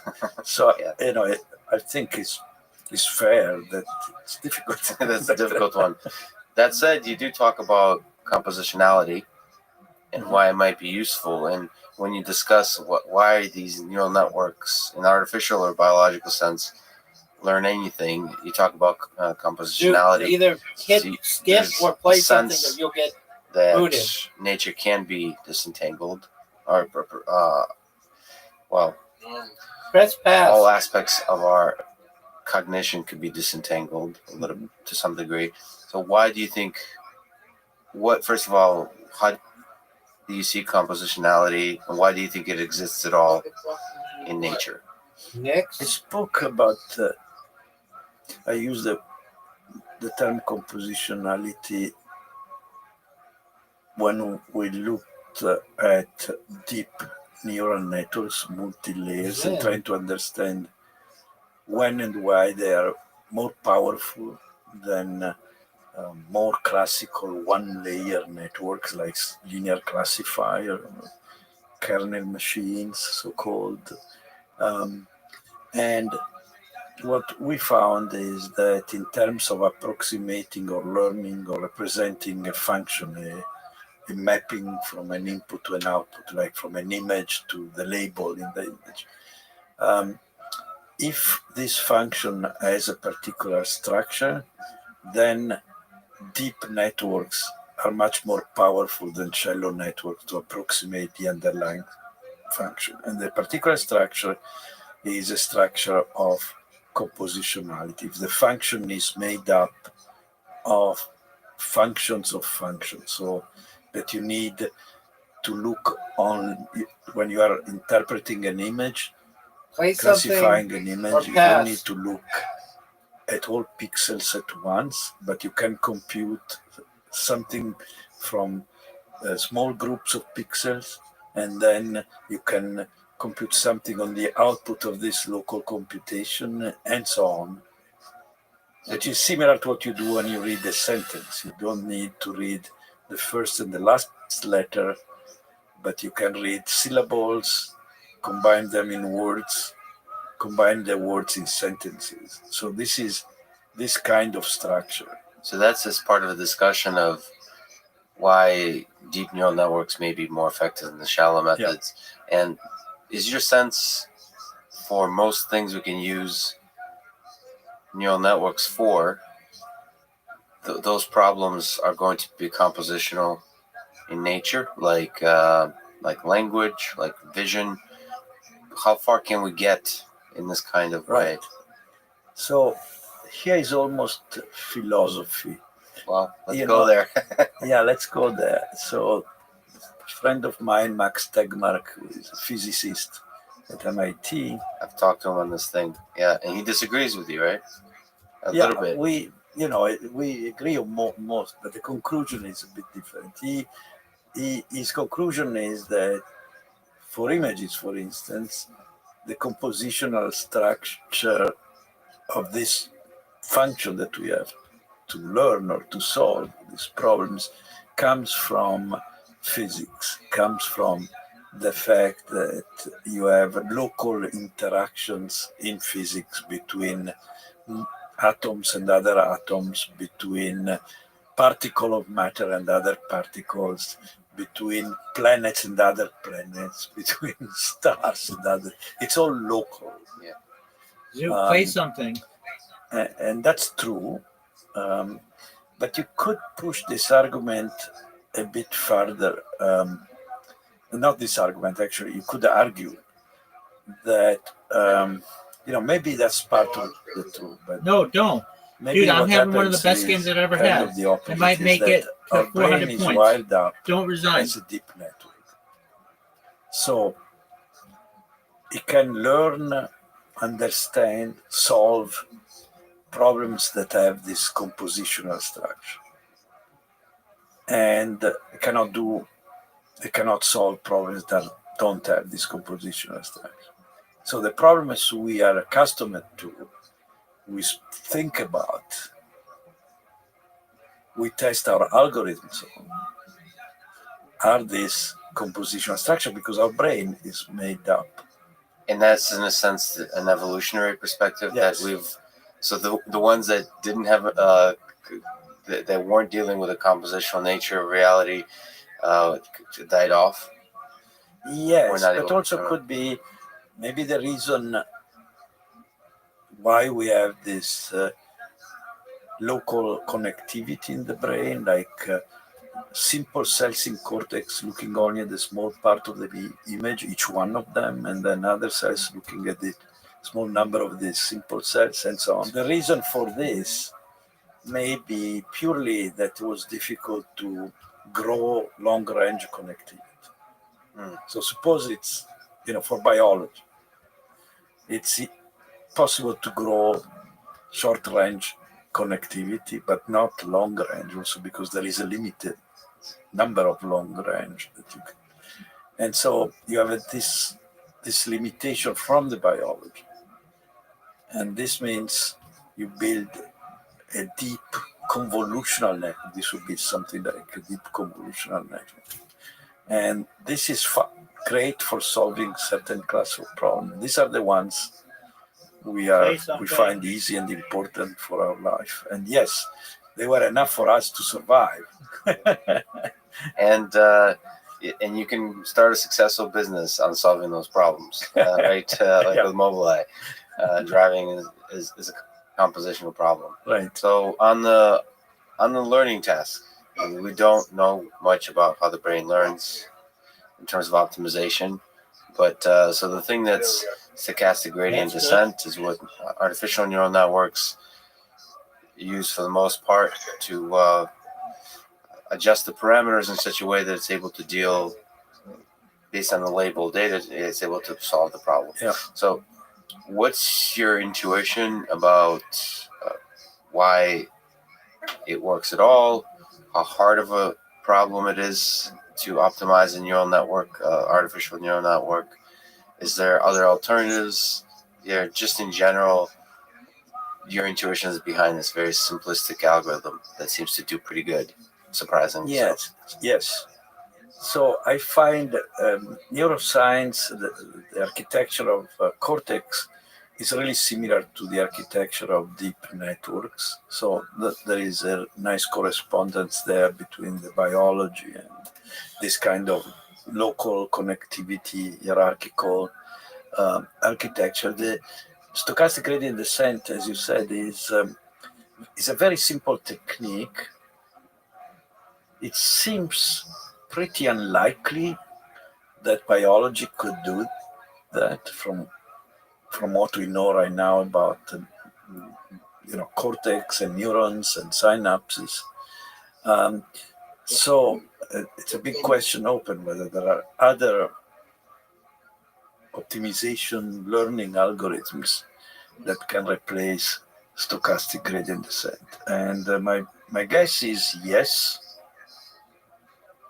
but nobody has found yet a real answer. I mean, people are trying, still trying, and there are some interesting ideas. The fact that stochastic gradient descent is so successful, this has become clear is not so mysterious. And the reason is that it's an interesting fact, is a change in a sense in how people think about statistics. And this is the following, is that typically when you had data and you had, say, a model with parameters, you are trying to fit the model to the data, to fit the parameter. Typically, the kind of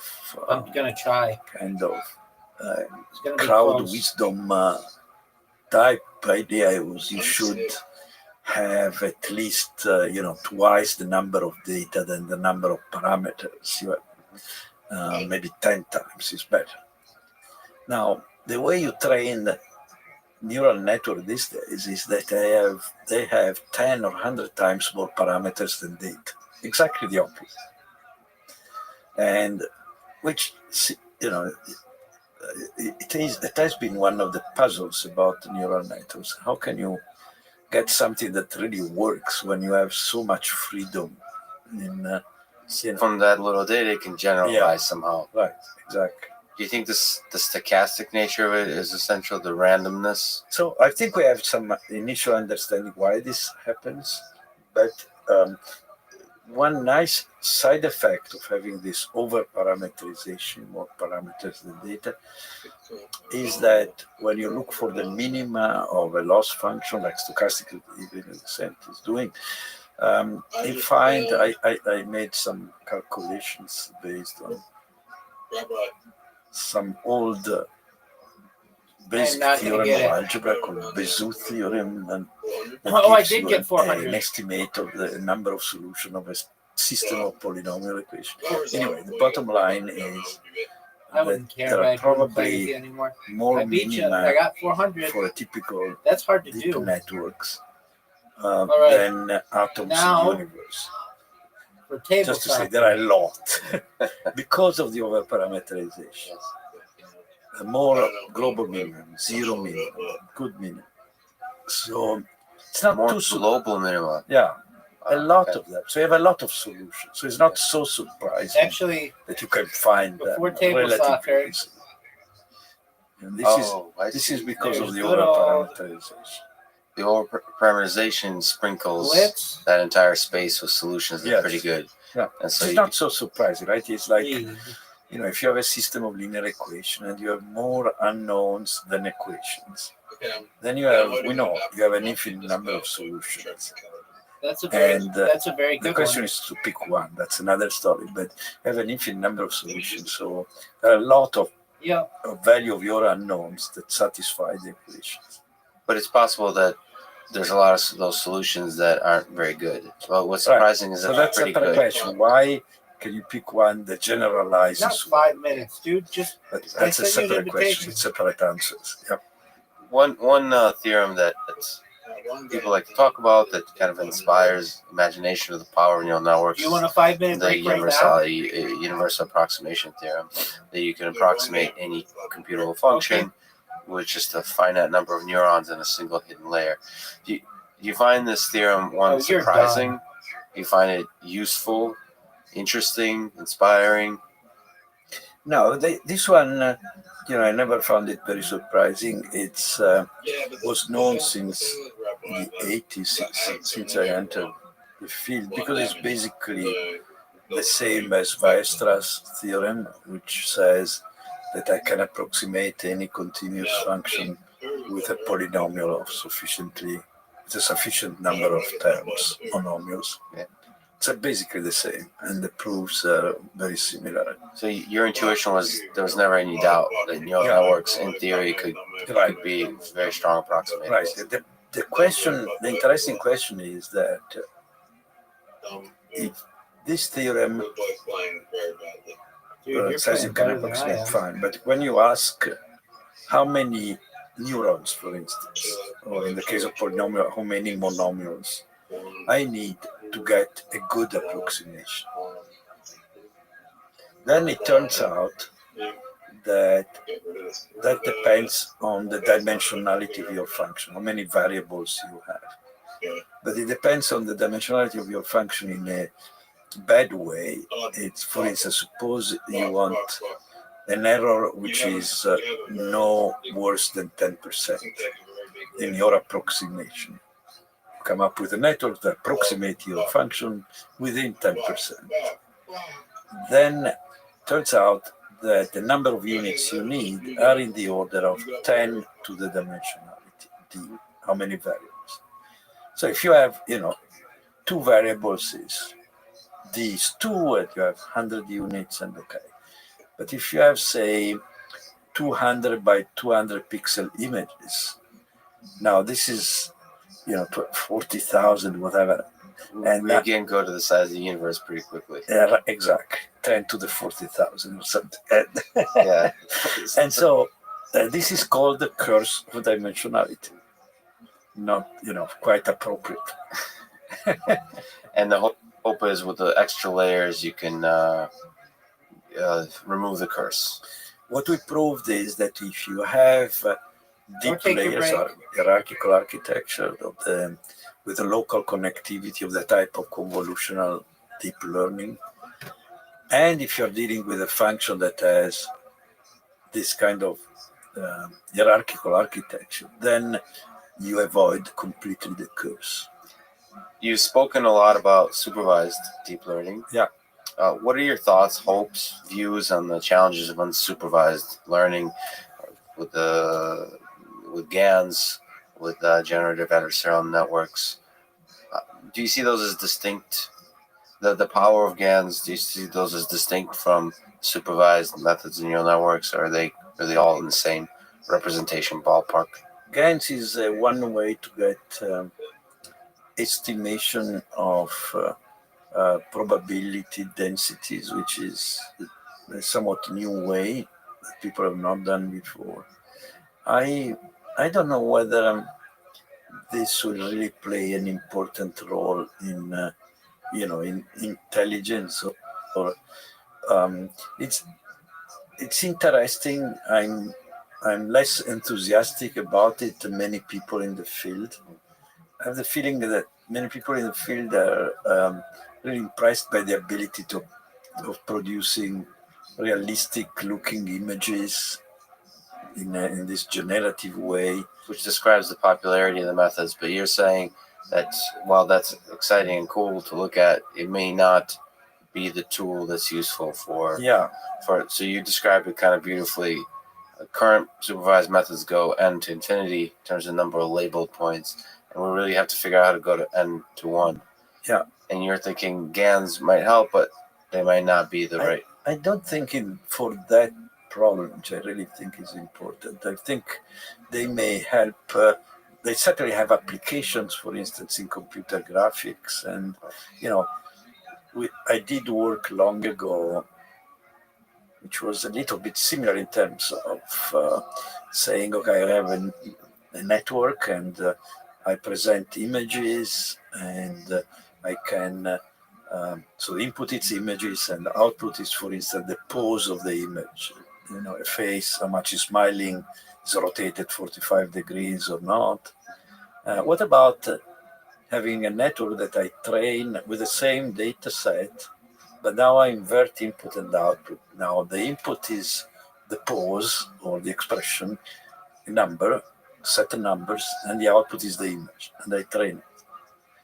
And we did pretty good, interesting results in terms of producing very realistic looking images.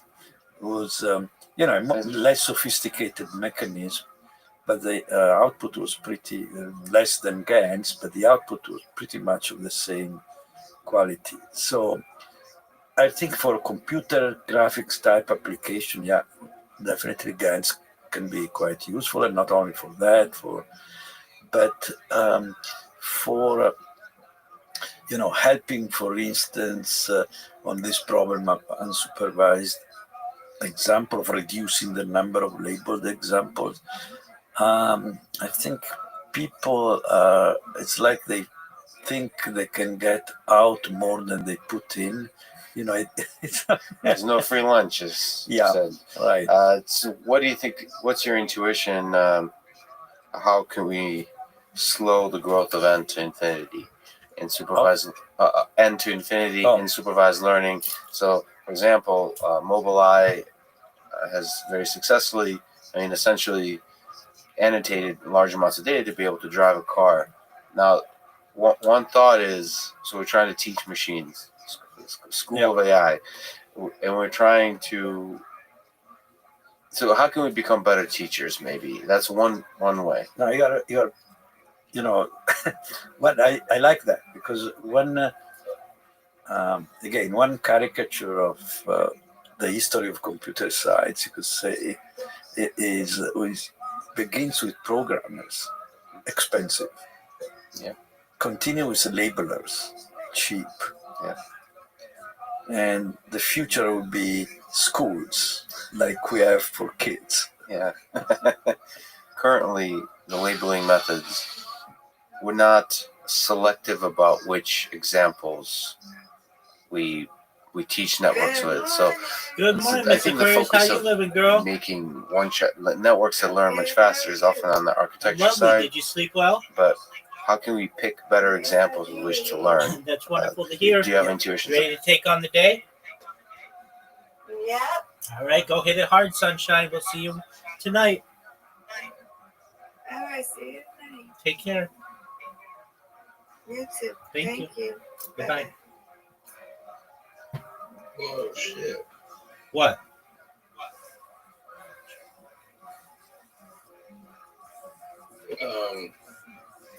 Bitcoin's like 100K right now. Harry Potter, Obama, Sonic 10, you knew? No. The real Bitcoin's like 100K right now.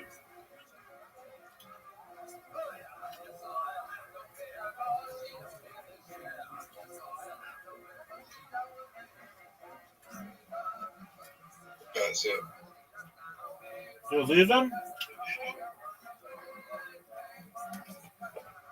I thought you said you needed a 5-minute break. What the fuck is this shit?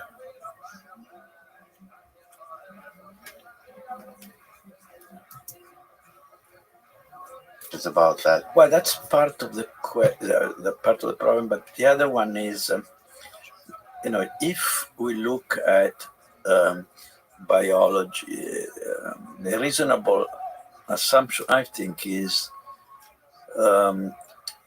in the same spirit that I said, evolution is opportunistic and has weak priors. The way I think the intelligence of a child, a baby may develop is by bootstrapping weak priors from evolution. For instance,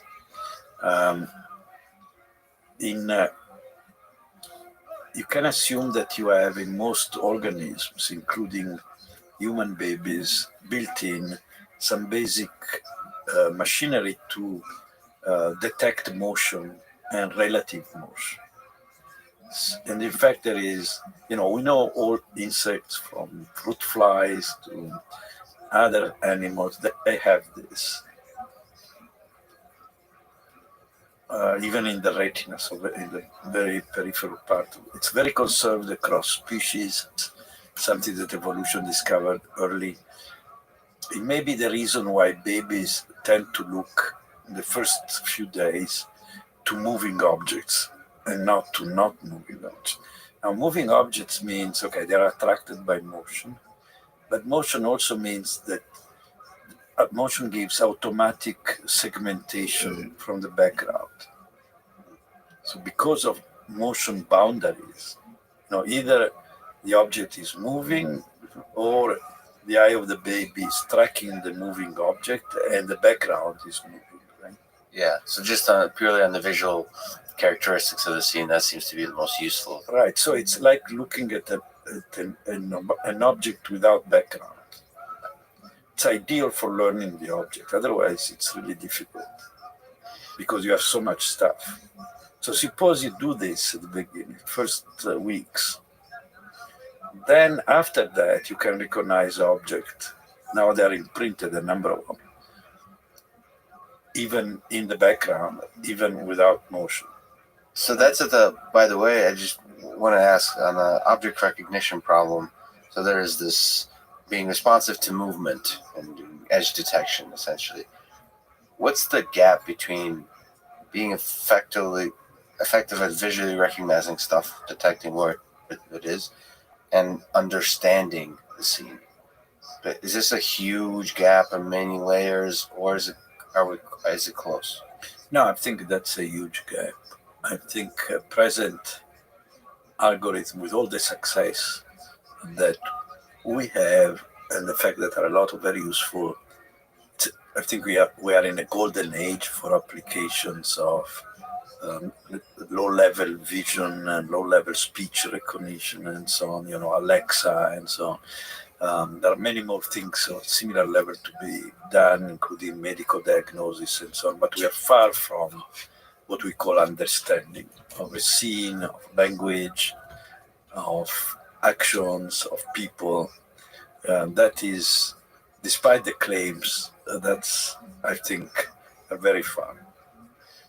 We're a little bit off. So in popular culture and among many researchers, some of which I've spoken with, Stuart Russell and Elon Musk, in and out of the AI field, there's a concern about the existential threat of AI. Yeah.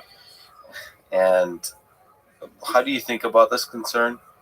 And is it valuable to think about large-scale, long-term unintended consequences of intelligent systems we try to build?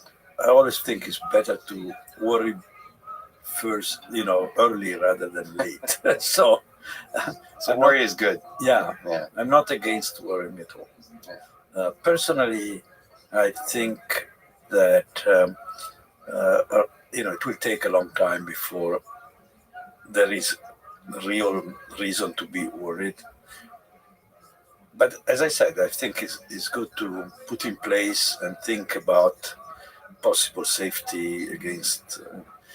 What I find a bit misleading are things like that have been said by people I know, like Elon Musk, and what he's Bostrom in particular, Yeah. and what is his first name? Nick. Nick Bostrom, right? And a couple of other people that, for instance, AI is more dangerous than nuclear weapons. Right. Yeah, I think that's really wrong. That can be, it's misleading, right? Because in terms of priority, we should still be more worried about nuclear weapons and what people are doing about it and so on than AI. And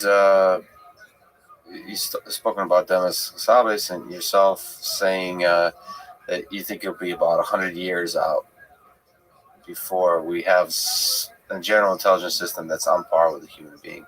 Do you have any updates for those predictions? Well, I think he said 20, I think. He said 20, right? This was a couple of years ago. I have not asked him again, so should I? Your own prediction.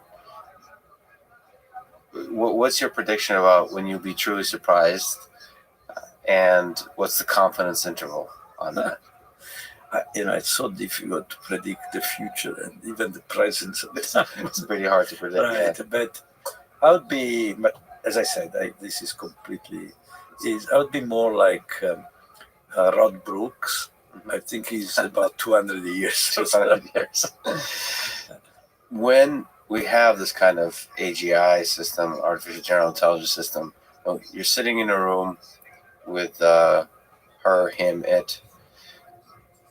Do you think it will be the underlying design of such a system is something we'll be able to understand? It will be simple. Do you think it'll be explainable, understandable by us?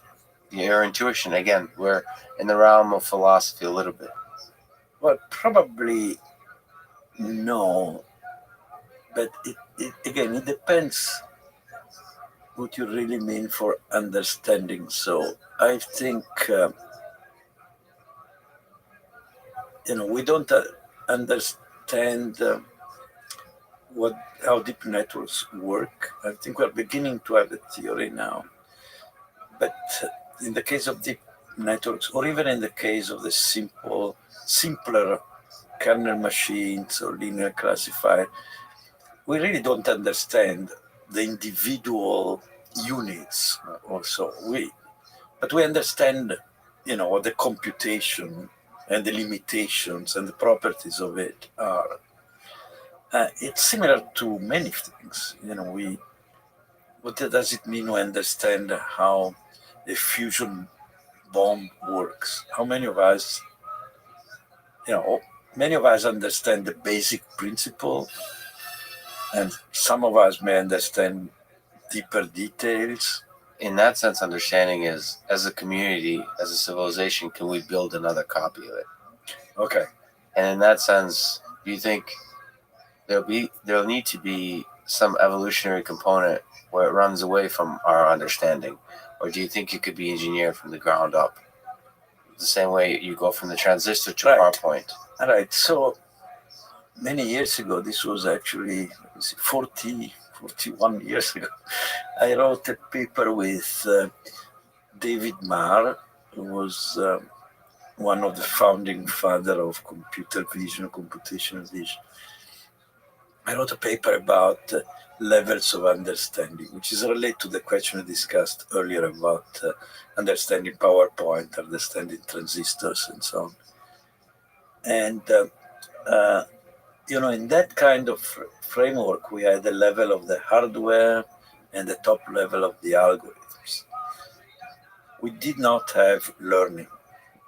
Recently, I updated adding levels, and one level I added to those three was learning. So, and you can imagine you could have a good understanding of how you construct a learning machine, like we do, but being unable to describe in detail what the learning machines will discover, right?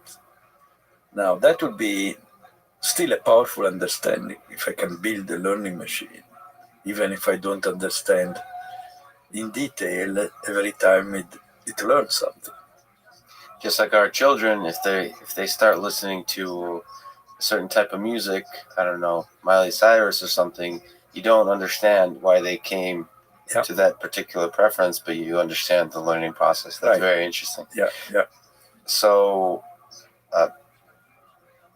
on learning for systems to be part of our world, it has a certain, one of the challenging things that you've spoken about is learning ethics, learning morals. And how hard do you think is the problem of, first of all, humans understanding our ethics? What is the origin on the neural, on the low level of ethics? What is it at the higher level? Is it something that's learnable from machines and your intuition? I think, ethics is learnable, very likely. I think it's one of these problems where I think understanding the neuroscience of ethics, people discuss there is an ethics of neuroscience. Yeah, yes. How a neuroscientist should or should not behave. You can think of a neurosurgeon and the ethics that he really has to behave, or she has to behave. But I'm more interested on the neuroscience of You're blowing my mind right now. The neuroscience of ethics. It's very meta. Yeah, and I think that would be important to understand also for being able to design machines that are ethical machines in our sense of ethics. And you think there's something in neuroscience, there's patterns, tools in neuroscience that could help us shed some light on ethics? Or is it mostly on the psychologist of sociology, much higher level? No, there is psychology, but there is also, in the meantime, there is evidence, fMRI, of specific areas of the brain that are involved in certain ethical judgment. And not only this, you can stimulate those areas with magnetic fields and change the ethical decisions. Yeah. Okay. Wow. So that's a work by a colleague of mine, Rebecca Sachs, and there is other researchers doing similar work. And I think this is the beginning, but ideally at some point we'll have an understanding of how this works and why it evolved, right? The big why question. Yeah, it must have some purpose. Yeah, obviously it has some social purposes. Probably. If neuroscience holds the key to at least eliminate some aspect of ethics, that means it could be a learnable problem. Yeah, exactly. And as we're getting into harder and harder questions, let's go to the hard problem of consciousness. Yeah. Is this an important problem for us to think about and solve on the engineering of intelligence side of your work, of our dream? It's unclear. So, again, this is a deep problem, partly because it's very difficult to define consciousness, and there is a debate among neuroscientists and about whether consciousness, and philosophers, of course, whether consciousness is something that requires flesh and blood, so to speak. Yeah. Or could be, that we could have silicon devices that are conscious, or up to statement like everything has some degree of consciousness and some more than others. Yeah. This is like Giulio Tognoni and Fee. We just recently talked to Christoph Koch. Okay. So Christoph was my first graduate student. Yeah. Do you think it's important to illuminate aspects of consciousness in order to engineer intelligent systems? Do you think an intelligent system would ultimately have consciousness? Are they interlinked? Most of the people working in artificial intelligence, I think, would answer, we don't strictly need consciousness to have an intelligent system. That's sort of the easier question because Yeah. it's a very engineering answer to the question. Yes. Pass the Turing test, we don't need consciousness. But if you were to go, do you think it's possible that we need to have that kind of self-awareness? We may, yes. So, for instance, I personally think that when test a machine or a person in a Turing test, in an extended Turing test, I think consciousness is part of what we require in that test, implicitly to say that this is intelligent. Christoph disagrees. So Yes, he does. Yeah. Despite many other romantic notions he holds, he disagrees with that one. yes, that's right. So we'll see. Do you think, as a quick question, Ernest Becker's Fear of Death, do you think mortality and those kinds of things are important for consciousness and for intelligence? The finiteness of life, finiteness of existence? Or is that just a side effect of evolutionary side effect that's useful for natural selection? Do you think this kind of thing that this interview is going to run out of time soon? Our life will run out of time soon. Do you think that's needed to make this conversation good and and life good? I never thought about it. It's a very interesting question. I think Steve Jobs, in his commencement speech at Stanford, argued that having a finite life was important for stimulating achievements. So it was a different. Yeah, live every day like it's your last, right? Yeah. So rationally, I don't think strictly you need mortality for consciousness, but who knows? They seem to go together in our biological system, right? Yeah. You've mentioned before, and the students are associated with, AlphaGo mobilized the big recent success stories in AI. I think it's captivated the entire world of what AI can do. So what do you think will be the next breakthrough? And what's your intuition about the next breakthrough?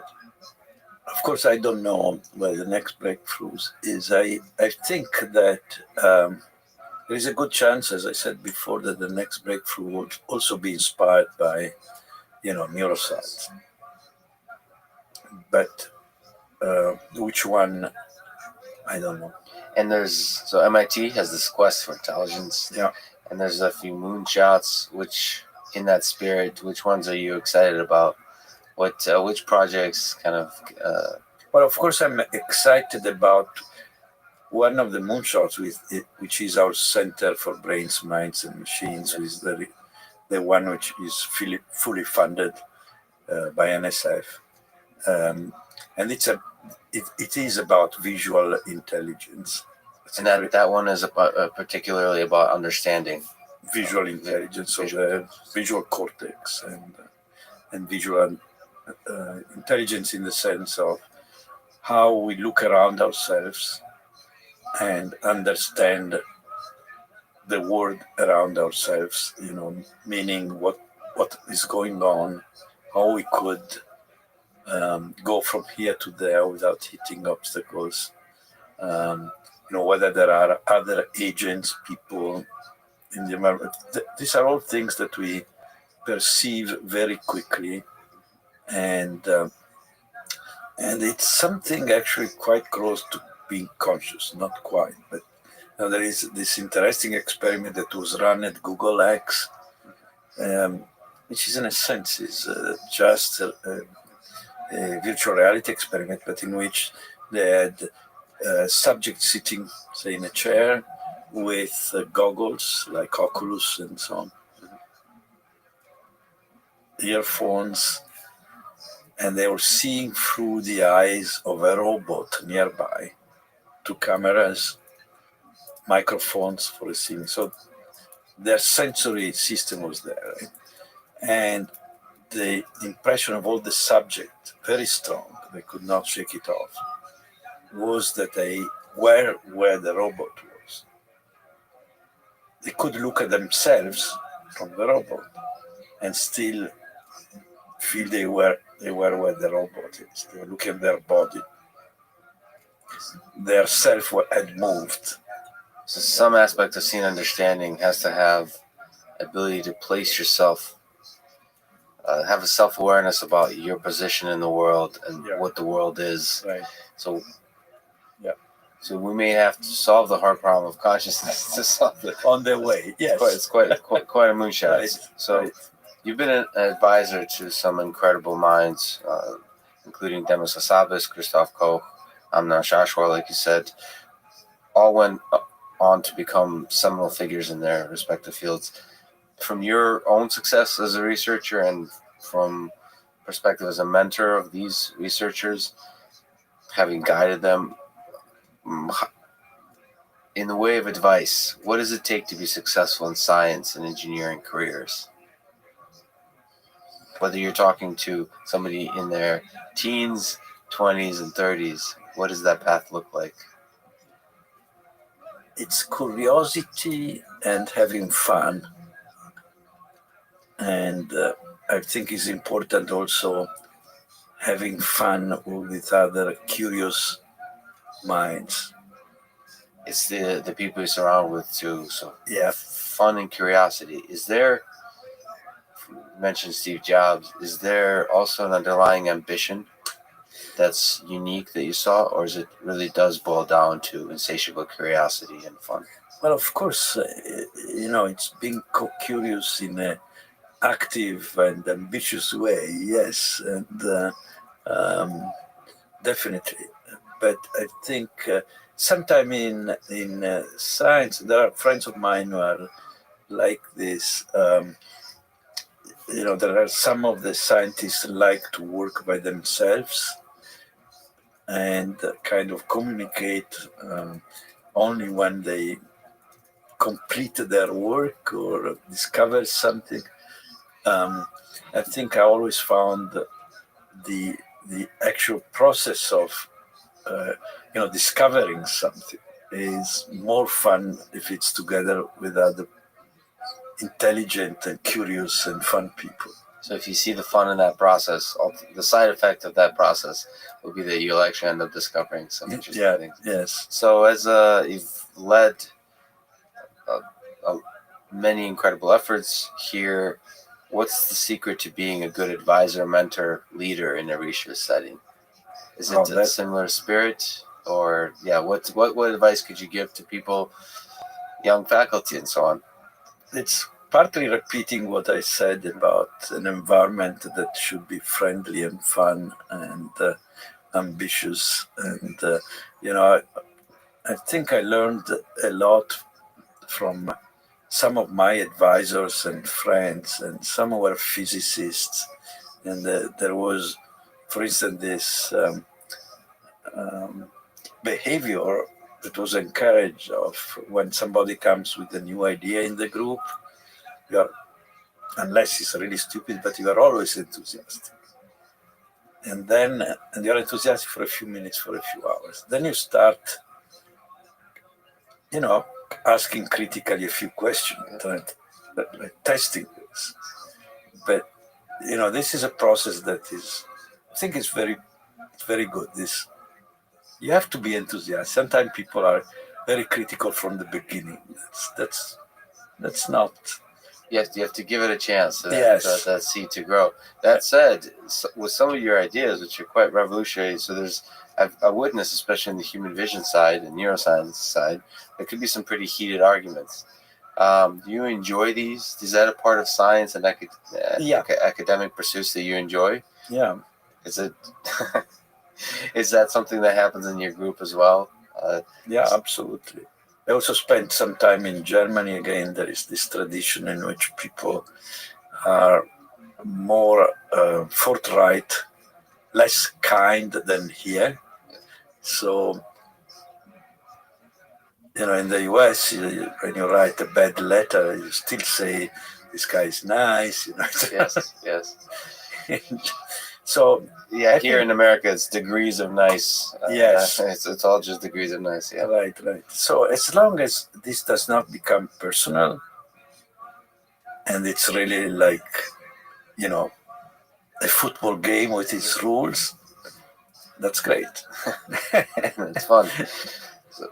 So if you somehow found yourself in a position to ask one question of an oracle, like a genie, maybe a god, well, and you're guaranteed to get a clear answer, what kind of question would you ask? What would be the question you would ask? In the spirit of our discussion, it could be how could I become 10 times more intelligent? And so, but see, you only get a clear short answer. So do you think there's a clear short answer to that? No. And that's the answer you'll get. Okay. So you've mentioned Flowers of Algernon. Oh, yeah. There's a story that inspired you in your childhood. As this story of a mouse, human achieving genius level intelligence, and then understanding what was happening while slowly becoming not intelligent again, and this tragedy of gaining intelligence and losing intelligence. Do you think, in that spirit, in that story, do you think intelligence is a gift or a curse from the perspective of happiness and meaning of life? You try to create an intelligent system that understands the universe, but on an individual level, the meaning of life. Do you think intelligence is a gift? It's a good question.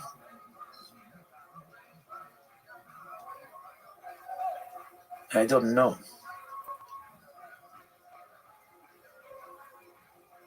As one people consider the smartest people in the world, in some dimension at the very least, what do you think? I don't know. It may be invariant to intelligence, the degree of happiness. It would be nice if it were.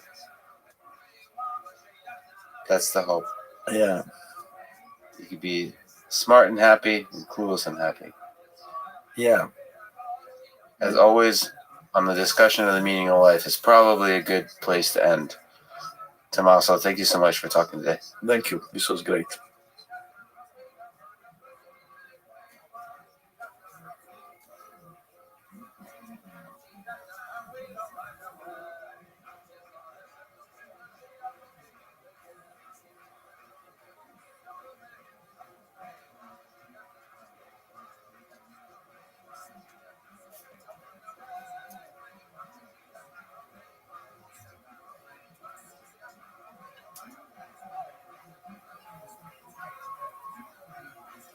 The following is a conversation with Kyle Lowe. He is the president and the CTO of Cruise Automation, leading an effort to solve one of the biggest robotics challenges of our time, vehicle automation. He's a co-founder of two successful companies, Twitch and Cruise, that have each sold for $1 billion. And he's a great example of the innovative spirit that flourishes in Silicon Valley. And now he's facing an interesting and exciting challenge of matching that spirit with the mass production and the safety-centric culture of a major automaker like General Motors. This conversation is part of the MIT Artificial General Intelligence series and the Artificial Intelligence podcast. If you enjoy it, please subscribe on YouTube, iTunes, or simply connect with me on Twitter at Lex Friedman, spelled F-R-I-D. And now, here's my conversation with Kyle Lowe. You grew up in Kansas, right?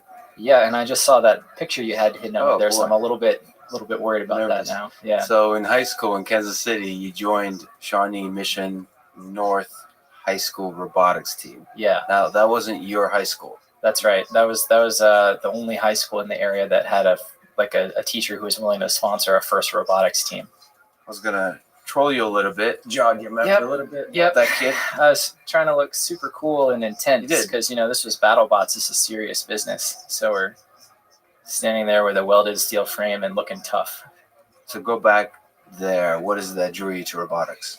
Well, I think I've been trying to figure this out for a while, but I've always liked building things with Legos. And when I was really, really young, I wanted the Legos that had motors and other things. And then, Lego Mindstorms came out, and for the first time, you could program Lego contraptions. And I think things just sort of snowballed from that. But I remember seeing the BattleBots TV show on Comedy Central and thinking that is the coolest thing in the world. I want to be a part of that. And not knowing a whole lot about how to build these 200-pound fighting robots. So I sort of obsessively pored over the internet forums where all the creators for BattleBots would sort of hang out and talk about, document their build progress and everything. And I think I must have read like, tens of thousands of forum posts from basically everything that was out there on what these people were doing. And eventually like sort of triangulated how to put some of these things together and ended up doing BattleBots, which was, I was like 13 or 14, which was pretty awesome. I'm not sure if the show is still running, but so BattleBots is so there's not an artificial intelligence component. It's remotely controlled, and it's almost like a mechanical engineering challenge of building things that can't be broken. They're radio controlled, so and I think that they allowed some limited form of autonomy. But in a 2-minute match, you're and the way these things ran, you're really doing yourself a disservice by trying to automate it versus just do the practical thing, which is drive it yourself. And there's an entertainment aspect. Just going on YouTube, there's like some of them wield an axe, some of them. I mean, there's that fun. So, what drew you to that aspect? Was it the mechanical engineering? Was it the dream to create like Frankenstein and sentient being, or was it just like the Lego? You like tinkering with stuff? I mean, that was just building something. I think the idea of this radio controlled machine that can do various things if it has like a weapon or something was pretty interesting. I agree it doesn't have the same appeal as autonomous robots, which I sort of gravitated towards later on. But it was definitely an engineering challenge because everything you did in that competition was pushing components to their limits. So we would buy like these $40 DC motors that came out of a winch, like on the front of a pickup truck or something. And we'd power the car with those and we'd run them at like double or triple their rated voltage. So they immediately start overheating. But for that 2-minute match, you can get, a significant increase in the power output of those motors before they burn out. And so you're doing the same thing for your battery packs, all the materials in the system. And I think there was something intrinsically interesting about just seeing like where things break. And did you offline see where they break? Did you take it to the testing point? Like, how did you know 2 minutes? Or was there a reckless, let's just go with it and see? We weren't very good at BattleBots. We lost all of our matches. What did it first round like? The one I built first, both of them were these wedge-shaped robots because wedge, even though it's sort of boring to look at, is extremely effective. You drive towards another robot and the front edge of it gets under them and then they sort of flip over, kind of like a door stopper.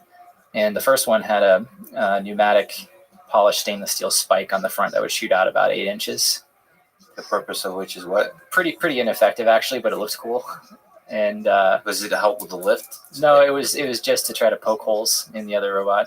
And then the second time I did it, which is the following, I think maybe 18 months later, we had a titanium axe with a hardened steel tip on it that was powered by a hydraulic cylinder, which we were activating with liquid CO2, which had its own set of problems.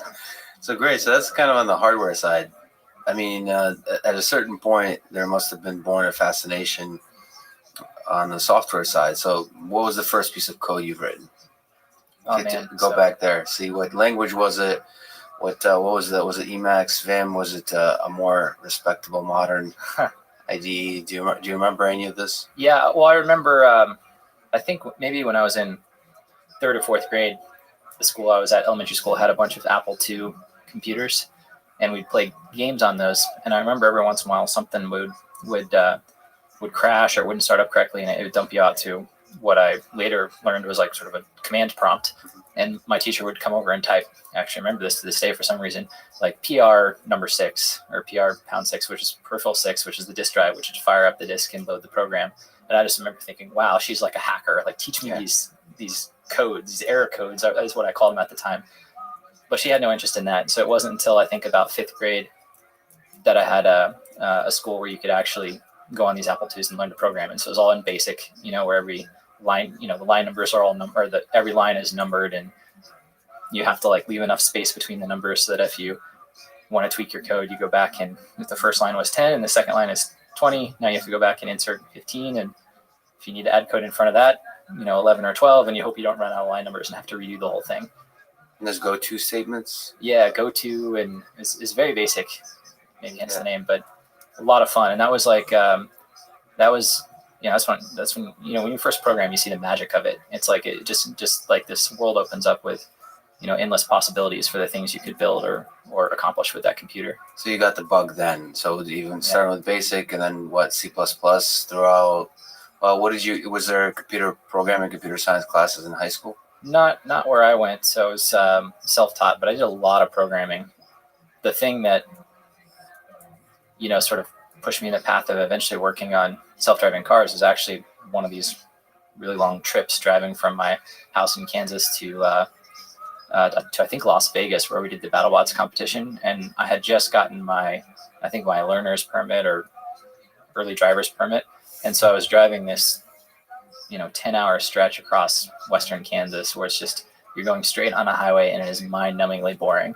And I remember thinking even then with my sort of mediocre programming background that this is something that a computer can do, right? Let's take a picture of the road, let's find the yellow lane markers and, steer the wheel. And, later I'd come to realize this had been done, since the 80s or the 70s or even earlier, but I still wanted to do it. And sort of immediately after that trip, switched from sort of BattleBots, which is more radio-controlled machines, to thinking about building, autonomous vehicles of some scale. Start off with really small electric ones, and then, progress to what we're doing now. So what was your view of artificial intelligence at that point? What did you think? So this is before.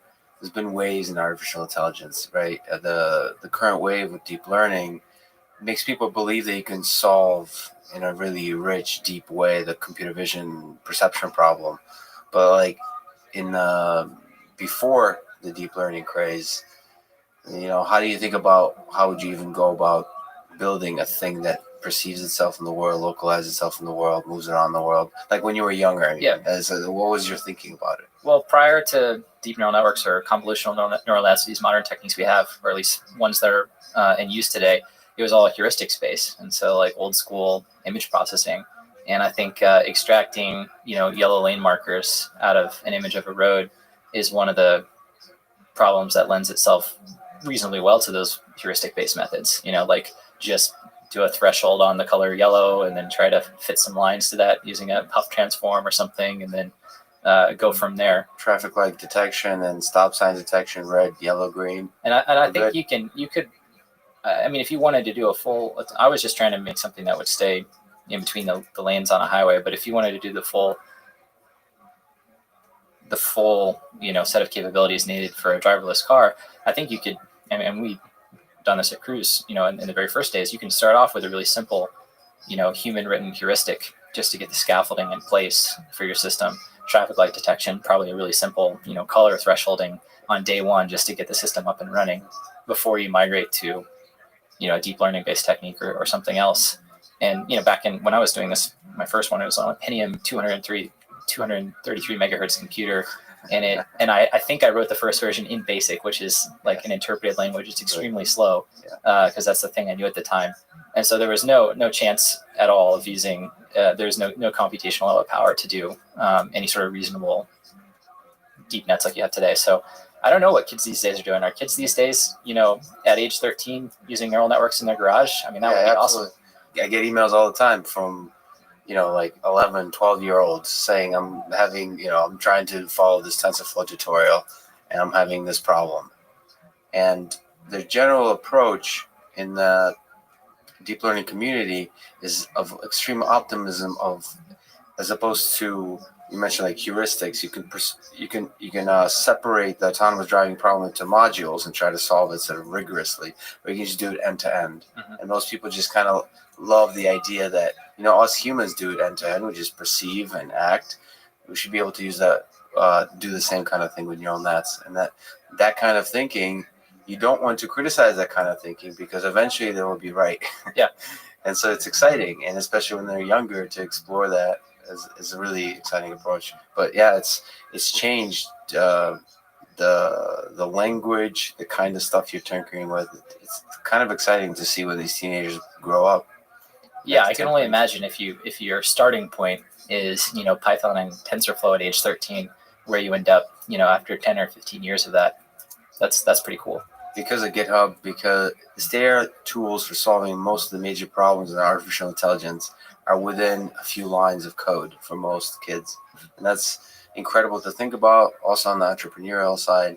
And on that point, was there any thought about entrepreneurship before you came to college? Is sort of building this into a thing that impacts the world on a large scale? Yeah, I've always wanted to start a company. I think that's, just a cool concept of creating something and exchanging it for value or creating value, I guess. So in high school, I was trying to build servo motor drivers, little circuit boards, and sell them online, or other things like that. And certainly knew at some point I wanted to do a startup, but it wasn't really, I'd say, until college, until I felt like I had the right combination of the environment, the smart people around you, and some free time, a lot of free time at MIT. So you came to MIT as an undergrad, 2004. That's right.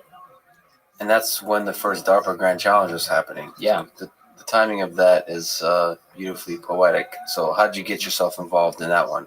Originally, there wasn't a official entry. Faculty sponsored thing. And so a bunch of undergrads, myself included, started meeting and got together and tried to haggle together some sponsorships. We got a vehicle donated, a bunch of sensors, and tried to put something together. And so our team was probably mostly freshmen and sophomores, which was not really a fair fight against maybe the postdoc and faculty led teams from other schools. But we got something up and running. We had our vehicle drive by wire and very, very basic control and things, but on the day of the qualifying, sort of pre-qualifying round, the one and only steering motor that we had purchased, the thing that we had retrofitted to turn the steering wheel on the truck, died. And so our vehicle was just dead in the water, couldn't steer. So we didn't make it very far. On the hardware side. So was there a software component? Was there, how did your view of autonomous vehicles in terms of artificial intelligence evolve in this moment? I mean, like you said, from the 80s, there's been autonomous vehicles, but really that was the birth of the modern wave, the thing that captivated everyone's imagination that we can actually do this. So how were you captivated in that way? So how did your view of autonomous vehicles change at that point? I'd say at that point in time, it was a curiosity, as in is this really possible? And I think that was generally the spirit and the purpose of that original DARPA Grand Challenge, which was to just get a whole bunch of really brilliant people exploring this space and pushing the limits. And I think to this day, that DARPA challenge with its $1 million prize pool was probably one of the most effective uses of taxpayer money dollar for dollar that I've seen. Because that small sort of initiative that DARPA put out, sort of in my view, was the catalyst or the tipping point for this whole next wave of autonomous vehicle development. So that was pretty cool. So let me jump around a little bit on that point. They also did the urban challenge, where it was in the city, but it was very artificial and there's no pedestrians and there's very little human involvement except a few professional drivers. Yeah. Do you think there's room? And then there was the robotics challenge with humanoid robots. Right. So in your now role as looking at this, you're trying to solve one of the, autonomous driving, one of the harder, more difficult places, San Francisco. Is there a role for DARPA to step in to also kind of help out, challenge with new ideas, specifically pedestrians and so on, all these kinds of interesting things? Well, I haven't thought about it from that perspective. Is there anything DARPA could do today to further accelerate things? And I would say my instinct is that that's maybe not the highest and best use of their resources and time, because kickstarting and spinning up the flywheel is, I think, what they did in this case for very, very little money. But today this has become commercially interesting to very large companies, and the amount of money going into it and the amount of people going through your class and learning about these things and developing these skills is just, orders of magnitude more than it was back then. And so there's enough momentum and inertia and energy and investment dollars into this space right now that I think they can just say mission accomplished and move on to the next area of technology that needs help. So then stepping back to MIT, you left MIT during your junior year. What was that decision like? As I said, I always wanted to do a company or start a company, and this opportunity landed in my lap, which was a couple guys from Yale were starting a new company, and I Googled them and found that they had started a company previously and sold it actually on eBay for about $250,000, which was a pretty interesting story. But so I thought to myself, these guys are, rock star entrepreneurs. They've done this before. They must be driving around in Ferraris because they sold their company. And, I thought I could learn a lot from them. So I teamed up with those guys and went out to California during IAP, which is MIT's month off, on a one-way ticket, and basically never went back. We were having so much fun. We felt like we were building something and creating something, and it was going to be interesting that, I was just all in and got completely hooked. And that business was Justin TV, which is originally a reality show about a guy named Justin, which morphed into a live video streaming platform, which then morphed into what is Twitch today. So that was quite an unexpected journey. So no regrets? No. Looking back, it was just an obvious, one-way ticket. If we just pause on that for a second, there was no... How did you know these were the right guys, this is the right decision? You didn't think? It was just follow the heart kind of thing? Well, I didn't know, but, just trying something for a month during IAP seems pretty low risk, right? Right. And then, maybe I'll take a semester off. MIT's pretty flexible about that. You can always go back, right? And then after 2 or 3 cycles of that, I eventually threw in the towel. But, I think it's, I guess in that case, I felt like I could always hit the undo button if I had to. Right. But nevertheless, from when you look in retrospect, it seems like a brave decision that, it's difficult. It would be difficult for a lot of people to make. It wasn't as popular. I'd say the general, flux of people out of MIT at the time was mostly into, finance or consulting jobs in Boston or New York. And very few people were going to California to start companies. But today I'd say it's probably inverted, which is just a sign of the times, I guess. Yeah. So there's a story about midnight of March 18, 2007, where TechCrunch, I guess, announced Justin TV earlier than it was supposed to, a few hours. The site didn't work. I don't know if any of this is true. You can tell me. And you and one of the folks at Justin TV, Emmett Shear, coded through the night. Can you take me through that experience? So wait, let me say a few nice things that the article I read quoted Justin Kahn said that you were known for hero coding through problems and being a creative genius. So on that night, what was going through your head? Or maybe I put another way, how do you solve these problems? What's your approach to solving these kinds of problems where the line between success and failure seems to be pretty thin? That's a good question. Well, first of all, that's nice of Justin to say that. I think, I would have been maybe 21 years old then and not very experienced at programming. But as with everything in a startup, you're sort of racing against the clock. And so our plan was the second we had this live streaming camera backpack up and running where Justin could wear it, and no matter where he went in a city, it would be streaming live video. And this is even before the iPhone, so this is like hard to do back then. We would launch. And so we thought we were there and the backpack was working. And then we sent out all the emails to launch the company and do the press thing. And then, we weren't quite actually there. And then we thought, oh, well, they're not going to announce it until maybe 10 a.m. the next morning. And it's 5 p.m. now. So how many hours do we have left? What is that, 17 hours to go. And that was going to be fine. Was the problem obvious? Did you understand what could possibly, how complicated was the system at that point? It was pretty messy. So to get a live video feed that looked decent working from anywhere in San Francisco, I put together this system where we had 3 or 4 cell phone data modems, and they were we take the video stream and sort of spray it across these 3 or 4 modems and then try to catch all the packets on the other side, with unreliable cell phone networks. Pretty low level networking. Yeah. And putting these sort of protocols on top of all that to reassemble and reorder the packets and have time buffers and error correction and all that kind of stuff. And the night before, it was just staticky. Every once in a while, the image would go staticky, and there would be this horrible, like, screeching audio noise because the audio was also corrupted. And this would happen like every 5 to 10 minutes or so, and it was a really, like, off-putting to the viewers.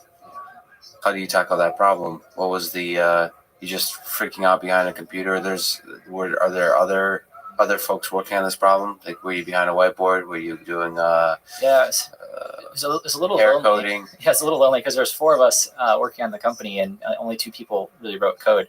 And Emmett wrote the website and the chat system, and I wrote the software for this video streaming device and video server. And so it's my sole responsibility to figure that out. Yeah. And I think it's those, setting deadlines, trying to move quickly and everything, where you're in that moment of intense pressure that sometimes people do their best and most interesting work. And so even though that was a terrible moment, I look back on it fondly because that's like, that's one of those character defining moments, I think. So in 2013, October, you founded Cruise Automation. Yeah. So progressing forward, another exceptionally successful company was acquired by GM in 2016 for $1 billion. But in October 2013, what was on your mind? What was the plan? How does one seriously start to tackle one of the hardest robotics, most important, impactful robotics problems of our age? After going through Twitch, Twitch was and is today pretty successful, but the work was the result was entertainment mostly. Like the better the product was, the more we would entertain people, and then make money on the ad revenues and other things. And that was a good thing. It felt good to entertain people, but I figured, like, what is really the point of becoming a really good engineer and developing these skills other than my own enjoyment? And I realized I wanted something that scratched more of an existential itch, like something that truly matters. And so I basically made this list of requirements for if I was going to do another company. And the one thing I knew in the back of my head, that Twitch took like 8 years to become successful. And so whatever I do, I better be willing to commit, at least 10 years to something. And when you think about things from that perspective, you certainly, I think, raise the bar on what you choose to work on. So for me, the 3 things were, it had to be something where the technology itself determines the success of the product, like hard, really juicy technology problems, because that's what motivates me. And then it had to have a direct and positive impact on society in some way. So an example would be like, healthcare, self-driving cars, because they save lives, other things where there's a clear connection to somehow improving other people's lives. And the last one is, it had to be a big business, because for the positive impact to matter, it's got to be at large scale. Yeah. And I was thinking about that for a while, and I made I tried writing a Gmail clone and looked at some other ideas, and then it just sort of light bulb went off, like self-driving cars. Like, that was the most fun I had ever had in college working on that. And like, well, what's the state of the technology? It's been 10 years. Maybe times have changed, and maybe now is the time to make this work. And I poked around and looked at, the only other thing out there really at the time was the Google self-driving car project. And I thought, surely there's a way to have an entrepreneur mindset and sort of solve the minimum viable product here. And so I just took the plunge right then and there and said, this is something I know I can commit 10 years to. It's probably the greatest applied AI problem of our generation. That's right. And if it works, it's going to be both a huge business and therefore probably the most positive impact I can possibly have on the world. So after that light bulb went off, I went all in on Cruise immediately and got to work. Did you have an idea how to solve this problem? Which aspect of the problem to solve?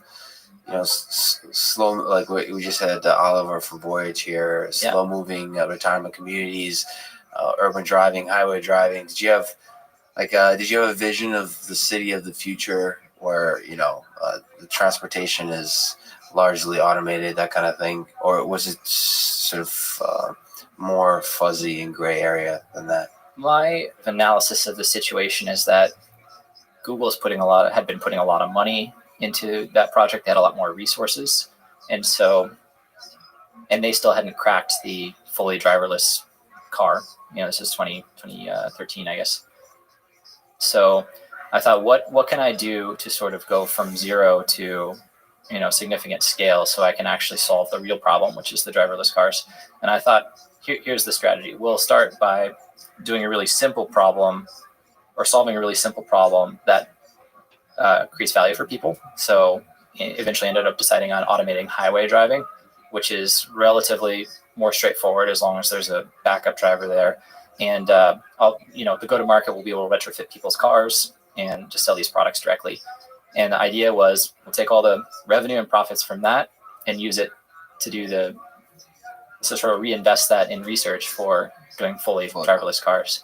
And that was the plan. The only thing that really changed along the way between then and now is we never really launched the first product. We had enough interest from investors and enough of a signal that this was something that we should be working on, that after about a year of working on the highway autopilot, we had it working, at a prototype stage, but we just completely abandoned that and said, we're going to go all in on driverless cars. Now is the time.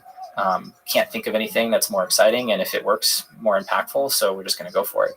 The idea of retrofit is kind of interesting. Yeah. Being able to, it's how you achieve scale. It's a really interesting idea. Is it something that's still in the back of your mind as a possibility? Not at all. I've come full circle on that one. After trying to build a retrofit product, and I'll touch on some of the complexities of that, and then also having been inside an OEM and seeing how things work and how a vehicle is developed and validated, when it comes to something that has safety critical implications like controlling the steering and other control inputs on your car, it's pretty hard to get there with a retrofit, or if you did, even if you did, it creates a whole bunch of new complications around liability, or how did you truly validate that, or something in the base vehicle fails and causes your system to fail, whose fault is it? Or if the car's anti-lock brake systems or other things kick in, or the software it's different in one version of the car you retrofit versus another, and you don't know because the manufacturer has updated it behind the scenes. There's basically an infinite list of long tail issues that can get you. And if you're dealing with a safety critical product, that's not really acceptable. That's a really convincing summary of why it's really challenging. But I didn't know all that at the time, so we tried it anyway. But as a pitch also at the time, it's a really strong one. Yeah. Because that's how you achieve scale, and that's how you beat the leader at the time of Google, or the only one in the market. The other big problem we ran into, which is perhaps the biggest problem from a business model perspective, is we had kind of assumed that we started with an Audi S4 as the vehicle we retrofitted with this highway driving capability. And we had kind of assumed that if we just knock out like 3 make and models of vehicles, that'll cover like 80% of the San Francisco market. Doesn't everyone there drive, I don't know, a BMW or a Honda Civic or one of these 3 cars?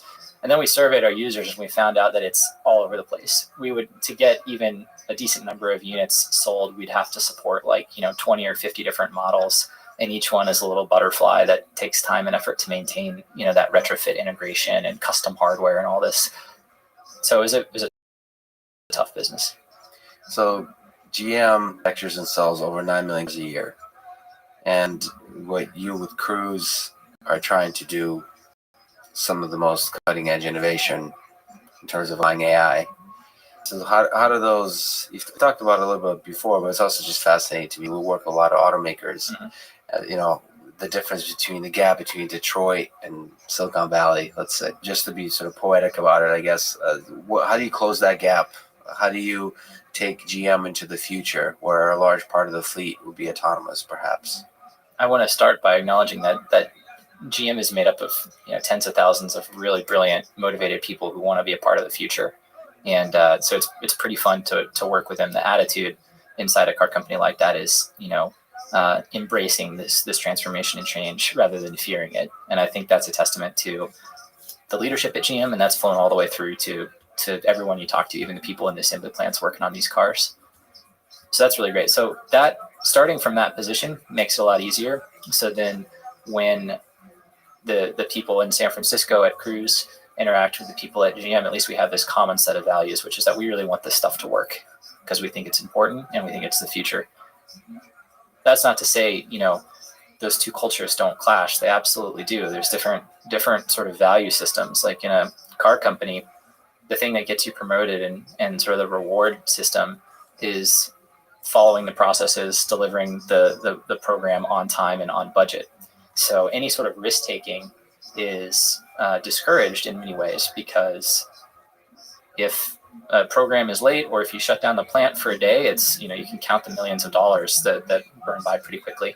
Whereas I think in a most Silicon Valley companies and in Cruise and the methodology we were employing, especially around the time of the acquisition, the reward structure is about trying to solve these complex problems in any way, shape, or form, or coming up with crazy ideas that 90% of them won't work, and so meshing that culture of sort of continuous improvement and experimentation with one where everything needs to be rigorously defined up front so that you never slip a deadline or miss a budget was a pretty big challenge. And that we're over 3 years in now after the acquisition, and I'd say the investment we made in figuring out how to work together successfully and who should do what and how we bridge the gaps between these very different systems and way of doing engineering work is now one of our greatest assets, because I think we have this really powerful thing. But for a while, it was both GM and Cruise were very steep on the learning curve. Yes, I'm sure it was very stressful. It's really important work, because that's how to revolutionize the transportation, really to revolutionize any system. You look at the healthcare system, or you look at the legal system. I have people like lawyers come up to me all the time, like everything they're working on can easily be automated. But then that's not a good feeling. Yeah. Well, it's not a good feeling, but also there's no way to automate, because the entire infrastructure is really, is older and it moves very slowly. And so how do you close the gap between how can I replace? Of course, lawyers don't want to be replaced with an app, but you could replace a lot of aspects when most of the data is still on paper.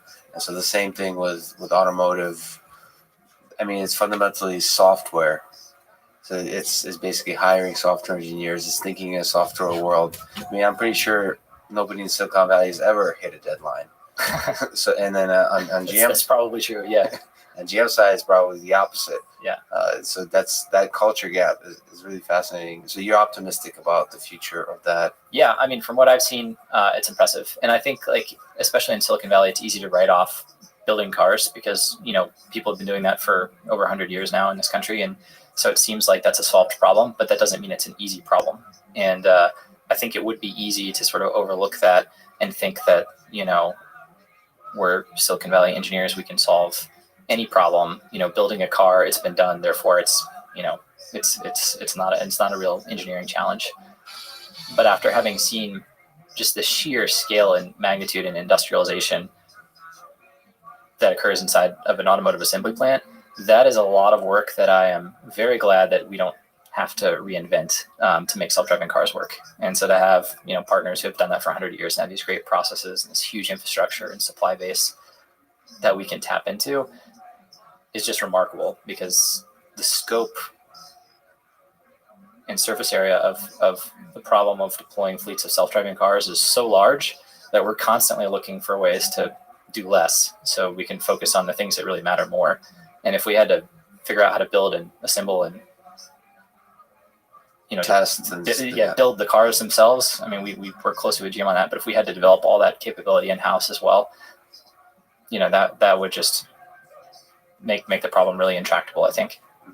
So yeah, just like your first entry at the MIT DARPA challenge, when there was the motor that failed, somebody that knows what they're doing with the motor did it. That would have been nice if we could focus on the software, not the hardware platform. Yeah. Right. So from your perspective now, there's so many ways that autonomous vehicles can impact society in the next year, 5 years, 10 years. What do you think is the biggest opportunity to make money in autonomous driving? So sort of make it a financially viable thing in the near term. What do you think will be the biggest impact there? Well, the things that drive the economics for fleets of self-driving cars there's sort of a handful of variables. One is, the cost to build the vehicle itself. So the material cost, how many, what's the cost of all your sensors plus the cost of the vehicle and all the other components on it. Another one is the lifetime of the vehicle. It's very different if your vehicle drives 100,000 miles and then it falls apart versus, 2 million. And then, if you have a fleet, it's kind of like an airplane or a airline where once you produce the vehicle, you want it to be in operation as many hours a day as possible, producing revenue. And then, the other piece of that is how are you generating revenue? And I think that's kind of what you're asking. And I think the obvious things today are the ride sharing business, because that's pretty clear that there's demand for that. There's existing markets you can tap into, and large urban areas, that kind of thing. yeah, and I think that there are some real benefits to having cars without drivers compared to sort of the status quo for people who use rideshare services today. You get privacy, consistency, hopefully significantly improved safety, all these benefits versus the current product. But it's a crowded market. And then other opportunities, which you've seen a lot of activity in the last 6 to 12 months, is delivery, whether that's parcels and packages, food or groceries. Those are all sort of, I think, opportunities that are pretty ripe for these. Once you have this core technology, which is the fleet of autonomous vehicles, there's all sorts of different business opportunities you can build on top of that. But I think the important thing, of course, is that there's zero monetization opportunity until you actually have that fleet of very capable driverless cars that are as good or better than humans. And that's sort of where the entire industry is sort of in this holding pattern right now. Yeah, they're trying to achieve that baseline. So what you said, sort of not reliability, consistency. It's kind of interesting. I think I heard you say somewhere, I'm not sure if that's what you meant, but I can imagine a situation where you would get in an autonomous vehicle, and when you get into an Uber or Lyft, you don't get to choose the driver, in a sense that you don't get to choose the personality of the driving. Do you think there's room to define the personality of the car, the way it drives you, in terms of aggressiveness, for example, in terms of sort of pushing the bound? One of the biggest challenges in autonomous driving is the trade-off between sort of safety and assertiveness. Mm-hmm. And do you think there's any room for the human to take a role in that decision, to accept some of the liability, I guess? I wouldn't. No, I'd say within reasonable bounds, as in we're not going to. I think it'd be highly unlikely we'd expose any knob that would let you, significantly increase, safety risk. I think that's just not something we'd be willing to do. But I think driving style, or are you going to relax the comfort constraints slightly, or things like that, all of those things make sense and are plausible. I see all those as nice optimizations once again we get the core problem solved in these fleets out there. But the other thing we've sort of observed is that you have this intuition that if you sort of slam your foot on the gas right after the light turns green and aggressively accelerate, you're going to get there faster. But the actual impact of doing that is pretty small. You feel like you're getting there faster, but so the same would be true for AVs. Even if they don't slam their, the pedal to the floor when the light turns green, they're going to get you there within, if it's a 15-minute trip, within 30 seconds of what you would have done otherwise if you were going really aggressively. So I think there's this sort of self-deception that my aggressive driving style is getting me there faster. Well, so that's, some of the things I study, some of the things I'm fascinated by, the psychology of that. I don't think it matters that it doesn't get you there faster. It's the emotional release. Driving is a place, being inside of a car, somebody said it's like the real world version of being a troll. So you have this protection, this mental protection, you're able to sort of yell at the world, like release your anger, whatever it is. But so there's an element of that I think autonomous vehicles would also have to, giving an outlet to people, but it doesn't have to be through driving or honking or so on. Yeah. There might be other outlets. But I think to just sort of even just put that aside, the baseline is really, that's the focus, that's the thing you need to solve, and then the fun human things can be solved after. But so from the baseline of just solving autonomous driving, you're working in San Francisco, one of the more difficult cities to operate in. What is the, in your view, currently the hardest aspect of autonomous driving? Is negotiating with pedestrians?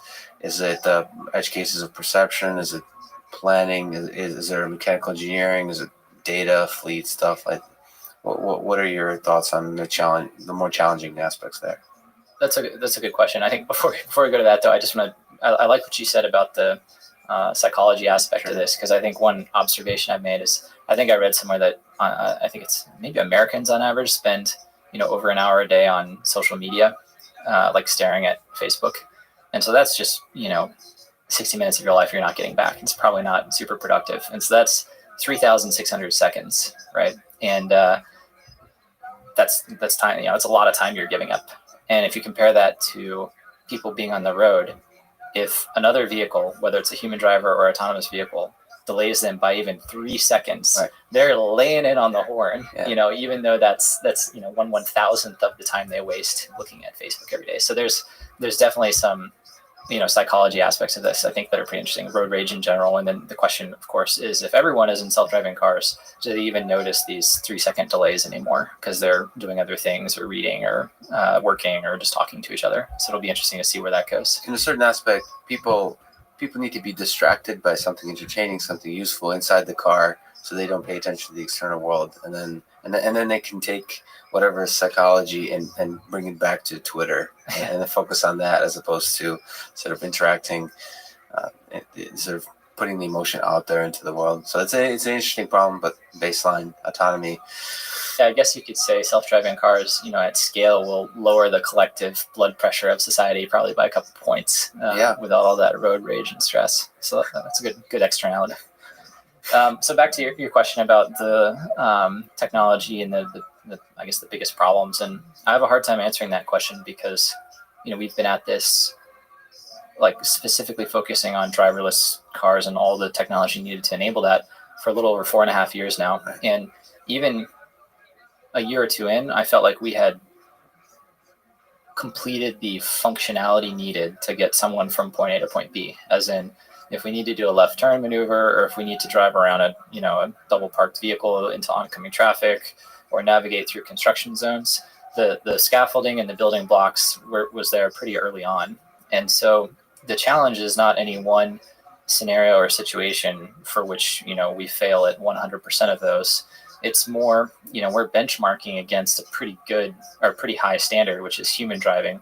All things considered, humans are excellent at handling edge cases and unexpected scenarios, whereas computers are the opposite.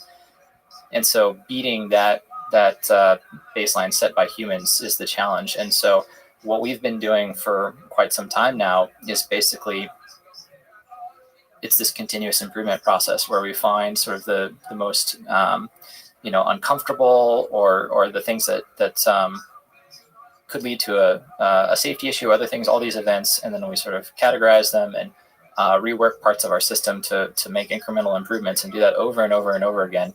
And we just see that sort of the overall performance of the system, actually increasing at a pretty steady clip. But there's no one thing. There's actually like thousands of little things, and just like polishing functionality and making sure that it handles, every version and possible permutation of a situation by either applying more deep learning systems or just by, adding more test coverage or new scenarios that we develop against, and just grinding on that. We're sort of in the unsexy phase of development right now, which is doing the real engineering work that it takes to go from prototype to production. You're basically scaling the grinding. So sort of taking seriously the process of all those edge cases, both with human experts and machine learning methods to cover all those situations. Yeah, and the exciting thing for me is I don't think that grinding ever stops, right? Because there's a moment in time where you cross that threshold of human performance and become superhuman. But there's no first principles reason that AV capability will tap out anywhere near humans. Like there's no reason it couldn't be 20 times better, whether that's just better driving or safer driving or more comfortable driving, or even 1,000 times better given enough time. And we intend to basically chase that, forever, to build the best possible product. Better and better and better, and always new edge cases come up and new experiences. So, and you want to automate that process as much as possible. Mm-hmm. So what do you think in general in society? When do you think we may have hundreds of thousands of fully autonomous vehicles driving around? So first of all, predictions, nobody knows the future. You're part of the leading people trying to define that future, but even then, you still don't know. But if you think about hundreds of thousands of vehicles, so a significant fraction of vehicles in major cities are autonomous. Do you think, are you with Rodney Brooks, who is 2050 and beyond, or are you more with Elon Musk, who should have had that 2 years ago? Well, I mean, I'd love to have it 2 years ago, but we're not there yet. So I guess the way I would think about that is let's flip that question around. So what would prevent, you to reach hundreds of thousands of vehicles. And that's a good rephrasing. Yeah. So I'd say it seems the consensus among the people developing self-driving cars today is to sort of start with some form of an easier environment, whether it means, lacking inclement weather or, mostly sunny or whatever it is, and then add capability for more complex situations over time. And so if you're only able to deploy in areas that meet sort of your criteria or the current domain, operating domain of the software you developed, that may put a cap on how many cities you could deploy in.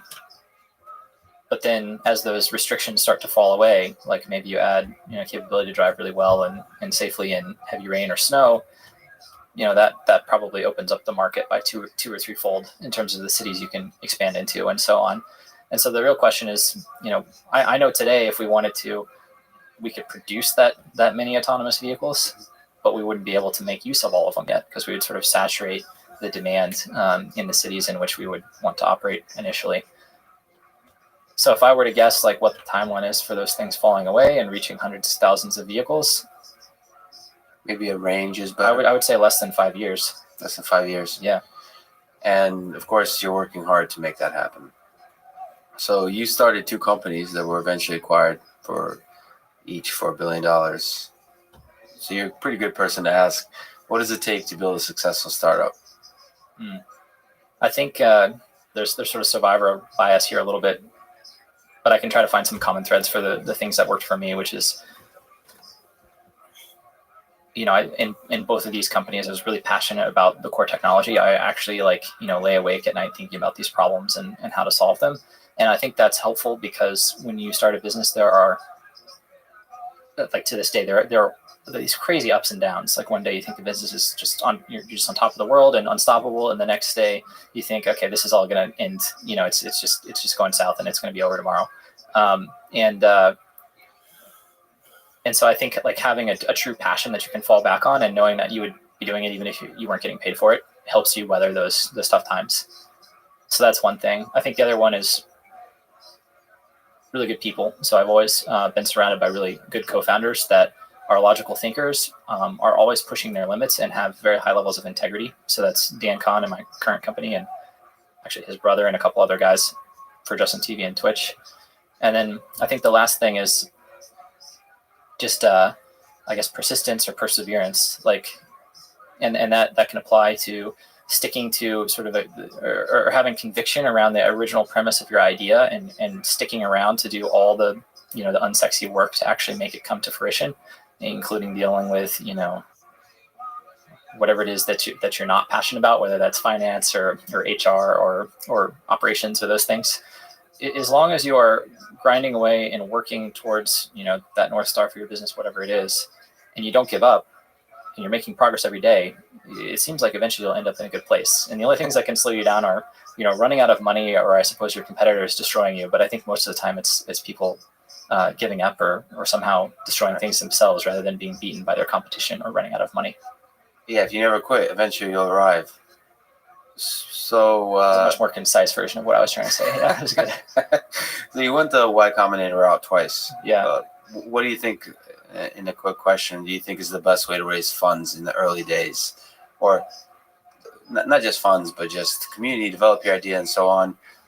Can you do it solo or maybe with a co-founder, with like self-funded? Do you think Y Combinator is good? Is it good to do VC route? Is there no right answer, or is there, from the Y Combinator experience, something that you could take away that was the right path to take? There's no one-size-fits-all answer, but if your ambition, I think, is to see how big you can make something or rapidly expand and capture a market or solve a problem or whatever it is, then going the venture back route is probably a good approach, so that capital doesn't become your primary constraint. Y Combinator I love because it puts you in this sort of competitive environment where you're surrounded by the top maybe 1% of other really highly motivated peers who are in the same place, and that environment, I think, just breeds success, right? If you're surrounded by really brilliant, hardworking people, you're gonna feel, sort of compelled or inspired to try to emulate them or beat them. And so even though I had done it once before and I felt like, I'm pretty self-motivated, I thought like, look, this is going to be a hard problem. I can use all the help I can get. So surrounding myself with other entrepreneurs is going to make me work a little bit harder or push a little harder, then it's worth it. And so that's why I did it, for example, the second time. Let's go philosophical, existential. If you go back and do something differently in your life, starting in the high school, then MIT, leaving MIT, you could have gone the PhD route, doing the startup, going to see about a startup in California, and or maybe some aspects of fundraising. Is there something you regret? Something you not necessarily regret, but if you go back, you could do differently? I think I've made a lot of mistakes, like, pretty much everything you can screw up. I think I've screwed up at least once, but I don't regret those things. I think it's hard to look back on things, even if they didn't go well, and call it a regret, because hopefully it took away some new knowledge or learning from that. So I would say there's a period. The closest I can come to is this. There's a period in Justin TV, I think after 7 years, where the company was going one direction, which was towards Twitch in video gaming. And I'm not a video gamer. I don't really even use Twitch at all. And I was still working on the core technology there, but my heart was no longer in it, because the business that we were creating was not something that I was personally passionate about. It didn't meet your bar of existential impact. Yeah, and I'd say I probably spent an extra year or two working on that, and I'd say like I would have just tried to do something different sooner, because those were 2 years where I felt like from this philosophical or existential thing, I just felt that something was missing. And so I would have, if I could look back now and tell myself, it's like, I would have said exactly that. Like, you're not getting any meaning out of your work personally right now. You should find a way to change that. And that's part of the pitch I use to basically everyone who joins Cruise today. It's like, hey, you've got that now by coming here. Well, maybe you needed the 2 years of that existential dread to develop the feeling that ultimately was the fire that created Cruise. So you never know. You can't remember. Good theory, yeah. So last question. What does 2019 hold for Cruise? After this, I guess we're going to go and I'll talk to your class. But one of the big things is going from prototype to production for autonomous cars. And what does that mean? What does that look like? And 2019 for us is the year that we try to cross over that threshold and reach, superhuman level of performance to some degree with the software, and have all the other of the thousands of little building blocks in place to launch, our first commercial product. So that's what's in store for us, in store for us. And we've got a lot of work to do. We've got a lot of brilliant people working on it. So it's all up to us now. Yeah, from Charlie Miller and Chris Vels, like the people I've crossed paths with. It sounds like you have an amazing team. So like I said, it's one of the most important problems in artificial intelligence of the century. It'll be one of the most defining. It's super exciting that you work on it, and the best of luck in 2019. I'm really excited to see what Cruise comes up with. Thank you. Thanks for having me today. Thanks, Carl.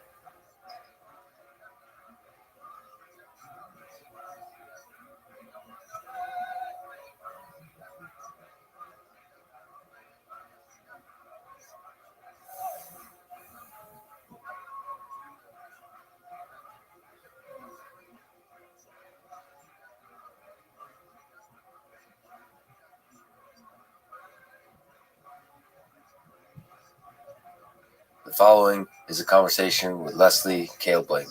She's a roboticist and professor at MIT.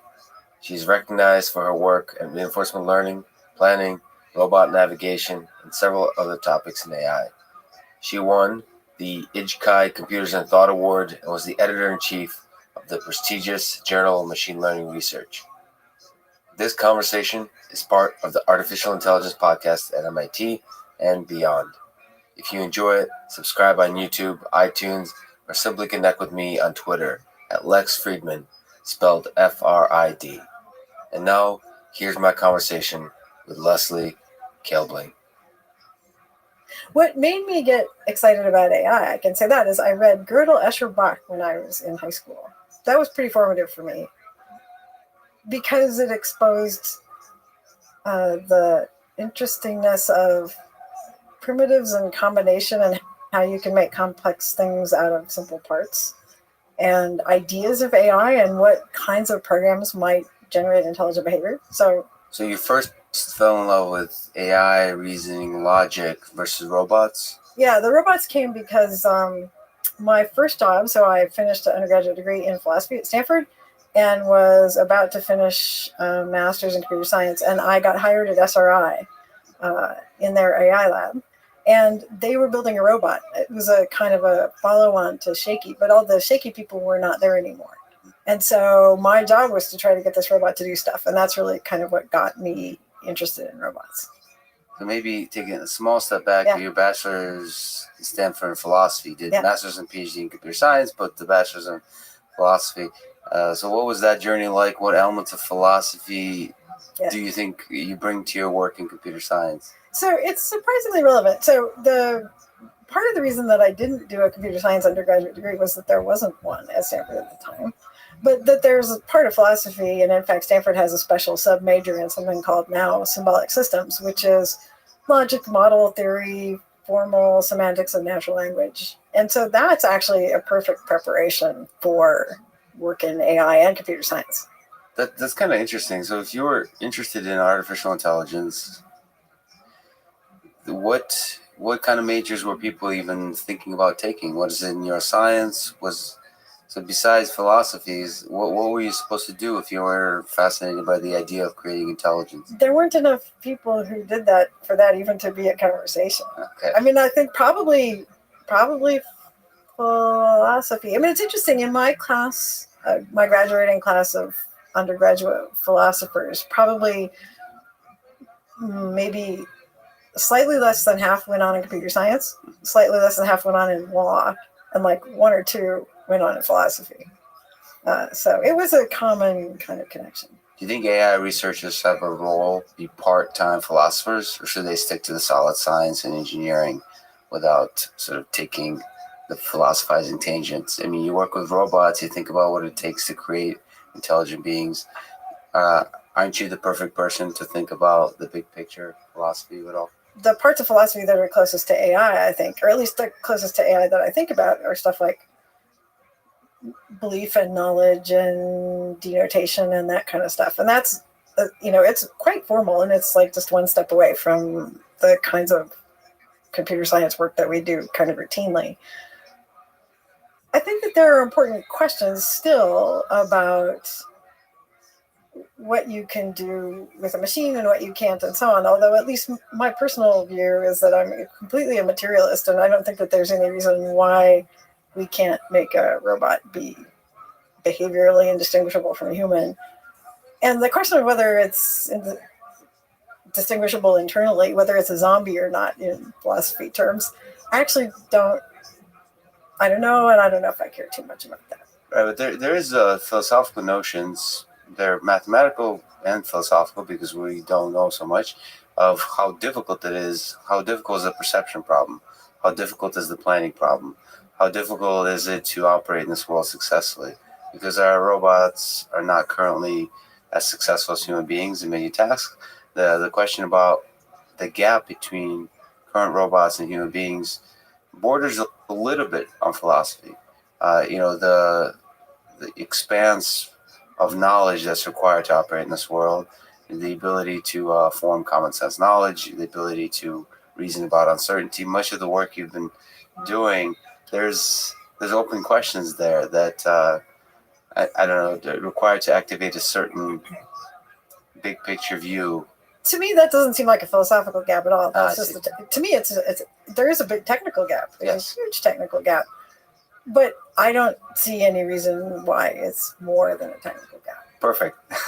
So, when you mentioned AI, you mentioned SRI, and maybe can you describe to me when you first fell in love with robotics, with robots, or inspired? So you mention flaky or shaky flaky, and what was the robot that first captured your imagination? What's possible? Right. Well, so the first robot I worked with was Shaky was a robot that the SRI people had built. But by the time, I think when I arrived, it was sitting in a corner of somebody's office dripping hydraulic fluid into a pan. But it's iconic, and really everybody should read the Shaky Tech Report because it has so many good ideas in it. I mean, they invented A-star search and symbolic planning and learning macro operators. They had low-level kind of configuration space planning for the robot. They had vision. They had all this, the basic ideas of a ton of things. Can you take a step back? Shaky have arms. What was the job? What were Shaky, the goals? yeah, good. Shaky was a mobile robot, but it could push objects, and so it would move things around. With which actuator? With itself, with its base. Okay, great. So it could, and they had painted the baseboards black. So it used vision to localize itself in a map. It detected objects. It could detect objects that were surprising to it. It would plan and replan based on what it saw. It reasoned about whether to look and take pictures. I mean, it really had the basics of so many of the things that we think about now. How did it represent the space around it? So it had representations at a bunch of different levels of abstraction. So it had, I think, a kind of an occupancy grid of some sort at the lowest level. At the high level, it was abstract, symbolic kind of rooms and connectivity. So where does Flaky come in? Yeah, okay. So I showed up at SRI and we were building a brand new robot. As I said, none of the people from the previous project were kind of there or involved anymore. So we were kind of starting from scratch. And my advisor was Stan Rosenshine. He ended up being my thesis advisor. And he was motivated by this idea of situated computation or situated automata. And the idea was that the tools of logical reasoning were important, but possibly only for the engineers or designers to use in the analysis of the system, but not necessarily to be manipulated in the head of the system itself, right? So I might use logic to prove a theorem about the behavior of my robot, even if the robot's not using logic in its head to prove theorems, right? So that was kind of the distinction. And so the idea was to kind of use those principles to make a robot do stuff. But a lot of the basic things we had to kind of learn for ourselves because I had zero background in robotics. I didn't know anything about control. I didn't know anything about sensors. So we reinvented a lot of wheels on the way to getting that robot to do stuff. Do you think that was an advantage or a hindrance? Oh, no, I'm big in favor of wheel reinvention, actually. I mean, I think you learn a lot by doing it. It's important, though, to eventually have the pointers so that you can see what's really going on. But I think you can appreciate much better the good solutions once you've messed around a little bit on your own and found a bad one. Yeah, I think you mentioned reinventing reinforcement learning and referring to rewards as pleasures. Pleasure. Yeah. I think, Yeah, which I think is a nice name for it. Yeah, that seems good to me. It's more fun almost. Do you think you could tell the history of AI, machine learning, reinforcement learning, how you think about it from the 50s to now? One thing is that it oscillates, right? So things become fashionable and then they go out and then something else becomes cool and it goes out and so on. And I think there's some interesting sociological process that actually drives a lot of what's going on. Early days was kind of cybernetics and control, right? And the idea that of homeostasis, right? People have made these robots that could, try to plug into the wall when they needed power and then come loose and roll around and do stuff. And then I think over time, the thought, well, that was inspiring, but people said, no, we want to get maybe closer to what feels like real intelligence or human intelligence. And then maybe the expert systems people tried to do that, but maybe a little too superficially, right? So, we get this surface understanding of what intelligence is like because I understand how a steel mill works and I can try to explain it to you and you can write it down in logic and then we can make a computer infer that. And then that didn't work out. But what's interesting, I think, is when a thing starts to not be working very well, it's not only do we change methods, we change problems, right? So it's not like we have better ways of doing the problem that the expert systems people were trying to do. We have no ways of trying to do that problem. I think, or maybe a few, but we kind of give up on that problem and we switch to a different problem, and we work that for a while, and we make progress as a broad community. As a community, yeah. And there's a lot of people who would argue you don't give up on the problem. It's just you decrease the number of people working on it. You almost kind of like put it on the shelf.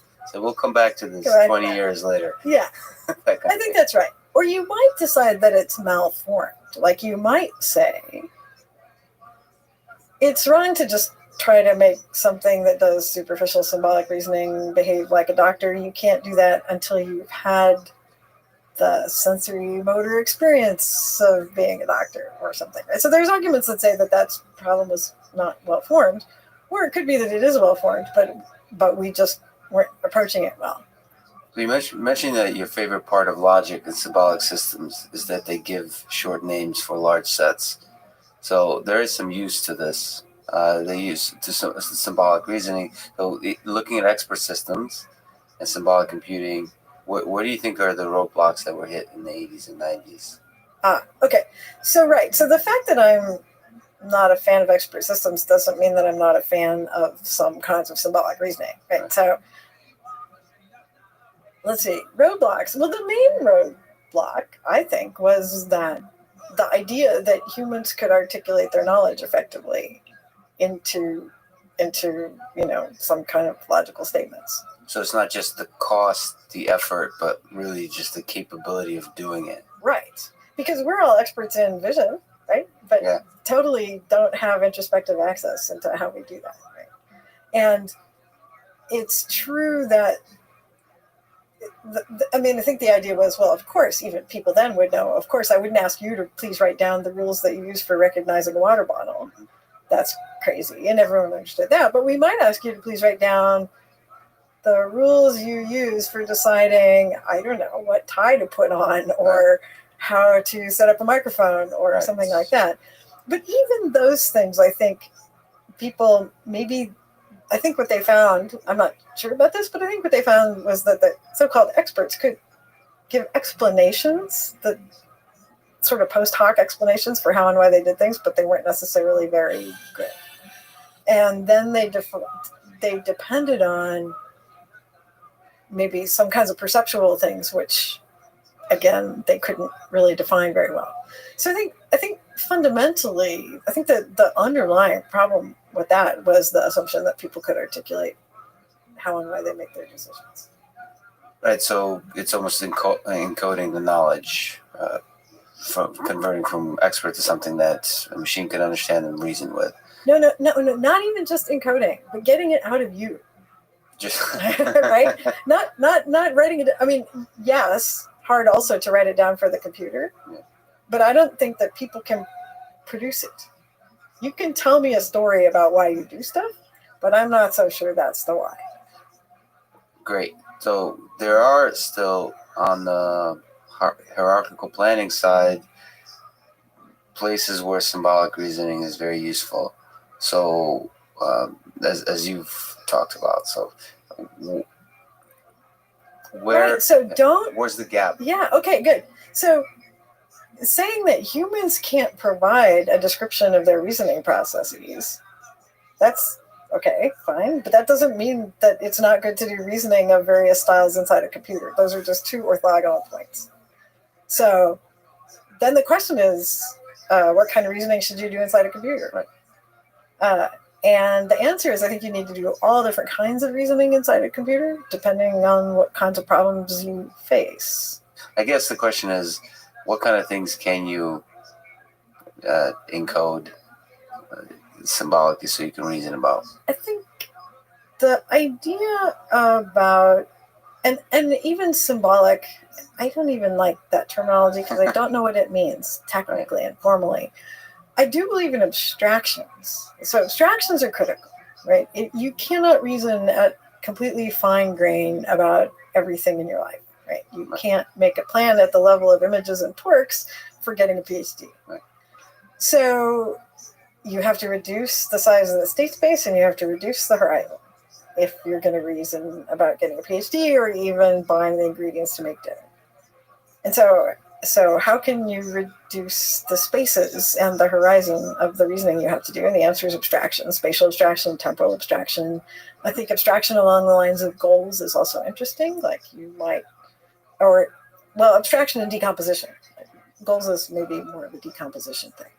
So I think that's where these kinds of, if you want to call it symbolic or discrete models come in.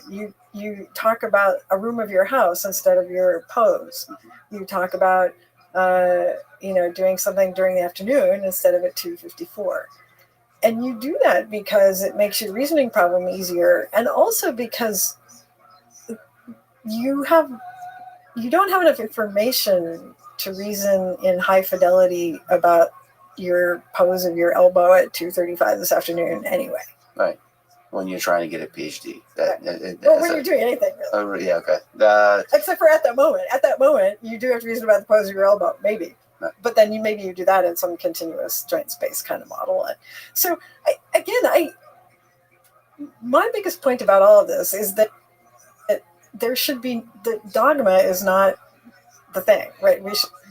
It shouldn't be that I am in favor or against symbolic reasoning and you're in favor or against neural networks. It should be that just computer science tells us what the right answer to all these questions is if we were smart enough to figure it out. Well, yeah, when you try to actually solve the problem with computers, the right answer comes out. But you mentioned abstractions. Mm-hmm. I mean, neural networks form abstractions, or rather, there's automated ways to form abstractions, Absolutely. and there's expert-driven ways to form abstractions, mm-hmm. and expert human-driven ways. And mm-hmm. humans just seems to be way better at forming abstractions currently and certain problems.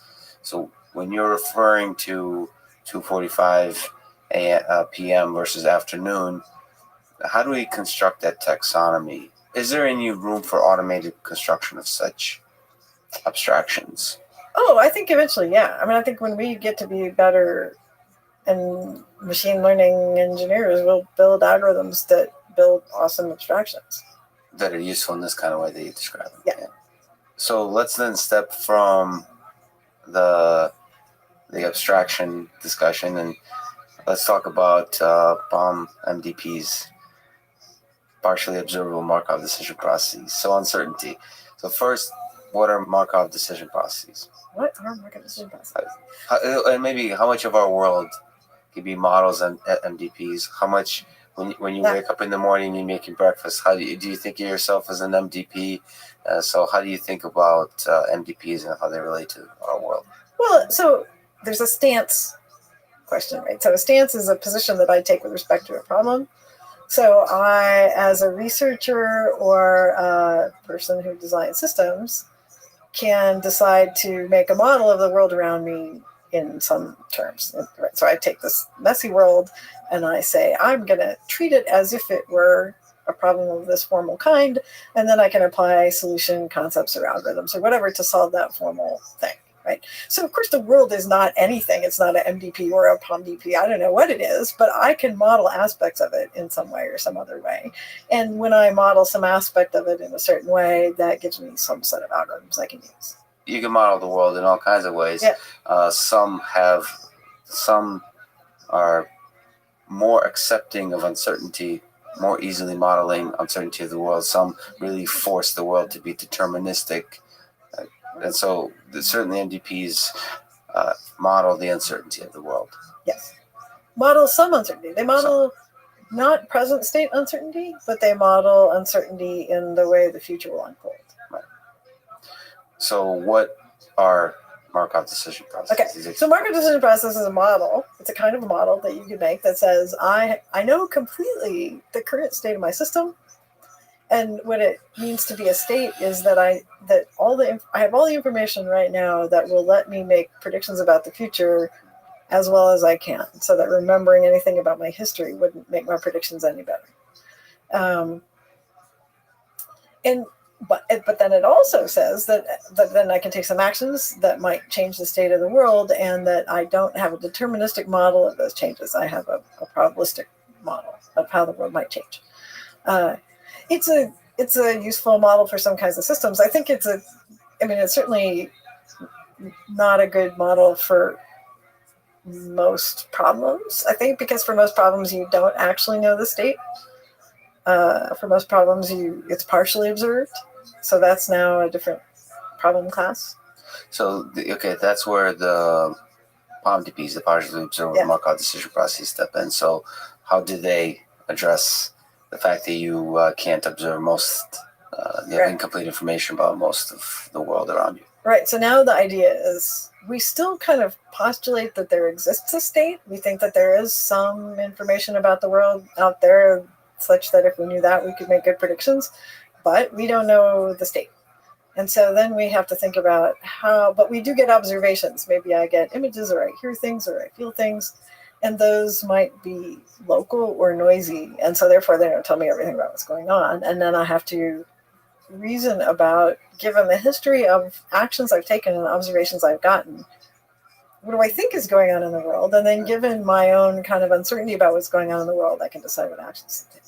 And so difficult is this problem of planning under uncertainty, in your view, in your long experience of modeling the world, trying to deal with this uncertainty, especially in real world systems? Optimal planning for even discrete POMDPs can be undecidable depending on how you set it up. And so lots of people say, I don't use POMDPs because they're intractable.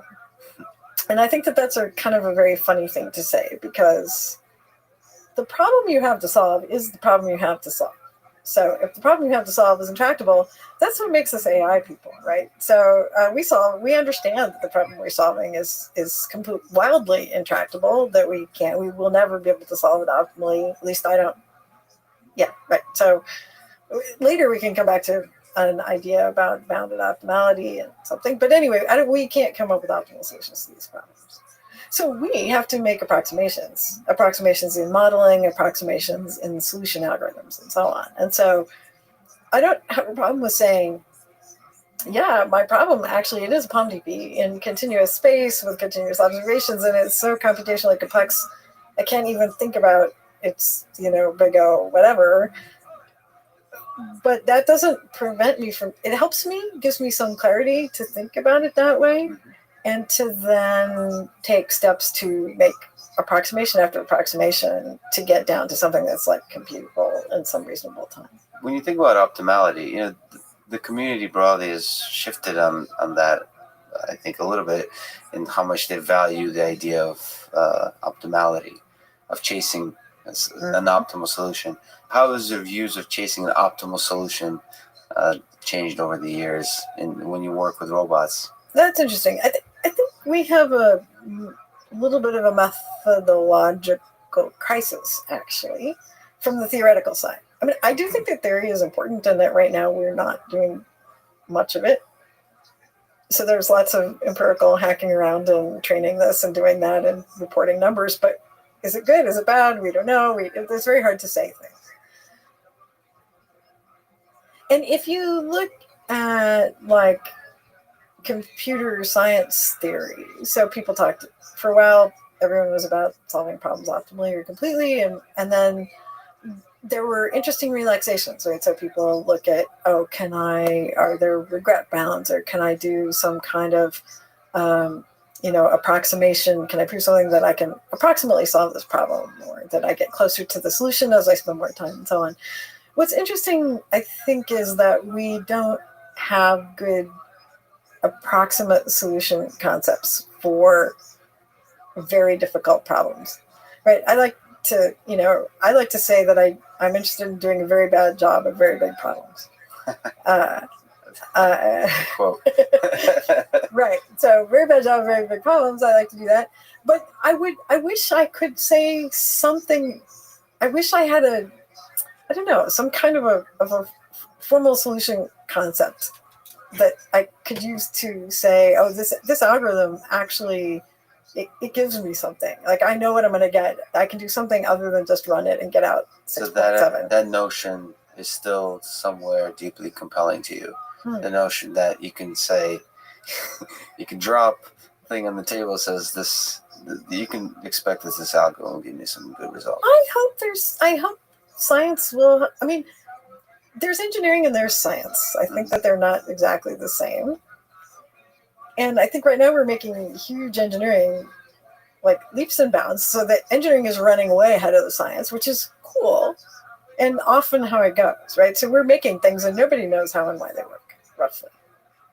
But we need to turn that into science. There's some form. It's there's some room for formalizing. We need to know what the principles are. Why does this work? Why does that not work? I mean, for a while people built bridges by trying, but now we can often predict whether it's going to work or not without building it. Can we do that for learning systems or for robots? So your hope is, from a materialistic perspective, that intelligence, artificial intelligence systems, robots are just more fancier bridges. Belief space. Okay. What's the difference between belief space and state space? So you mentioned MDPs, FOMDPs, you reasoning about, you sense the world, there's a state. What's this belief space idea? Yeah, okay. That sounds so good. That sounds good. So belief space, that is, instead of thinking about what's the state of the world and trying to control that as a robot, I think about what is the space of beliefs that I could have about the world? If I think of a belief as a probability distribution over ways the world could be, a belief state is a distribution. And then my control problem, if I'm reasoning about how to move through a world I'm uncertain about, my control problem is actually the problem of controlling my beliefs. So I think about taking actions, not just what effect they'll have on the world outside, but what effect they'll have on my own understanding of the world outside. And so that might compel me to ask a question or look somewhere to gather information, which may not really change the world state, but it changes my own belief about the world. That's a powerful way to empower the agent to reason about the world, to explore the world. So what kind of problems does it allow you to solve, to consider belief space versus just state space? Well, any problem that requires deliberate information gathering.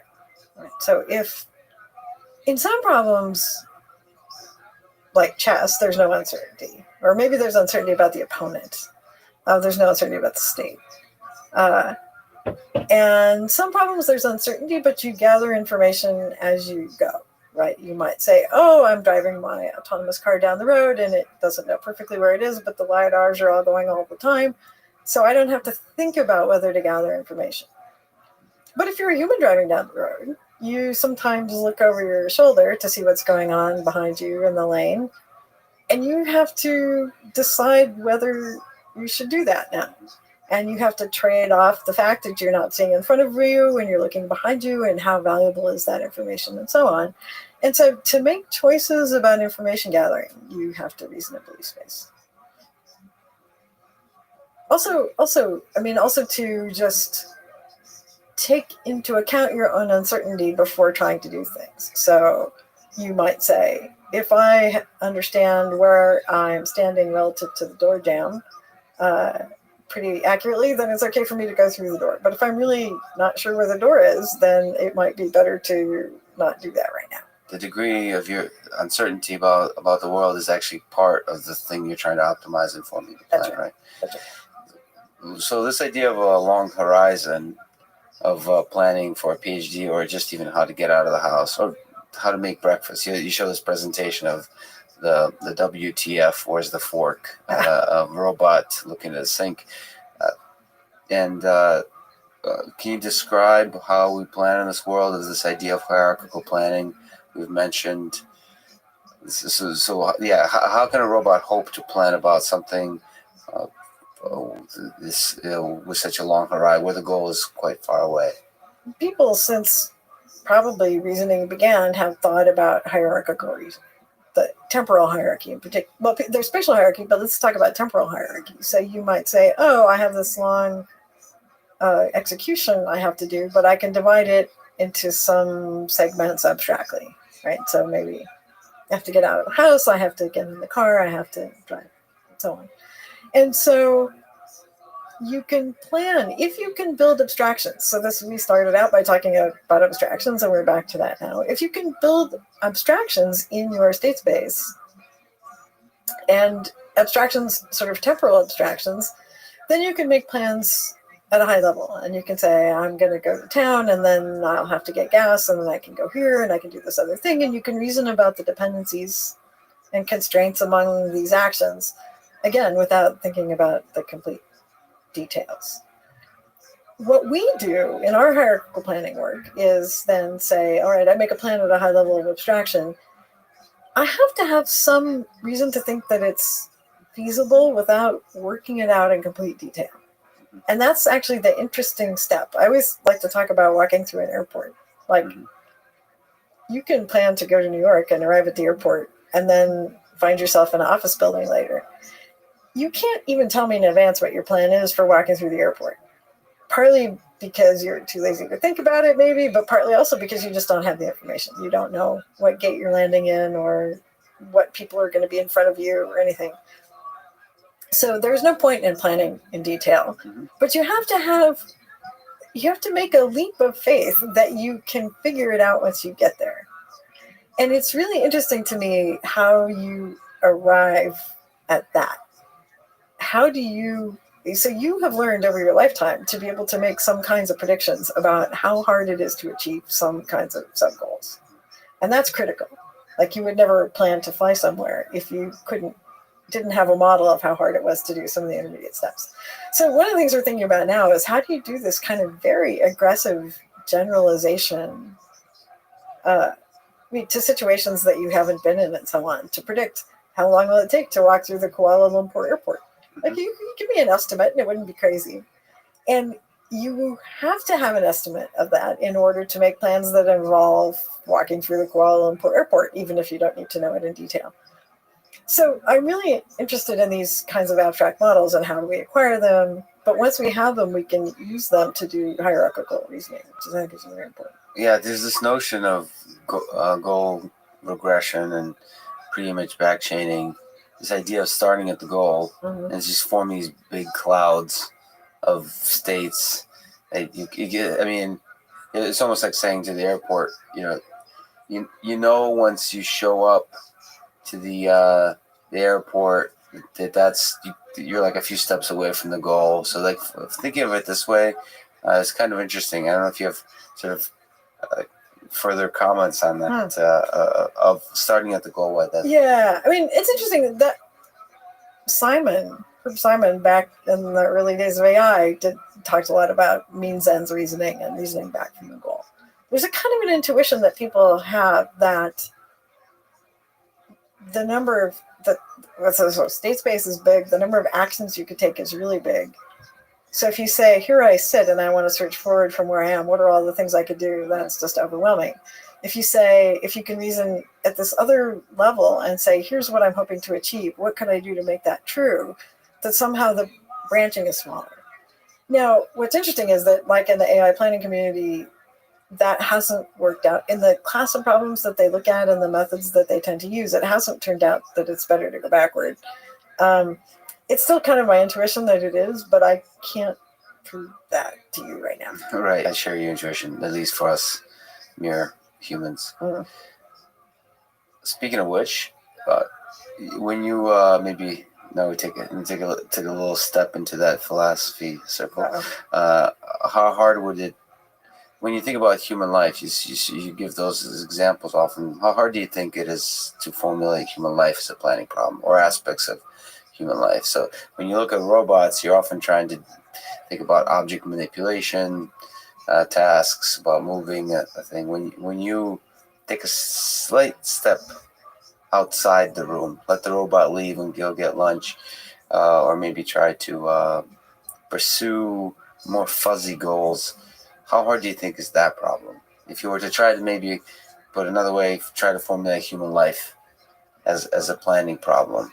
Well, that would be a mistake. I mean, it's not all a planning problem, right? I mean, I think it's really, really important that we understand that you have to put together pieces and parts that have different styles of reasoning and representation and learning. I think it seems probably clear to anybody that you can't all be this or all be that. Brains aren't all like this or all like that, right? They have different pieces and parts and substructure and so on. So I don't think that there's any good reason to think that there's going to be like one true algorithmic thing that's going to do the whole job. Just a bunch of pieces together designed to solve a bunch of specific problems. One specific. Or maybe styles of problems. I mean, there's probably some reasoning that needs to go on in image space. I think, again, there's this model-based versus model-free idea, right? So in reinforcement learning, people talk about, oh, I could learn a policy, just straight up a way of behaving. I could learn, it's popular, learn a value function. That's some kind of weird intermediate ground. Or I could learn a transition model, which tells me something about the dynamics of the world. If I take imagine that I learn a transition model and I couple it with a planner and I draw a box around that, I have a policy again. It's just stored a different way. Right. But it's just as much of a policy as the other policy. It's just I think the way I see it is it's a time-space trade-off in computation, right? A more overt policy representation, maybe it takes more space, but maybe I can compute quickly what action I should take. On the other hand, maybe a very compact model of the world dynamics plus a planner lets me compute what action to take too, just more slowly. I don't think there's no argument to be had. It's just like a question of what form of computation is best for us. For the various sub-problems. Right. So, so like learning to do algebra manipulations for some reason that's probably going to want naturally a sort of a different representation than writing a unicycle. Like the time constraints on the unicycle are serious. The state space is maybe smaller. I don't know.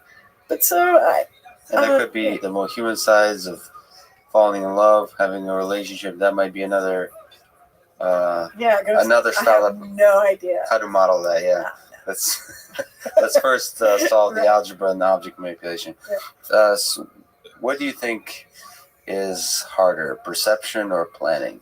Perception. That's why. Understanding. That's why.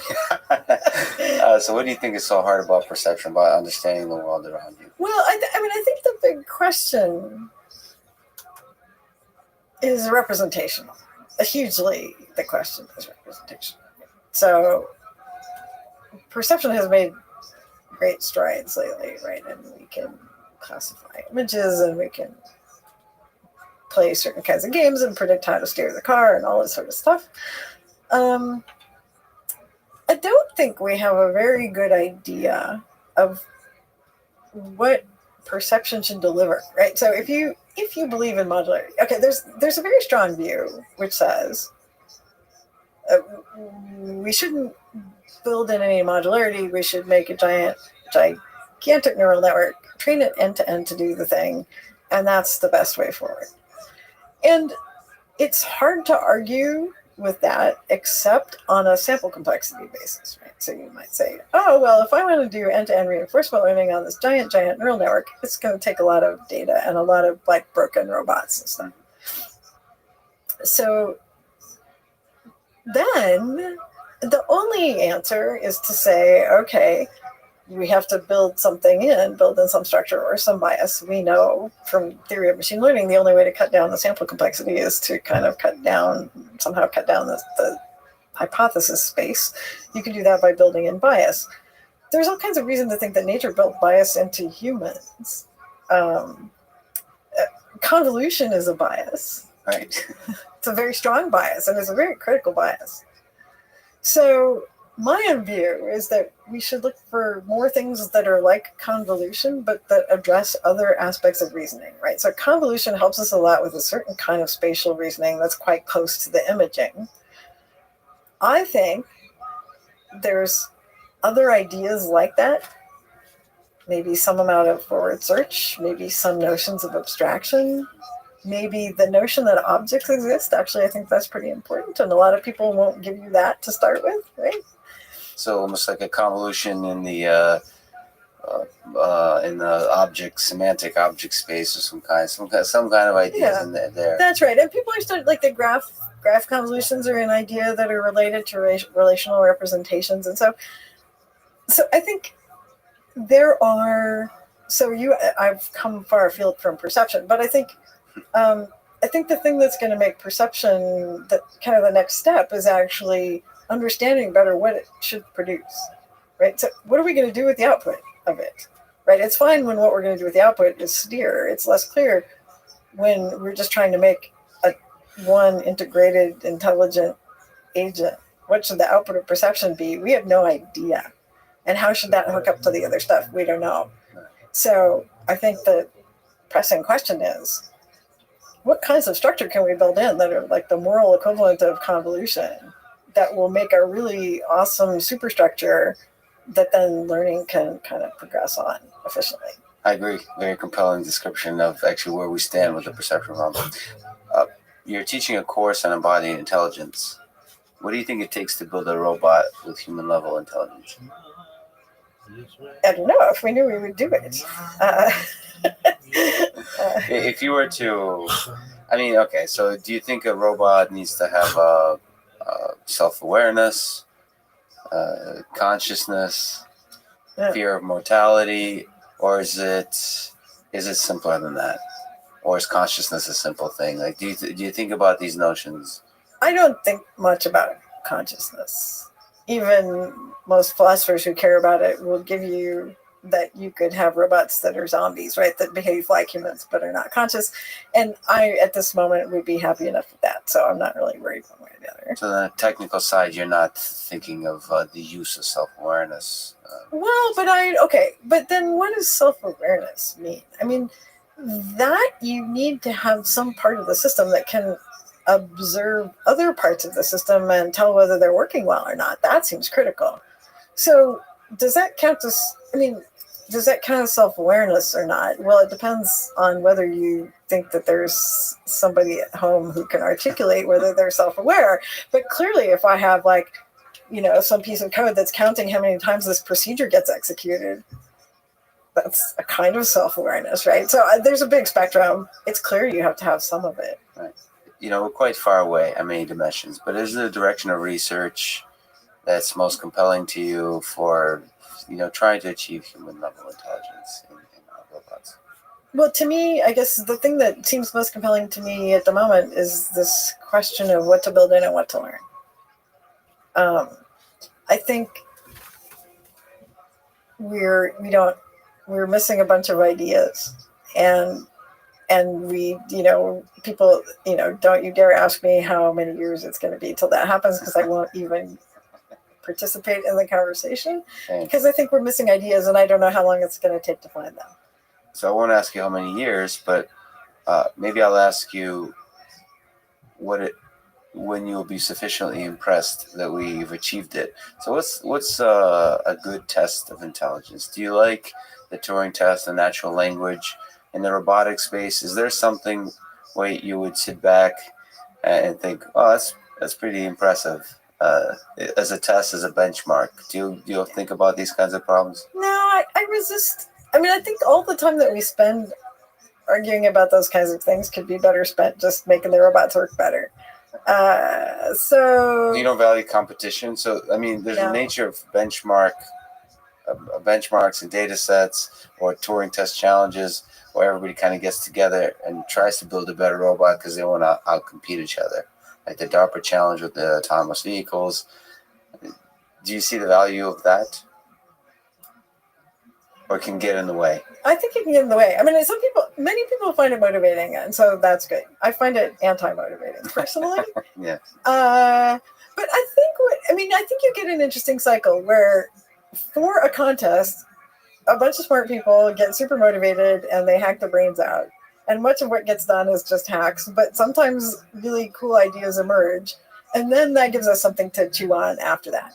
So it's not a thing for me, but I don't regret that other people do it. Yeah, it's like you said, with everything else, the mix is good. So jumping topics a little bit, you started the Journal of Machine Learning Research and served as its editor-in-chief. How did the publication come about? And what do you think about the current publishing model space in machine learning and artificial intelligence? Interesting. Yeah, okay, good. So it came about because there was a journal called Machine Learning, which still exists, which was owned by Kluwer. And I was on the editorial board, and we used to have these meetings annually where we would complain to Kluwer that it was too expensive for the libraries and that people couldn't publish, and we would really like to have some kind of relief on those fronts, and they would always sympathize but not do anything. So we just decided to make a new journal, and there was the Journal of AI Research, which was on the same model, which had been in existence for maybe 5 years or so, and it was going on pretty well. So we just made a new journal. It wasn't, I mean, I don't know, I guess it was work, but it wasn't that hard. So basically the editorial board, probably 75% of the editorial board of machine learning resigned, and we founded this new journal. But it was it was more open. Yeah, right. So it's completely open. It's open access. Actually, I had a postdoc, George Conadaris, who wanted to call these journals free for all. Because it both has no page charges and has no access restrictions. And the reason, and so lots of people, there were people who were mad about the existence of this journal who thought it was a fraud or something. It would be impossible, they said, to run a journal like this with basically, for a long time I didn't even have a bank account. I paid for the lawyer to incorporate and the IP address, and it just did cost a couple $100 a year to run. It's a little bit more now, but not that much more. But that's because I think computer scientists are competent and autonomous in a way that many scientists in other fields aren't. At doing these kinds of things. We already typeset our own papers. We all have students and people who can hack a website together in an afternoon. So the infrastructure for us was not a problem. But for other people in other fields, it's a harder thing to do. Yeah, and this kind of open access journal is nevertheless one of the most prestigious journals. So it's not like a prestige, and it can be achieved without any of the paper is not required. Yeah. For prestige. Yeah. Turns out. Yeah. So on the review process side, I've actually a long time ago, I don't remember when, but I reviewed a paper where you were also a reviewer, and I remember reading your review, being influenced by it. It was really well written. It influenced how I write feature reviews. You disagreed with me, actually.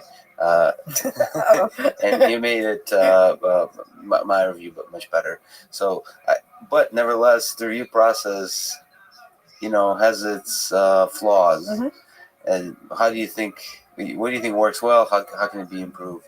So actually, when I started JMLR, I wanted to do something completely different, and I didn't, because it felt like we needed a traditional journal of record, and so we just made JMLR be almost like a normal journal, except for the open access parts of it, basically. Increasingly, of course, publication is not even a sensible word. You can publish something by putting it in an archive, so I can publish everything tomorrow. So making stuff public there's no barrier. We still need curation and evaluation. I don't have time to read all of archive. And you could argue that kind of social thumbs-upping of articles suffices, right? You might say, oh, heck with this. We don't need journals at all. We'll put everything on archive, and people will upvote and downvote the articles, and then your CV will say, oh, man, he got a lot of upvotes, so that's good. But I think there's still value in careful reading and commentary of things. And it's hard to tell when people are upvoting and downvoting or arguing about your paper on Twitter and Reddit whether they know what they're talking about, right? So then I have the second order problem of trying to decide whose opinions I should value and such. So I don't know. If I had infinite time, which I don't, and I'm not going to do this because I really want to make robots work. But if I felt inclined to do something more in the publication direction, I would do this other thing, which I thought about doing the first time, which is to get together some set of people whose opinions I value and who are pretty articulate. And I guess we would be public, although we could be private, I'm not sure.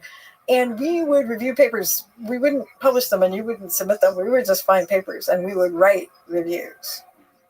and we would make those reviews public. And maybe if you know, so we're Leslie's friends who review papers, and maybe eventually if our opinion was sufficiently valued, like the opinion of JMLR is valued, then you'd say in your CV that Leslie's friends gave my paper a 5-star rating, and that would be just as good as saying I got it, accepted into this journal. So I think we should have good public commentary and organize it in some way, but I don't really know how to do it. It's interesting times. The way you described it actually is really interesting. I mean, we do it for movies, IMDb.com. There's experts, critics come in, they write reviews, but there's also regular non-critics, humans write reviews, and they're separated. I like open review. I clear process, I think, is interesting. It's a step in the right direction, but it's still not as compelling as reviewing movies or video games. I mean, it sometimes it might be silly, at least from my perspective, to say, but it boils down to the user interface, how fun and easy it is to actually perform the reviews, how efficient, how much you as a reviewer get street cred for being a good reviewer. Those human elements come into play. No, it's a big investment to do a good review of a paper, and the flood of papers is out of control, right? So, there aren't 3,000 new. I don't know how many new movies are there in a year. I don't know, but there's probably going to be less than how many machine learning papers there are in a year now. And I'm worried. Right, so I'm like an old person, so of course I'm going to say, rah, rah, rah, things are moving too fast, I'm a stick in the mud.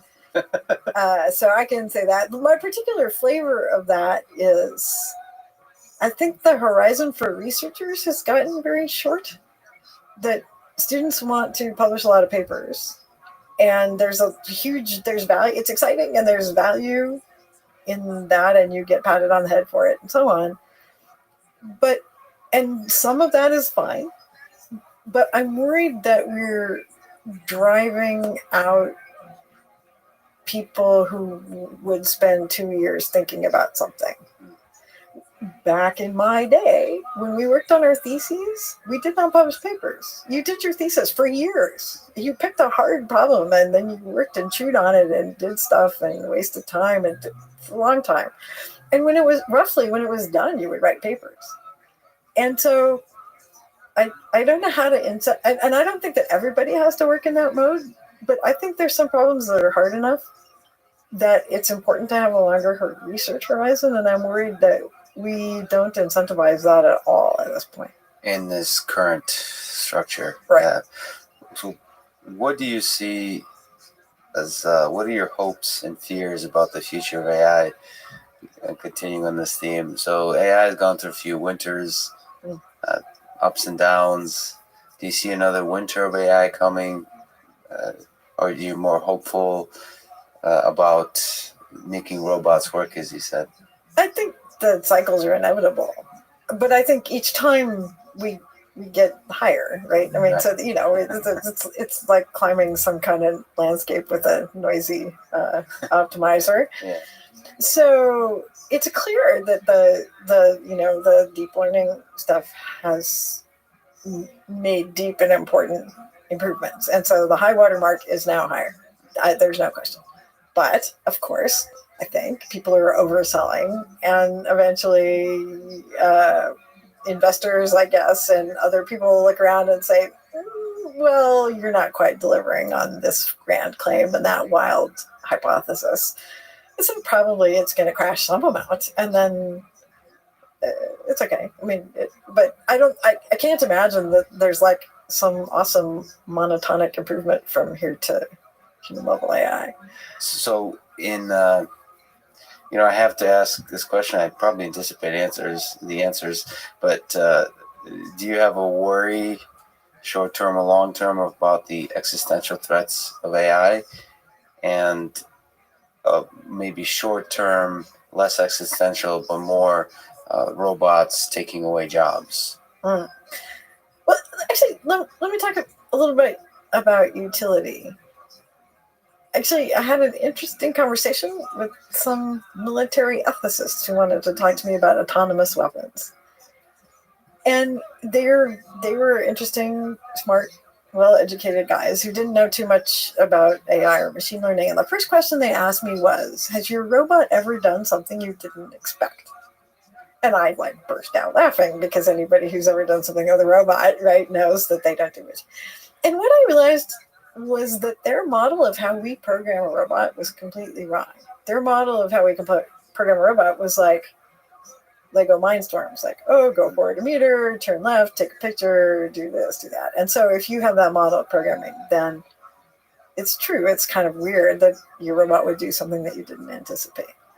But the fact is, and actually, so now this is my new educational mission. If I have to talk to non-experts, I try to teach them the idea that we operate at least one or maybe many levels of abstraction above that. We say, oh, here's a hypothesis class. Maybe it's a space of plans, or maybe it's a space of classifiers or whatever, but there's some set of answers and an objective function, and then we work on some optimization method that tries to optimize a solution in that class, and we don't know what solution is going to come out, right?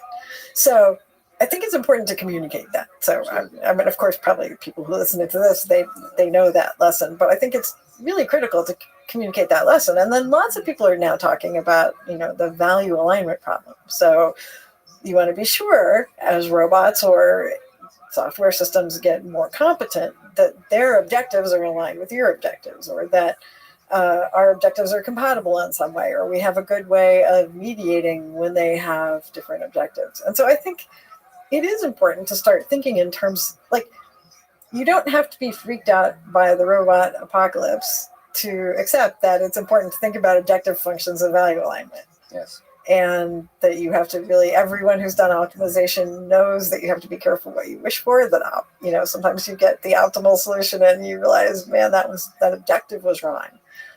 So pragmatically, in the shortish term, it seems to me that those are really interesting and critical questions. And the idea that we're going to go from being people who engineer algorithms to being people who engineer objective functions, I think that's definitely going to happen, and that's going to change our thinking and methodology. You started at Stanford philosophy, that's switching computer science, and then we'll go back to philosophy. Maybe. Well, they're mixed together because as we also know, as machine learning people, right?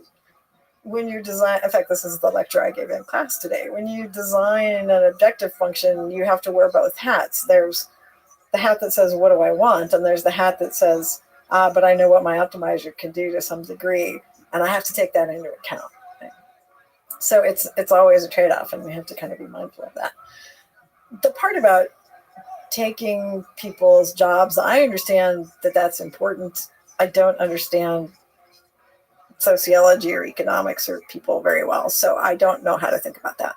So so there might be a sociological aspect there, the economic aspect that's very difficult to think about. Okay. I mean, I think other people should be thinking about it, but that's not my strength. So what do you think is the most exciting area of research in the short term for the community and for yourself? Well, so, I mean, there's the story I've been telling about how to engineer intelligent robots. So that's what we want to do. We all kind of want to do, well, I mean, some set of us want to do this. And the question is, what's the most effective strategy? And we've tried, and there's a bunch of different things you could do at the extremes, right? One super extreme is we do introspection and we write a program. Okay, that has not worked out very well. Another extreme is we take a giant bunch of neural goo and we train it up to do something. I don't think that's going to work either. So the question is, what's the middle ground? And again, this isn't a theological question or anything like that. It's just like, what's the best way to make this work out? And I think it's clear. It's a combination of learning. To me, it's clear. It's a combination of learning and not learning. And what should that combination be? And what's the stuff we build in? So to me, that's the most compelling. And when you say engineer robots, you mean engineering systems that work in the real world. Is that's the emphasis?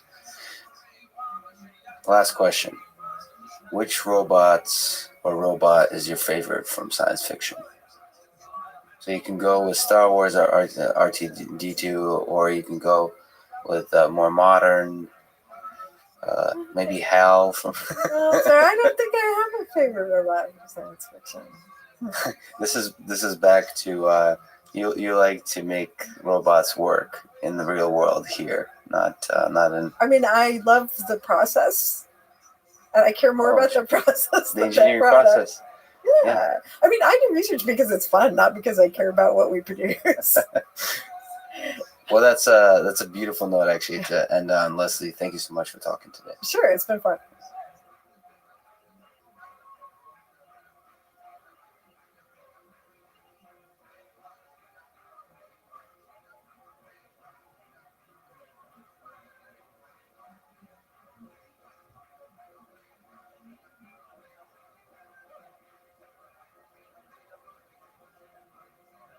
The following is a conversation with Eric Weinstein. He's a mathematician, economist, physicist, and the managing director of Teal Capital. He coined the term, and you could say is the founder of the intellectual dark web, which is a loosely assembled group of public intellectuals that include Sam Harris, Jordan Peterson, Steven Pinker, Joe Rogan, Michael Shermer, and a few others. This conversation is part of the Artificial Intelligence podcast at MIT and beyond.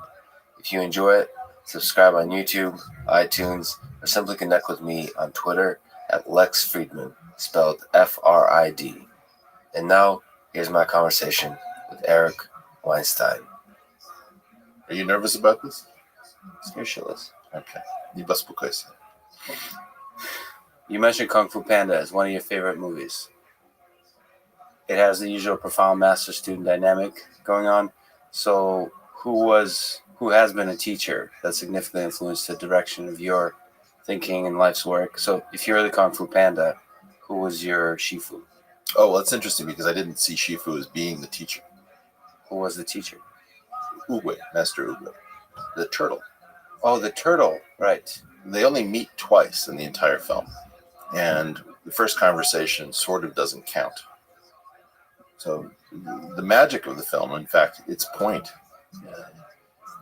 is that the teaching that really matters is transferred during a single conversation.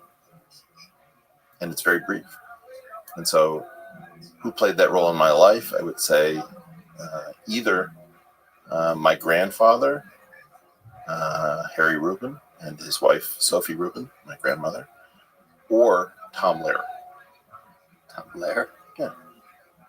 In which way? If you give a child Tom Lehrer records, what you do is you destroy their ability to be taken over by later malware.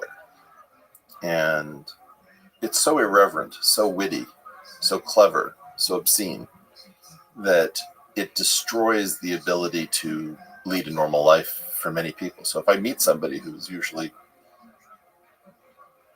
really shifted from any kind of neurotypical presentation, I'll often ask them, are you a Tom Lehrer fan? And the odds that they will respond are quite high. Tom Lehrer is poisoning pigeons in the park. Tom Lehrer? That's very interesting. There's a small number of Tom Lehrer songs that broke into the general population. Poisoning Pigeons in the Park, the Element Song, perhaps the Vatican Rag. So when you meet somebody who knows those songs but doesn't know... Oh, you're judging me right now, aren't you? Harshly. No, but you're Russian, so okay. Undoubtedly you know Nikolai Ivanovich Lobachevsky, that song. Yes. So that was a song about plagiarism that was in fact plagiarized, which most people don't know, from Danny Kaye. Where Danny Kaye did a song called Stanislavski of the Musky Arts.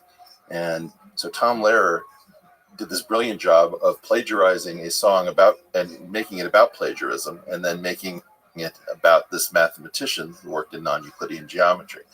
That was like giving heroin to a child. It was extremely addictive, and eventually led me to a lot of different places, one of which may have been a PhD in mathematics. And he was also at least a lecturer in mathematics, I believe, at Harvard, something like that. Yeah. I just had dinner with him, in fact. When my son turned 13, we didn't tell him, but his bar mitzvah present was dinner with his hero, Tom Lehrer. And Tom Lehrer was 88 years old, sharp as a tack, irreverent and funny as hell, and just there are very few people in this world that you have to meet while they're still here, and that was definitely one for our family. So that wit is a reflection of intelligence in some kind of deep way, like where that would be a good test of intelligence, whether you're a Tom Lehrer fan. So what do you think that is about wit, about that kind of humor, ability to see the absurdity in existence? What do you think that's connected to intelligence, or are we just two Jews on a mic that appreciate that kind of humor? No, I think that it's absolutely connected to intelligence. So you can see it. There's a place where Tom Lehrer decides that he's going to lampoon Gilbert of Gilbert and Sullivan, and he's going to outdo Gilbert with clever, meaningless wordplay. And he has, he's doing Clementine as if Gilbert and Sullivan wrote it. He says, that I missed her, depressed her, young sister named Esther, this Mr. to pester she tried. Pestering sister's a festering blister, you best to resist her, say I. The sister persisted, the Mr. resisted, I kissed her, all loyalty slipped. When she said I could have her, her sister's cadaver must surely have turned in its grip. That's so dense. It's so insane. Yeah. That's clearly intelligence, because it's hard to construct something like that.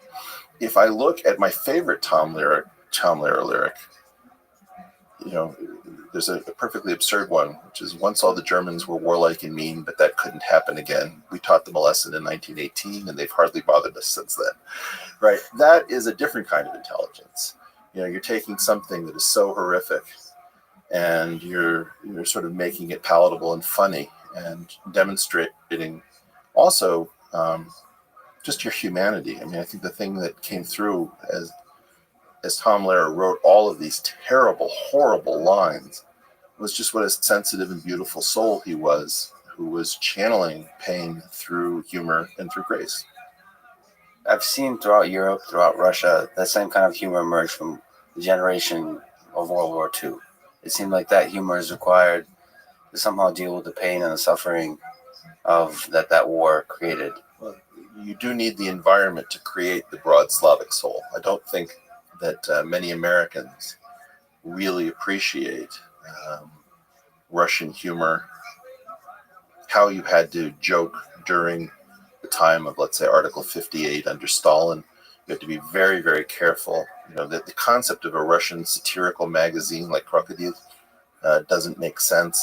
So you have this cross-cultural problem that there are certain areas of human experience that it would be better to know nothing about.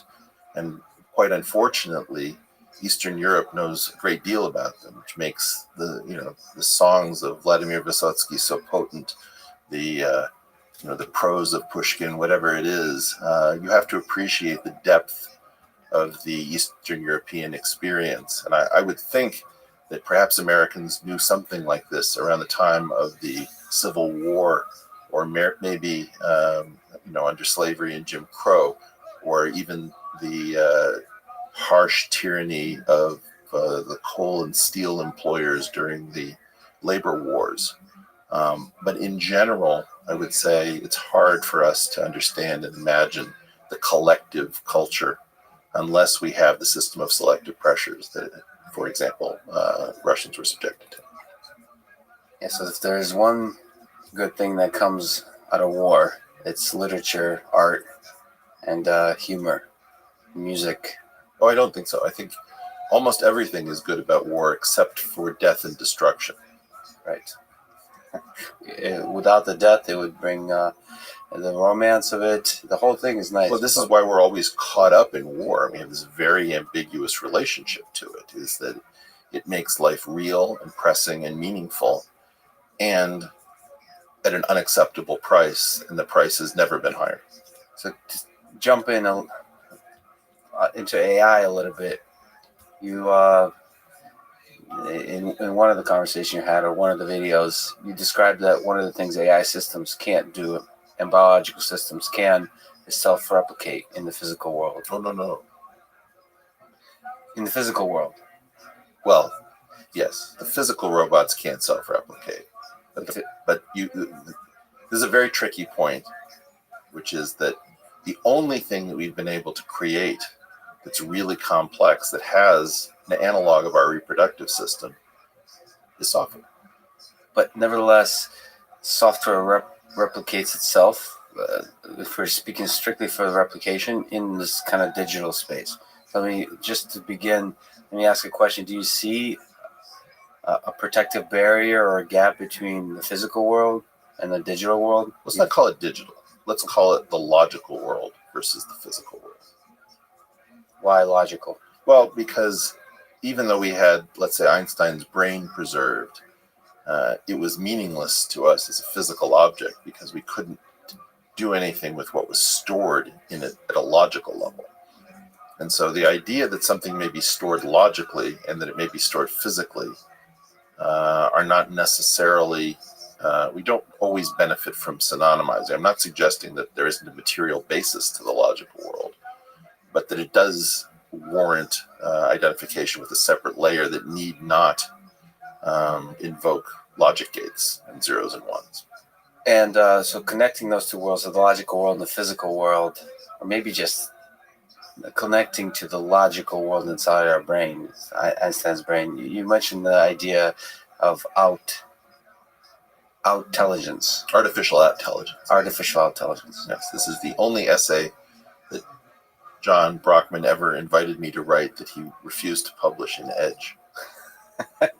Why?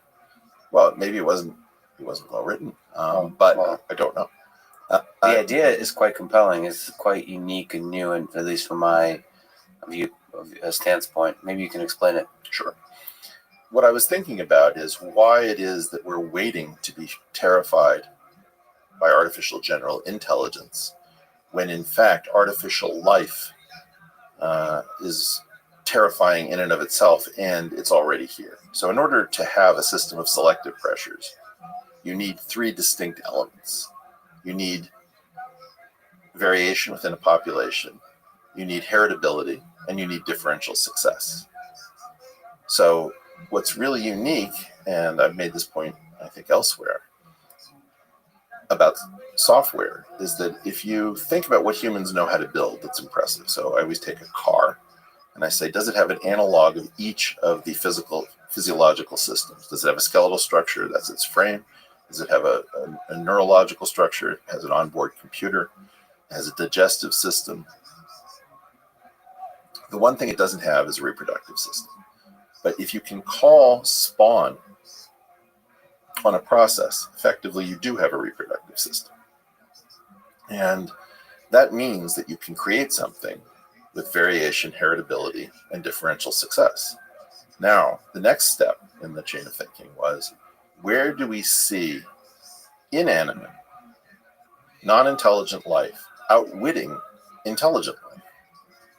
And I have two favorite systems, and I try to stay on them so that we don't get distracted. One of which is the Ophrys orchid subspecies, or subclade, I don't know what you call it. Is it a type of flower? Yeah, it's a type of flower that mimics the female of a pollinator species in order to dupe the males into engaging in what's called pseudocopulation with the fake female, which is usually represented by the lowest petal. And there's also a pheromone component to fool the males into thinking they have a mating opportunity. But the flower doesn't have to give up energy in the form of nectar as a lure because it's tricking the males. The other system is a particular species of mussel, Lampacillus, in the clear streams of Missouri. And it fools bass into biting a fleshy lip that contain its young. And when the bass see this fleshy lip, which looks exactly like a species of fish that the bass like to eat, the young explode and clamp onto the gills and parasitize the bass, and also use the bass to redistribute them as they eventually release. Both of these systems, you have a highly intelligent dupe being fooled by a lower life form. And what is sculpting these convincing lures? It's the intelligence of previously duped targets for these strategies.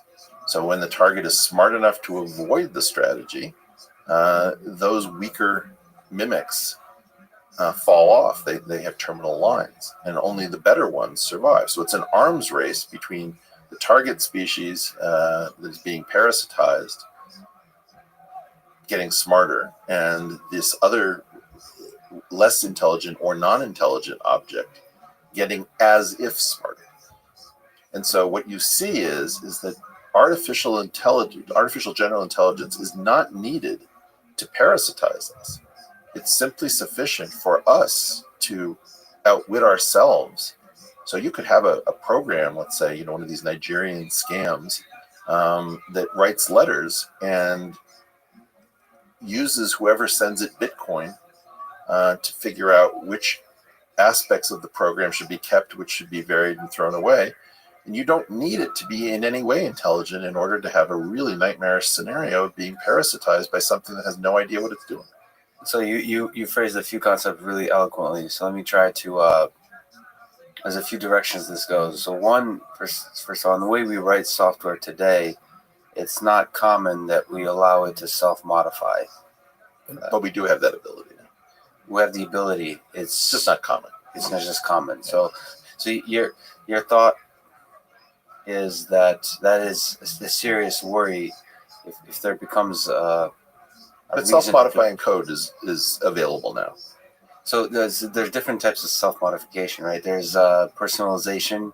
Your email app, your Gmail is self-modifying to you after you log in or whatever. You can think of it that way, but ultimately it's central. All the information is centralized, but you're thinking of ideas where you're completely this is a unique entity operating under selective pressures, and it changes. But if you think about the fact that our immune systems don't know what's coming at them next, but they have a small set of spanning components, and if it's a sufficiently expressive system in that any shape or binding region can be approximated with the Lego that is present, then you can have confidence that you don't need to know what's coming at you because the combinatorics are sufficient to reach any configuration needed. So that's a beautiful, terrifying thing to worry about because it's so within our reach.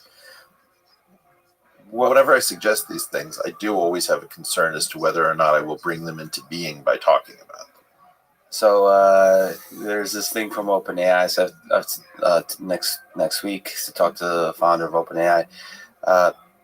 This idea that their text generation, the new stuff they have for generating text is they didn't want to release it because they're worried about the.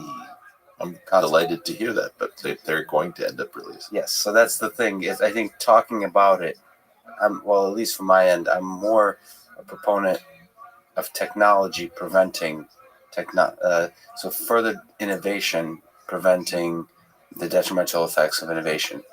Well, we're sort of tumbling down a hill at accelerating speed. So whether or not we're proponents or it doesn't really matter. It may not matter. But it may not. Well, I do feel that there are people who've held things back and died poorer than they might have otherwise been. We don't even know their names. I don't think that we should discount the idea that having the smartest people showing off how smart they are by what they've developed may be a terminal process. I'm very mindful, in particular, of a beautiful letter that Edward Teller, of all people, wrote to Leo Szilard, where Szilard was trying to figure out how to control the use of atomic weaponry at the end of World War II. And Teller, rather strangely, because many of us view him as a monster, showed some very advanced moral thinking, talking about the slim chance we have for survival and that the only hope is to make war unthinkable. I do think that not enough of us feel in our gut what it is we are playing with when we are working on technical problems. And I would recommend to anyone who hasn't seen it a movie called The Bridge on the River Kwai about, I believe, captured British POWs who, just in a desire to do a bridge well, end up over collaborating with their Japanese captors. Well, now you're making me question the unrestricted open discussion of ideas in AI. I'm not saying I know the answer. I'm just saying that I could make a decent case for either our need to talk about this and to become technologically focused on containing it, or our need to stop talking about this and try to hope that the relatively small number of highly adept individuals who are looking at these problems is small enough that we should in fact be talking about how to contain.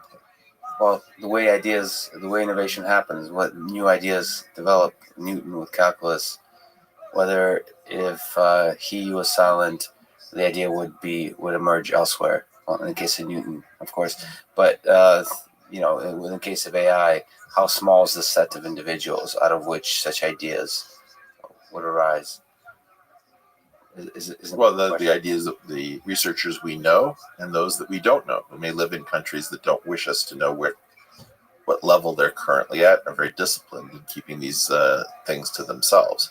Now, of course, I will point out that there's a religious school in Kerala that developed something very close to the calculus, certainly in terms of infinite series, in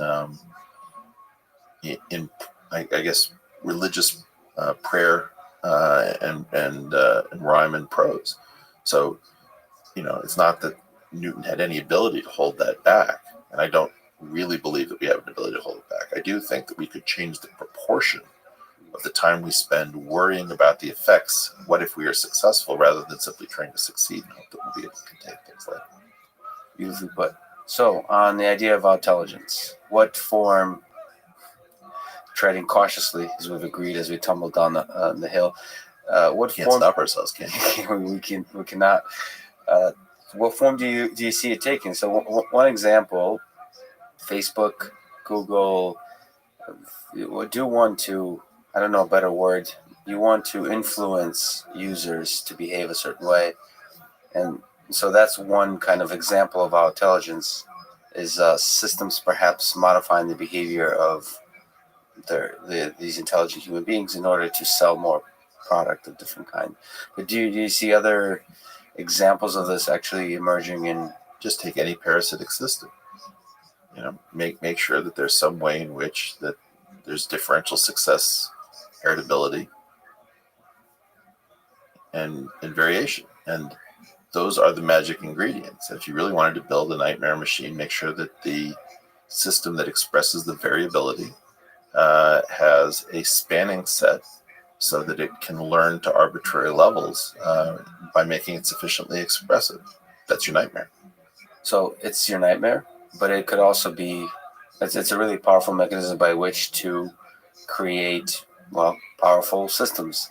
So are you more worried about the negative direction that might go versus the positive? So you said parasitic, but that doesn't necessarily need to be what the system converges towards.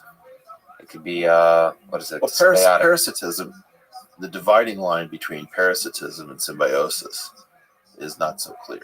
That's what they tell me about marriage. I'm still single, so I don't know.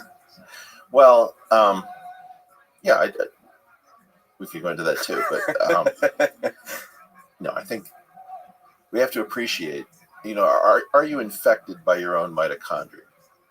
Right. Right? Yeah. So, in marriage, you fear the loss of independence, but even though the American therapeutic community may be very concerned about codependence, what's to say that codependence isn't what's necessary to have a stable relationship in which to raise children who are maximally K-selected and require incredible amounts of care, because you have to wait 13 years before there's any reproductive payout. And most of us don't want our 13-year-olds having kids. That's a very tricky situation to analyze. I would say that predators and parasites drive much of our evolution, and I don't know whether to be angry at them or thank them. Well, ultimately, nobody knows the meaning of life or what even happiness is, but there is some metrics. They didn't tell you? They didn't. That's why all the poetry and books are about. There are some metrics under which you can kind of measure how good it is that these AI systems are roaming about. So you're more nervous about software than you are optimistic about ideas of self-replicating large. I don't think we've really felt where we are. Occasionally we get a wake up. 9/11 was so anomalous compared to everything else we've experienced on American soil that it came to us as a complete shock that was even a possibility. What it really was a highly creative and determined R&D team deep in the bowels of Afghanistan, showing us that we had certain exploits that we were open to that nobody had chosen to express. I can think of several of these things that I don't talk about publicly that just seem to have to do with how relatively unimaginative those who wish to cause havoc and destruction have been up until now. The great mystery of our time, of this particular little era, is how remarkably stable we've been since 1945, when we demonstrated the ability to use nuclear weapons in anger. And we don't know why things like that haven't happened since then. We've had several close calls, we've had mistakes, we've had brinksmanship. And what's now happened is that we've settled into a sense that, it'll always be nothing. It's been so long since something was at that level of danger that we've got a wrong idea in our head. And that's why when I went on the Ben Shapiro show, I talked about the need to resume above ground testing of nuclear devices, because we have people whose developmental experience suggests that when, let's say, Donald Trump and North Korea engage on Twitter, it's nothing, it's just posturing. Everybody's just in it for money. There's a sense that people are in a video game mode, which has been the right call since 1945. We've been mostly in video game mode. It's amazing. So you're worried about a generation which has not seen any existential... We've lived under it. See, you're younger. I don't know if you came from Moscow. Yeah. There was a TV show called The Day After. It had a huge effect on a generation growing up in the U.S. And it talked about what life would be like after a nuclear exchange. We have not gone through an embodied experience collectively where we've thought about this. And I think it's one of the most irresponsible things that the elders among us have done, which is to provide this beautiful garden in which the thorns are cut off of the rose bushes, and all of the edges are rounded and sanded. And so people have developed this totally unreal idea, which is everything's going to be just fine. And do I think that my leading concern is AGI, or my leading concern is thermonuclear exchange or gene drives or any one of these things? I don't know. But I know that our time here in this very long experiment here is finite, because the toys that we've built are so impressive, and the wisdom to accompany them has not materialized. And I think we actually got a wisdom uptick since 1945. We had a lot of dangerous, skilled players on the world stage who nevertheless, no matter how bad they were, managed to not embroil us in something that we couldn't come back from. Cold War. Yeah, and the distance from the Cold War. I'm very mindful of, there was a Russian tradition, actually, of on your wedding day, going to visit a memorial to those who gave their lives. Can you imagine this? Where you on the happiest day of your life, you go and you pay homage to the people who fought and died in the Battle of Stalingrad. I'm not a huge fan of communism, I gotta say, but there were a couple of things that the Russians did that were really positive in the Soviet era. And I think trying to let people know how serious life actually is the Russian model of seriousness is better than the American model. And maybe, like you mentioned, there was a small echo of that after 9/11. But we wouldn't let it form. We talk about 9/11, but it's 9/12 that really moved the needle. When we were all just there and nobody wanted to speak. We witnessed something super serious, and we didn't want to run to our computers and blast out our deep thoughts and our feelings. And it was profound because we woke up briefly there. I talk about the gated institutional narrative that sort of programs our lives. Now, I've seen it break 3 times in my life, one of which was the election of Donald Trump. Well, another time was the fall of Lehman Brothers, when everybody who knew that Bear Stearns wasn't that important knew that Lehman Brothers meant AIG was next. And the other one was 9/11. And so if I'm 53 years old and I only remember 3 times that the global narrative was really interrupted, that tells you how much we've been on top of developing events. We had the Murrah Federal Building explosion, but it didn't cause the narrative to break. It wasn't profound enough. Around 9/12, we started to wake up out of our slumber. And the powers that be did not want to coming together. The admonition was go shopping. And the powers that be what is that force, as opposed to blaming individuals? We don't know. So whatever that force is, there's a component of it that's emergent, and there's a component of it that's deliberate.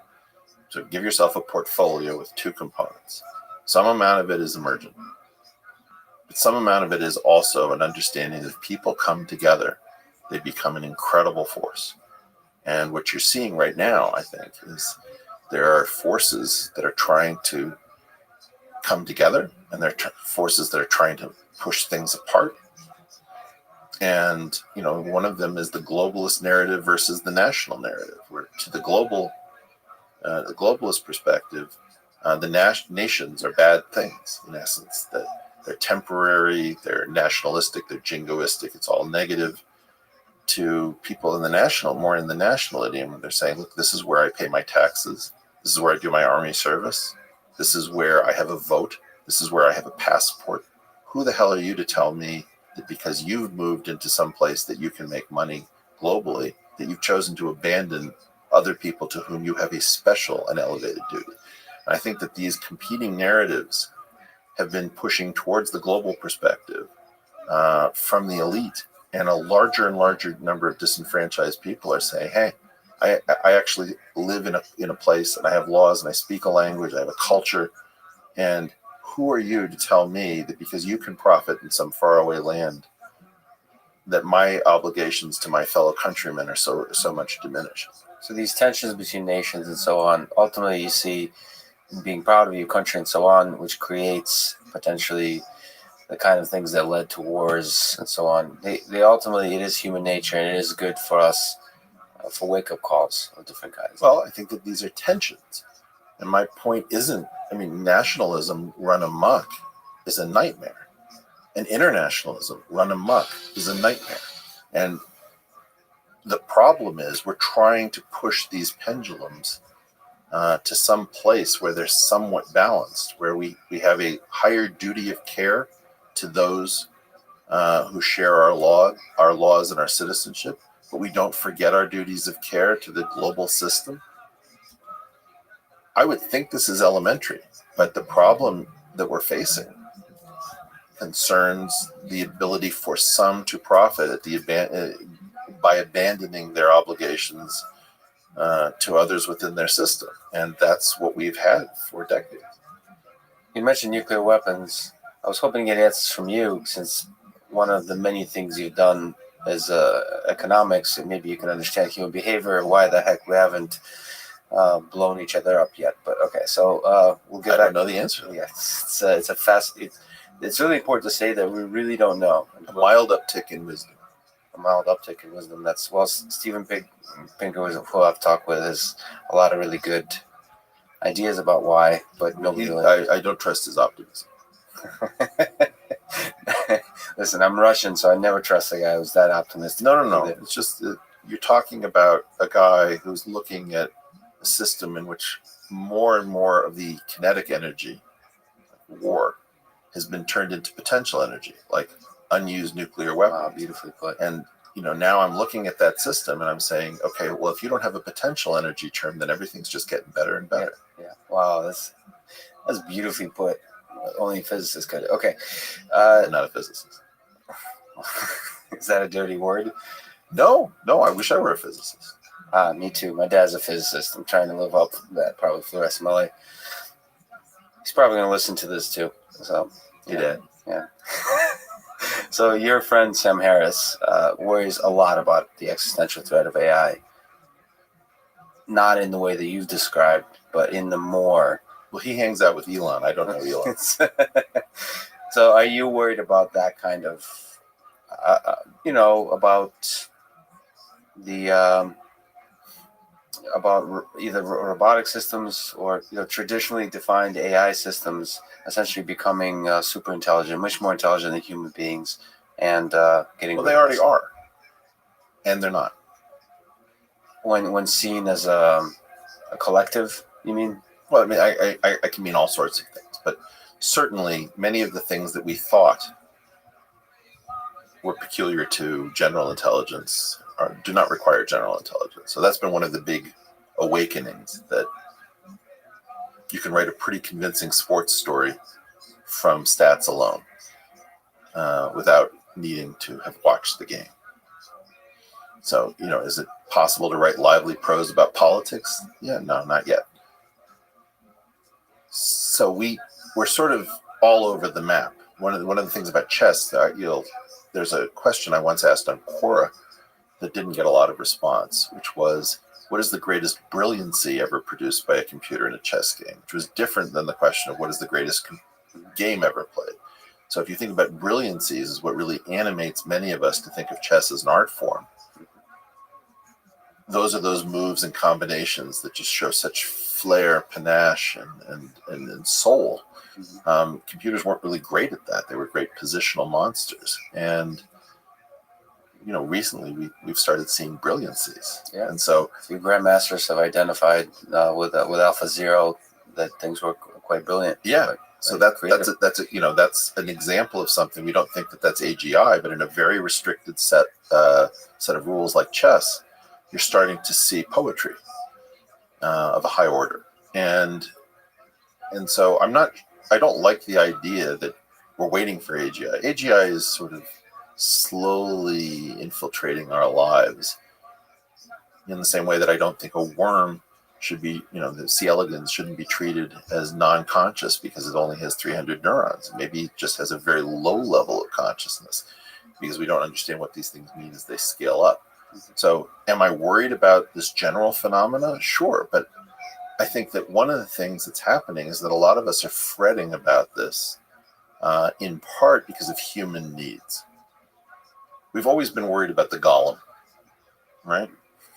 Well, the golem is the artificially created life, It's like Frankenstein type. Yeah, sure. Character. It's a Jewish version. And Frankenstein. Yeah, that makes sense. Sorry. So but we've always been worried about creating something like this, and it's getting closer and closer. And there are ways in which we have to realize that the whole thing that we've experienced, the context of our lives, is almost certainly coming to an end. And I don't mean to suggest that we won't survive. I don't know. And I don't mean to suggest that it's coming tomorrow. It could be 300, 500 years. But there's no plan that I'm aware of, if we have 3 rocks that we could possibly inhabit that are sensible within current technological dreams, the Earth, the Moon, and Mars. And we have a very competitive civilization that is still forced into violence to sort out disputes that cannot be arbitrated. It is not clear to me that we have a long-term future until we get to the next stage, which is to figure out whether or not the Einsteinian speed limit can be broken. And that requires our source code. Our source code, the stuff in our brains to figure out what do you mean by our source code? The source code of the context, whatever it is that produces the quarks, the electrons, the neutrinos. Oh, our source code. I got it. So this is... No, you're talking about stuff that's written in a higher level language. Yeah, that's right. You're talking about the low level bits, or right. Lower. That's what is currently keeping us here. We can't even imagine we have harebrained schemes for staying within the Einsteinian speed limit. Maybe if we could just drug ourselves and go into a suspended state, or we could have multiple generations. I think all that stuff is pretty silly. But I think it's also pretty silly to imagine that our wisdom is going to increase to the point that we can have the toys we have, and we're not going to use them for 500 years. Speaking of Einstein, I had a profound breakthrough when I realized you're just one letter away from the guy. Yeah, but I'm also one letter away from Feinstein. You get to pick. Okay, so unified theory. You've worked. You enjoy the beauty of geometry. Well, I don't actually know if you enjoy it. You certainly are quite good at it. I tremble before it. If you're religious, that is one of the. I don't have to be religious. It's just so beautiful. You will tremble anyway. I just read Einstein's biography, and one of the things you've done is try to explore a unified theory, talking about a 14-dimensional observerse that has the 4D space-time continuum embedded in it. I'm just curious how you think, and how philosophically at a high level, about something more than 4 dimensions. How do you try to? What does it make you feel? Talking in the mathematical world about dimensions that are greater than the ones we can perceive. Is there something that you take away that's more than just the math? Well, first of all, stick out your tongue at me. Okay. Now, on the front of that tongue, there was a sweet receptor. Mm-hmm.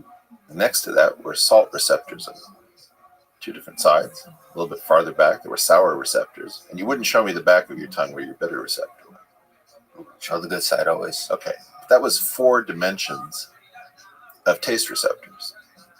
But you also had pain receptors on that tongue, and probably heat receptors on that tongue. So let's assume that you had 1 of each. That would be 6 dimensions. So when you eat something, you eat a slice of pizza, and it's got some hot pepper on it, maybe some jalapeno. You're having a 6-dimensional experience, dude.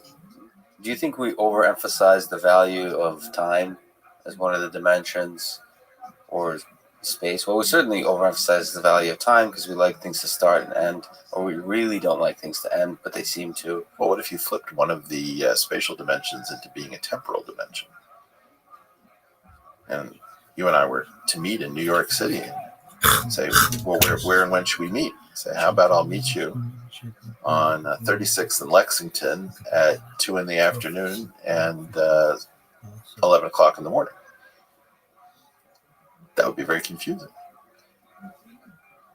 Well, so it's convenient for us to think about time, you mean? Right. We happen to be in a delicious situation in which we have 3 dimensions of space and 1 of time, and they're woven together in this sort of strange fabric where we can trade off a little space for a little time, but we still only have 1 dimension that is picked out relative to the other 3. It's very much Gladys Knight and the Pips. So which one developed for who? Did we develop for these dimensions, or did the dimensions, or were they always there and it doesn't? Well, do you imagine that there isn't a place where there are 4 temporal dimensions, or 2 and 2 of space and time, or 3 of time and 1 of space? And then would time not be playing the role of space?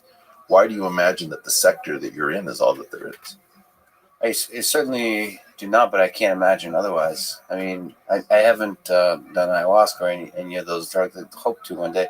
But instead of doing ayahuasca, you could just head over to building 2. That's where the mathematicians are? Yeah, that's where they hang. Just to look at some geometry. Well, just ask about pseudo-Riemannian geometry. That's what you're interested in. Okay. Or you could talk to a shaman and end up in Peru.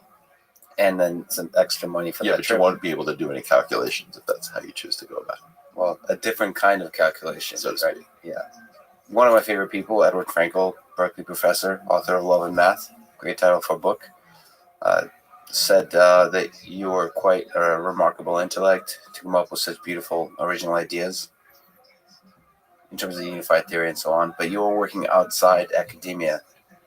So one question in developing ideas that are truly original, truly interesting, what's the difference between inside academia and outside academia when it comes to developing such ideas? Oh, it's a terrible choice. Terrible choice. So if you do it inside of academics, you are forced to constantly show great loyalty to the consensus, and you distinguish yourself with small, almost microscopic heresies to make your reputation in general. And you have very competent people and brilliant people who are working together, who form very deep social networks and have a very high level of behavior, at least within mathematics and at least technically within physics, theoretical physics. When you go outside, you meet lunatics and crazy people, madmen. And these are people who do not usually subscribe to the consensus position and almost always lose their way. And the key question is, will progress likely come from someone who has miraculously managed to stay within the system and is able to take on a larger amount of heresy that is sort of unthinkable, in which case that will be fascinating? Or is it more likely that somebody will maintain a level of discipline from outside of academics and be able to make use of the freedom that comes from not having to constantly affirm your loyalty to the consensus of your field? So you've characterized in ways that academia in this particular sense is declining. You posted a plot. The older population of the faculty is getting larger, the younger is getting smaller, and so on. So which direction of the two are you more hopeful about? Well, the baby boomers can't hang on forever. What's it, first of all, in general true, and second of all, in academia? But that's really what this time is about. Is the baby boomers? We're used to like financial bubbles that last a few years in length and then pop. Yes. The baby boomer bubble is this really long-lived thing. And all of the ideology, all of the behavior patterns, the norms. Now, for example, string theory is an almost entirely baby boomer phenomenon. It was something that baby boomers were able to do because it required a very high level of mathematical ability. You don't think of string theory as an original idea? Oh, I mean, it was original to Veneziano, who probably is older than the baby boomers. And there are people who are younger than the baby boomers who are still doing string theory. And I'm not saying that nothing discovered within the large string theoretic complex is wrong. Quite the contrary. A lot of brilliant mathematics and a lot of the structure of physics was elucidated by string theorists. What do I think of the deliverable nature of this product that will not ship called string theory? I think that it is largely an affirmative action program for highly mathematically and geometrically talented baby boomer physicists, so that they can say that they're working on something within the constraints of what they will say is quantum gravity. Now, there are other schemes. There's like asymptotic safety.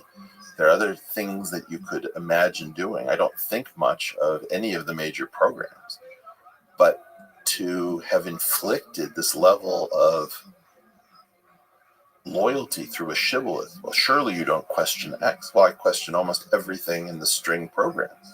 That's why I got out of physics. When you called me a physicist, it was a great honor.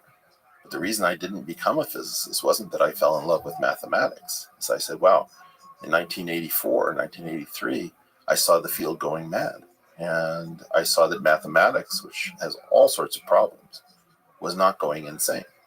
And so instead of studying things within physics, I thought it was much safer to study the same objects within mathematics. There's a huge price to pay for that. You lose physical intuition. But the point is that it wasn't a North Korean re-education camp either. Are you hopeful about cracking open the Einstein unified theory in a way that has been really understanding whether it's uniting everything together with quantum theory and so on? I mean, I'm trying to play this role myself. To do it, to the extent of handing it over to the more responsible, more professional, more competent community. So I think that they're wrong about a great number of their belief structures, but I do believe, I mean, I have a really profound love-hate relationship with this group of people. I on think the physics side. Oh yeah, because the mathematicians actually seem to be much more open-minded, and Well, they are and they aren't. They're open-minded about anything that looks like great math. Right? They'll study something that isn't very important physics, but if it's beautiful mathematics, then they have great intuition about these things. As good as the mathematicians are, and I might even intellectually at some horsepower level give them the edge, the theoretical physics community is bar none the most profound intellectual community that we have ever created. It is the number one. There's nobody in second place as far as I'm concerned. Like in their spare time, they invented molecular biology. what was the origin of molecular biology? You're saying Well, physics? somebody like Francis Crick. I mean, a lot of the early molecular biologists. Physicists? Yeah, I mean, Schrodinger wrote "What is Life," and that was highly inspirational. I mean, you have to appreciate that there is no community like the basic research community in theoretical physics, and it's not something. I'm highly critical of these guys. I think that they would just wasted decades of time with a near religious devotion to their misconceptualization of where the problems were in physics. But this has been the greatest intellectual collapse ever witnessed within academics. You see it as a collapse or just a lull? Oh, I'm terrified that we're about to lose the vitality. We can't afford to pay these people. We can't afford to give them an accelerator just to play with in case they find something at the next energy level. These people created our economy. They gave us the Rad Lab and radar. They gave us 2 atomic devices to end World War II. They created the semiconductor and the transistor to power our economy through Moore's Law. As a positive externality of particle accelerators, they created the World Wide Web. And we have the insolence to say, why should we fund you with our taxpayer dollars? No. The question is, are you enjoying your physics dollars? Right? These guys signed the world's worst licensing agreement. And if they simply charged for every time you used a transistor or a URL, or enjoyed the peace that they have provided during this period of time through the terrible weapons that they developed, or your communications devices, all of the things that power our economy, I really think came out of physics, even to the extent that chemistry came out of physics and molecular biology came out of physics. So, first of all, you have to know that I'm very critical of this community. Second of all, it is our most important community. We've neglected it. We've abused it. We don't take it seriously. We don't even care to get them to rehab after a couple of generations of failure, right? No one, I think the youngest person to have really contributed to the standard model at a theoretical level was born in 1951, right? Frank Wilczek. And almost nothing has happened that in theoretical physics after 1973-74 that sent somebody to Stockholm for theoretical development that predicted experiment. So we have to understand that we are doing this to ourselves. Now, with that said, these guys have behaved abysmally, in my opinion, because they haven't owned up to where they actually are, what problems they're really facing, how definite they can actually be. They haven't shared some of their most brilliant discoveries, which are desperately needed in other fields, like gauge theory, which at least the mathematicians can share, which is an upgrade of the differential calculus of Newton and Leibniz. And they haven't shared the importance of renormalization theory, even though this should be standard operating procedure for people across the sciences dealing with different layers and different levels of phenomena. And by shared, you mean communicated in such a way that it disseminates throughout the different sciences? These guys are sitting, both theoretical physicists and mathematicians are sitting on top of a giant stockpile of intellectual gold. Right? They have so many things that have not been manifested anywhere. I was just on Twitter, I think I mentioned the Habermas switch pitch that shows the self-duality of the tetrahedron realized as a linkage mechanism. Now, this is like a triviality, and it makes an amazing toy that's built a market, hopefully a fortune for Chuck Habermas.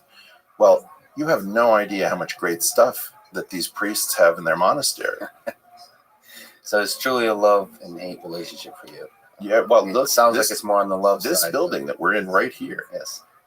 is the building in which I really put together the conspiracy between the National Academy of Sciences and the National Science Foundation through the Government University Industry Research Roundtable to destroy the bargaining power of American academics using foreign labor. With On microfiche postdocs in the and so base. on. Oh yeah, that was done here in this building. Isn't that weird? And I'm truly speaking with a revolutionary and a radical. No. At an intellectual level, I am absolutely garden variety. I'm just straight down the middle. The system that we are in, this university, is functionally insane. Harvard is functionally insane, and we don't understand that when we get these things wrong. The financial crisis made this very clear. There was a long period where every grown-up, everybody with a tie, who spoke in baritone tones, with the right degree at the end of their name, we're talking about how we banished volatility. We're in the Great Moderation. Okay, they were all crazy, and who was right? It was like Nassim Taleb, Right. Nouriel Roubini. Now, what happens is that they claimed the market went crazy. The market didn't go crazy. The market had been crazy. And what happened is that it suddenly went sane. Well, that's where we are with academics. Academics right now is mad as a hatter. And it's absolutely evident. I can show you graph after graph. I can show you the internal discussions. I can show you the conspiracies. Harvard's dealing with one right now over its admissions policies for people of color who happen to come from Asia. All of this madness is necessary to keep the game going. What we're talking about, just while we're on the topic of revolutionaries, is we're talking about the danger of an outbreak of sanity. Yeah, you're the guy pointing out the elephant in the room here, and The elephant has no clothes. is that how that goes? I was going to talk a little bit to Joe Rogan about this. Ran out of time, but I think you have some. You could, just listening to you could probably speak really eloquently to academia on the difference between the different fields. So, you think there's a difference between science, engineering, and then the humanities in academia in terms of tolerance that they're willing to tolerate? So, from my perspective, I thought computer science and maybe engineering is more tolerant to radical ideas, but that's perhaps innocent of me, because I always, all the battles going on now are a little bit more on the humanities side and gender studies and so on. Have you seen the American Mathematical Society's publication of an essay called "Get Out the Way"? I have not. What's The idea is that white men who hold positions within universities in mathematics should vacate their positions so that young black women can take over, or something like that. That's in terms of diversity, which I also want to ask you about. But in terms of diversity of strictly ideas, I'm sure. do you think, because you're basically saying physics as a community has become a little bit intolerant to some degree to new radical ideas, or at least you said But it's changed a little bit recently, which is that even string theory is now admitting, okay, we don't. This doesn't look very promising in the short term, right? So the question is, what compiles? If you want to take the computer science metaphor, what will get you into a journal? Will you spend your life trying to push some paper into a journal, or will it be accepted easily? What do we know about the characteristics of the submitter, and what gets taken up and what does not? All of these fields are experiencing pressure because no field is performing so brilliantly well that it's revolutionizing our way of speaking and thinking in the ways in which we've become accustomed. But don't you think, even in theoretical physics, a lot of times, even with theories like string theory, you can speak to this, it does eventually lead to what are the ways that this theory would be testable? So ultimately, although, look, there's this thing about Popper and the scientific method that's a cancer and a disease in the minds of very smart people. That's not really how most of this stuff gets worked out. It's how it gets checked. Right. So And there is a dialogue between theory and experiment. But everybody should read Paul Dirac's 1963 Scientific American article, where he it's very interesting. He talks about it as if it was about the Schrodinger equation and Schrodinger's failure to advance his own work because of his failure to account for some phenomenon. The key point is that if your theory is a slight bit off, it won't agree with experiment, but it doesn't mean that the theory is actually wrong. But Dirac could as easily have been talking about his own equation, in which he predicted that the electrons should have an antiparticle. And since the only positively charged particle that was known at the time was the proton, Heisenberg pointed out, well, shouldn't your antiparticle, the proton, have the same mass as the electron, and doesn't that invalidate your theory? So I think that Dirac was actually being potentially quite sneaky and talking about the fact that he had been pushed off of his own theory to some extent by Heisenberg. But look, we've fetishized the scientific method and Popper and falsification because it protects us from crazy ideas entering the field. So, it's a question of balancing type 1 and type 2 error. And we were pretty maxed out in one direction. the opposite of that, let me say what comforts me, sort of biology or engineering, at the end of the day, does the thing work? Yeah. You can test the crazies away. The crazy, well, see, now you're saying that some ideas are truly crazy and some are actually correct. So, well, there's pre-correct, currently crazy. Yeah. Right? And so you don't want to get rid of everybody who's pre-correct and currently crazy. The problem is that we don't have standards in general for trying to determine who has to be put to the sword in terms of their career and who has to be protected as some sort of giant time suck pain in the ass who may change everything. Do you think that's possible? Creating a mechanism of those select. Well, you're not going to like the answer, but here it comes. Oh, boy. It has to do with very human elements. We're trying to do this at the level of like rules and fairness. It's not going to work. Because the only thing that really understands this. You ever read the Double Helix? It's a book? Oh, you have boy. to read this book. Not only did Jim Watson half discover this three-dimensional structure of DNA, he was also one hell of a writer before he became an ass. He's tried to destroy his own reputation. I knew about the ass. I didn't know about the good writer. So. Jim Watson is one of the most important people now living. And as I've said before, Jim Watson is too important a legacy to be left to Jim Watson. That book tells you more about what actually moves the dial. And there's another story about him which I don't agree with, which is that he stole everything from Rosalind Franklin. I mean, the problems that he had with Rosalind Franklin are real, but we should actually honor that tension in our history by delving into it rather than having a simple solution. Jim Watson talks about Francis Crick being a pain in the ass that everybody secretly knew was super brilliant. And there's an encounter between Chargaff, who came up with the equimolar relations between the nucleotides, who should have gotten the structure of DNA, and Watson and Crick. And, he talks about missing a shiver in the heartbeat of biology, and this stuff is so gorgeous, it just makes you tremble even thinking about it. Look, we know very often who is to be feared, and we need to fund the people that we fear.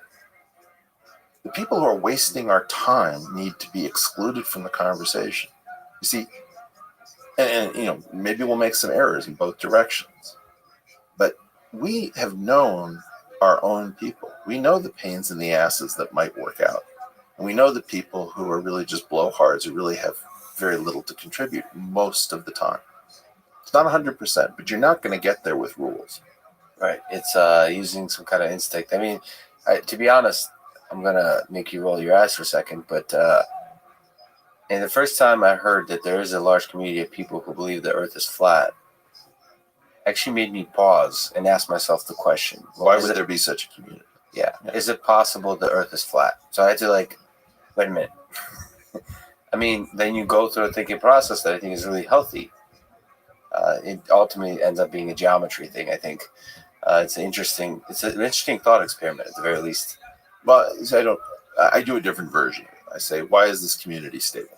Yeah, that's a good way to analyze it. Well, interesting that whatever we've done has not erased the community. So, they're taking a long shot bet that won't pan out. Maybe we just haven't thought enough about the rationality of the square root of 2, and somebody brilliant will figure it out. Maybe we will eventually land one day on the surface of Jupiter and explore it. Right? These are crazy things that will never happen. So much of social media operates by AI algorithms. We talked about this a little bit, recommending the content you see. So on this idea of radical thought, how much should AI show you things you disagree with on Twitter and so on? In the Twitter verse, in the I hate this question. Yeah? Yeah. Because you don't know the answer? No. Look, they pushed out this cognitive Lego to us that will just lead to madness. It's good to be challenged with things that you disagree with. The answer is no. It's good to be challenged with interesting things with which you currently disagree, but that might be true.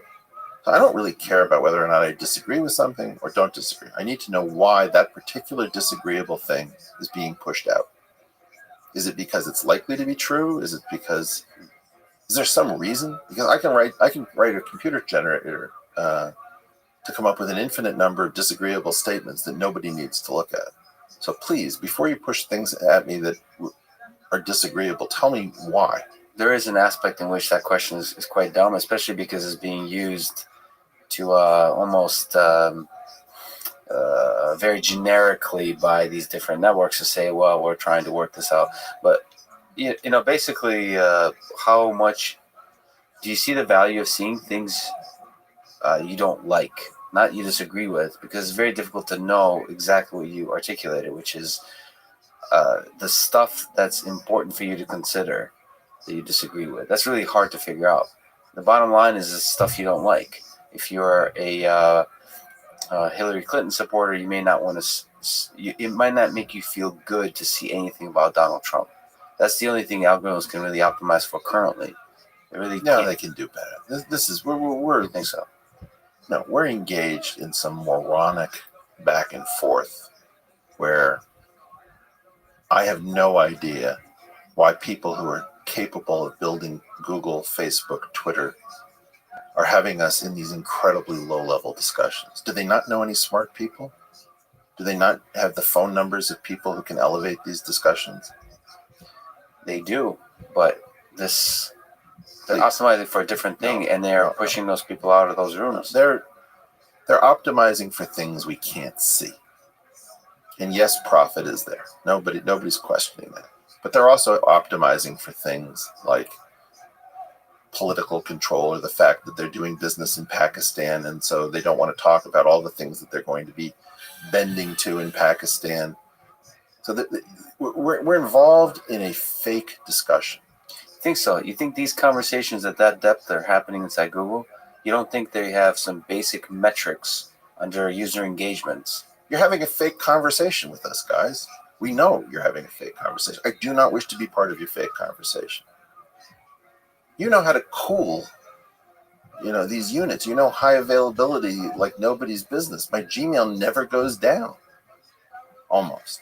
So you think just because they can do incredible work on the software side with infrastructure, they can also deal with some of these difficult questions about human behavior, human understanding? You're not. I mean, I've seen the developers' screens that people take shots of inside of Google. Yeah. And I've heard stories inside of Facebook and Apple. We're engaged. They're engaging us in the wrong conversations. We're not at this low level. Here's one of my favorite questions. Yeah. Why is every piece of hardware that I purchase in tech space equipped as a listening device? Where's my physical shutter to cover my lens? We had this in the 1970s. We had cameras that had lens caps, How much would it cost to have a security model? Pay $5 extra. Why is my indicator light software controlled? Why, when my camera is on, do I not see that the light is on by putting it as something that cannot be bypassed? Why have you set up all my devices at some difficulty to yourselves as listening devices, and we don't even talk about it? This thing is total fucking bullshit. Well, I No, hope wait. these discussions are happening about privacy. Well, They're more difficult than you give them It's credit not just for. privacy. Yeah. It's about social control. We're talking about social control.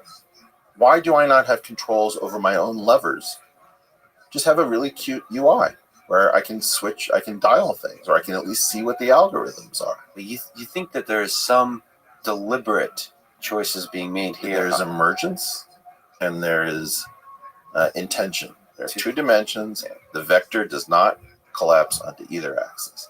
But the idea that anybody who suggests that intention is completely absent is a child. That's really beautifully put, and like many things you said is going to make me. Can I turn this around slightly? Yeah. I sit down with you and you say that you're obsessed with my feed. Uh-huh.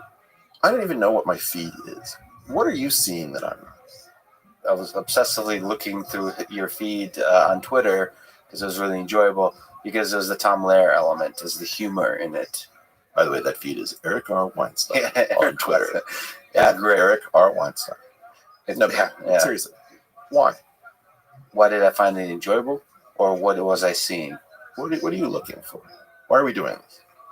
What is this podcast about? I know you got all these interesting people. I'm just some guy who's sort of a podcast guy.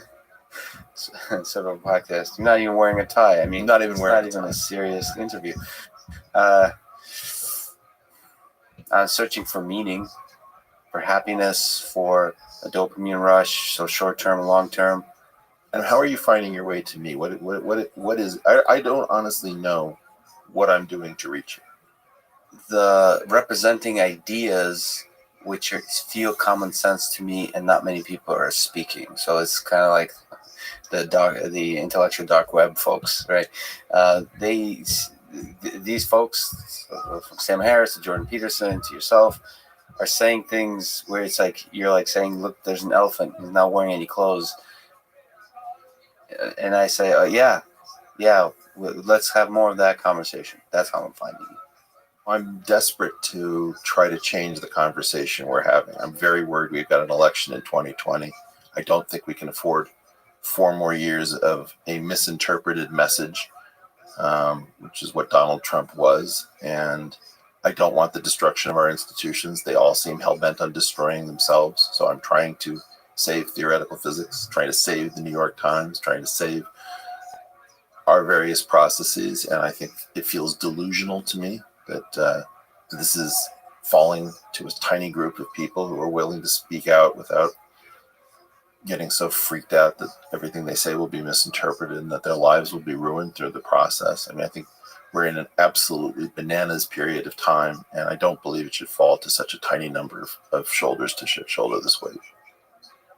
So I have to ask you, on the capitalism side, you mentioned that technology is killing capitalism, or it has effects that are not unintended, but not what economists would predict or speak of capitalism creating.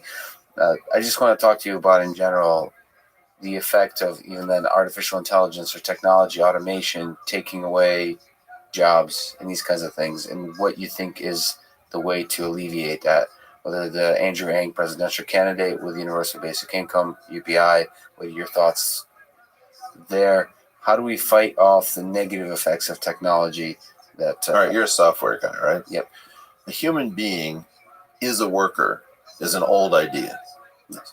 A human being has a worker is a different object, right? Yes. So if you think about object-oriented programming as a paradigm, a human being has a worker and a human being has a soul.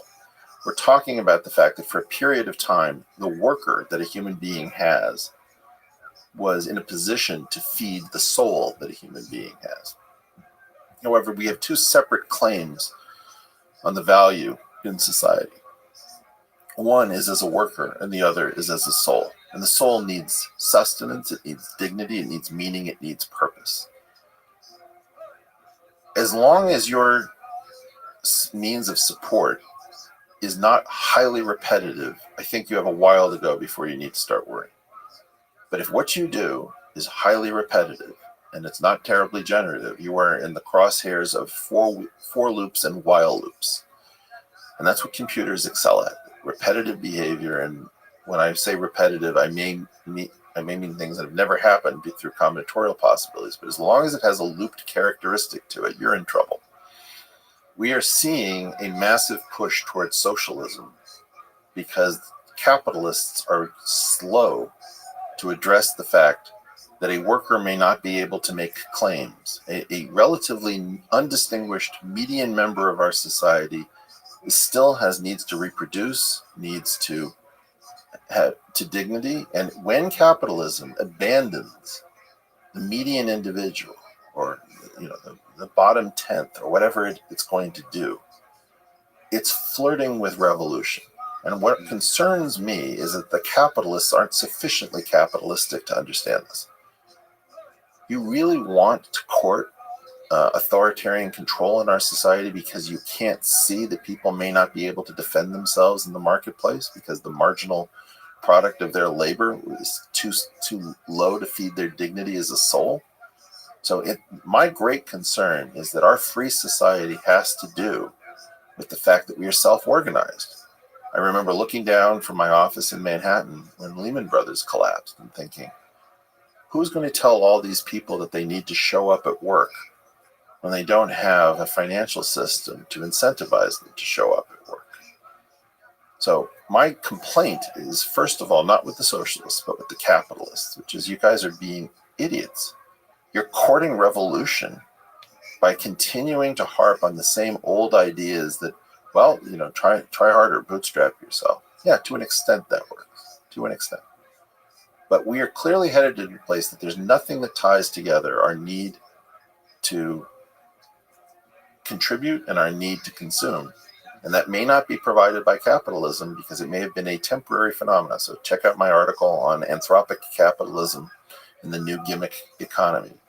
I think people are late getting the wake-up call, and we would be doing a better job saving capitalism from itself because I don't want this done under authoritarian control. And the more we insist that everybody who's not thriving in our society during their reproductive years in order to have a family is failing at a personal level. I mean, what a disgusting thing that we're saying. What a horrible message. Who the hell have we become that we've so bought into the Chicago model that we can't see the humanity that we're destroying in that process? And I hate the thought of communism. I really do. My family has flirted with it in decades past. It's a wrong, bad idea. But we are going to need to figure out how to make sure that those souls are nourished and respected. And capitalism better have an answer. And I'm betting on capitalism, but I got to tell you, I'm pretty disappointed with my team. So you're still on the capitalism team. Just there's a theme here. Well, radical capitalism. Hyper-capitalism, yeah. I think hyper-capitalism is going to have to be coupled to hyper-socialism. You need to allow the most productive people to create wonders. And you got to stop bogging them down with all of these extra nice requirements. Nice is dead. Good has a future. Nice doesn't have a future because nice ends up with gulags. Damn, that's a good line. Okay, last question. You tweeted today a simple, quite insightful equation saying, imagine that every unit F of fame you picked up, S stalkers and H haters. So I imagine S and H are dependent on your path to fame, perhaps a little bit. Well, it's not as simple. I mean, people always take these things literally when you have like 280 characters to explain yourself. So you mean that's not a mathematical... No, there's no law. Oh, okay. All right. I put the word imagine because I still have a mathematician's desire for precision. Yes. Imagine that this were true. But it was a beautiful way to imagine that there is a law that has those variables in it.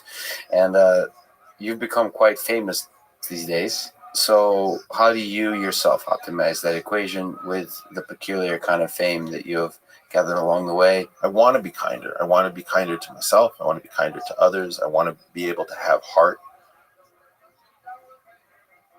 Compassion, and these things are really important. And I have a pretty spectrum-y kind of approach to analysis. I'm quite literal. I can go full Rain Man on you at any given moment. No, I can't. I can't. It's facultative autism, if you like, and people are going to get angry because they want autism to be respected. But when you see me coding or you see me doing mathematics, I speak with speech apnea. Be right down to we have to try to integrate ourselves, and those tensions between, it's sort of back to us as a worker and us as a soul. Many of us are optimizing one to be at the expense of the other. And I struggle with social media, and I struggle with people making threats against our families, and I struggle with just how much pain people are in. And if there's one message I would like to push out there, you're responsible. Everybody, all of us, myself included, is struggling. Struggle mightily, because it's nobody else's job to do your struggle for you. Now, with that said, if you're struggling and you're trying to figure out how to better yourself and where you failed, where you've let down your family, your friends, your workers, all this kind of stuff, give yourself a break. If it's not working out, I have a lifelong relationship with failure and success. There's been no period of my life where both haven't been present in one form or another. And I do wish to say that a lot of times people think this is glamorous. I'm about to go do a show with Sam Harris. People are going to listen in on two guys having a conversation on stage. It's completely crazy. I'm always trying to figure out how to make sure that those people get maximum value. And that's why I'm doing this podcast. Just give yourself a break. You owe us your struggle. You don't owe your family or your coworkers or your lovers or your family members success. As long as you're in there and you're picking yourself up, recognize that this new situation with the economy that doesn't have the juice to sustain our institutions has caused the people who've risen to the top of those institutions to get quite brutal and cruel. Everybody is lying at the moment. Nobody's really a truth teller. Try to keep your humanity about you. Try to recognize that if you're failing, if things aren't where you want them to be, and you're struggling and you're trying to figure out what you're doing wrong, what you could do, it's not necessarily all your fault. We are in a global situation. I have not met the people who are honest, kind, good, successful. Nobody that I've met is checking all the boxes. Nobody's getting all 10s. So I just think that's an important message that doesn't get pushed out enough. Either people want to hold society responsible for their failures, which is not reasonable. You have to struggle, you have to try. Or they want to say you're 100% responsible for your failures, which is total nonsense. Beautifully put. Eric, thank you so much for talking today. Thanks for having me, buddy.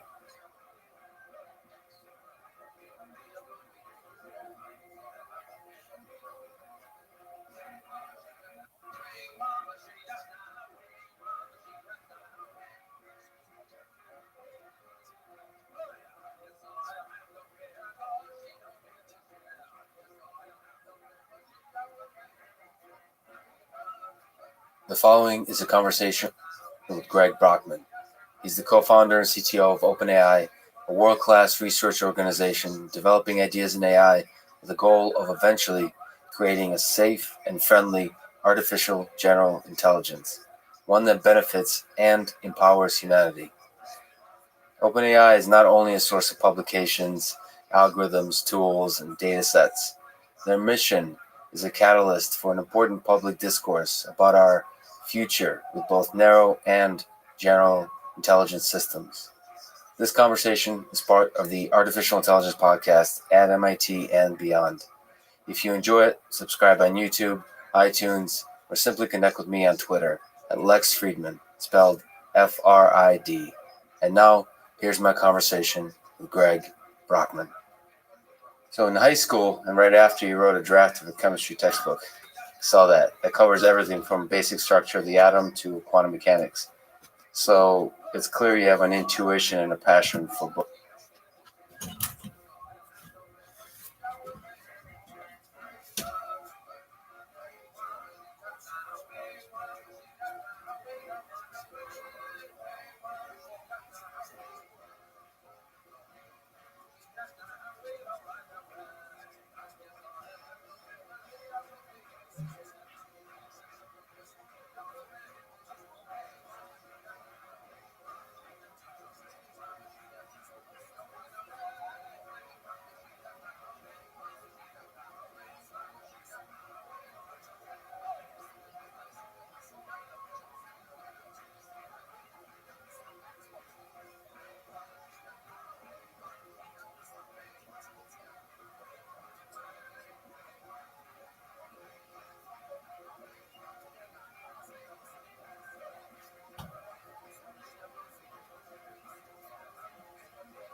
both the physical world with chemistry and now robotics to the digital world with AI, deep learning, reinforcement learning, and so on. Do you see the physical world and the digital world as different? And what do you think is the gap? A lot of it actually boils down to iteration speed, right? That I think that a lot of what really motivates me is building things, right? Is the think about mathematics, for example, where you think really hard about a problem, you understand it, you write it down in this very obscure form that we call a proof. But then this is in humanities library, right? It's there forever. This is some truth that we've discovered. Maybe only 5 people in your field will ever read it, but somehow you've kind of moved humanity forward. And so I actually used to really think that I was going to be a mathematician. And then I actually started writing this chemistry textbook. One of my friends told me, you'll never publish it because you don't have a PhD. So instead, I decided to build a website and try to promote my ideas that way. And then I discovered programming. And that in programming, you think hard about a problem, you understand it, you write it down in a very obscure form that we call a program. But then once again, it's in humanities library, right? And anyone can get the benefit from it. And the scalability is massive. And so I think that the thing that really appeals to me about the digital world is that you can have this insane leverage, right? A single individual with an idea is able to affect the entire planet. And that's something I think is really hard to do if you're moving around physical atoms.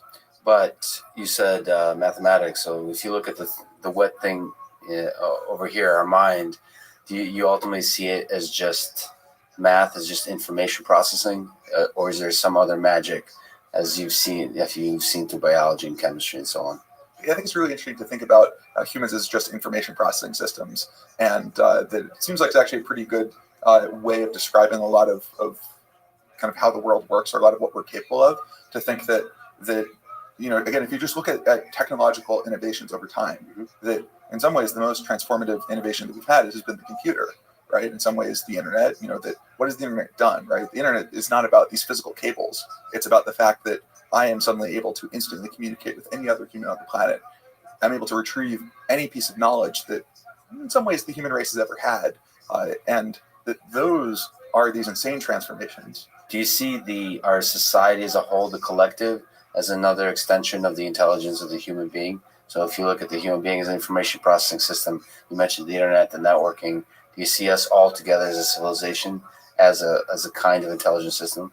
Yeah, I think this is actually a really interesting perspective to take and to think about, that you sort of have this collective intelligence of all of society. The economy itself is this superhuman machine that is optimizing something, right? And it's in some ways a company has a will of its own, right? That you have all these individuals who are all pursuing their own individual goals and thinking really hard and thinking about the right things to do, but somehow the company does something that is this emergent thing, and that it's a really useful abstraction. And so I think that in some ways, we think of ourselves as the most intelligent things on the planet and the most powerful things on the planet, but there are things that are bigger than us. There are these systems that we all contribute to. And so I think actually, it's interesting to think about if you've read Isaac Asimov's Foundation, right? That there's this concept of psychohistory in there, which is effectively this: that if you have trillions or quadrillions of beings, then maybe you could actually predict what that being, that huge macro being, will do, and almost independent of what the individuals want. And I actually have a second angle on this that I think is interesting, which is thinking about technological determinism. One thing that I actually think a lot about with OpenAI, right, is that we're kind of coming onto this insanely transformational technology of general intelligence, right, that will happen at some point. And there's a question of how can you take actions that will actually steer it to go better rather than worse. And that I think one question you need to ask is, as a scientist, as an inventor, as a creator, what impact can you have in general, right? You look at things like the telephone, invented by 2 people on the same day. Like, what does that mean? Like, what does that mean about the shape of innovation? And I think that what's going on is everyone's building on the shoulders of the same giants. And so you can't really hope to create something no one else ever would. If Einstein wasn't born, someone else would have come up with relativity.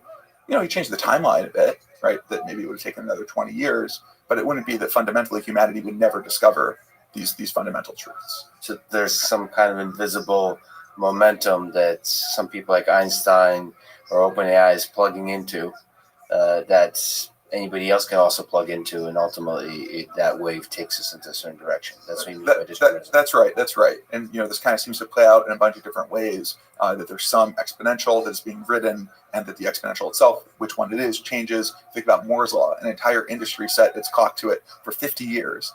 Like, how can that be? Right? How is that possible? And yet somehow it happened.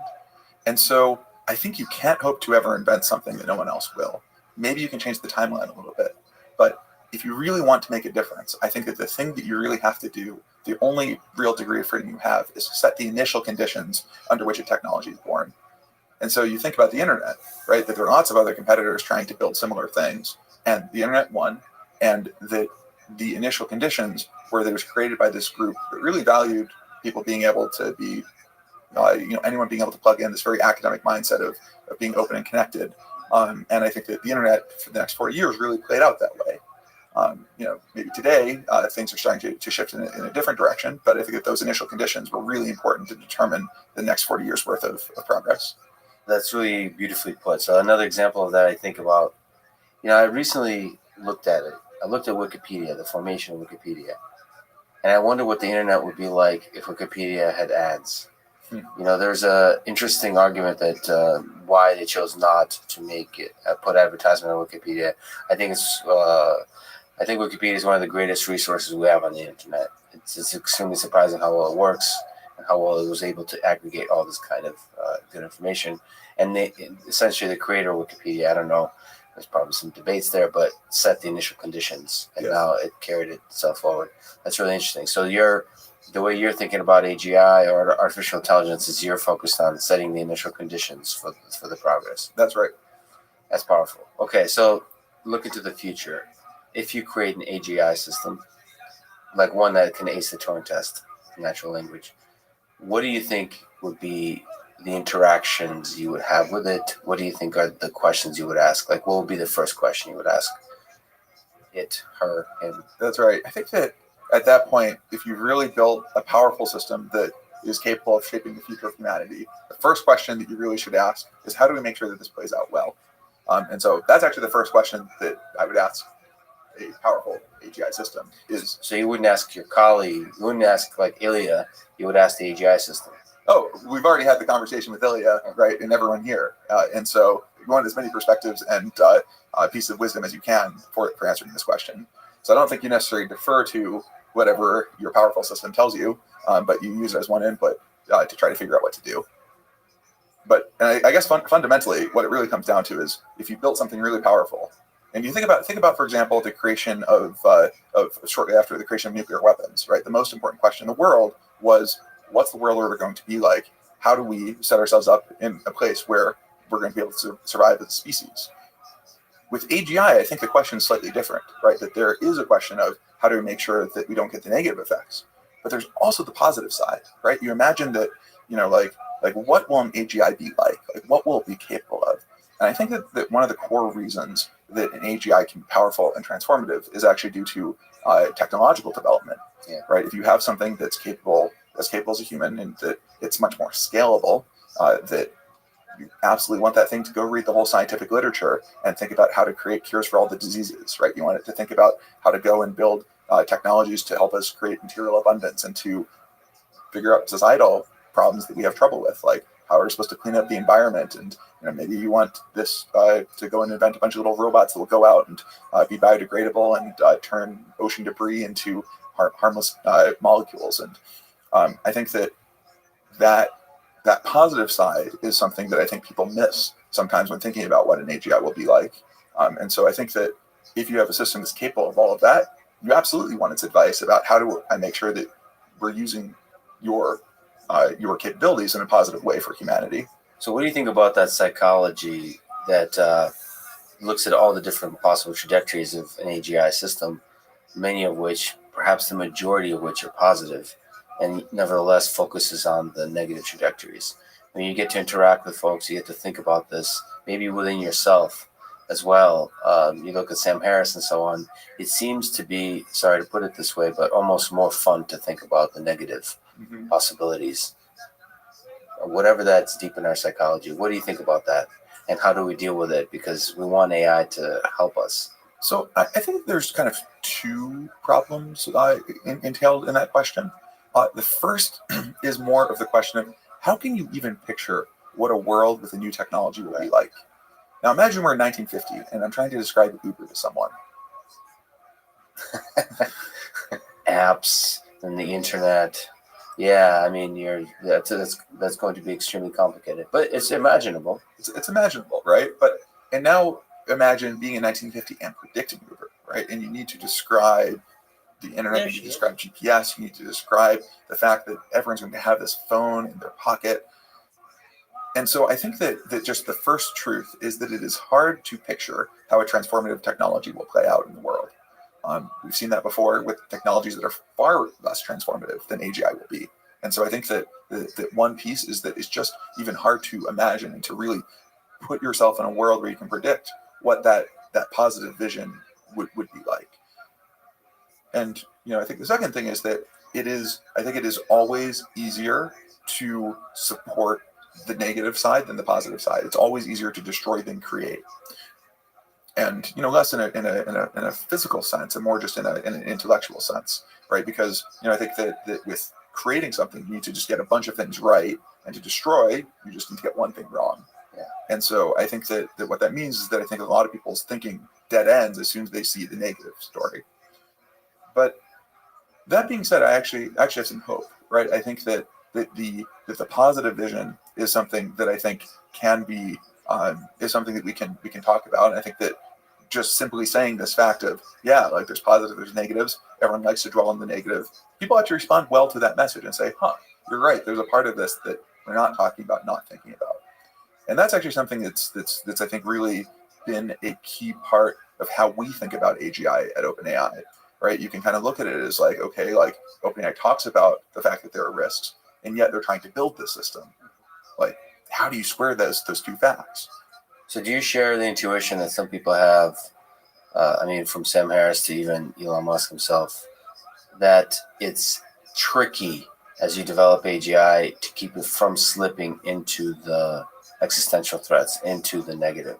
What's your intuition about how hard is it to keep AI development on the positive track? What's your intuition there? To answer that question, you can really look at how we structure OpenAI.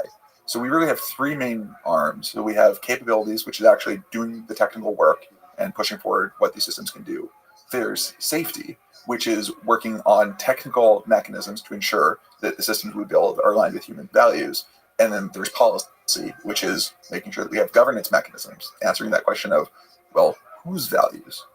And so I think that the technical safety one is the one that people kind of talk about the most, right? You talk about, think about, all of the dystopic AI movies. A lot of that is about not having good technical safety in place. And what we've been finding is that, I think that actually a lot of people look at the technical safety problem and think it's just intractable, right? This question of what do humans want? How am I supposed to write that down? Can I even write down what I want? No way. And then they stop there. But the thing is, we've already built systems that are able to learn things that humans can't specify. Even the rules for how to recognize if there's a cat or a dog in an image. Turns out it's intractable to write that down, and yet we're able to learn it. And that what we're seeing with systems we built at OpenAI, and they're still in early proof of concept stage, is that you are able to learn human preferences. You're able to learn what humans want from data. And so that's kind of the core focus for our technical safety team. And I think that we've had some pretty encouraging updates in terms of what we've been able to make work. So you have an intuition and a hope that from data, looking at the value alignment problem, from data, we can build systems that align with the collective better angels of our nature. So align with the ethics and the morals of human beings. To even say this in a different way, think about how do we align humans, right? Think about like a human baby can grow up to be an evil person or a great person. And a lot of that is from learning from data, right? That you have some feedback as a child is growing up, they get to see positive examples. And so I think that just like the only example we have of a general intelligence that is able to learn from data to align with human values and to learn values, I think we shouldn't be surprised that we can do the same sorts of techniques, or whether the same sort of techniques end up being how we solve value alignment for AGIs. So let's go even higher. I don't know if you read the book *Sapiens*, but there's an idea that that as a collective, as us human beings, we kind of develop together and ideas that we hold. There's no, in that context, objective truth. We just kind of all agree to certain ideas and hold them as a collective. Did you have a sense that there is, in the world of good and evil, do you have a sense that to the first approximation, there are some things that are good and that you could teach systems to behave to be good? So I think that this actually blends into our third team, right, which is the policy team. And this is the aspect that I think people really talk about way less than they should, right? Because imagine that we build super powerful systems, that we've managed to figure out all the mechanisms for these things to do whatever the operator wants. The most important question becomes, who's the operator, what do they want, and how is that going to affect everyone else, right? And I think that this question of what is good, what are those values, I mean, I think you don't even have to go to those very grand existential places to start to realize how hard this problem is. You just look at different countries and cultures across the world, and that there's a very different conception of how the world works, and what kinds of ways that society wants to operate. And so I think that the really core question is actually very concrete, and I think it's not a question that we have ready answers to. Right? Is how do you have a world where all the different countries that we have, United States, China, Russia, and the hundreds of other countries out there, are able to continue to not just operate in the way that they see fit, but in the world that emerges in these where you have these very powerful systems operating alongside humans ends up being something that empowers humans more, that makes human existence be a more meaningful thing, and that people are happier and wealthier and able to live more fulfilling lives. It's not an obvious thing for how to design that world once you have that very powerful system. So if we take a little step back, and we're having a fascinating conversation, and OpenAI is in many ways a tech leader in the world, and yet we're thinking about these big existential questions, which is fascinating, really important. I think you're a leader in that space, and that's a really important space of just thinking how AI affects society in the big picture view. So Oscar Wilde said, we're all in the gutter, but some of us are looking at the stars, and I think OpenAI has a charter that looks to the stars, I would say, to create intelligence, to create general intelligence, make it beneficial, safe, and collaborative. Can you tell me how that came about, how a mission like that and the path to creating a mission like that at OpenAI was founded? Yeah, so I think that in some ways it really boils down to taking a look at the landscape, right? So if you think about the history of AI, that basically for the past 60 or 70 years, people have thought about this goal of what could happen if you could automate human intellectual labor. Imagine you can build a computer system that could do that. What becomes possible? We have a lot of sci-fi that tells stories of various dystopias, and increasingly you have movies like Her that tell you a little bit about maybe more of a little bit utopic vision. You think about the impacts that we've seen from being able to have bicycles for our minds in computers, and that I think that the impact of computers and the internet has just far outstripped what anyone really could have predicted. And so I think that it's very clear that if you can build an AGI. All right. How's your day going? My day is going great so far. Excellent.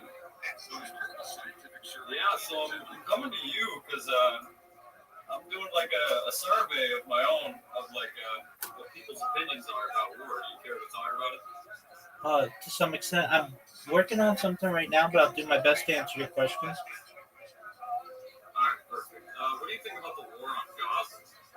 What's going on all down there, Sure. I want world peace. You want world peace, so no wars at all. Correct. So you don't side with anything, you just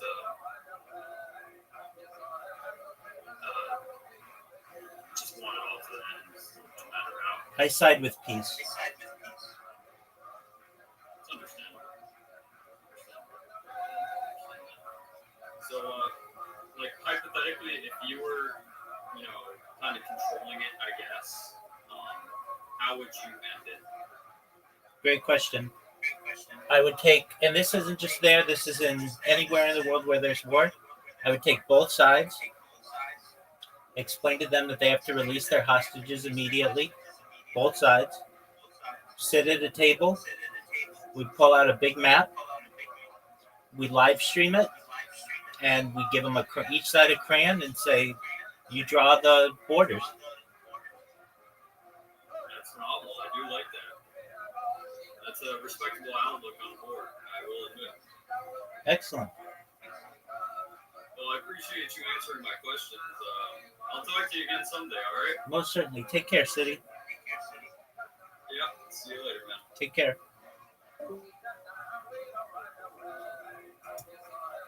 It will be the most transformative technology that humans will ever create.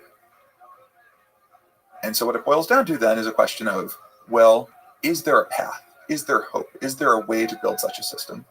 And I think that for 60 or 70 years, that people got excited and that ended up not being able to deliver on the hopes that people had pinned on them. And I think that then, that after two winters of AI development, that people I think kind of almost stopped daring to dream, right? That really talking about AGI or thinking about AGI became almost this taboo in the community. But I actually think that people took the wrong lesson from AI history. And if you look back, starting in 1959 is when the perceptron was released. And this is basically, one of the earliest neural networks. It was released to what was perceived as this massive overhype. So in the New York Times in 1959, you have this article saying that, the perceptron will one day recognize people, call out their names, instantly translate speech between languages. And people at the time looked at this and said, this is, like, your system can't do any of that. And basically spent 10 years trying to discredit the whole perceptron direction and succeeded. And all the funding dried up, and people kind of went in other directions. And in the 80s, there was this resurgence. And I'd always heard that the resurgence in the 80s was due to the invention of backpropagation and these algorithms that got people excited. But actually, the causality was due to people building larger computers. That you can find these articles from the 80s saying that the democratization of computing power suddenly meant that you could run these larger neural networks. And then people started to do all these amazing things. Backpropagation algorithm was invented. And that the neural nets people were running were these tiny little 20 neuron neural nets, right? Like, what are you supposed to learn with 20 neurons? And so, of course, they weren't able to get great results. And it really wasn't until 2012 that this approach, that's almost the most simple, natural approach that people had come up with in the 50s, right? In some ways, even in the 40s, before there were computers, with bits of colon neuron, suddenly this became the best way of solving problems, right? And I think there are three core properties that deep learning has that I think are very worth paying attention to. The first is generality.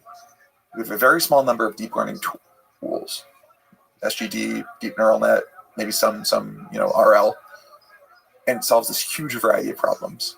Speech recognition, machine translation, game playing, all of these problems, small set of tools. So there's the generality. There's a second piece, which is the competence. You want to solve any of those problems? Throw out 40 years worth of normal computer vision research, replace it with a deep neural net. It's going to work better.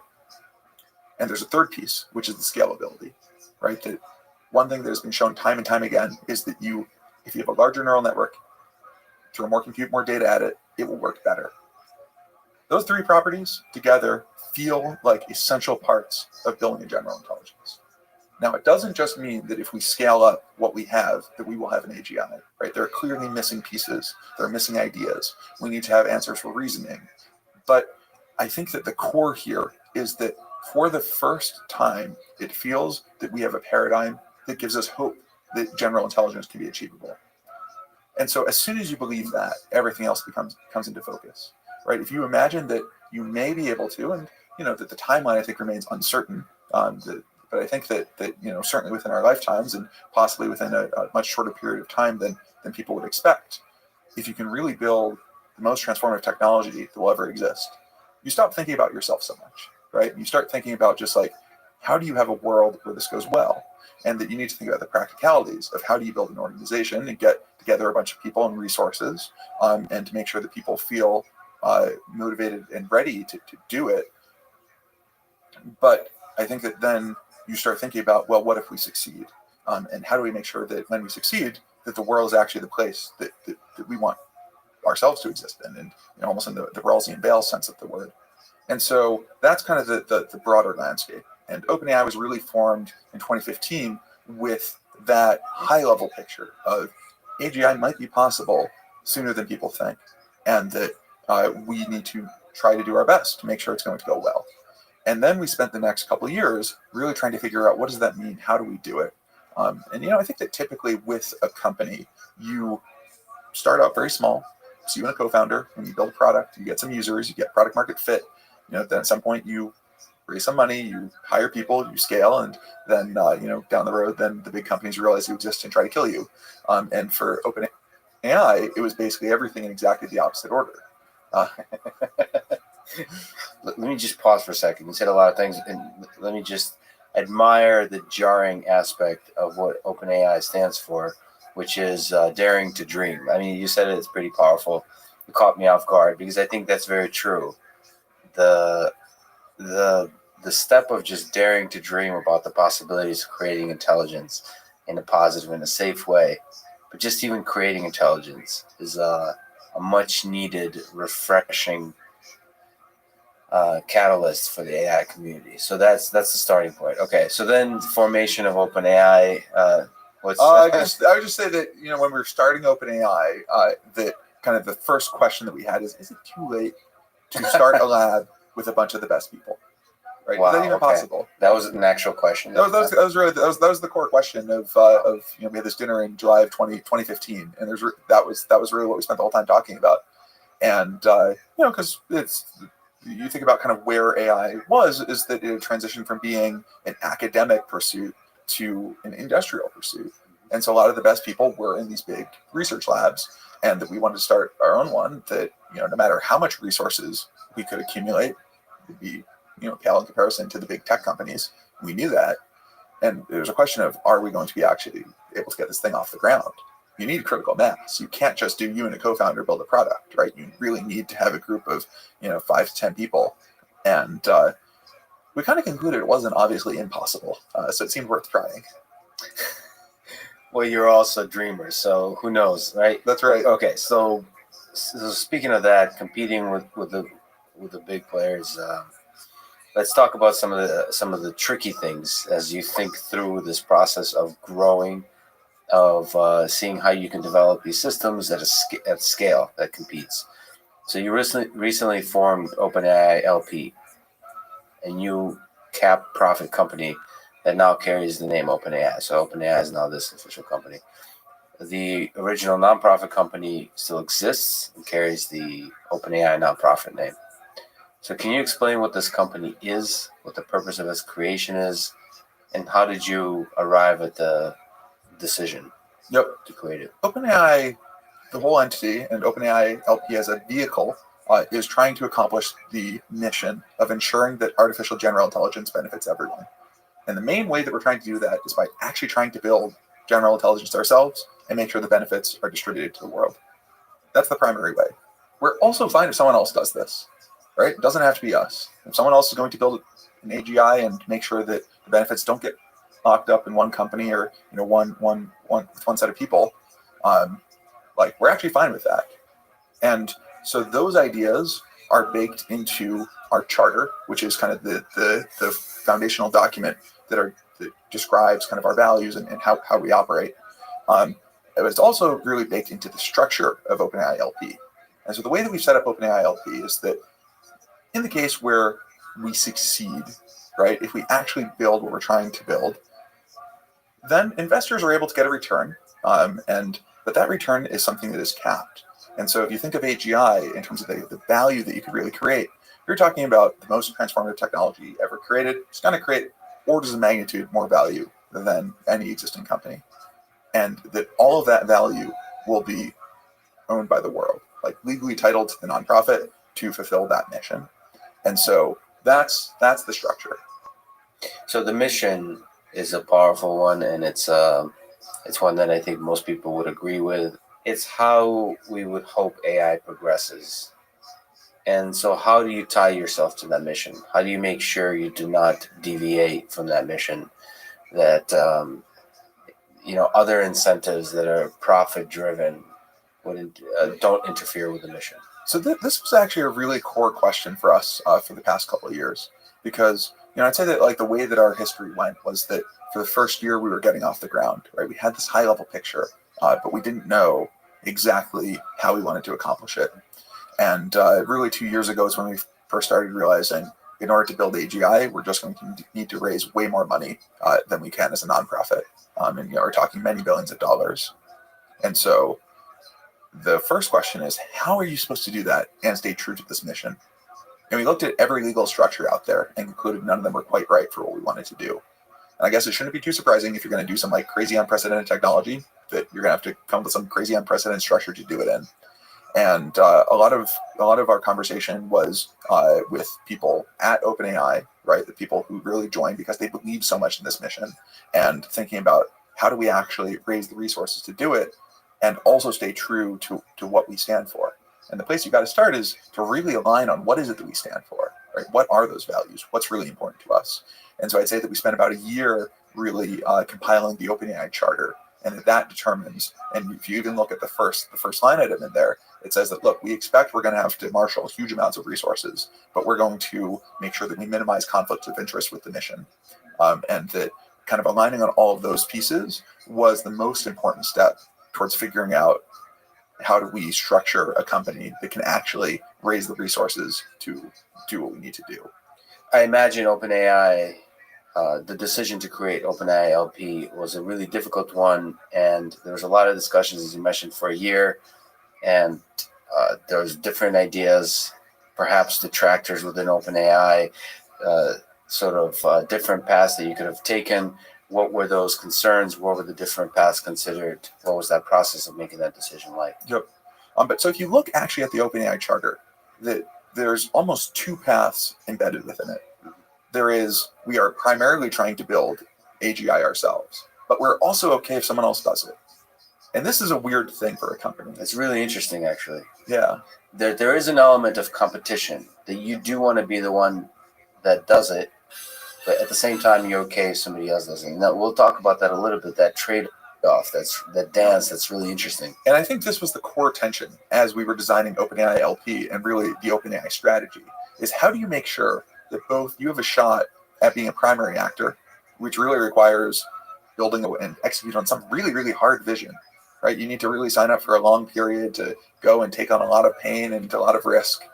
And to do that, normally you just import the startup mindset, right? And that you think about, okay, like how do we out execute everyone with this very competitive angle. But you also have the second angle of saying that, well, the true mission isn't for OpenAI to build AGI. The true mission is for AGI to go well for humanity. And so how do you take all of those first actions and make sure you don't close the door on outcomes that would actually be positive and fulfill the mission? And so I think it's a very delicate balance, right? And I think that going 100% one direction or the other is clearly not the correct answer. And so I think that even in terms of just how we talk about OpenAI and think about it, there's just like one thing that's always in the back of my mind is to make sure that we're not just saying OpenAI's goal is to build AGI, right? That it's actually much broader than that, right? That first of all, it's not just AGI, it's safe AGI. It's very important. But secondly, our goal isn't to be the ones to build it. Our goal is to make sure it goes well for the world. And so I think that figuring out how do you balance all of those and to get people to really come to the table and compile the a single document that encompasses all of that wasn't trivial. So part of the challenge here is your mission is, I would say, beautiful, empowering, and a beacon of hope for people in the research community and just people thinking about AI. So your decisions are scrutinized more than, I think, a regular profit-driven company. Do you feel the burden of this in the creation of the chart and just in the way you operate? Yes. So why do you lean into the burden by creating such a chart? Why not keep it quiet? I mean, it just boils down to the mission, right? Like I'm here and everyone else is here because we think this is the most important mission. Right? Dare to dream. All right. So do you think you can be good for the world or create an AGI system that's good when you're a for-profit company? From my perspective, I don't understand why profit interferes with positive impact on society. I don't understand why Google, that makes most of its money from ads, can't also do good for the world, or other companies, Facebook, anything. I don't understand why those have to interfere. You can profit isn't the thing, in my view, that affects the impact of a company. What affects the impact of the company is the charter, is the culture, is the people inside, and profit is the thing that just fuels those people. So what are your views there? Yeah, so I think it's a really good question, and there's some real like long-standing debates in human society that are wrapped up in it. The way that I think about it is just think about what are the most impactful nonprofits in the world? What are the most impactful for-profits in the world? Right, it's much easier to list than for-profits. That's right, and I think that there's some real truth here that the system that we set up, the system for kind of how today's world is organized, is one that really allows for huge impact, and that kind of part of that is that you need to be for-profits are self-sustaining and able to kind of build on their own momentum. And I think that's a really powerful thing. It's something that, when it turns out that we haven't set the guardrails correctly, causes problems, right? Think about logging companies that go and deforest, the rainforest. That's really bad. We don't want that. And it's actually really interesting to me that kind of this question of how do you get positive benefits out of a for-profit company? It's actually very similar to how do you get positive benefits out of an AGI, right? That you have this like very powerful system. It's more powerful than any human, and is kind of autonomous in some ways. It's superhuman in a lot of axes, and somehow you have to set the guardrails to get good things to happen. But when you do, the benefits are massive. And so I think that when I think about nonprofit versus for-profit, I think just not enough happens in nonprofits. They're very pure, but it's just kind of, it's just hard to do things there. In for-profits, in some ways, like too much happens. But if kind of shaped in the right way, it can actually be very positive. And so with OpenAI LP, we're picking a road in between. Now, the thing that I think is really important to recognize is that the way that we think about OpenAI LP is that in the world where AGI actually happens, right? In a world where we are successful, we build the most transformative technology ever, the amount of value we're going to create will be astronomical. And so then in that case, the cap that we have will be a small fraction of the value we create. And the amount of value that goes back to investors and employees looks pretty similar to what would happen in a pretty successful startup. And that's really the case that we're optimizing for, right? That we're thinking about in the success case, making sure that the value we create doesn't get locked up. And I expect that in other, for-profit companies that it's possible to do something like that. I think it's not obvious how to do it, right? And I think that as a for-profit company, you have a lot of fiduciary duty to your shareholders, and that there are certain decisions that you just cannot make. In our structure, we've set it up so that we have a fiduciary duty to the charter, right? That we always get to make the decision that is right for the charter, rather than, even if it comes at the expense of our own stakeholders. And so I think that when I think about what's really important, it's not really about nonprofit versus for-profit. It's really a question of, if you build AGI and you kind of, humanity's now in this new age, who benefits? Whose lives are better? And I think that what's really important is to have an answer that is everyone.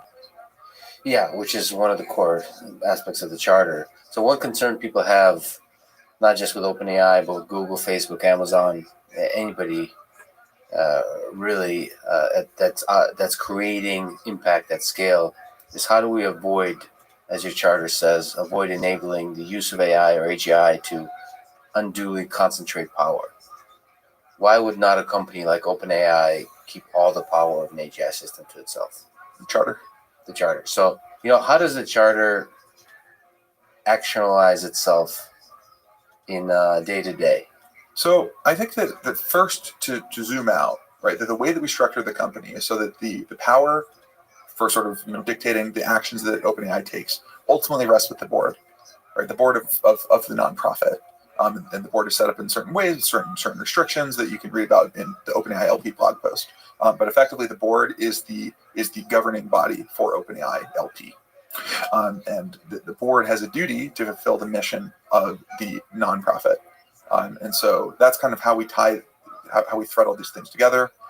Now, there's a question of, so day to day, how do people, the individuals, who in some ways are the most empowered ones. Right? The board sort of gets to call the shots at the high level, but the people who are actually executing are the employees, right? The people here on a day-to-day basis who have the keys to the technical kingdom. And there, I think that the answer looks a lot like, well, how does any company's values get actualized, right? And I think that a lot of that comes down to that you need people who are here because they really believe in that mission, and they believe in the charter, and that they are willing to take actions that maybe are worse for them, but are better for the charter. And that's something that's really baked into the culture. And honestly, I think it's, I think that that's one of the things that we really have to work to preserve as time goes on.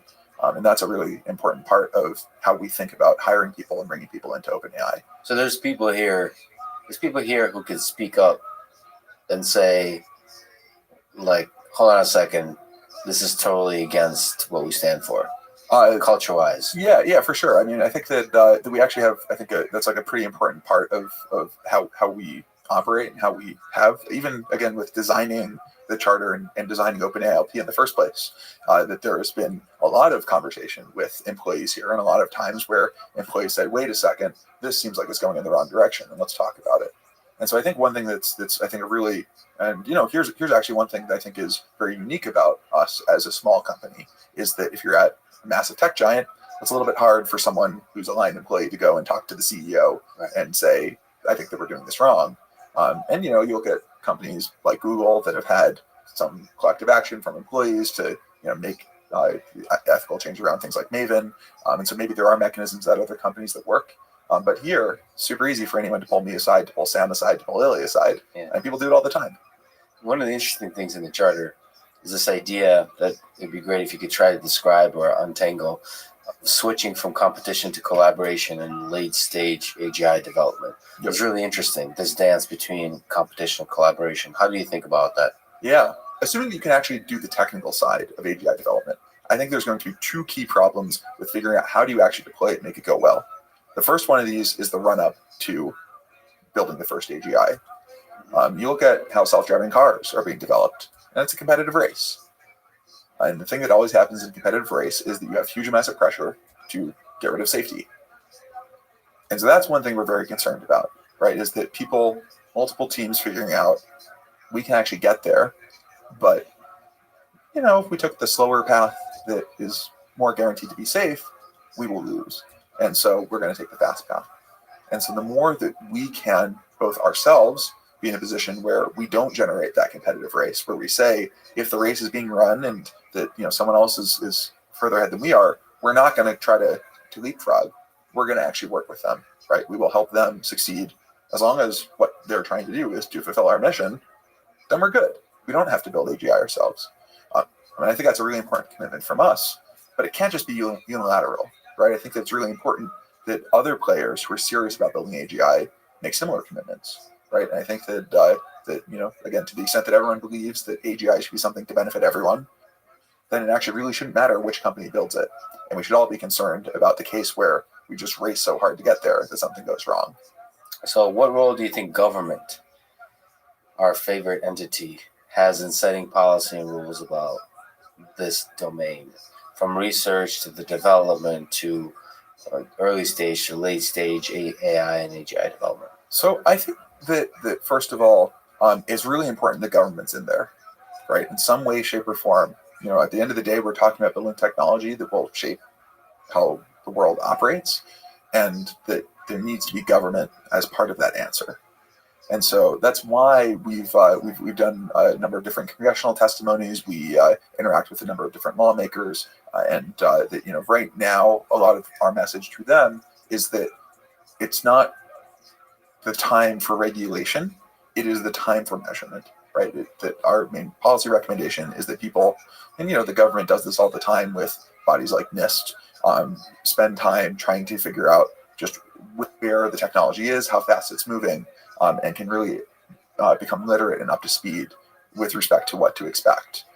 So I think that today the answer really is about measurement, and I think that there will be a time and place where that will change.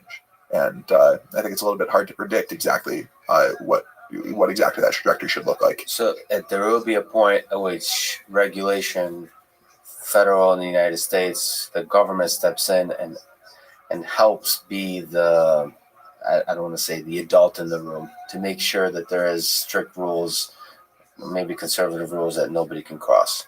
Well, I think there's kind of maybe two angles to it. So today with narrow AI applications, that I think there are already existing bodies that are responsible and should be responsible for regulation. You think about, for example, with self-driving cars, that you want the the National Highway NHTSA. Yeah, exactly, to be regulating that. That makes sense, right? That basically what we're saying is that we're going to have these technological systems that are going to be performing applications that humans already do. Great, we already have ways of thinking about standards and safety for those. So I think actually empowering those regulators today is also pretty important. And then I think for AGI, that there's going to be a point where we'll have better answers. And I think that maybe a similar approach of first measurement and start thinking about what the rules should be. I think it's really important that we don't prematurely squash progress. Like, I think it's very easy to kind of smother a budding field.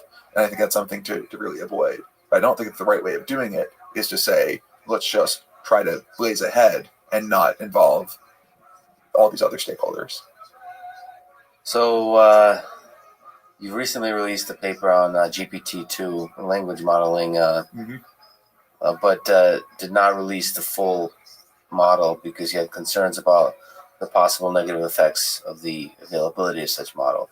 It's outside of just that decision, it's super interesting because of the discussion at a societal level, the discourse it creates. So it's fascinating in that aspect. But if you think that's the specifics here at first, what are some negative effects that you envisioned?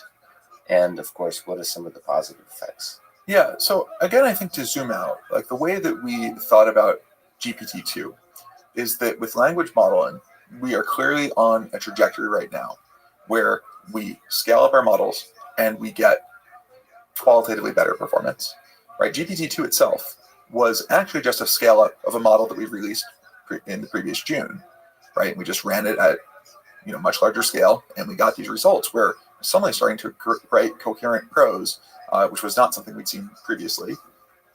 And what are we doing now? Well, we're going to scale up GPT-2 by 10x, by 100x, by 1000x, and we don't know what we're going to get.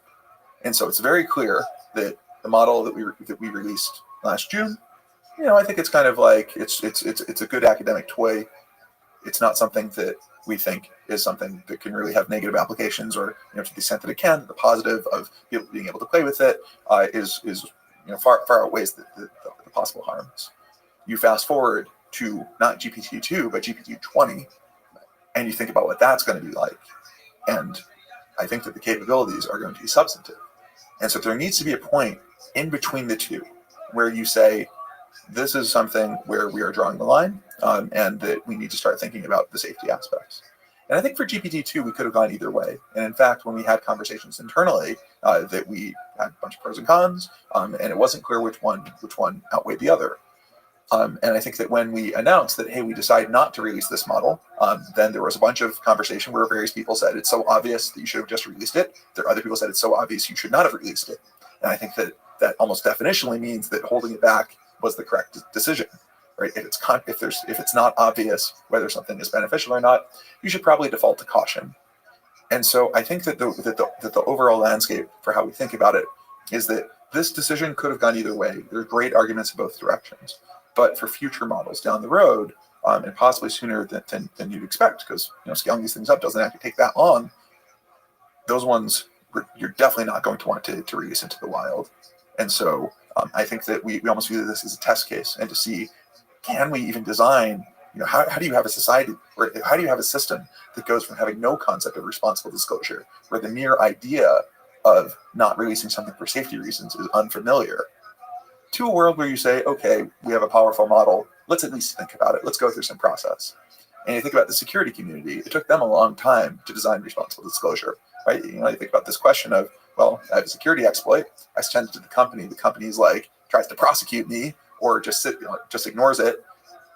What do I do, right? And so, the alternatives of, I just always publish your exploits, that doesn't seem good either, right? And so it really took a long time, and it took it was bigger than any individual, right? It's really about building a whole community that believed that, okay, we'll have this process where you send it to the company.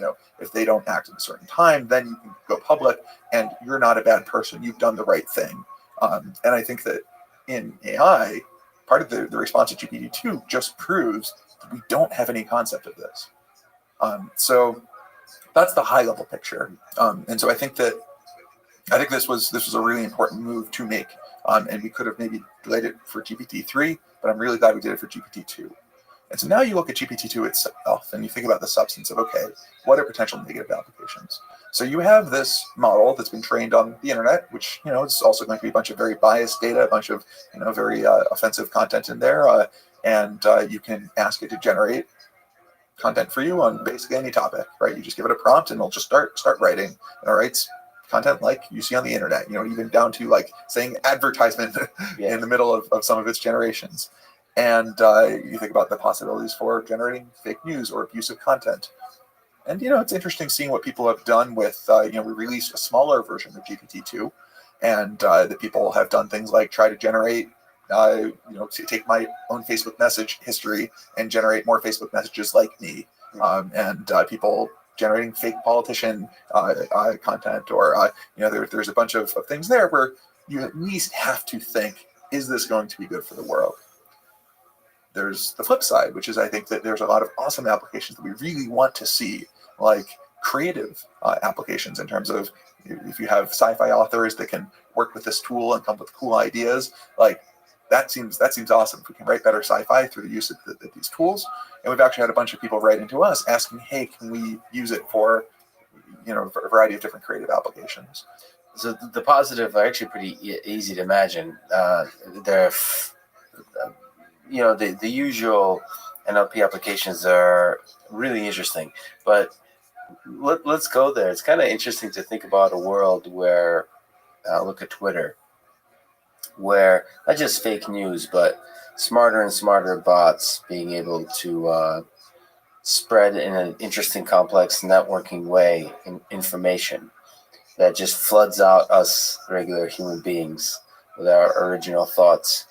So what are your views of this world with GPT-20, right? Mm-hmm. How do we think about it? Again, it's like one of those things about in the 50s trying to describe the internet or the smartphone.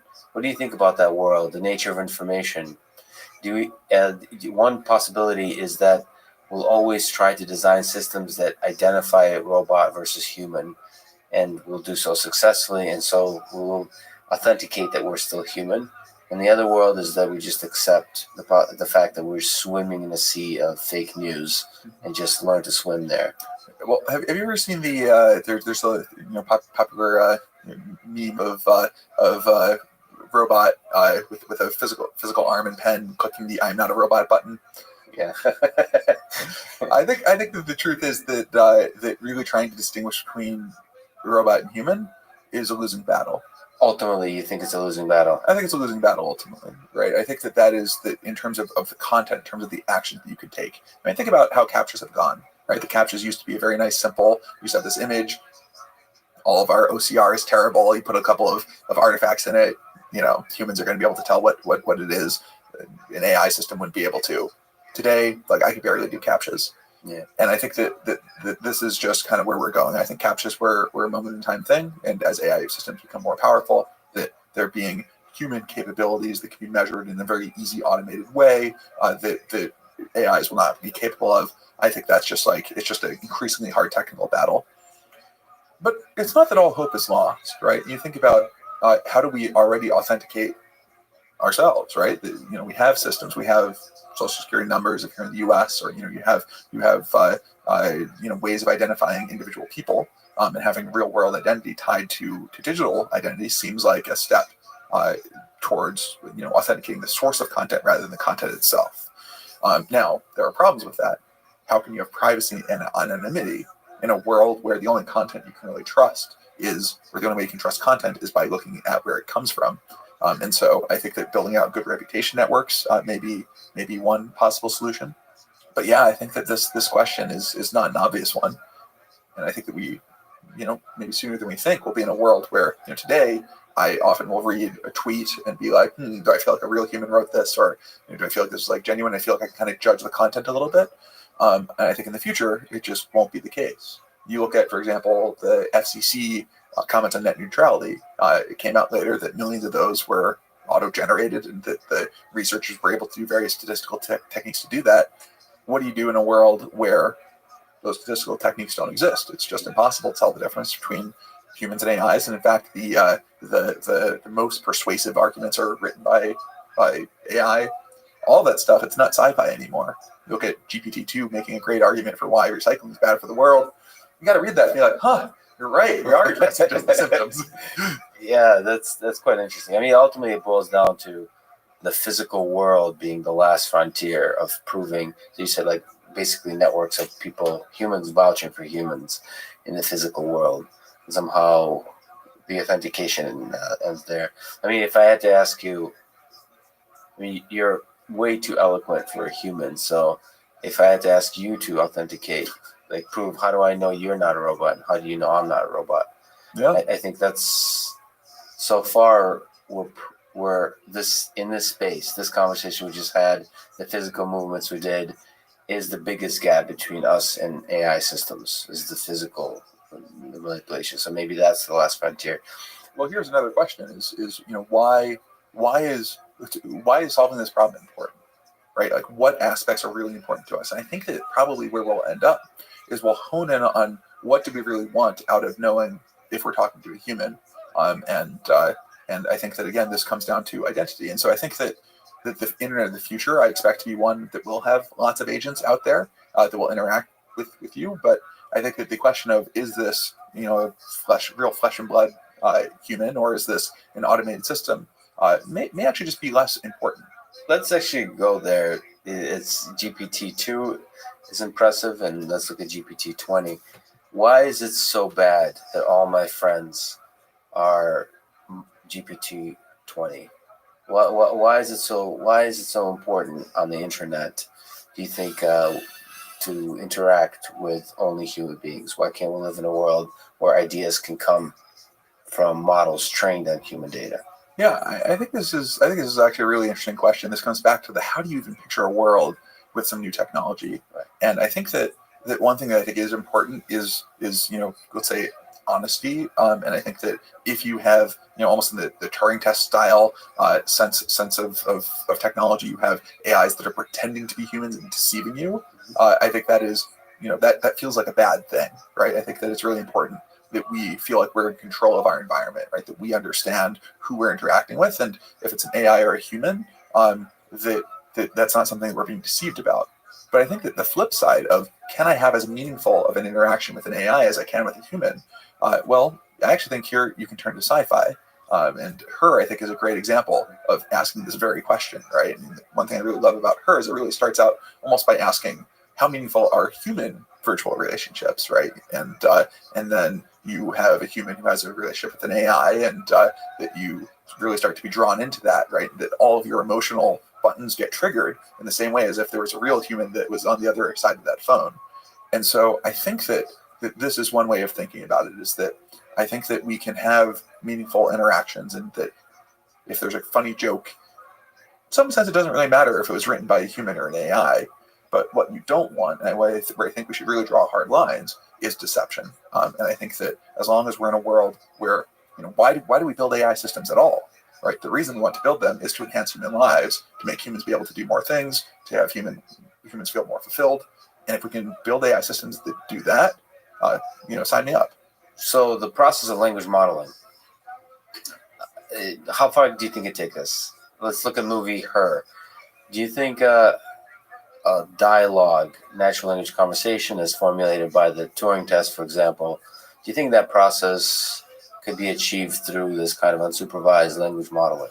So I think the Turing test in its real form isn't just about language, right? It's really about reasoning too, right? That to really pass the Turing test, I should be able to teach calculus to whoever's on the other side and have it really understand calculus and be able to go and solve new calculus problems.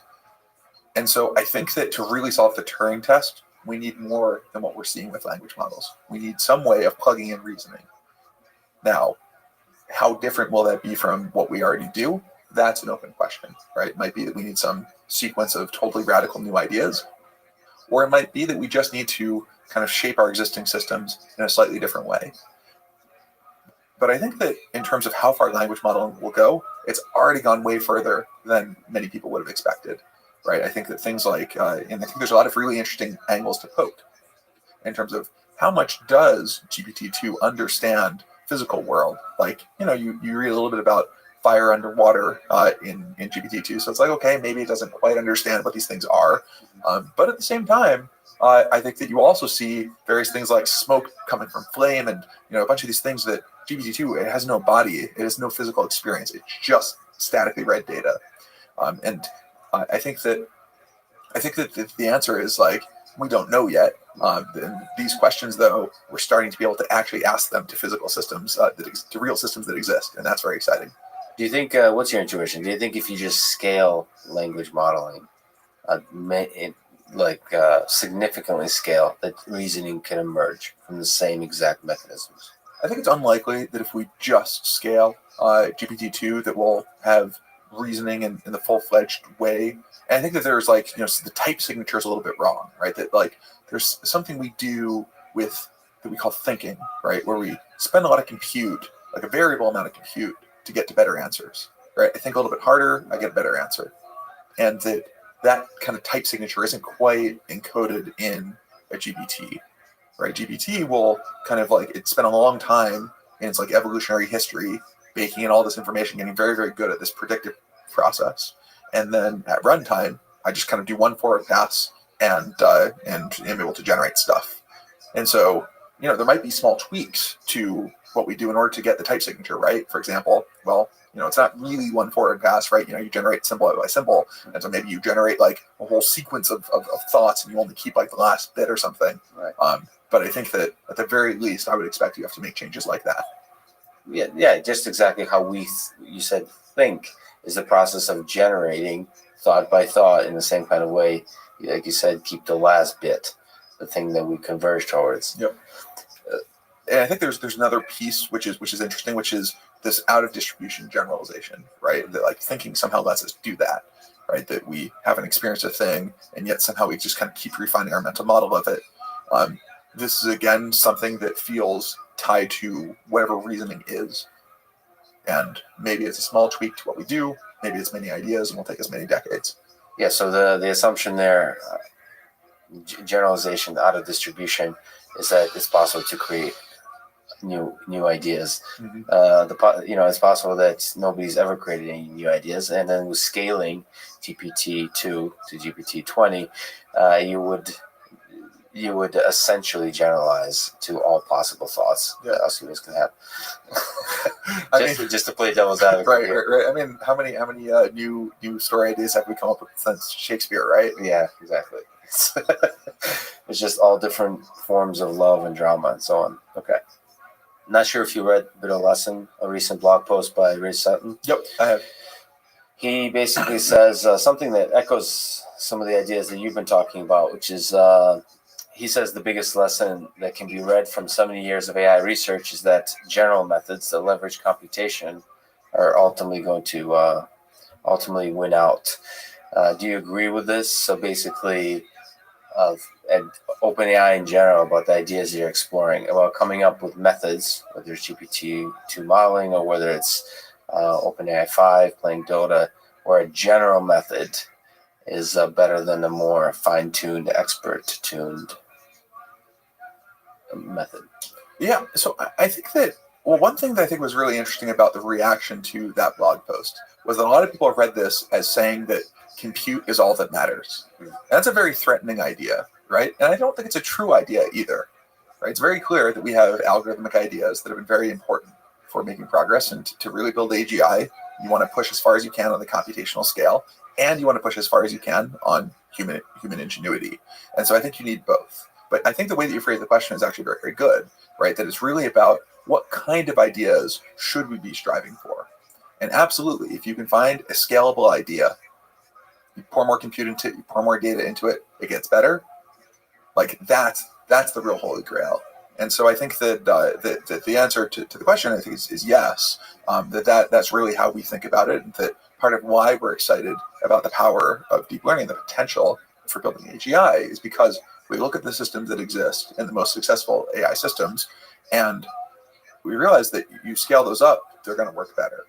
And I think that scalability is something that really gives us hope for being able to build transformative systems. So I'll tell you, it's a partially an emotional, a thing that a response that people often have. If compute is so important for state-of-the-art performance, individual developers, maybe a 13-year-old sitting somewhere in Kansas or something like that, they're sitting, they might not even have a GPU or maybe have a single GPU, a 1080 or something like that. And there's this feeling like, well, how can I possibly compete or contribute to this world of AI if scale is so important? So if you can comment on that, and in general, do you think we need to also in the future focus on democratizing compute resources more or as much as we democratize the algorithms? Well, so the way that I think about it is that there's this space of possible progress, right? There's a space of ideas and sort of systems that will work, that will move us forward. And there's a portion of that space, and to some extent, an increasingly significant portion of that space, that does just require massive compute resources. And for that I think that the answer is kind of clear, and that part of why we have the structure that we do is because we think it's really important to be pushing the scale and to be building these large clusters and systems. But there's another portion of the space that isn't about the large scale compute. There are these ideas that, and again, I think that for the ideas to really be impactful and really shine, that they should be ideas that if you scale them up would work way better than they do at small scale. But you can discover them without massive computational resources.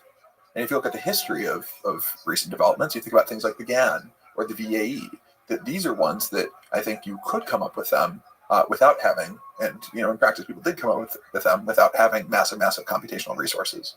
Right, I just talked to Ian Goodfellow, but the thing is, the initial GAN produced pretty terrible results. Right, so only because it was in a very specific, only because they're smart enough to know that this is quite surprising, can generate anything that they know. Hey, do you see a world, or is that too optimistic and dreamer-like to imagine that the compute resources are something that's owned by governments and provided as utility? Actually, to some extent, this question reminds me of a blog post from one of my former professors at Harvard, this guy Matt Welsh, who was a systems professor. I remember sitting in his tenure talk, right, and that he had literally just gotten tenure. He went to Google for the summer, and then decided he wasn't going back to academia, right? And that kind of in his blog post, he makes this point that, look, as a systems researcher, that I come up with these cool system ideas, right, and I kind of build a little proof of concept, and the best thing I can hope for is that the people at Google or Yahoo, which was around at the time, will implement it and actually make it work at scale, right? That's like the dream for me, right? I built a little thing and they turned into the big thing that's actually working. And for him, he said, I'm done with that. I want to be the person who's actually doing building and deploying. And I think that there's a similar dichotomy here, right? I think that there are people who really actually find value, and I think it is a valuable thing to do, to be the person who produces those ideas, right? Who builds the proof of concept. And yeah, you don't get to generate the coolest possible GAN images, but you invented the GAN, right? And so that there's a real trade-off there. And I think that's a very personal choice, but I think there's value in both sides. Do you think creating AGI, something or some new models, we would see echoes of the brilliance even at the prototype level? So you would be able to develop those ideas without scale, the initial seeds. Well, so take a look at, I always like to look at examples that exist, right? Look at real precedent. And so take a look at the June 2018 model that we released. We scaled up to turn to GPT-2. And you can see that at small scale, it set some records, right? This was, the original GPT. We actually had some cool generations. They weren't nearly as amazing and really stunning as the GPT-2 ones, but it was promising. It was interesting. And so I think it is the case that with a lot of these ideas, that you see promise at small scale. But there is an asterisk here, a very big asterisk, which is sometimes we see behaviors that emerge that are qualitatively different from anything we saw at small scale. And that the original inventor of whatever algorithm looks at and says, I didn't think it could do that. This is what we saw in Dota, right? So PPO was created by John Schulman, who's a researcher here, and with Dota, we basically just ran PPO at massive scale. And there's some tweaks in order to make it work, but fundamentally it's PPO at the core. And we were able to get this long-term planning, these behaviors to really play out on a time scale that we just thought was not possible. And John looked at that and was like, I didn't think it could do that. That's what happens when you're at 3 orders of magnitude more scale than you tested at. Yeah, but it still has the same flavors of, at least echoes of the expected billions. Although I suspect with GPT scaled more and more, you might get surprising things. So yeah, you're right. It's interesting. It's difficult to see how far an idea will go when it's scaled. It's an open question. Well, so to that point with Dota and PPO, like, I mean, here's a very concrete one, right? It's like, it's actually one thing that's very surprising about Dota that I think people don't really pay that much attention to is the degree of generalization out of distribution that happens, right? That you have this AI that's trained against other bots for its entirety, the entirety of its existence. Sorry to take a step back. Can you talk through in a story of Dota, a story of leading up to OpenAI 5, yep. And that passed, and what was the process of self-play and so on, of training? Yep. Yeah. So with Dota, what is Dota? Yeah, Dota is a complex video game, and we started trying to solve Dota because we felt like this was a step towards the real world relative to other games like chess or Go, right? Those very cerebral games where you just kind of have this board, very discrete moves. Dota starts to be much more continuous time, that you have this huge variety of different actions, that you have a 45-minute game with all these different units, and it's got a lot of messiness to it that really hasn't been captured by previous games. And famously, all of the hard-coded bots for Dota were terrible, right? It's just impossible to write anything good for it because it's so complex. And so this seemed like a really good place to push what's the state of the art in reinforcement learning. And so we started by focusing on the 1-versus-1 version of the game, and we're able to solve that. We're able to beat the world champions, and the learning, the skill curve was this crazy exponential, right? And it was like constantly we were just scaling up, that we were fixing bugs, and that you look at the skill curve, and it was really a very, very smooth one. So it's actually really interesting to see how that like human iteration loop yielded very steady exponential progress. And to one side note, first of all, it's an exceptionally popular video game. The side effect is that there's a lot of incredible human experts at that video game. So the benchmark that you're trying to reach is very high. And the other, can you talk about the approach that was used initially and throughout training these agents to play this game? Yep. And so the approach that we used is self-play. And so you have 2 agents that don't know anything. They battle each other. They discover something a little bit good, and now they both know it, and they just get better and better and better without bound. And that's a really powerful idea, right? That we then went from the 1-versus-1 version of the game and scaled up to 5-versus-5, right? So you think about kind of like with basketball, where you have this like team sport, you need to do all this coordination, and we were able to push the same idea, the same self-play, to really get to the professional level at the full 5-versus-5 version of the game. And the things that I think are really interesting here is that these agents, in some ways, they're almost like an insect-like intelligence, right? Where they have a lot in common with how an insect is trained, right? Insect kind of lives in this environment for a very long time, or the ancestors of this insect have been around for a long time and had a lot of experience. It gets baked into this agent, and it's not really smart in the sense of a human, right? It's not able to go and learn calculus, but it's able to navigate its environment extremely well. It's able to handle unexpected things in the environment that's never seen before pretty well. And we see the same sort of thing with our Dota bots, right? They're able to, within this game, they're able to play against humans, which is something that never existed in its evolutionary environment. Totally different play styles from humans versus the bots. And yet it's able to handle it extremely well. And that's something that I think was very surprising to us, was something that doesn't really emerge from what we've seen with PPO at smaller scale. Right, and the kind of scale we're running this stuff at was, like let's say 100,000 CPU cores running with like hundreds of GPUs. It was probably about, something like hundreds of years of experience going into this bot every single real day. And so that scale is massive, and we start to see very different kinds of behaviors out of the algorithms that we all know and love. Dota, you mentioned beat the world expert 1v1, and then you weren't able to win 5v5 this year. Yeah, at the best players in the world. So what's the comeback story? First of all, talk through that. That's an exceptionally exciting event, and what's the following months and this year look like? Yeah. So, well, one thing that's interesting is that we lose all the time because we play. So the Dota team at OpenAI, we play the bot against better players than our system all the time, or at least we used to, right? Like, the first time we lost publicly was we went up on stage at the International and we played against some of the best teams in the world, and we ended up losing both games, but we gave them a run for their money. Right, that both games were kind of 30 minutes, 25 minutes, and they went back and forth.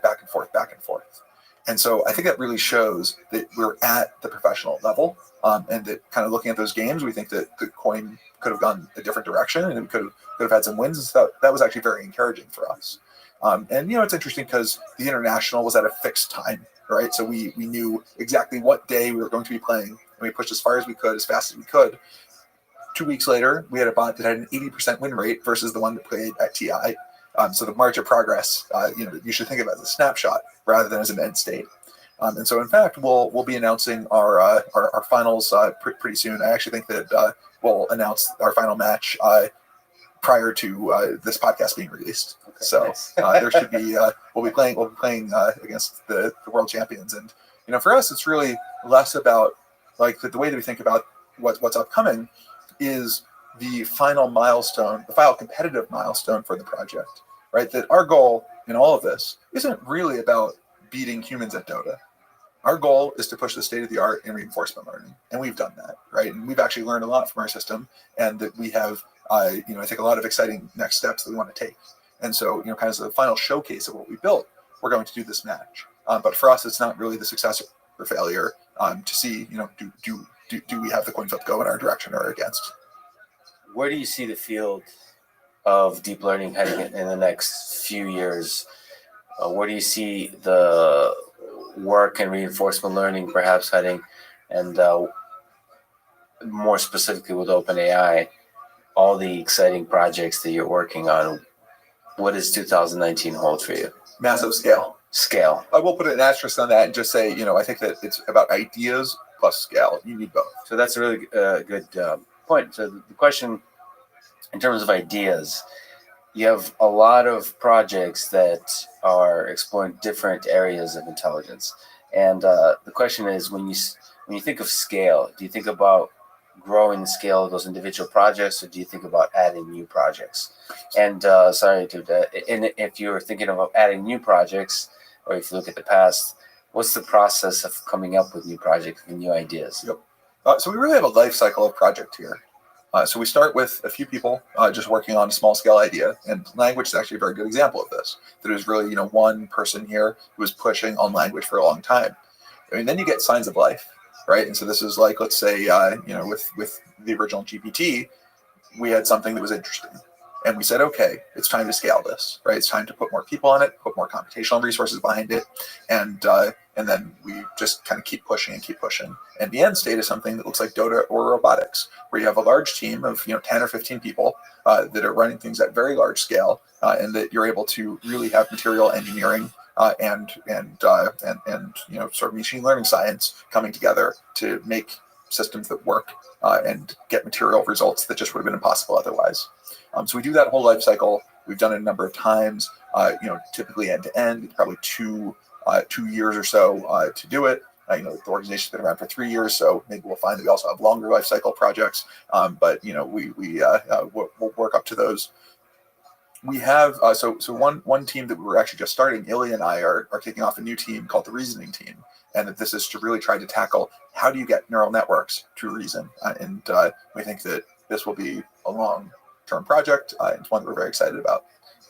In terms of reasoning, super exciting topic. What kind of benchmarks, what kind of tests of reasoning do you envision? What would, if you sat back with whatever drink and you would be impressed that this system is able to do something, what would that look like? Theorem proving. So some kind of logic, and especially mathematical logic. I think so, right? And I think that there's kind of other problems that are dual to theorem proving in particular. You think about programming, you think about even like security analysis of code, that these all kind of capture the same sorts of core reasoning and being able to do some out of distribution generalization. It would be quite exciting if OpenAI reasoning team was able to prove that P equals NP. That would be very nice. It would be very, very, very exciting, especially if it turns out that P equals NP. That'll be interesting too. It would be ironic and humorous. Yep. So what problem stands out to you as the most exciting and challenging, impactful to the work for us as a community in general and for OpenAI this year? You mentioned reasoning. I think that's a heck of a problem. Yeah, so I think reasoning is an important one. I think it's going to be hard to get good results in 2019. Again, just like we think about the life cycle, it takes time. I think for 2019, language modeling seems to be kind of on that ramp, right? It's at the point that we have a technique that works. We want to scale 100x, 1000x, see what happens. Awesome. Do you think we're living in a simulation? I think it's hard to have a real opinion about it. It's actually interesting. I separate out things that I think can have yield materially different predictions about the world from ones that are just kind of fun to speculate about.